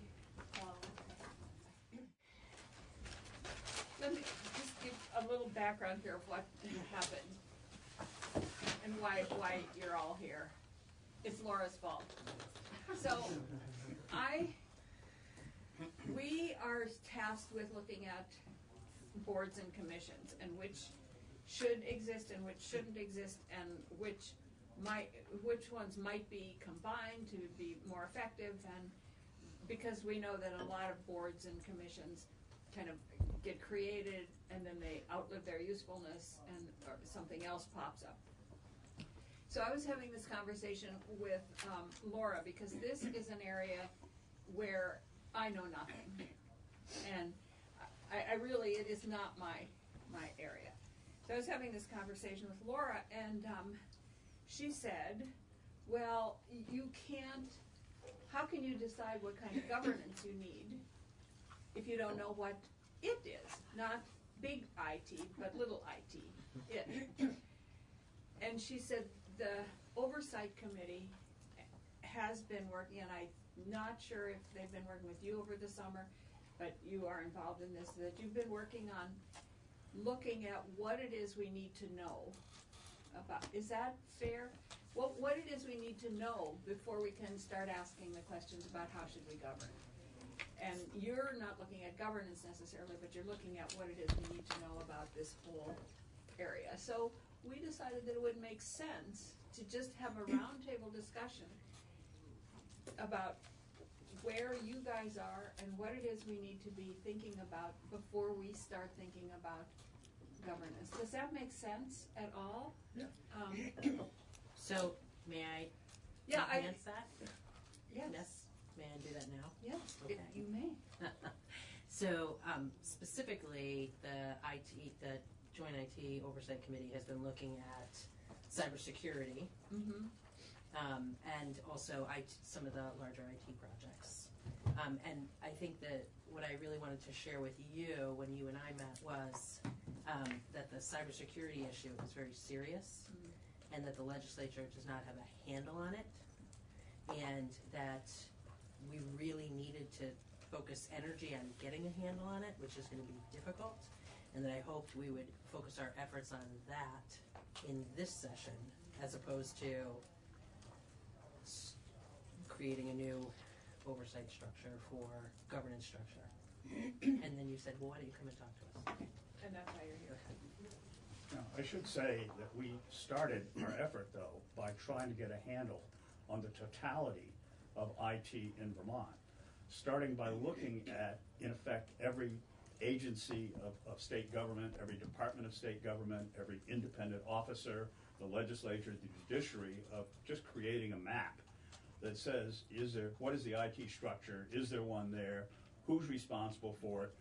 What is the relationship between it and the Agency of Digital Services? What's the role of the Chief Information Officer, if any, with respect to these? And we found stuff all over the map. And to me, it's clear that, well, of course, I asked the question, why do we need a government structure since everything we have is working so well right now? And it's not. That's a cynical view. There are lots of things that appear to be uncoordinated. The overlay of this, I think, is to also be thinking about IT in a broader sense, because the whole issue of information technology and telecommunications, for example, are increasingly intersecting. We used to deal with them separately. We used to say that telecommunications was a responsibility of the Department of Public Service because that's the old regulated telephone company model. But now, where IT stops and telecommunications begin is a line that nobody really knows, and it's increasingly intersecting, and certainly when you look at the Verizons and the AT&Ts of the world, their feet are clearly in both camps in terms of both the internet and also the transmission of telephone signals that used to be solely the regulated telephone company's role. So that to me is one of the bigger issues that we really need to think about. What's compounding all of this, though, and making it more complicated is the role of the federal government versus the states. In the old model of telecommunications, we have oversight through the Public Service Department and the Public Utilities Commission. We've got control of these telephone companies. But as the telephone companies move into the internet, and as the internet moves into transmitting telephone signals, many of us use Comcast or whatever as our landline now, and indeed many Vermonters don't use a landline at all. Their telephones are solely in the net. And all of that is the almost exclusive, there's some exceptions, responsibility of the federal government. It preempts many of the things that we can do. People knock on our door and say, you got to prevent 5G because it's going to kill us and end the world.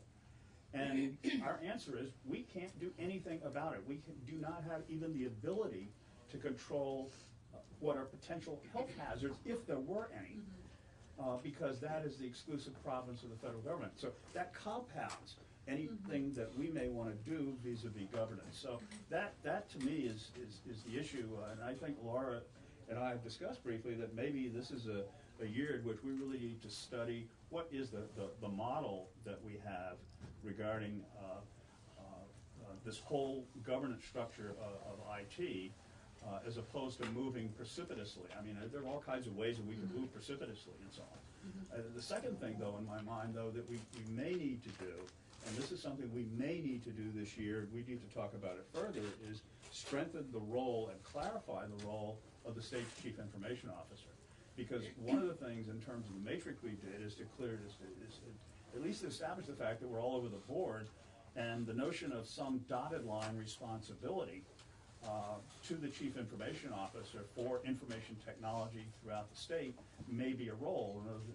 Don't kill everything until we study it about how things are organized now, but look at the role of the chief information officer as, in effect, a dotted line responsibility to stay on top of IT throughout state government. That may be something, a limited step, that may make sense at this point. And I know there are differing views of that, but so that's kind of the long-winded summary of just what I see in the landscape. Yeah, I know that this came up last year. So Senate GovOps is in the room right here, and institutions is here, and finance is here. We're right there all. And whenever anything would come up in finance and institute, it seemed that it was going like this. Well, we do that, but we don't do that. They do that. We do that, but they do that.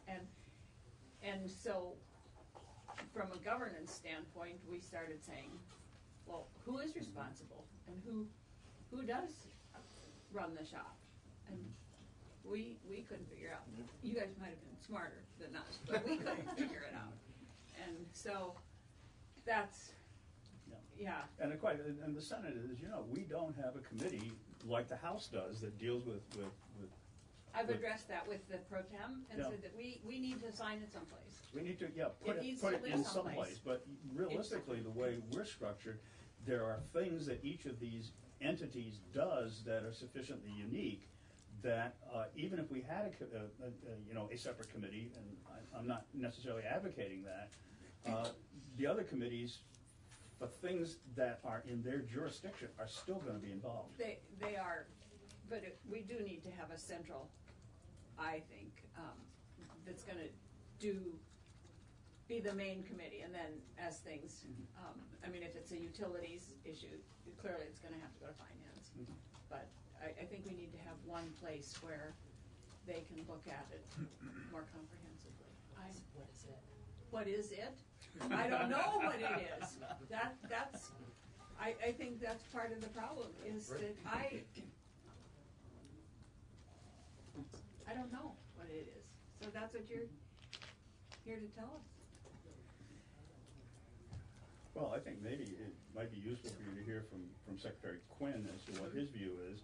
One of the things I thought was very interesting is we started dissecting this roles and responsibilities issue, and of course we talk about the Chief Information Officer. Well, he's the Chief Information Officer for the executive branch, and you've got a separation of duties issue right out the gate, because you have the judiciary and you have the legislature, and they're in very somewhat different places in terms of how they're structured, and the Chief Information Officer can't necessarily tell them what to do.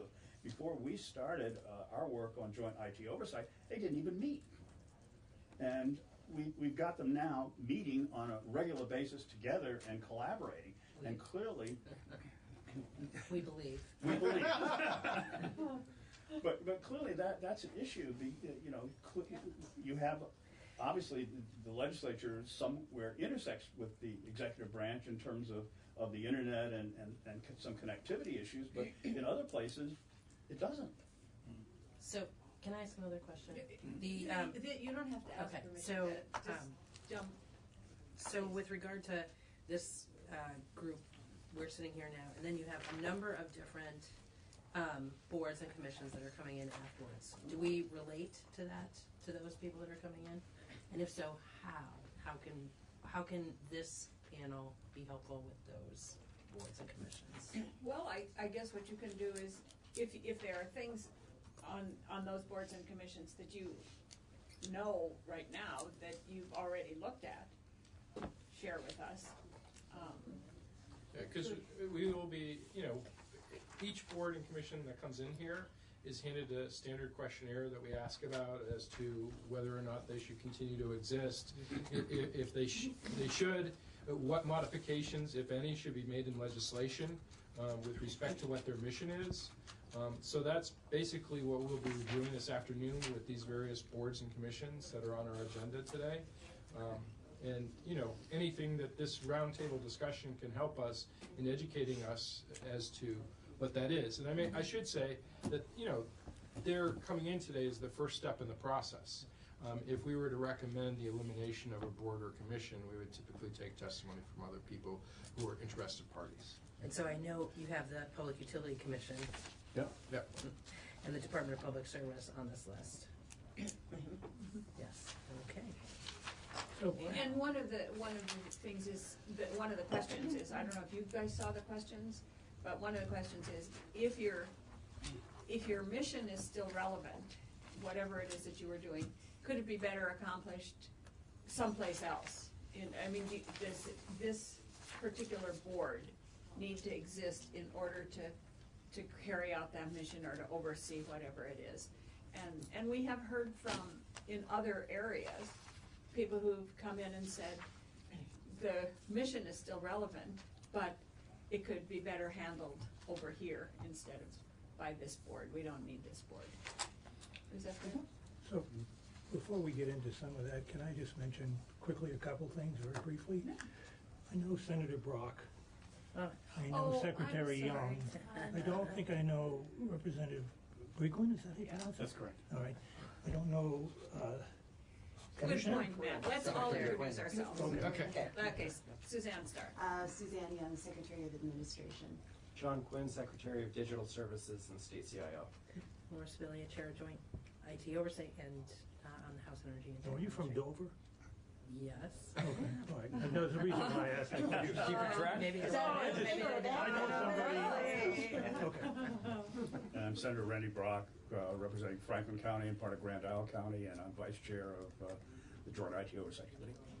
I'm Sue Zeller. I'm the State Chief Performance Officer and one of the governor's non-legislative appointees to this commission.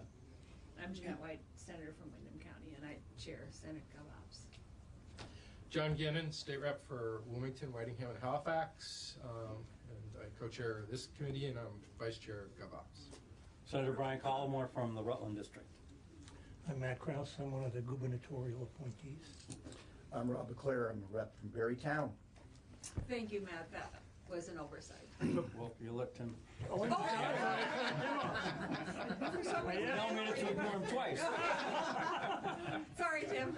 I'm Tim Briglin, and I'm a state rep from Thetford, and I'm the chair of the Energy and Technology Committee. And the technology slice, very specifically, is not technology writ large. It's technology in state government, very specifically. And the committee also has oversight on the House side of the building of telecommunications as well. Okay. Is my rep on your? Who's your rep? Heidi Sherman? Yeah. Okay. All right. So then I had a couple quick points and then I'll be quiet. So I'm a 30-year state employee, so I'm going to direct this to Mr. Quinn. It's not a question, it's just a comment. For 30 years I served in state service.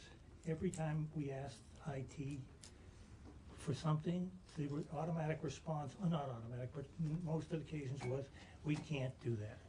So it was always frustrating to me in state service that was the typical sort of default response. So all I would ask you to consider is that the default response is, we'll figure out a way to do that, okay? The second thing is, just very briefly, I'm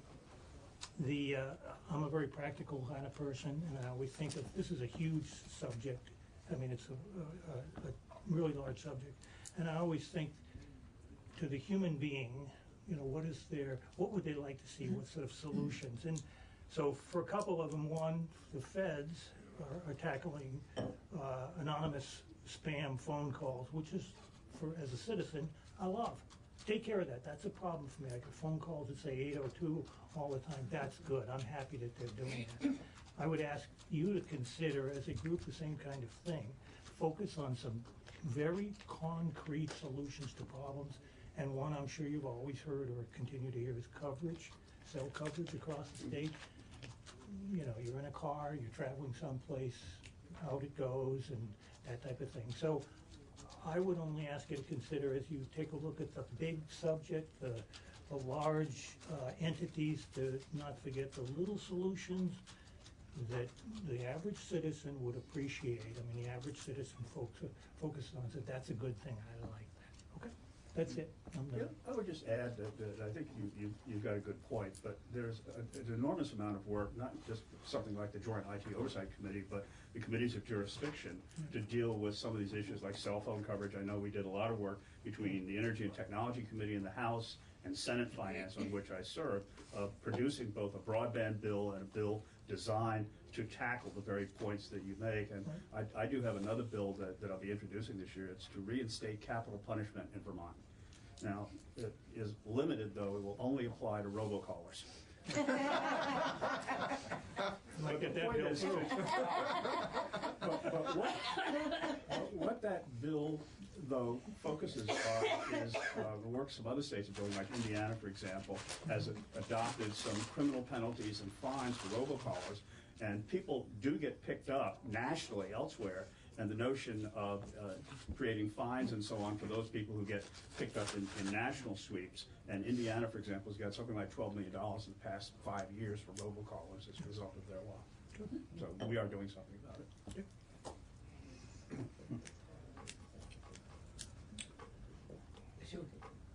Okay, from Don? Yeah. Would like to hear from me? That would be you. Sure. So, to echo some of what Senator Brock said and what Representative Spelia said, you know, things are still a little disjointed across state government, but what I would say is, since 2017, when we created the Agency of Digital Services, we've been focused on the executive branch. Each agency, each department had their own IT person or multiple people. And so, excuse me, over the past couple of years, we've been reorganizing them and making us more efficient and trying to spend smarter. We've documented in the first 2 years $5.5 million of cost avoidance by being able to reuse what we already have across state government, being able to use employees across agencies rather than just in one agency where they may have been before 2017. Now, if they have a specific skill set, we're able to look across the enterprise and pull those people around, which has been valuable to the enterprise overall and saves money. So I think we've done some good things from that standpoint. In regards to cybersecurity, when you look at the state's posture prior to 2017 and then now, we have visibility across the enterprise. We know what we have and where we have it. We know what our assets are. We didn't before. Our risk to a cyber threat was much greater than it is now. It's still great. It's great for all states. But right now, we're in a much better position to be able to not only stop an incoming threat, but be able to respond in a faster, more coordinated way. So those are some of the things that we've done in the executive branch as a new agency. And those are just some of the highlights. But, you know, some of the areas that aren't included in the Agency of Digital Services are separately elected offices. So whether it be the Attorney General's office or the Secretary of State's office, 3 branches of government, so the legislature, the judiciary, radio services and public safety. That's quasi-IT. They use a lot of technology to run their radio network, but they have the expertise there, and we coordinate with them fairly closely on what they're buying and how it's being implemented to make sure certain security standards are being followed. The telecom piece still falls under the Public Service Department. That's more regulatory, and so we haven't, you know, that we leave that to them. We do not get in that business. And then there's E911, which I think there's going to be a report by the Secretary of Administration, Suzanne, by the end of the year, making some recommendations there. But, you know, I look at that myself, and that it's going to be, you know, one of those things. Sure, they use IT, but so does every other agency out there to run their agency or their group. And then the HIT, the Health Information Technology Plan, that's run out of Human Services, but we're involved with that through statute and through just general oversight. So whether it be Vital or any other organization that connects to our network, we look at their security standards to make sure whatever they're doing doesn't increase our risk to a cyber threat. So they have to follow certain standards if they're going to connect to us. So a lot of valuable things that we've been doing, but there's still some, you know, better coordination that could happen. Rob, you had a question? Well, I got a couple. I mean, there could be some. One of the issues that seems that we've had, especially before the creation of your position, was that we never had the ability to quantify what we had, what we were spending on IT, what we had for resources in IT. Have we been? Are we at a point now where we can say, you know, how many folks we have in IT, what we spend, say, on the executive branch side on IT, and more importantly, what we have for in-house capability? I've heard the example a few times, like the Health Connect. One of the reasons that it has been the ongoing, I guess I'd have to say failure, that it has been, is that we just did not have the in-house capability to deal with, one, even what we were asking for, and two, to deal with it after the fact. Are we in a better place now in regards to that? And the last one is I know that on the human resources side, there's an awful lot of activity going on about dealing with legacy programs, and all those come with an enormous price tag. Do we have a plan in place for that sort of stuff? I know I asked you a lot, but that's it. Okay, so I'll try to address some of those, unless if someone else wants to. So we've done an inventory across state government. Before, we didn't know who was IT and who wasn't. We have about 386 IT professionals across state government. That includes business analysts and project managers and IT managers and system developers. We know what we have for assets. We know what we have for the number of computers, the number of servers, the number of switches. We manage over 20,000 devices and 1,400 applications. That's about one application for every 6.5 state employees, which is a lot. It's a lot of applications for that group to manage. There are about 10 security professionals for all of those applications. So that's one area. I think we had 7 before the Agency of Digital Services. So as positions come up, as vacancies come open, we look at every single position very carefully to see, you know, what is the skill set that we need, what is the priority. So we've transitioned 3 people to security already. We've built a business office, which, you know, was which was something that I overlooked in the beginning. We used AOA Business Services, and we really needed our own for the amount of services that we provided in the build-back structure. So we moved a bunch of business office positions around and have a full suite of business office professionals, including payroll and those type of things.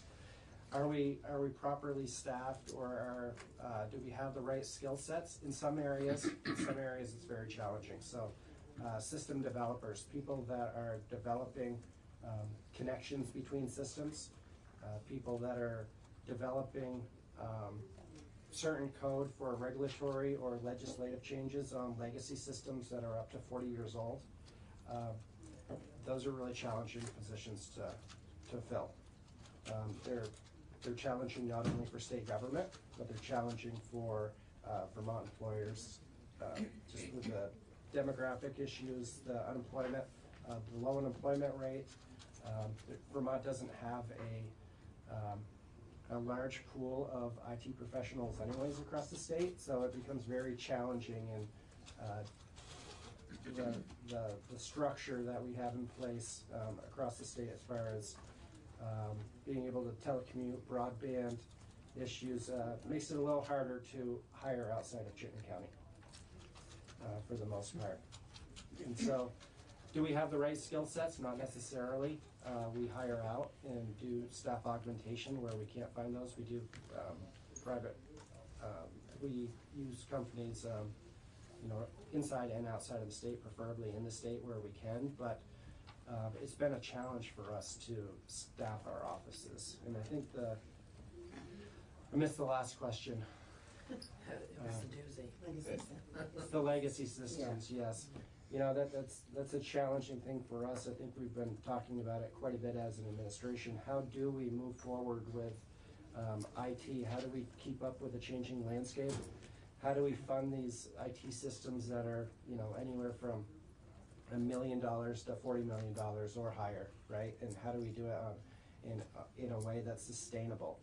And so, one of the things my agency is looking to do is consolidate towards platforms, consolidate towards, I'm trying to think of something that everyone would know.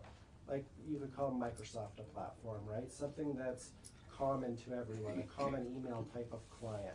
Get everyone on those type of email clients, which will reduce the number of staff that we need internally, and focus our skill set in certain areas rather than focusing on 1,400 different areas and trying to keep skill sets. We're trying to narrow those down.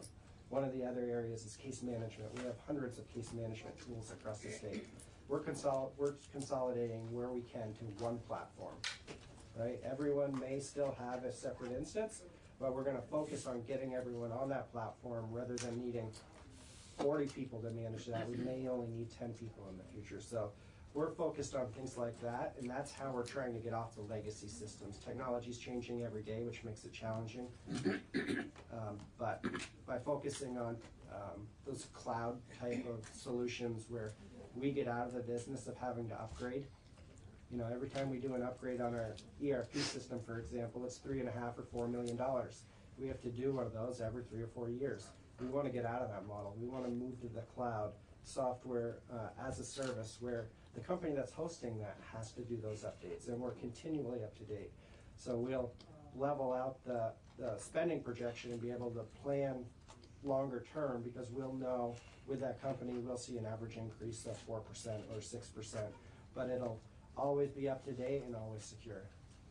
I'm good, thank you. Brian? It's something I just want to follow up on, Sure. because I think it tracks with what Secretary Quinn was saying, and it's something more that the legislature has to consider. It might not be in the purview of your committee, but is thinking about how we actually go about funding IT. And I think there's a traditional mindset of it's a capital expenditure. When we're funding IT, we're buying a bunch of big boxes that we're putting on people's desks, and they're going to sit there for 10 years until we replace them 10 years later. And we've moved way beyond that as a society. And how we fund a lot of IT expenditure in our budgetary process is through the capital budget. And I know that drives that committee crazy, because a lot of this expenditure is really general fund type expenditure. It's annual operating expenses. And I think real innovative private sector companies no longer think of their IT spending as this is a capital expenditure. It's something that we put on our books and depreciate over 10 years. No, these are annual expenditures. As Secretary Quinn was saying, a lot of this stuff is subscription services that you're paying for year after year, things that are updated, but it's not a pay for it and forget it type of project and then we'll come back to it in 10 years. These are expenditures that go over time. And in a perfect world, and we're a long way from there, this would be more general fund focused as opposed to things that we bond for and pay for over time. I think one of the things that also we ought to be thinking about is the strategic changes in the way IT is being run. We've learned, for example, from Vermont Health Connect that this massive, large project, as opposed to what we're doing now, and I think Secretary Quinn can perhaps address it more specifically about cutting things into smaller chunks so that we can measure them and then adding oversight both from the IT Oversight Committee and from the Joint Fiscal Committee and others to look at those chunks as they're being done to measure how we're doing relative to what it is we're trying to do so that we can stay both on budget and on target. And John, you may want to expand on the strategic changes. Yeah, I think, you know, when you look at how we would go about a big monolithic system like Vermont Health Connect before, it was all one, it was all integrated, every piece connected in some way, and if one piece failed, the whole thing went down, right?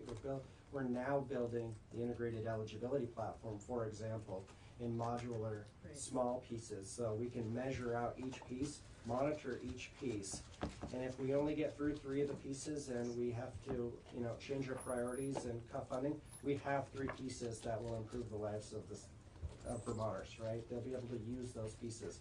We'll be able to build off from them. It won't be a failure because we'll have things that we can actually use, things that we spent money on. It's where the old approach was, well, we only got partway through the project. There's no real functionality that works yet. And so the change there in strategic direction is, you know, is definitely a lesson learned from the past, and it's not something just Vermont has learned. It's nationwide. So I want to follow up, if I could, on both Secretary Quinn's remarks and Senator Bratt.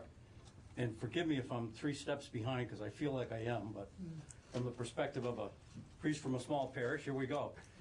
And I don't know whether this is a legitimate perspective or not, but many of us can remember the EB5 diagram that showed, in essence, a bunch of spaghetti-looking stuff. And that's how I feel about the way we are right now. And I don't know whether it's feasible or reasonable that we at some point will have one person, Ms. or Mr. IT, that can control everything or not. And I don't know whether we should. So I guess I'm still trying to get a handle on who controls what, because we've had issues in GovOps before where something happened, and then we went back to say, well, who was in charge? Why? How did this happen? And what decision was made along the way that allowed this to happen? And we kind of like didn't get an answer. And so, can I follow up on that? Just and I know that you're focusing on the state government system, but how do we integrate that with what's the role here with non-state government systems out there? I know the Public Utilities Commission regulates utilities, the regulated utilities, but what's our role with those that other world out there that isn't in state government, and how do we integrate that, and do we have any control in terms of? Well, I don't know, in terms of getting answers to who made, what decision was made, when, why did this fail, why did this happen? This is the spaghetti that I think that Senator Collmore is talking about, and there is spaghetti here. There's no question about that. Because we're dealing with, some things that are totally outside of our control. For example, those things that are federally preempted that are still interconnected with what we do. One of the things in terms of looking at a governance structure, it's very difficult to take a governance structure and put one person in charge of everything because we have different organizations, different branches of government, different agencies that have systems that they have to manage, and that's why I'm suggesting that at least in effect as an interim step, that we should be thinking about dotted lines as opposed to a whole bunch of single lines, because there are responsibilities in terms of things like technology standards, information security standards, and so on, that should be consolidated really across government. And that, to me, is the role of a chief information officer, and that's normally the way it's done in the private sector. But at the same time, people who own businesses within government, such as the agencies and departments and independent offices, they have responsibility for their own systems, and there is a command and control piece there. The dotted line and direct line have to integrate with each other. The dotted line is standards, it's consistency, it's those kinds of things that get driven through government. On the other hand, agencies do need to control their own systems because they're responsible for managing them on a day-to-day basis. So there will be a degree of spaghetti, but not the kind of spaghetti that we saw in the EB5 diagram.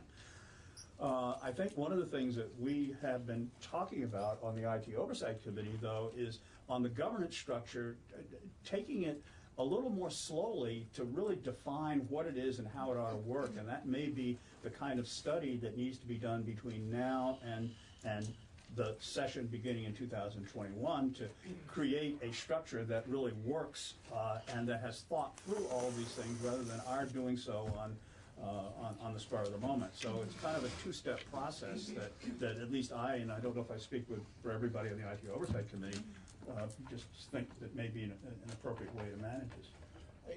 I have, so sort of, I guess I have a question. So where does the overall vision, where do we think that's coming from? For instance, like something as simple as should something be cloud-based, or I don't know what the term is, site-based, server-based, okay. And my sense is, like when I heard you say we've got like 1,400 different type of programs that we're trying to stay on top of, who's going to have this say as to whether how customized a program is versus you're just going to have to deal with what's out there commercially and figure it out? Where does that happen? I can jump in.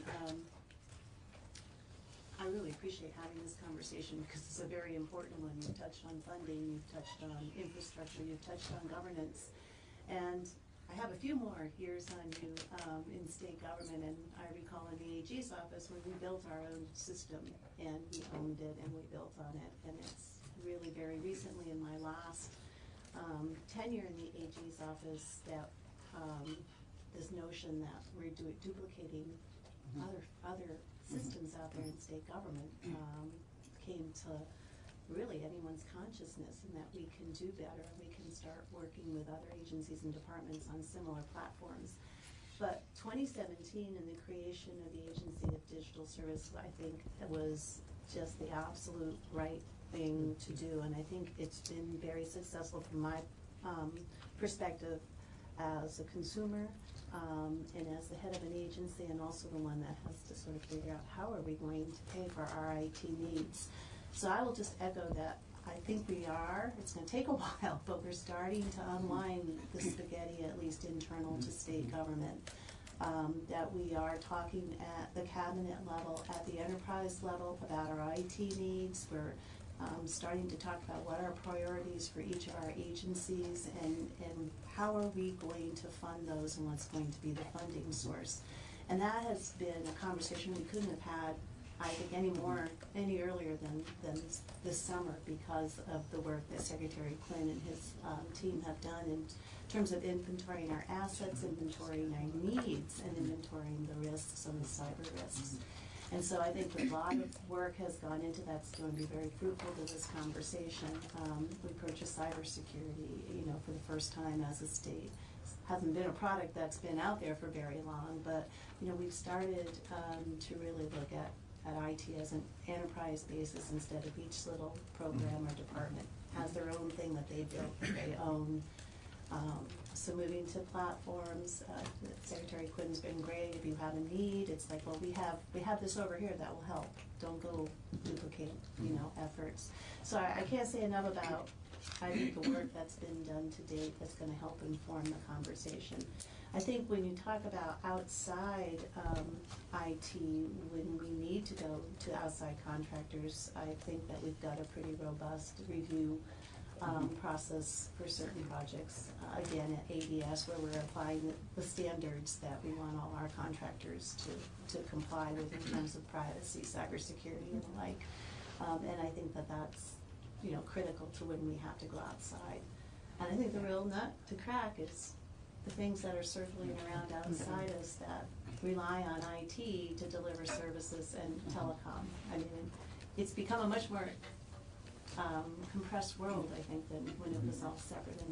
And so I think that's the real challenge for all of us is the telecom piece of it, and the federal government's preemption on cable and the like. And I'll just add to that I mean, ADS is the internal executive branch agency of digital services. Mm-hmm. And while John and his people are responsible for what goes on in the executive branch, not including the separately elected offices, he's also responsible for how the state entity of IT integrates outside, but not for things like outside telecommunications and all corporate other things. And as to funding, I would make a comment that Representative Briglin made about the general fund. One of the reasons we have like hundreds of customer management systems and case management system is the federal government. Because historically, each individual CFDA number would say, oh, you can use this money to buy tea, so everyone went out and bought it. And so they have been a large contributor to the reason we have the problem that we have. I mean, I remember I staffed a committee that was made up of Mike Sherling, who was the head of the Burlington Alive at the time, Burlington, Bright, whatever the heck that thing was called, and one of the guys from My Web Grocer. And anyway, so the three of them, and we did a review of IT, and one of the things that was really interesting is when we were talking to all of AHS about, at the time, trying to do the $200 million giant access project. And I remember some of the testimony was like, well, yeah, but if we build it this way and this is the way we don't want to do it, we can cover these other 60 programs. Could you not just build what you have to build for? Could you keep it at what you need, which is an eligibility system? So the federal money is a real, it's a real temptation for people to just run out and get it and spend it and not think about the long-term implication. Having ADS there as a bridge against that to say, okay, let's see what you want, let's see what you need, let's see what other people have. Can we work this together? Can we take what someone has and add you to it? It's such a better conversation than just run out and get that federal money. The feds have not been helpful. I mean, they have been part of the reason we have the structure that we have. That isn't true just with IT. That's that's true with everything. Yeah, yeah, they have. It's very tempting to set up a program. Absolutely, yeah. So how do we? I'm sorry. I just first of all, I want to mention that Sue's doing a great job on this commission, so I want to put a plug in. You're her boss, right? Oh, yes. Okay, I just want to put that plug in to let you know she's doing a great job. So, okay. Well, you got to quantify great here. Oh, thanks, Rob. I did have a couple of things that I just wanted to bring up. First of all, I'm appreciative that the state created an agency for the digital services. That's a real big promotion. And I'm glad that they centralized everything, because that's important too. I used to spend my entire career in Department of Human Resources, and the last couple of years it was very good about getting notices that somebody had opened something up. It opened up a virus, et cetera, don't do it, et cetera. So it was fast response, and I really appreciate that. But I do have a couple of things that are of concern to me. There's 7,000 state employees, and many of them have access to terminals. And with the best of intentions, sometimes people access stuff they're not supposed to. And the last I'd heard, when I left state service, that VSEA was going to work with the state on ensuring that employees weren't spied upon, but that the places that they were accessing, et cetera, were going to be controlled, if you will. Okay, so that's one thing that sort of, there were a lot of folks who, I was told, I'm not a big Facebook person, but they're on Facebook all the time, or eBay, or something of that nature. So that's kind of not a good thing for state employees to be using those services. I wanted to know if, in the cybersecurity field, you were accessing Norwich University. They have a very big program over there for cybersecurity. We are. You are, okay. So you should talk about Yeah, that. Okay, and then just one other piece, where does AI fit in this? Because I assume this is, Brian mentioned who's the big boss gonna be, and in a few years it'll be AI. I mean, that's they'll be controlling all of this and you'll have input into it, but they'll be making the decisions and using various apps, et cetera, to control it all. It won't be perhaps an individual, but AI fits in here someplace, let's put it that way. So the only one I want to have maybe a comment was the sort of VSEA. That's the last I'd known that VSEA and the state were discussing sort of how 7,000 state employees were going to use these new terminals, the services that were available, making sure that citizens got their money's worth. Right. So I'm not going to go into human resources policy at all, but what I will say is that the tools that we've been installing or implementing across what I would call our perimeter, our intrusion detection system and prevention system, looks for certain types of URLs, looks for certain types of websites. We block those at the gateway into our perimeter, right? So the ones that we know about that are just downright bad, we block those right away to make sure that we're preventing ransomware and viruses from coming in. It's not 100% foolproof, none of them are. Right. But a lot of that stuff is blocked on the outside. At this time, we don't monitor usage of state. You do not? No, my Okay. agency is not in charge of monitoring time usage of state employees. That would be a question for Department of Human Resources, but we haven't been instructed with implementing anything like that. But overall, the tools that we've been putting in place are really to mitigate the risk if employees do stumble onto a website that may be harmful to the state government data. So, and I would add, one of the risks that we're currently trying to get our hands around at the Joint IT Oversight is what risk legislators pose to the systems. We're working to put together a class for legislators, as well as our municipalities who are tying into these systems. So I think it'd be really good to touch on the Norwich University thing for a second. 2 years ago, I believe it was 2 years ago, we created a partnership with Norwich University to bring in cyber talent into the workforce, into the state workforce, and to give students the opportunity to work in a environment that has about every type of technology you can think of here, right? We have legacy technology that's 40 years old, that's hard to secure. We have new technology, we have everything in between. So we've created this partnership that does not only internships, but a security operations center at Norwich University where students can get real-world experience watching our log data coming in from our firewalls and things like that, and detecting potential intrusions or attempts at intrusions into our network. So it's been a really good partnership, and I think it's benefited the state. I think we've hired 3 people from the program already, full-time. So it's definitely been one of the better things we've done. All the states are having a hard time hiring cyber talent, but this seems to be working out really well for us. Good. Okay. So, thank you. Well, I would also add Norwich has helped coordinate this cyber class that hopefully we'll have legislators taking as well as municipalities. I'm an alumni of Norwich, and I'm So really you got your pleased plug that in. they, well, I don't want to put a plug in, but I'm pleased that they, as an academic institution, they don't sort of sit in an ivory tower, that they're out there into the community, into the, where they can help out, resources or the organizations in a state. Okay, we're small, anything that they can do to assist is really vital, it's important. One of the other things I failed to mention was we implemented a security awareness training program for our state employees.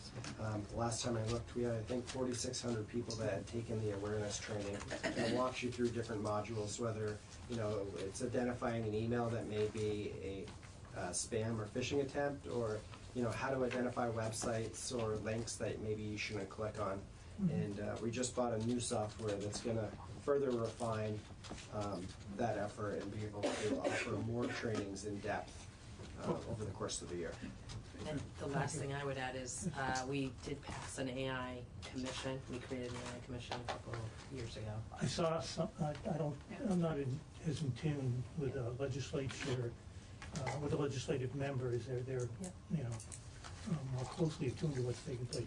I heard something about that, but AI is going to connect all of these things in some fashion. Like I say, AI is going to be they'll be able to manage all the information that's coming along and coming in. Yeah, I mean, I note that you are talking in the future tense, but I mean, it's not. present tense. Okay, sorry.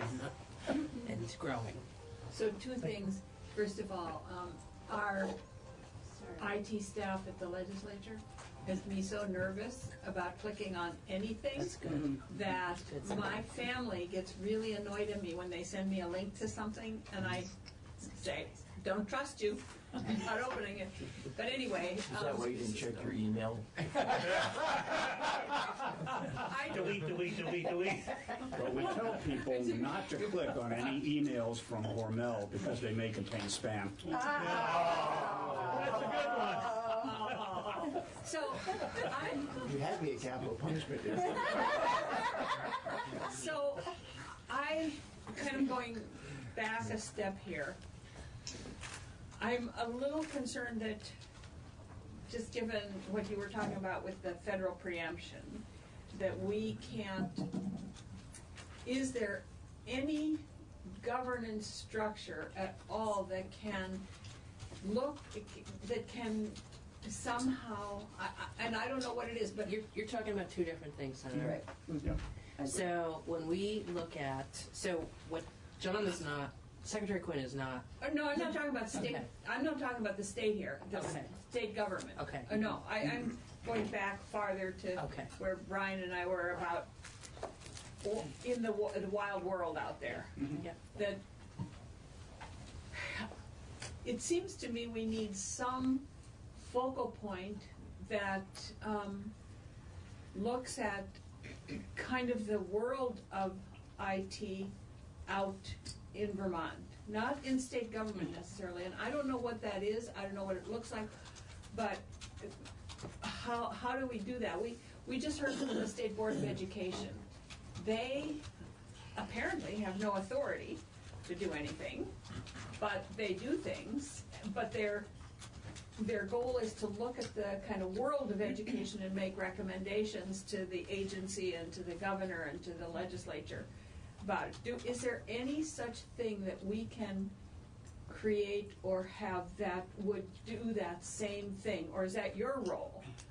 I don't know, because I'm talking about outside of state government, so that we can. So you're talking we about have infrastructure, any control right. over the Verizons of the world and the AT&Ts, and when we ask them questions and they just say, no. Could I just, I don't know. could I just bring us back to what our mission is for the Sunset Advisory Committee? Yes. And Commission, and that I think it was very valuable for us as a commission to hear from these 5 people on the variety of and complexity of the situation. Mm-hmm. But the primary goal, seems to me here, was to get testimony to help us in our deliberation about these committees, that we understand a little bit better. Okay?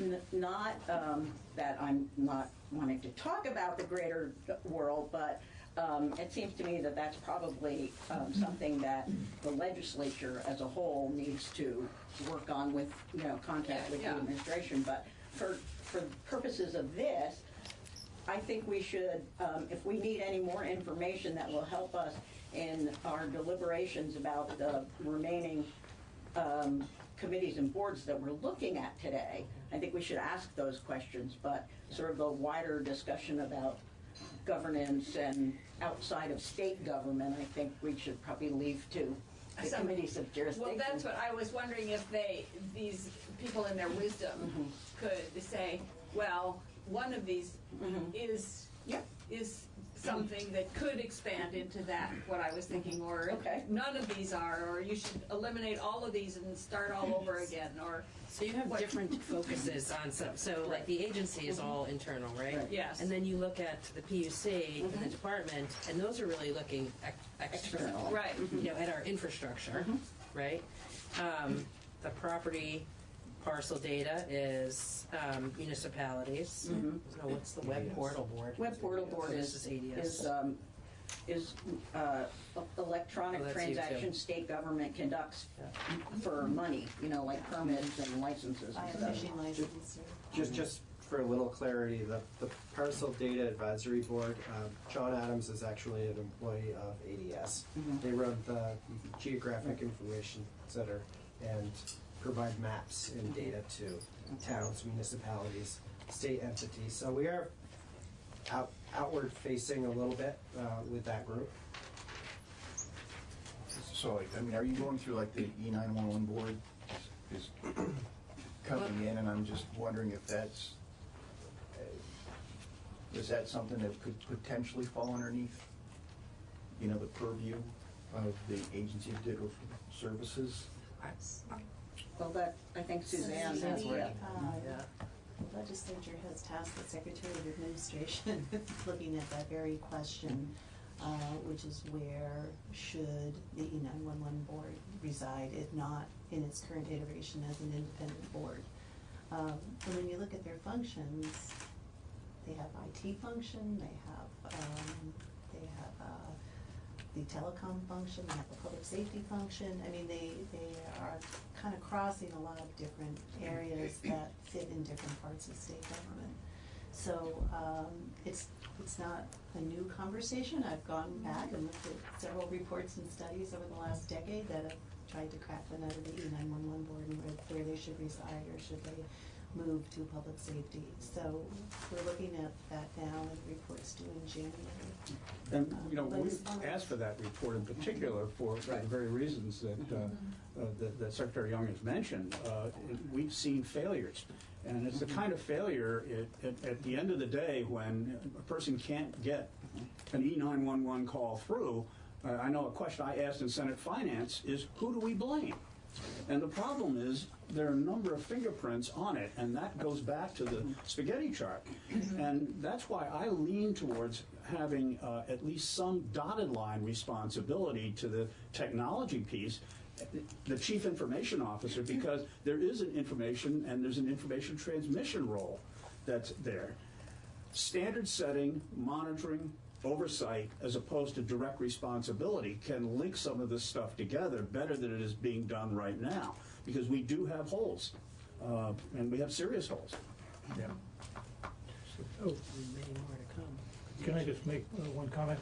We haven't really heard from you, Representative Freeman, so maybe a couple minutes.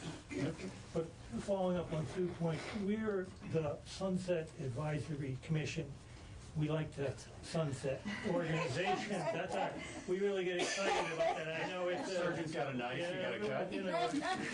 You've got a nail with a hammer. But we're, so if there's any organization that's listed here, or other ones that you know of that have outlived their usefulness, we're certainly pleased to hear that information. But I do just want to give you, I don't want to take the chair's responsibility, but just to give you, I didn't really...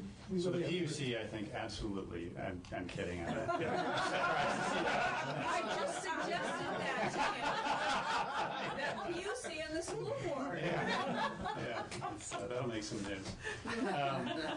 I think Senator Collmore's question is the key one that I think you should have front and center as you're thinking about, again, whether to cut, whether to turn the dial slightly on what some of these commissions might be focused on, and what your recommendation is back to the legislature, which is accountability. As I look at these different commissions and boards and how they're set up, and having heard Mr. Carroll, who's a constituent of mine, and Mr. Peltz testify earlier, as a legislator and a chair of a committee that has oversight, we're always looking for who's the neck we can choke. Who's, if something goes wrong, who do you reach out for? And as Senator Brock said, also is, when you have the spaghetti structure, what you reach out for and grab is a handful of sand, and there's nothing there to really hold accountable. So I would say that's issue number one. Looking at these different boards, where's the accountability and what's the function? The boards that you're looking at this afternoon, my sense is some of them I've never had interaction with, but play very different functions. Some of these boards operate with kind of an executive capacity. They actually have functions where they have oversight of an executive that reports to them. And that's a very different function than an advisory board. And that's not to say that an advisory board isn't important, and let me make a pitch for one, which is I think I agree with what's been said today in terms of ADS plays a very important function in state government that we didn't have before, which is pulling together from different parts of state government a function that was I don't want to say out of control, but again, there was no accountability for it. And now we have an agency that has the capability of doing that, certainly the mandate. But, where that goes in different parts of state government, for example, the legislature has a committee that deals with IT within the legislature, where that goes with regard to Secretary Quinn's oversight of the Secretary of State's office, the Treasurer's office, the AG's office, that accountability is not there. And do we want to consider as a state government, more oversight there?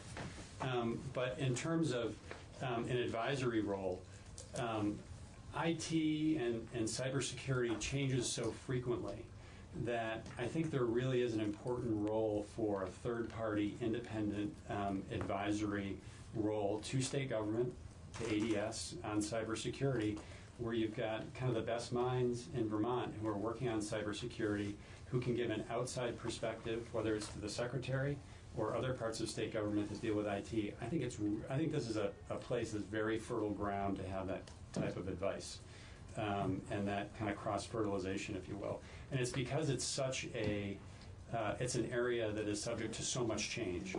And I will say that's in contrast to many other parts of state government where, things just, policy changes move at a much more measured pace. This stuff is changing daily, and I think it's important, as high a caliber, or maybe there's a need for improvement we have within state government. I think we need people from outside state government advising us on what best practices are. So I would make a pitch for, there's an advisory role here that's very important.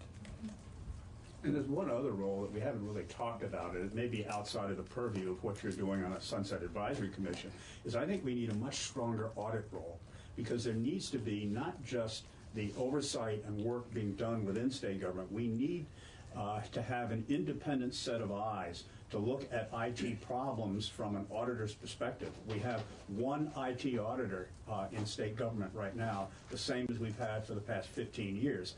And IT has plays a much stronger role, a much more prominent role in what we do right now. And that, I believe, is a real inadequacy that needs to be addressed. So I assume, Senator Brock, your one IT auditor is not sufficient for... No, and to hire people to come in and do outside reviews is extremely expensive. Yeah. Extremely expensive. And this is also a problem that we've looked at overall in our work on the Joint IT Oversight Commission is, are we able, at the salaries that we pay in state government, to hire the people that we really need at the level of expertise that we need? And so what we wind up doing And this was a classic example we saw in Vermont Health Connect. We didn't have the horsepower to do the work, and we weren't able to hire them at state government salaries, even inflated to market factor analysis. And so as a result, we go out to a contractor, and we pay 4 times the rate that we would pay if we had the person on our staff in the first place.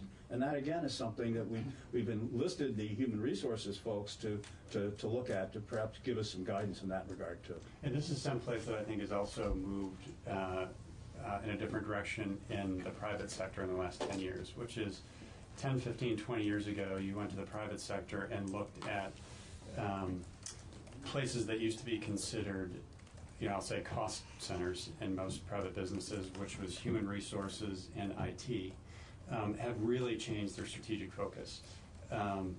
You look at any private sector business worth their while now, and they are looking at human resources and IT as that's a core strength of the business. And people who are involved in those areas are major strategic players in the organization.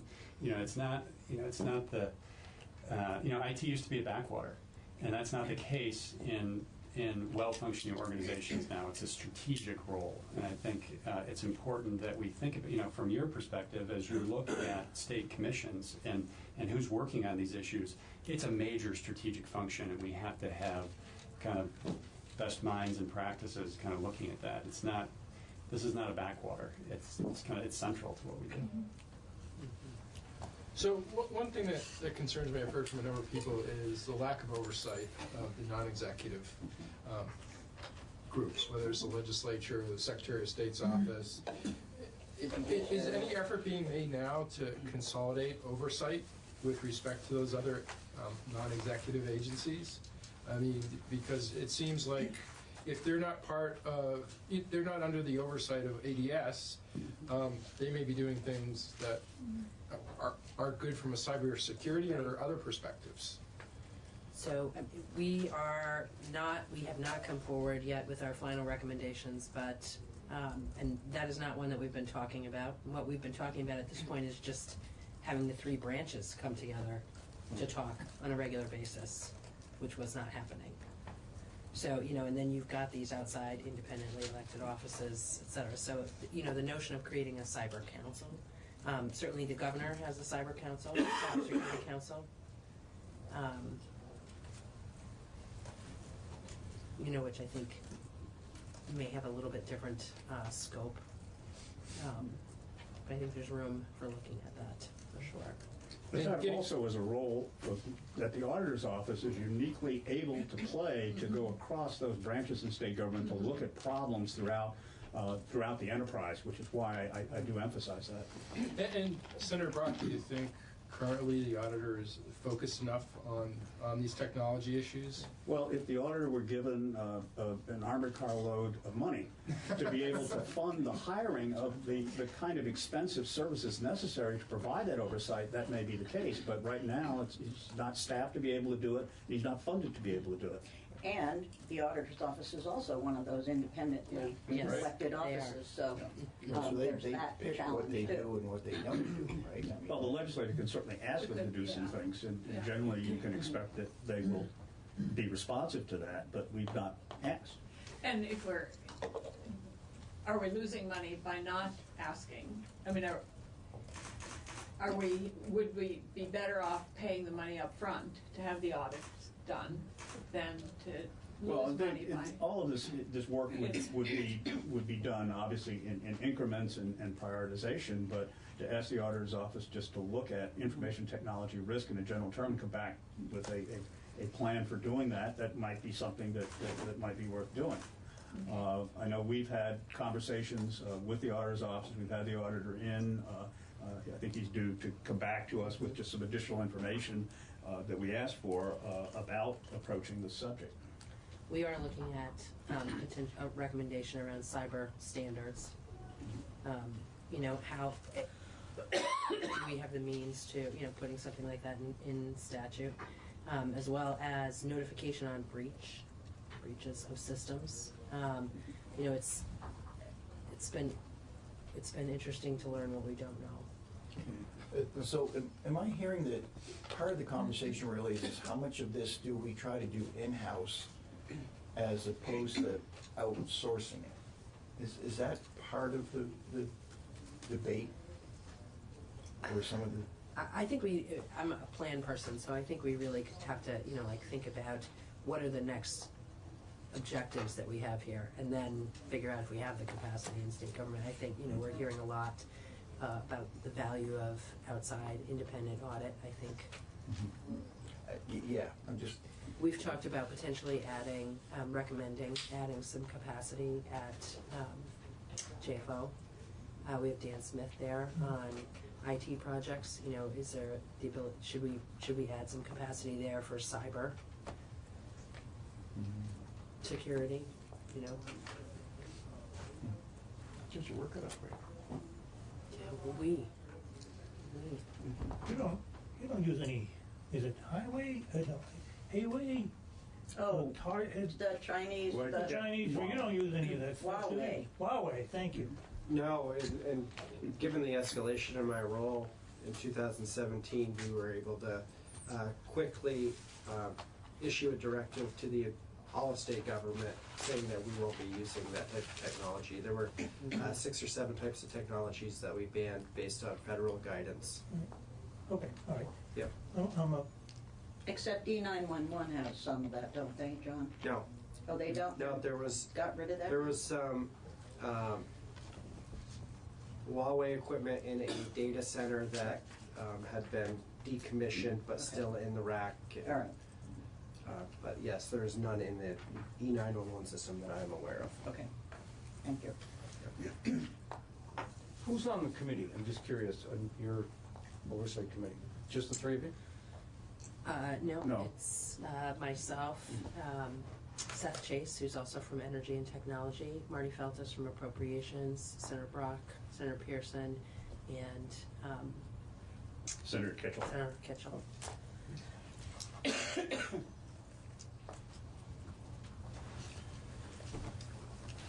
Well, I'm so glad we were able to solve all the issues today.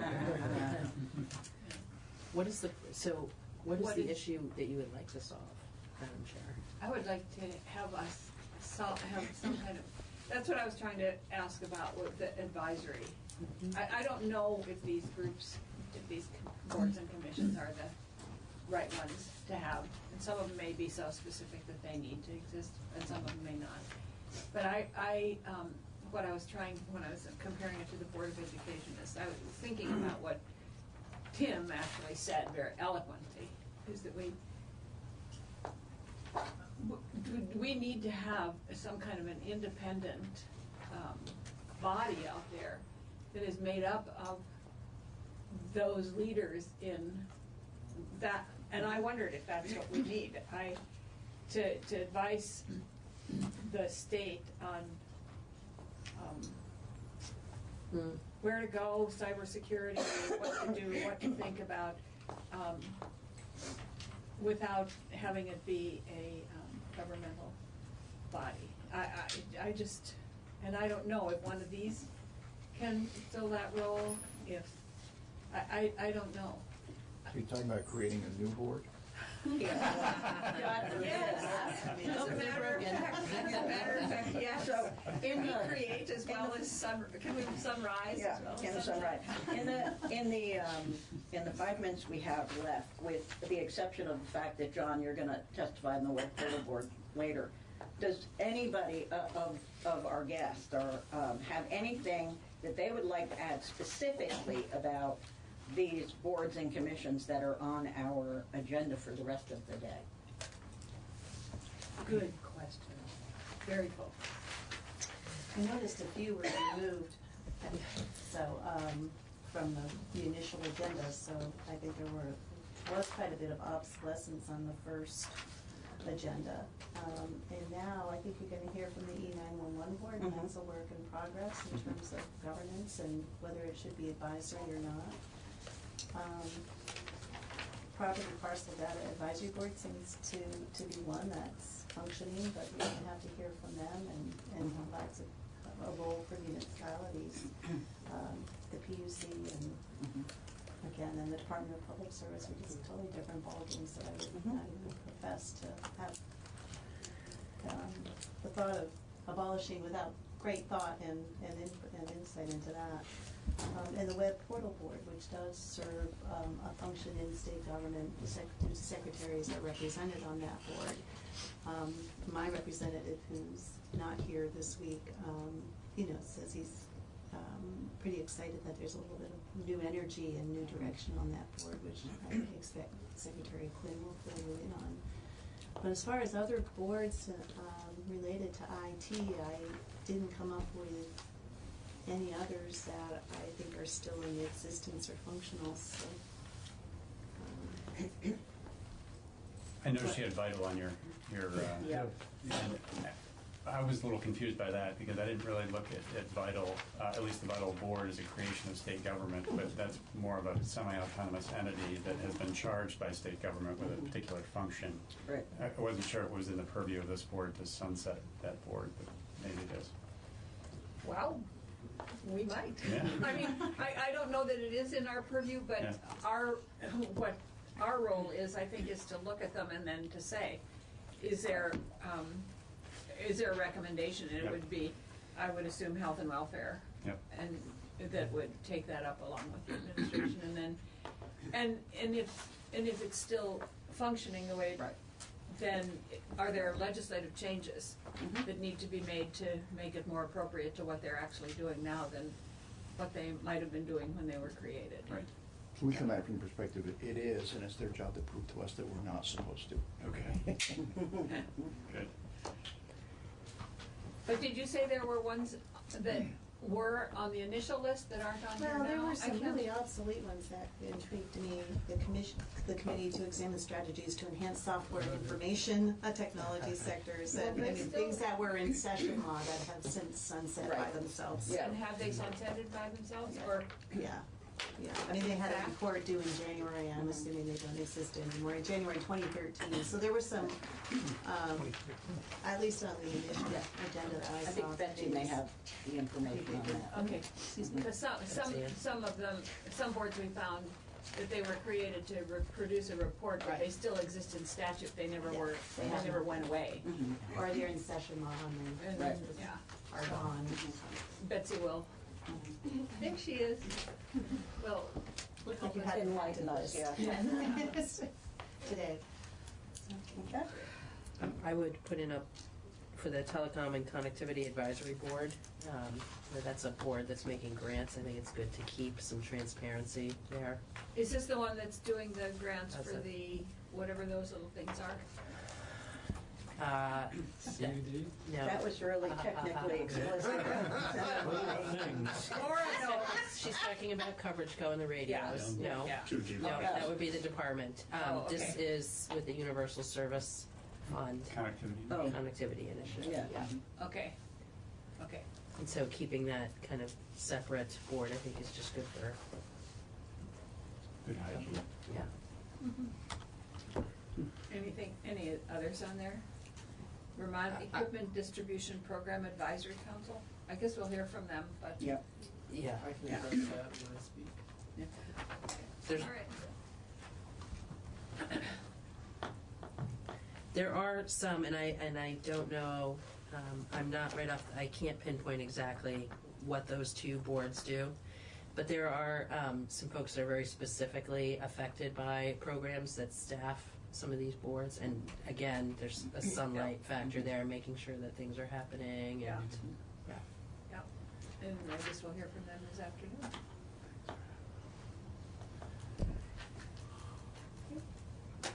Okay. All right, well, thank you very much for joining us. Thanks for coming in, we appreciate it.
Welcome, everybody. We're going to get started. We're a little late, but we now have a quorum to get started.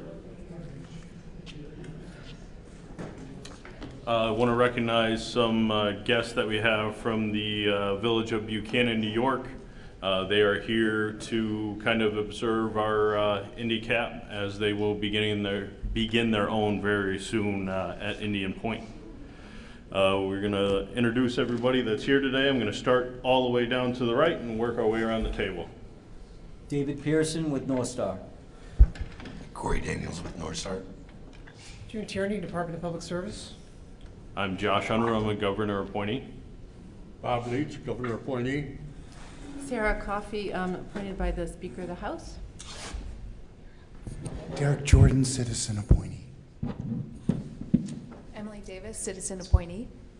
Laura Spilia, member of House Energy and Technology. Great. Let's look at And we have 2 people on the phone, don't forget. Yes, please. Can I get the 2 people on the phone? This is Lisa Weinman, citizen appointee from Senate Pro Tem Mass. And we have one more on the phone? Yeah, Bobby's still there? Hi. Is it working? Yeah, we can hear you now. Okay, sorry about that. I had to move on the wrong direction. Bob Gustafson from New Hampshire. I'm appointee of the governor's office in support of the 6 communities that are in the EPZ for formerly New Vermont Yankee. Very good. That's all of us. We need to review and approve the October 2019 meeting minutes, please. I move we approve the minutes. I second that. Moved and seconded to approve the meeting minutes. All those in favor, please signify by saying aye. Aye. Aye. Aye. One abstention. 2 abstentions. 2 abstentions, sorry. Emily and Sarah. All right, North Star update on recent VY site decommissioning activities.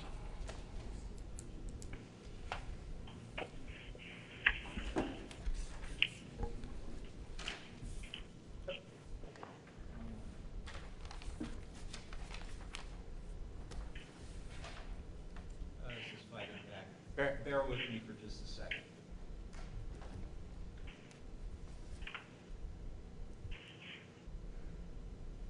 Okay. Thanks, Tony. Next slide, please. All right, good evening. Again, I'm Corey Daniels with VY. I'm the Asphyxie Senior Manager, and I'd like to keep you up to date on all the items that we're doing at the site, starting with our core values of simple priorities. We have target 0 for the way we perform our work. That means we don't make mistakes, and we try to not have any accidents, and we protect our employees as well as the public health and safety. Next slide.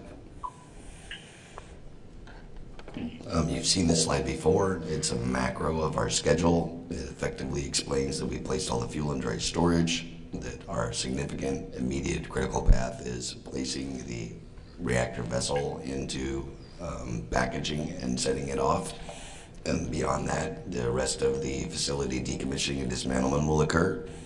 And ancillary to that is the management of the spent fuel, which will occur until the Department of Energy executes on its commitment to remove it from Vermont. Next slide.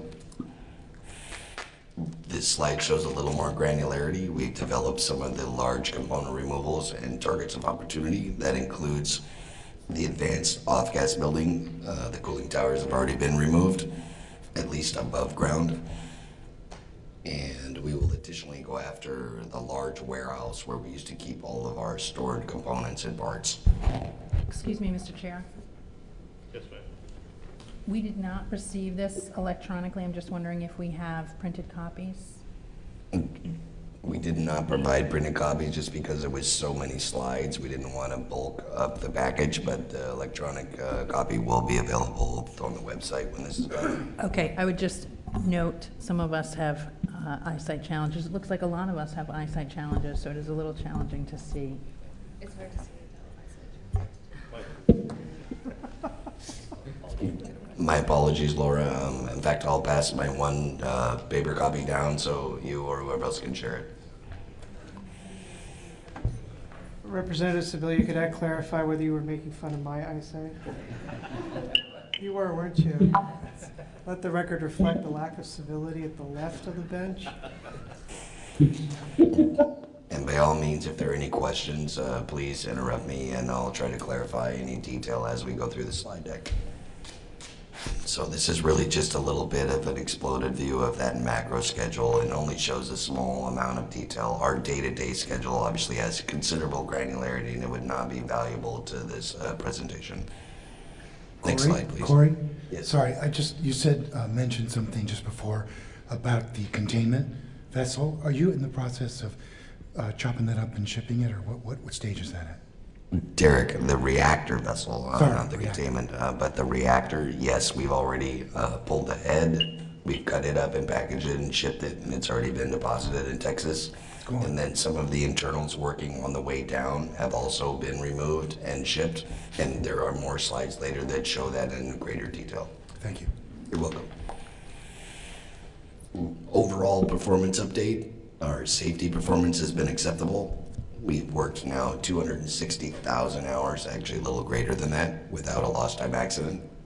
Ultimately, that means that since January 11th, our employees have come through the door an aggregate of over 31,000 times, and everybody's gone home safely. We pride ourselves on that, and it's very important to our mission. We want to make sure we give everybody the tools and the ability to perform their work safely, and it's part of the way that we measure our success. Additionally, the ALARA goal, which means as low as reasonably achievable, has to do with the amount of radiation exposure, which we equate especially to safety, has also been met.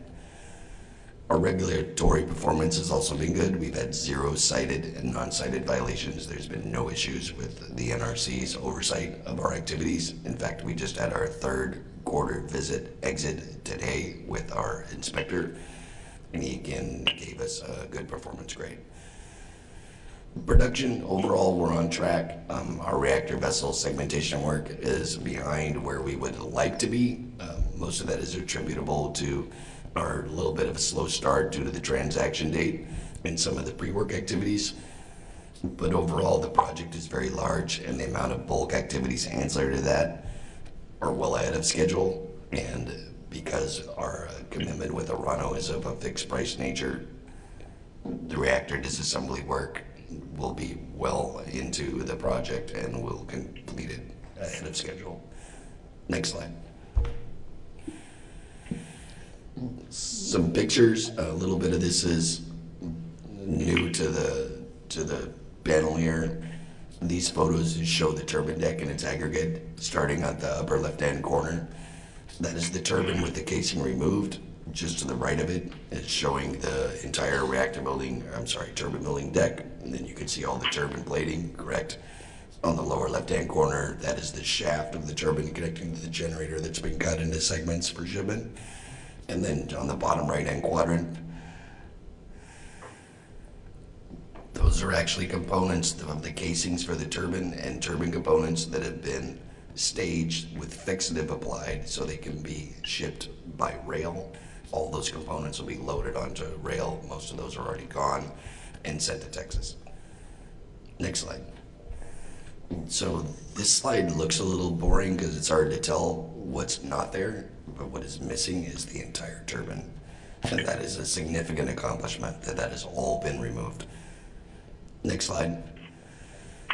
This is another picture from an elevated view. What is in the right front corner is actually the lower casing of the low pressure turbine that has been actually cut out and removed. That's since been segmented and also shipped. Next slide. Now below the turbine, there are multiple floors inside of the turbine bay. We call this the heater bay. There are a lot of large components in the heater bay and a lot of steam piping. What you can't see here is all the shiny flashing and insulation on all the piping, and that's because all the asbestos-containing material and all the insulation has been removed. That work is required ahead of the dismantlement of the piping, and we have a team that has been working diligently ahead, staging all that equipment ready for the next set of disassembly. Next slide. Like most of the materials that leave the site, it gets special packaging. This is actually what you see is the overhead crane in the turbine building lifting on a large beam, what we call a super sack. That is a bunch of material that has been placed within a containment structure that will go inside of a gondola car and shipped off to Texas as well. Next slide. So we are ongoing with the rail operations. These photos are a little bit dated from the summer, but you can see a water tanker as well as a gondola car on the right-hand side. Next slide. I got a request from the last meeting to give an update on the in-leakage of water into the turbine building. As some folks may recall, when we first shut down, the leakage rates were up around 6,000 gallons a day, and it was significant to manage that ingress of water, and that was due to all the cold joints in the concrete in the building and the fact that a lot of the structure is below the water table. With all the mitigation efforts we put in place, we have limited that down to a relatively small amount, which is quite manageable. We now ship that by rail, which is far safer with fewer shipments. And we are currently moving approximately 1 tanker car every 2 months. That water is actually quite benign. The tritium levels that exist in the water from it leaking through and leaching into the concrete are now well below the EPA drinking water standards. So while we do not discharge that water to the Connecticut River, we still ship it to Idaho. It technically would be safe to make coffee with, and it is well below the EPA drinking standards. We are still pursuing a couple of mitigation efforts, including setting up some intercept wells so we can divert the water before it actually gets to the turbine building foundation, and then we can deal with the water, and we're working with the state agencies on the permitting for that process. So, Corey, this is, of course, my topic of interest, and I can't actually see the number, and I didn't hear you say what the reduction has been. From about 6,000 gallons a day down to 300 gallons a day. Thank you. You're welcome. Derek? Oh, yeah, when you divert the water, where does it go? So ultimately, that water can still be used on the site for a multitude of purposes, including dust control or watering the lawn. When we divert the water, because it won't have touched the concrete of the turbine building, it's basically just groundwater, or what we would call, footing drains around the building. So we can manage that water differently, and there is permitting available to us to discharge up to 57,000 gallons a day, I believe, for that water. So has that water been tested? The water that we will be pulling out of the diversion wells absolutely has been tested, and it is basically just groundwater. No, you didn't find any radioactivity? No, sir. Okay. Thank you for the question. Next slide, please. You have seen this slide in previous presentations. Ultimately, the arrows on the bottom help explain the hierarchy of events that occur for dismantling the reactor itself. And it effectively, as you recall, you work from the top down. You remove the lid, you pull out the pieces that are on the top, and you slowly segment them and work your way down. As the slide information explains, the containment head is gone, the reactor head is gone, the steam dryer has been removed. We have since flooded up the reactor cavity, the steam dryer pit, and the spent fuel pool, and we are now using that as a working volume to do the remainder of the work underwater to allow the shielding effect of the water to perform the cutting operations. Next slide, please. So this slide's a little busy. It's a 3D model on the left-hand side, a little reminder of the progress I just described. Starting in the upper left-hand quadrant, that's a photo of the reactor head being removed that has since been cut up and shipped. On the top right-hand side, the steam dryer is also gone. And then beneath that, on the lower left-hand side, you can see the seam separator that has been removed. That has been segmented as well and ready for disposal. Next slide. And Tony, if you can figure out how to right-click on that and execute the hyperlink, there's a short video, if we have internet access, that will show a little bit of the activity that has occurred on the refill floor.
Thanks, Tony.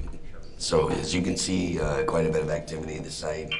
And I would remind folks that's the second video showing additional activity since the last meeting, and all that has occurred within the last 10 months.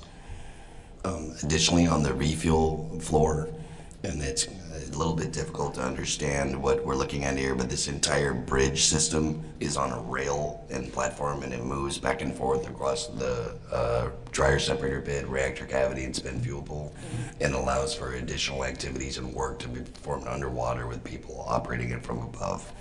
All that equipment is brand new. It never existed at the site before. Corey, to clarify, the work that's being done underwater, is that robotically done? Not robotically done, although I would not rule out the use of robotics as part of the operations going forward, but it is effectively done with equipment that is designed to be manually operated from above underwater. Thanks, that helps. Next slide, please, Tony. So, speaking of that type of equipment, great, dry man, thank you for leading into that. Some of the specialty equipment, the water jet cutting system that operates at approximately 34,000 PSI underwater with a mixture of water and garnet to do the cutting operations, will slice through 5 inches of steel quite readily, almost like a knife through butter. That's some of the equipment that controls the pressure for that. Next slide. To give you an idea of the scale, the size of the spent fuel pool, before we flooded it back up with the water, we basically removed a fixative off of all the sides of it, and this just shows people working out of a large man basket to do that manual operation. Next slide. So next to the spent fuel pool on the other side of the reactor is the dryer separator pit. It's the same height, basically, so the same depth and dimensions of the spent fuel pool. Some of the equipment we placed in there to finish up the dry work and prep for the wet work is shown in these photographs.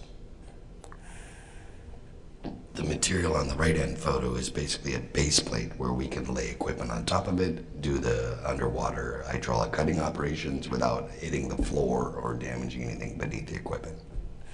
Next slide.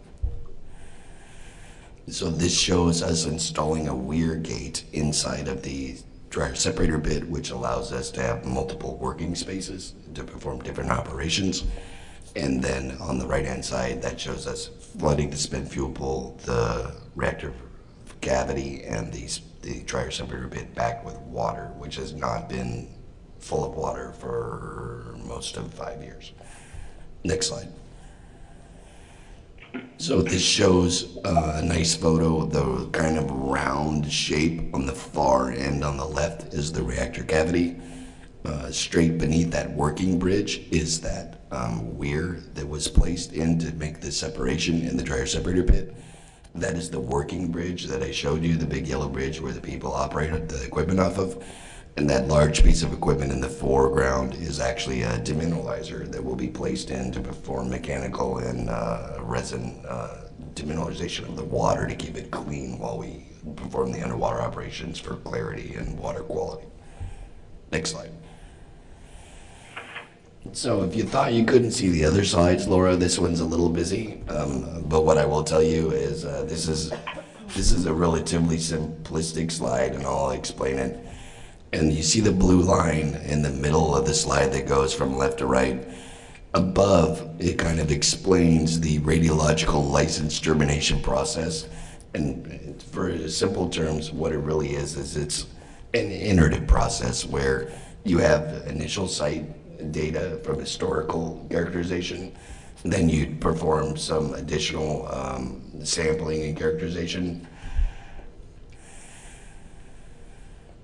You determine what you actually have for either contamination or issues on the site. Then we work with the associated agencies for the radiological component. Obviously, it's with the NRC to meet the requirements, and then also to meet the state requirements.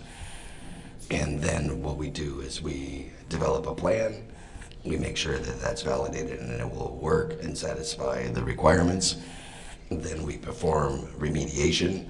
Then we sample again, and then it's an iterative process to make sure that we meet the requirements. and then at the end we validate it, and then we can perform the termination. Similarly, on the bottom, you could see possibly Vermont A&R and the US EPA. It's a similar process for the non-radiological components. We know what the site's been like for the last 45 years. We have significant data from historical information, and we're performing a lot of characterization on the site in concert with A&R and the DOH. And they can speak to it additionally after the presentation. We meet with them by phone every 2 weeks. We talk about the progress, and I have a specialist here from Alien Aldrich who helps us perform a lot of those activities, but it's a similar iterative process. Corey, excuse me. I'm sorry, were you done with this slide? May I ask a question? Absolutely. Have we seen this slide before, this information before?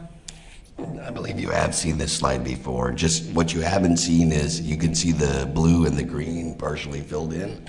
That's to demonstrate the progress that we've made to date so far. So the initial characterization activities are done. The plan for performing those basically been agreed to, and we're developing the iterative process for starting the remediation. Thank you.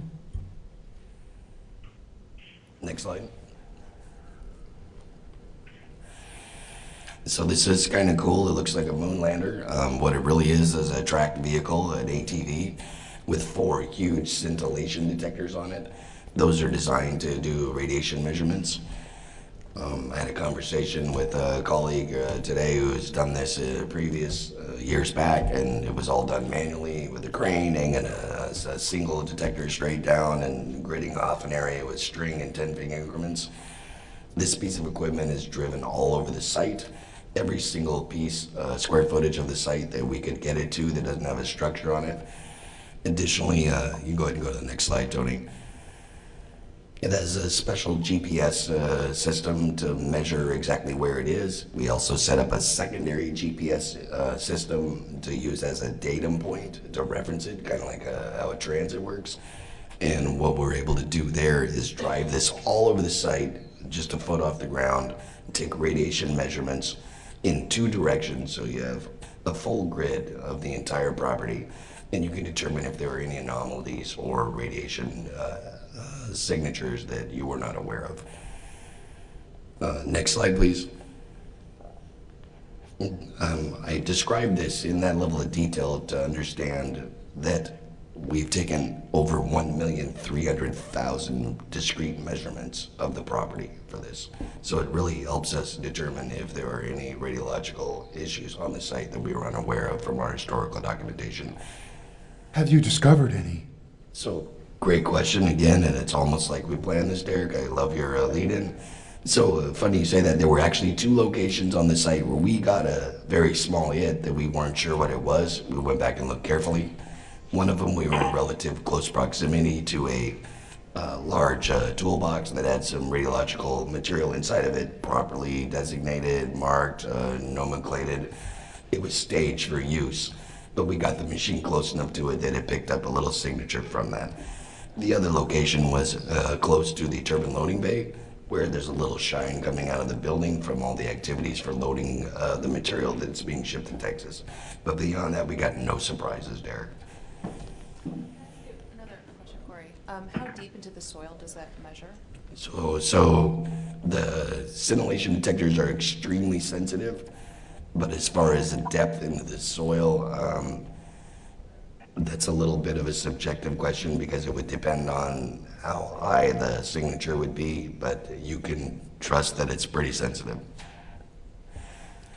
I'm sorry, Emily, that's not a very discreet answer. I can probably get you a better one, but it's not as simple as how deep does it go.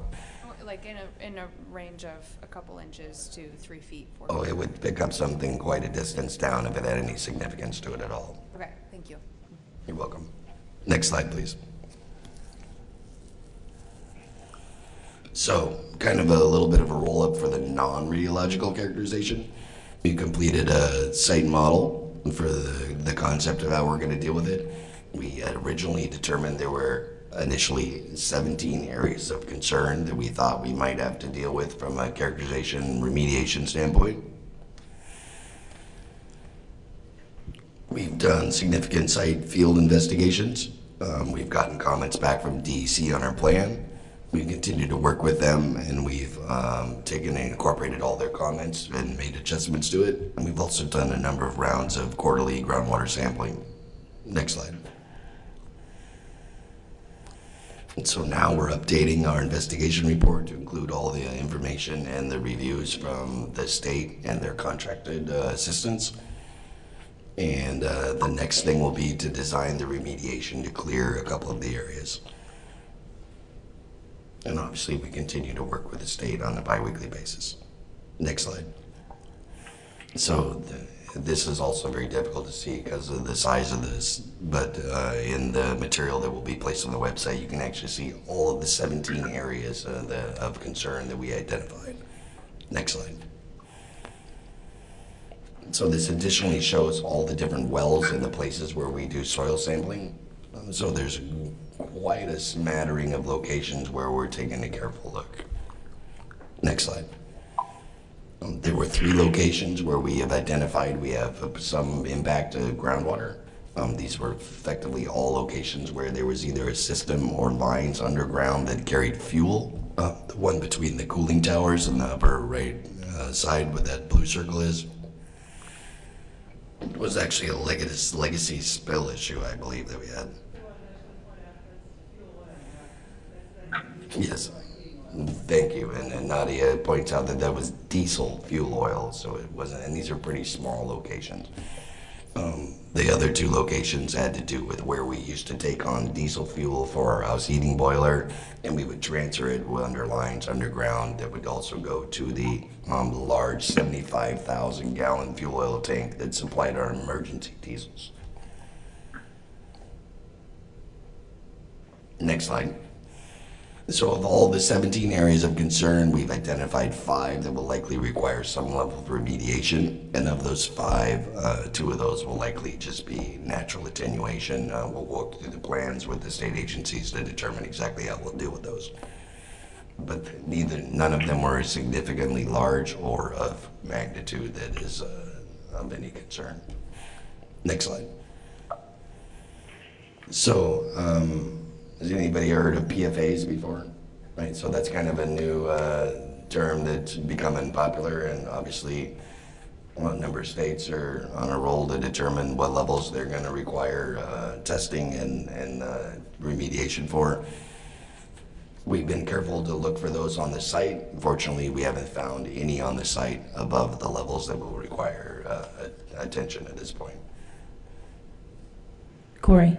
Yes. How much of the site would you say you've examined for PFAs? What percentage, roughly?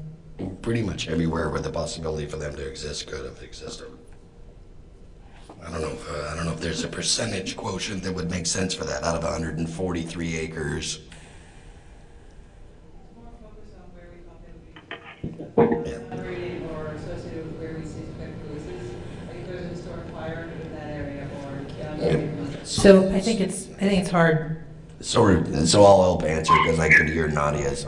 Really, what we're focusing on is the groundwater, especially anywhere down gradient of where we would have expected an issue to have ever occurred. I mean, these PFOAs, they don't magically show up, they have to be introduced.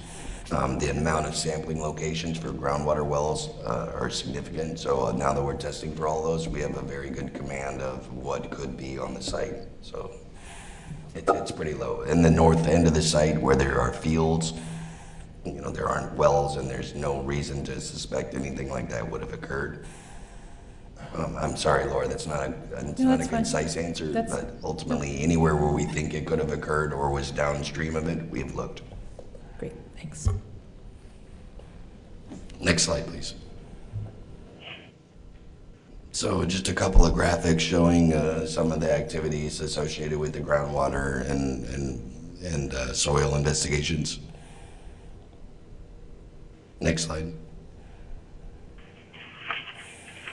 So some of the milestones associated with the non-radiological investigation.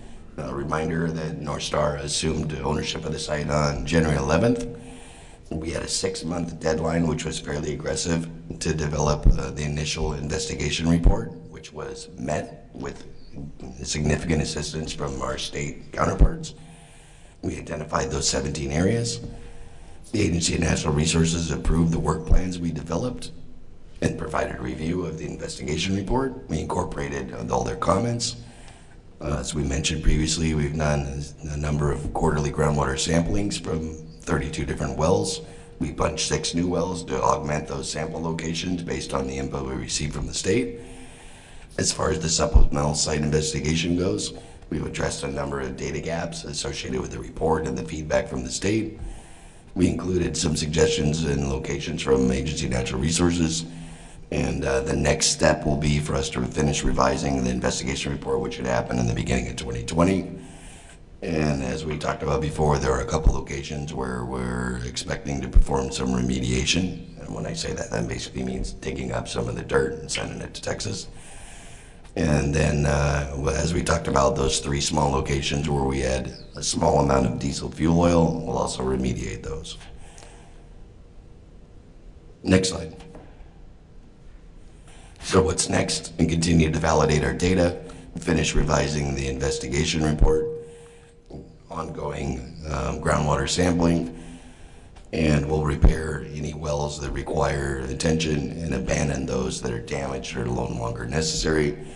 And then we'll start the excavation to commence the remediation process for those areas that require it. Next slide. So one of the other items associated with the MOU, and I won't read you that top paragraph, but basically there is a requirement for us to continue to conduct effective stakeholder engagement. We've done so. We've done a survey. We solicited over 60 individuals through a consultant and talked to them about what they thought effective stakeholder engagement looks like and what we could do differently or better to perform that. We digested that information. Overall results that we've done a pretty good job of explaining what's going on at the site here at the NDCAP panels. We explored an NDCAP subcommittee meeting if we need to set up any other or special activities to do so. Most of the feedback I've got from the panel through that process is that we're doing that effectively also.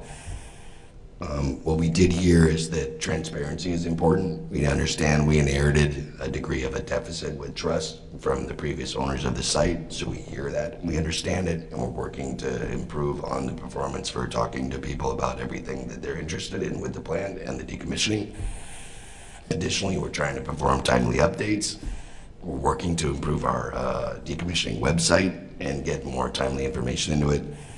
And as well, we got a little bit of feedback that there is a human element to this entire process and the impacts to the surrounding stakeholders and ourselves as well as the workers there at the site. And telling some of that part of the story might be valuable in sharing the information. So we're going to work on that going forward. A question about that. When you folks did the engagement survey, have you generated a report from that? We have an internal document that we derive this information from, but the way the survey was conducted, a lot of it was relatively confidential, and I'll say some of the folks' information they provided, they requested remain somewhat private, so a report Is there a way to do an extract or a descriptive report that doesn't require breaching somebody's confidentiality so that a report can be made public for folks to see? That was pretty much the intent of this slide directly, June. I think a little more would be warranted because there's some interest in the public at large as to what the company's concrete steps have been in fulfilling this obligation. If you can give me a discrete list of items that the public at large is interested in, we can address those. I cannot do that. I'm saying I would strongly urge you to do a report. We'll add that to our list of recommendations in June, and we'll consider that. But it's harder to meet that particular go-do without a little more discrete direction. But I do understand it's not a big deal. I don't want to hijack your process here, Josh. I apologize. I'm just saying that it's not that hard to write a report that says how many people did you contact, when did you do it, what was the survey attached to it, say what the top 10 findings are, et cetera. It's an artifact that would be valuable to the record, particularly for our website, so that we could put it there to show that the T's are getting crossed and the I's are getting dotted. You just gave me all the information I needed, and we will definitely In put that something case, we communicated and had a success, so thank you. Thanks, Jude. And some more of these slides might help embellish this information a little, but we will definitely put something together. Next slide, please, Tony. So we have reached out to our cultural representatives locally from the Abenaki tribes. We've conducted a significant amount of cultural sensitivity training with all the folks who will be involved in any of the excavation work. We additionally developed a cultural sensitivity study that we've made available to the state archaeologists. And we would like to thank Rich Olsha and Chief Longtoe from the tribes and Jess Robinson from the state, as well as our associates from Christopher Goodwin, Jeff Mayman, and Colby Child for performing the training and developing the material. Next slide. We've also met with help from Sarah Coffey and Josh Unruh and Michelle Pong and Bob Spencer with both the Vernon Planning Commission and the Select Board. We also had some energy project development professionals. We had a pretty good discussion at the town hall on what could be at the site and what makes sense from an energy standpoint. It's part of Vernon's town plan to develop and continue to be an energy provider. So there's an ongoing dialogue with that. Unfortunately, for some of the same reasons that Vermont Yankee was determined to no longer be financially viable, there's not a significant market for energy production right now in this part of the country. But again, that information has been valuable and the dialogue is ongoing. Next slide. Additionally, we've reached out to Antioch University, and we have a proposal in place right now. We're working towards a contract signature to develop a VY site study and land use inventory for potential redevelopment opportunities. If you recall, we're going to perform the decommissioning. We're going to do site restoration, but separate from that is redevelopment. North Star has no interest in owning the property or trying to benefit from it financially. We would like to go to the stakeholders who are most affected and could use it, and we want to help them with use of an academic institution and partnering with the local state and communities to determine what the best potential uses would be for it. So we're going to utilize them as soon as we can finish that arrangement. So again, some thanks to the town folks, Josh and Michelle and Bob Spencer, as well as Dr. Daniels from Antioch University. Next slide. Additionally, as part of the MOU with the town of Vernon, we have assessed the condition of the road for the Governor Hunt Road and determined a baseline for it, and we will obviously take care of it when we're done. We understand that all the additional traffic and work that we're doing and the trucks that are going to go on it are going to have an impact, and we want to make sure we leave it as we found it or better. And we appreciate Dave Walker's help in making that happen. Next slide. Additionally, the New England Coalition on Nuclear Power reached out to us, Clay Turnbull in particular. We met with Clay, as Clay's been out to this site. We did a full walk down. We've discussed the condition of decommissioning, and we're working with Clay to provide him some monthly updates so he can work with his constituency to keep them informed, and we'll continue to do so. Next slide. Also, another couple of touch points for stakeholder engagement. We did our annual E-Plan exercise with the states. Appreciate Tony Lachinsky's input and efforts for the state of Vermont.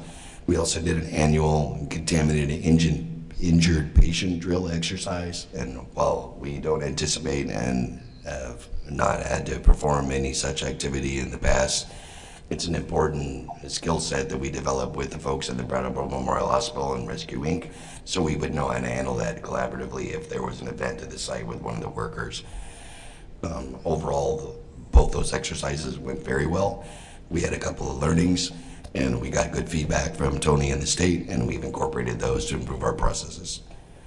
Appreciate Taylor Wellington from BMH. She's the new program lead. And obviously Drew Hazelton and his staff at Rescue Inc. have been great supporters to the community and Vermont Yankee for many years. So that's the end of our presentation. If there are any more questions, I'd be happy to answer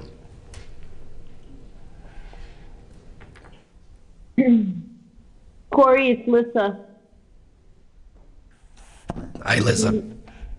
Hi. Who are you working with at Antioch, and could you just describe a little further what that process is in terms of the redevelopment effort and why Antioch was chosen?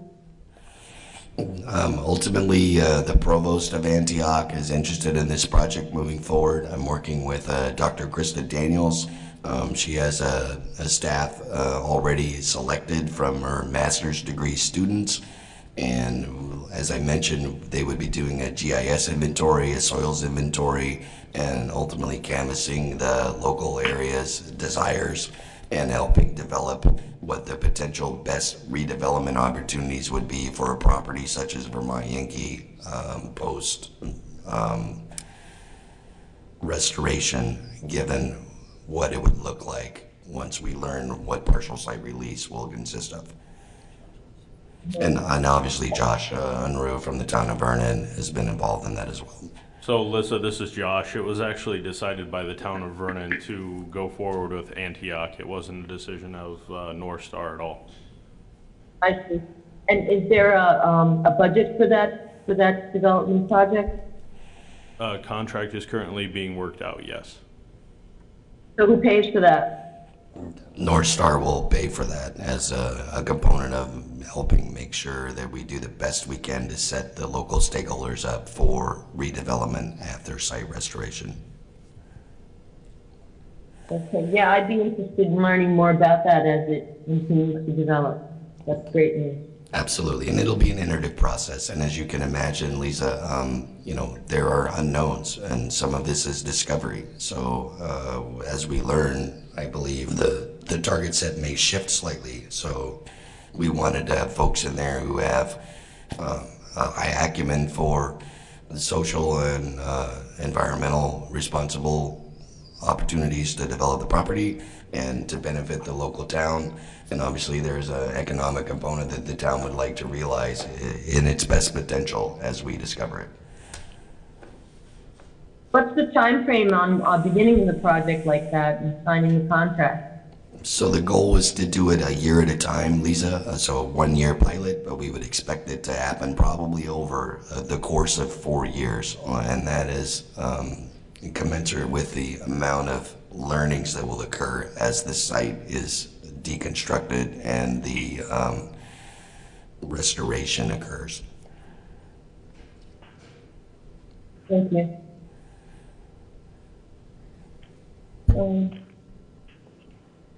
If we don't have any other questions, let's move on into the agenda to the state agencies updates. Oh, I have just a couple brief. Go ahead.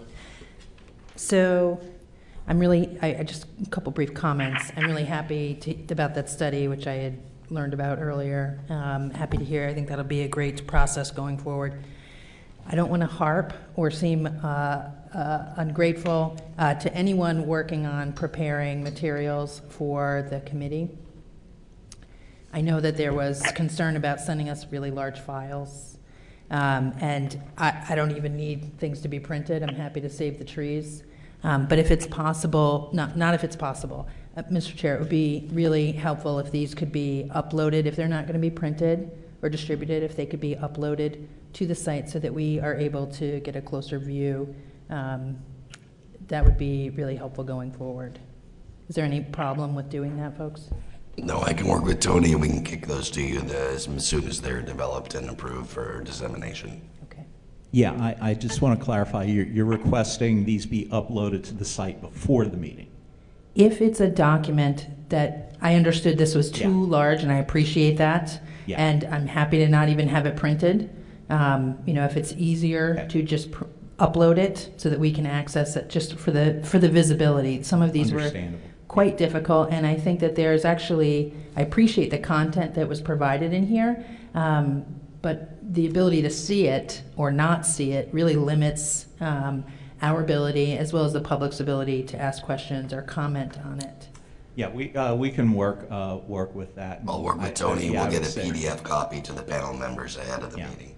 Yeah, I would say like 2 days in advance should suffice. It's not even an advanced thing, I want to be clear. It's just so that at the meeting, anyone who is here or the panel, if we're not going to have printed copies or it's too large to send in advance, that we can access it at our station or on our phone or device at the meeting so that we can see it. Okay, yeah, we'll figure that out. And just to pass on for anyone who would like to see this presentation, obviously I have it. If you have a thumb drive, I can get it to you. And we'll get this posted to the NDCAP website ASAP. I may have to give someone a thumb drive like Allison, and if you would be so kind as to walk this over to Michelle LaPearl's office. Tony, we're good. We'll get it done. Thank you. Thanks for that feedback, Laura. We'll make sure we work that out. Just as someone who is participating for the first time on the phone, having those documents available for people that are unable to be there tonight would also be very helpful. Mr. Chair, if I may comment for a moment, this is very instructive, and I think as a general matter, it's the state agencies that have slides, but I am not opposed simply saying to my staff, let's do this, as you suggested, Tony, 2 days ahead, which means that folks need to get us materials as well, if you have materials. Do we have any other questions for Corey? Okay, we'll move forward with the state's update. Did everyone on the panel get we have a handout for this. Has everyone received one? Okay. For anyone in the public, we do have extras if you wish to see a paper copy of the fall.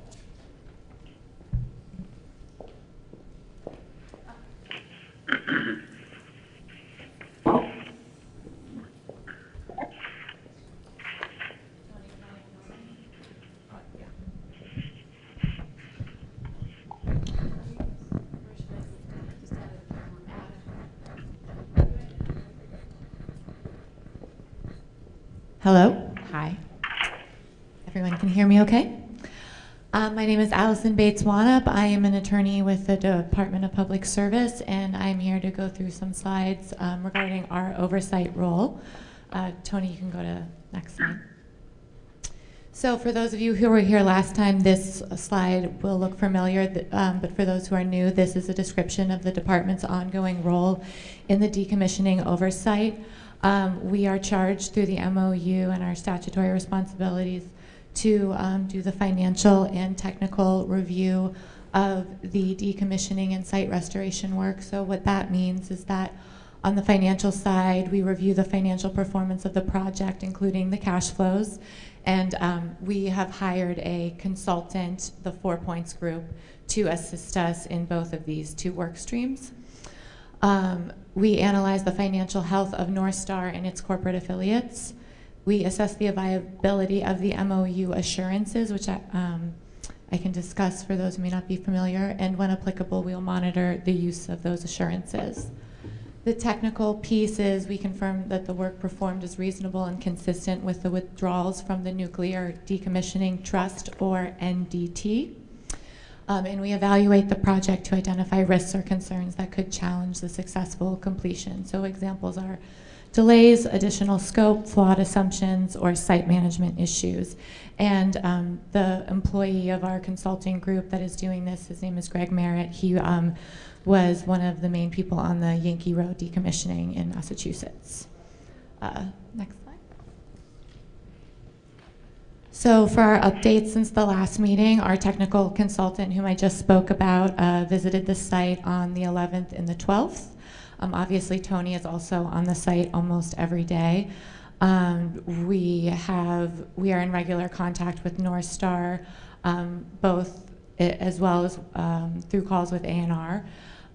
We reviewed North Star's monthly reporting. Under the MOU, they are obligated to give us a monthly summary of expenditures every month. And they are also obligated to give us 30-day notice for any disbursements, which means a withdrawal from the Site Restoration Trust. And so we worked with them to synchronize that reporting structure, and then we have a teleconference with them to discuss those. So we discussed that with them on November 12th. And then the department's website has now been updated to include the financial information regarding the decommissioning project. And I will show you some examples of those, of the new website on the next slide. So I realize this isn't that viewable right now, but you can see the website at the top. It's the publicsservice.vermont.gov/content/Vermont-Yankee-decommissioning. And you can see the various tabs, which includes now the NDCAP tab. Next slide. Here we have the trust balances, which are, as you can see, promptly updated at the end of the month. So those are the balances for the Nuclear Decommissioning Trust and Site Restoration Trust as of November 30th, 2019. I will show these actual values on a bigger slide in a moment. Next slide. And here we post public reports. These are the monthly summaries of expenditures that we receive from North Star every month. So these are obviously public and available for your viewing. And the annual reports that we get by March 31st of each year, the public components of those are also available here. Next slide. So I won't go through all of this. You just listen to North Star talk in a lot of detail about what is going on the site, but this is a high-level description of what is going on the site, and not all of this is strictly within the department's purview. So, for example, the site characterization is something that the Agency of Natural Resources is overseeing, but this is just a general summary of the major work that is going on the site at this time. So these are some brief technical updates, but as Corey mentioned, there have been no violations identified by the NRC to date. The site preparations for decommissioning are complete or underway. There was the new waste handling and transportation preparation facilities were installed. Non-critical structures were moved to facilitate future work. As Corey mentioned, the warehouse was recently removed, and the reactor vessel project is proceeding. So these are the balances for the two trusts over the past month, or the past several months. As I previously mentioned, this information is available on our website. Here it is in table format. Next slide. These are the disbursements from the Nuclear Decommissioning Trust. North Star gives the Nuclear Regulatory Commission a 30-day advance notice via letter of disbursements, withdrawals it would like to seek from the Nuclear Decommissioning Trust. And so this is a list of the amounts that they have requested and each of the dates of the notices that they have given to the NRC. So that is the date that the NRC, of the notice that was sent to the NRC, not the date that they would have actually been able to disperse it following that 30-day period.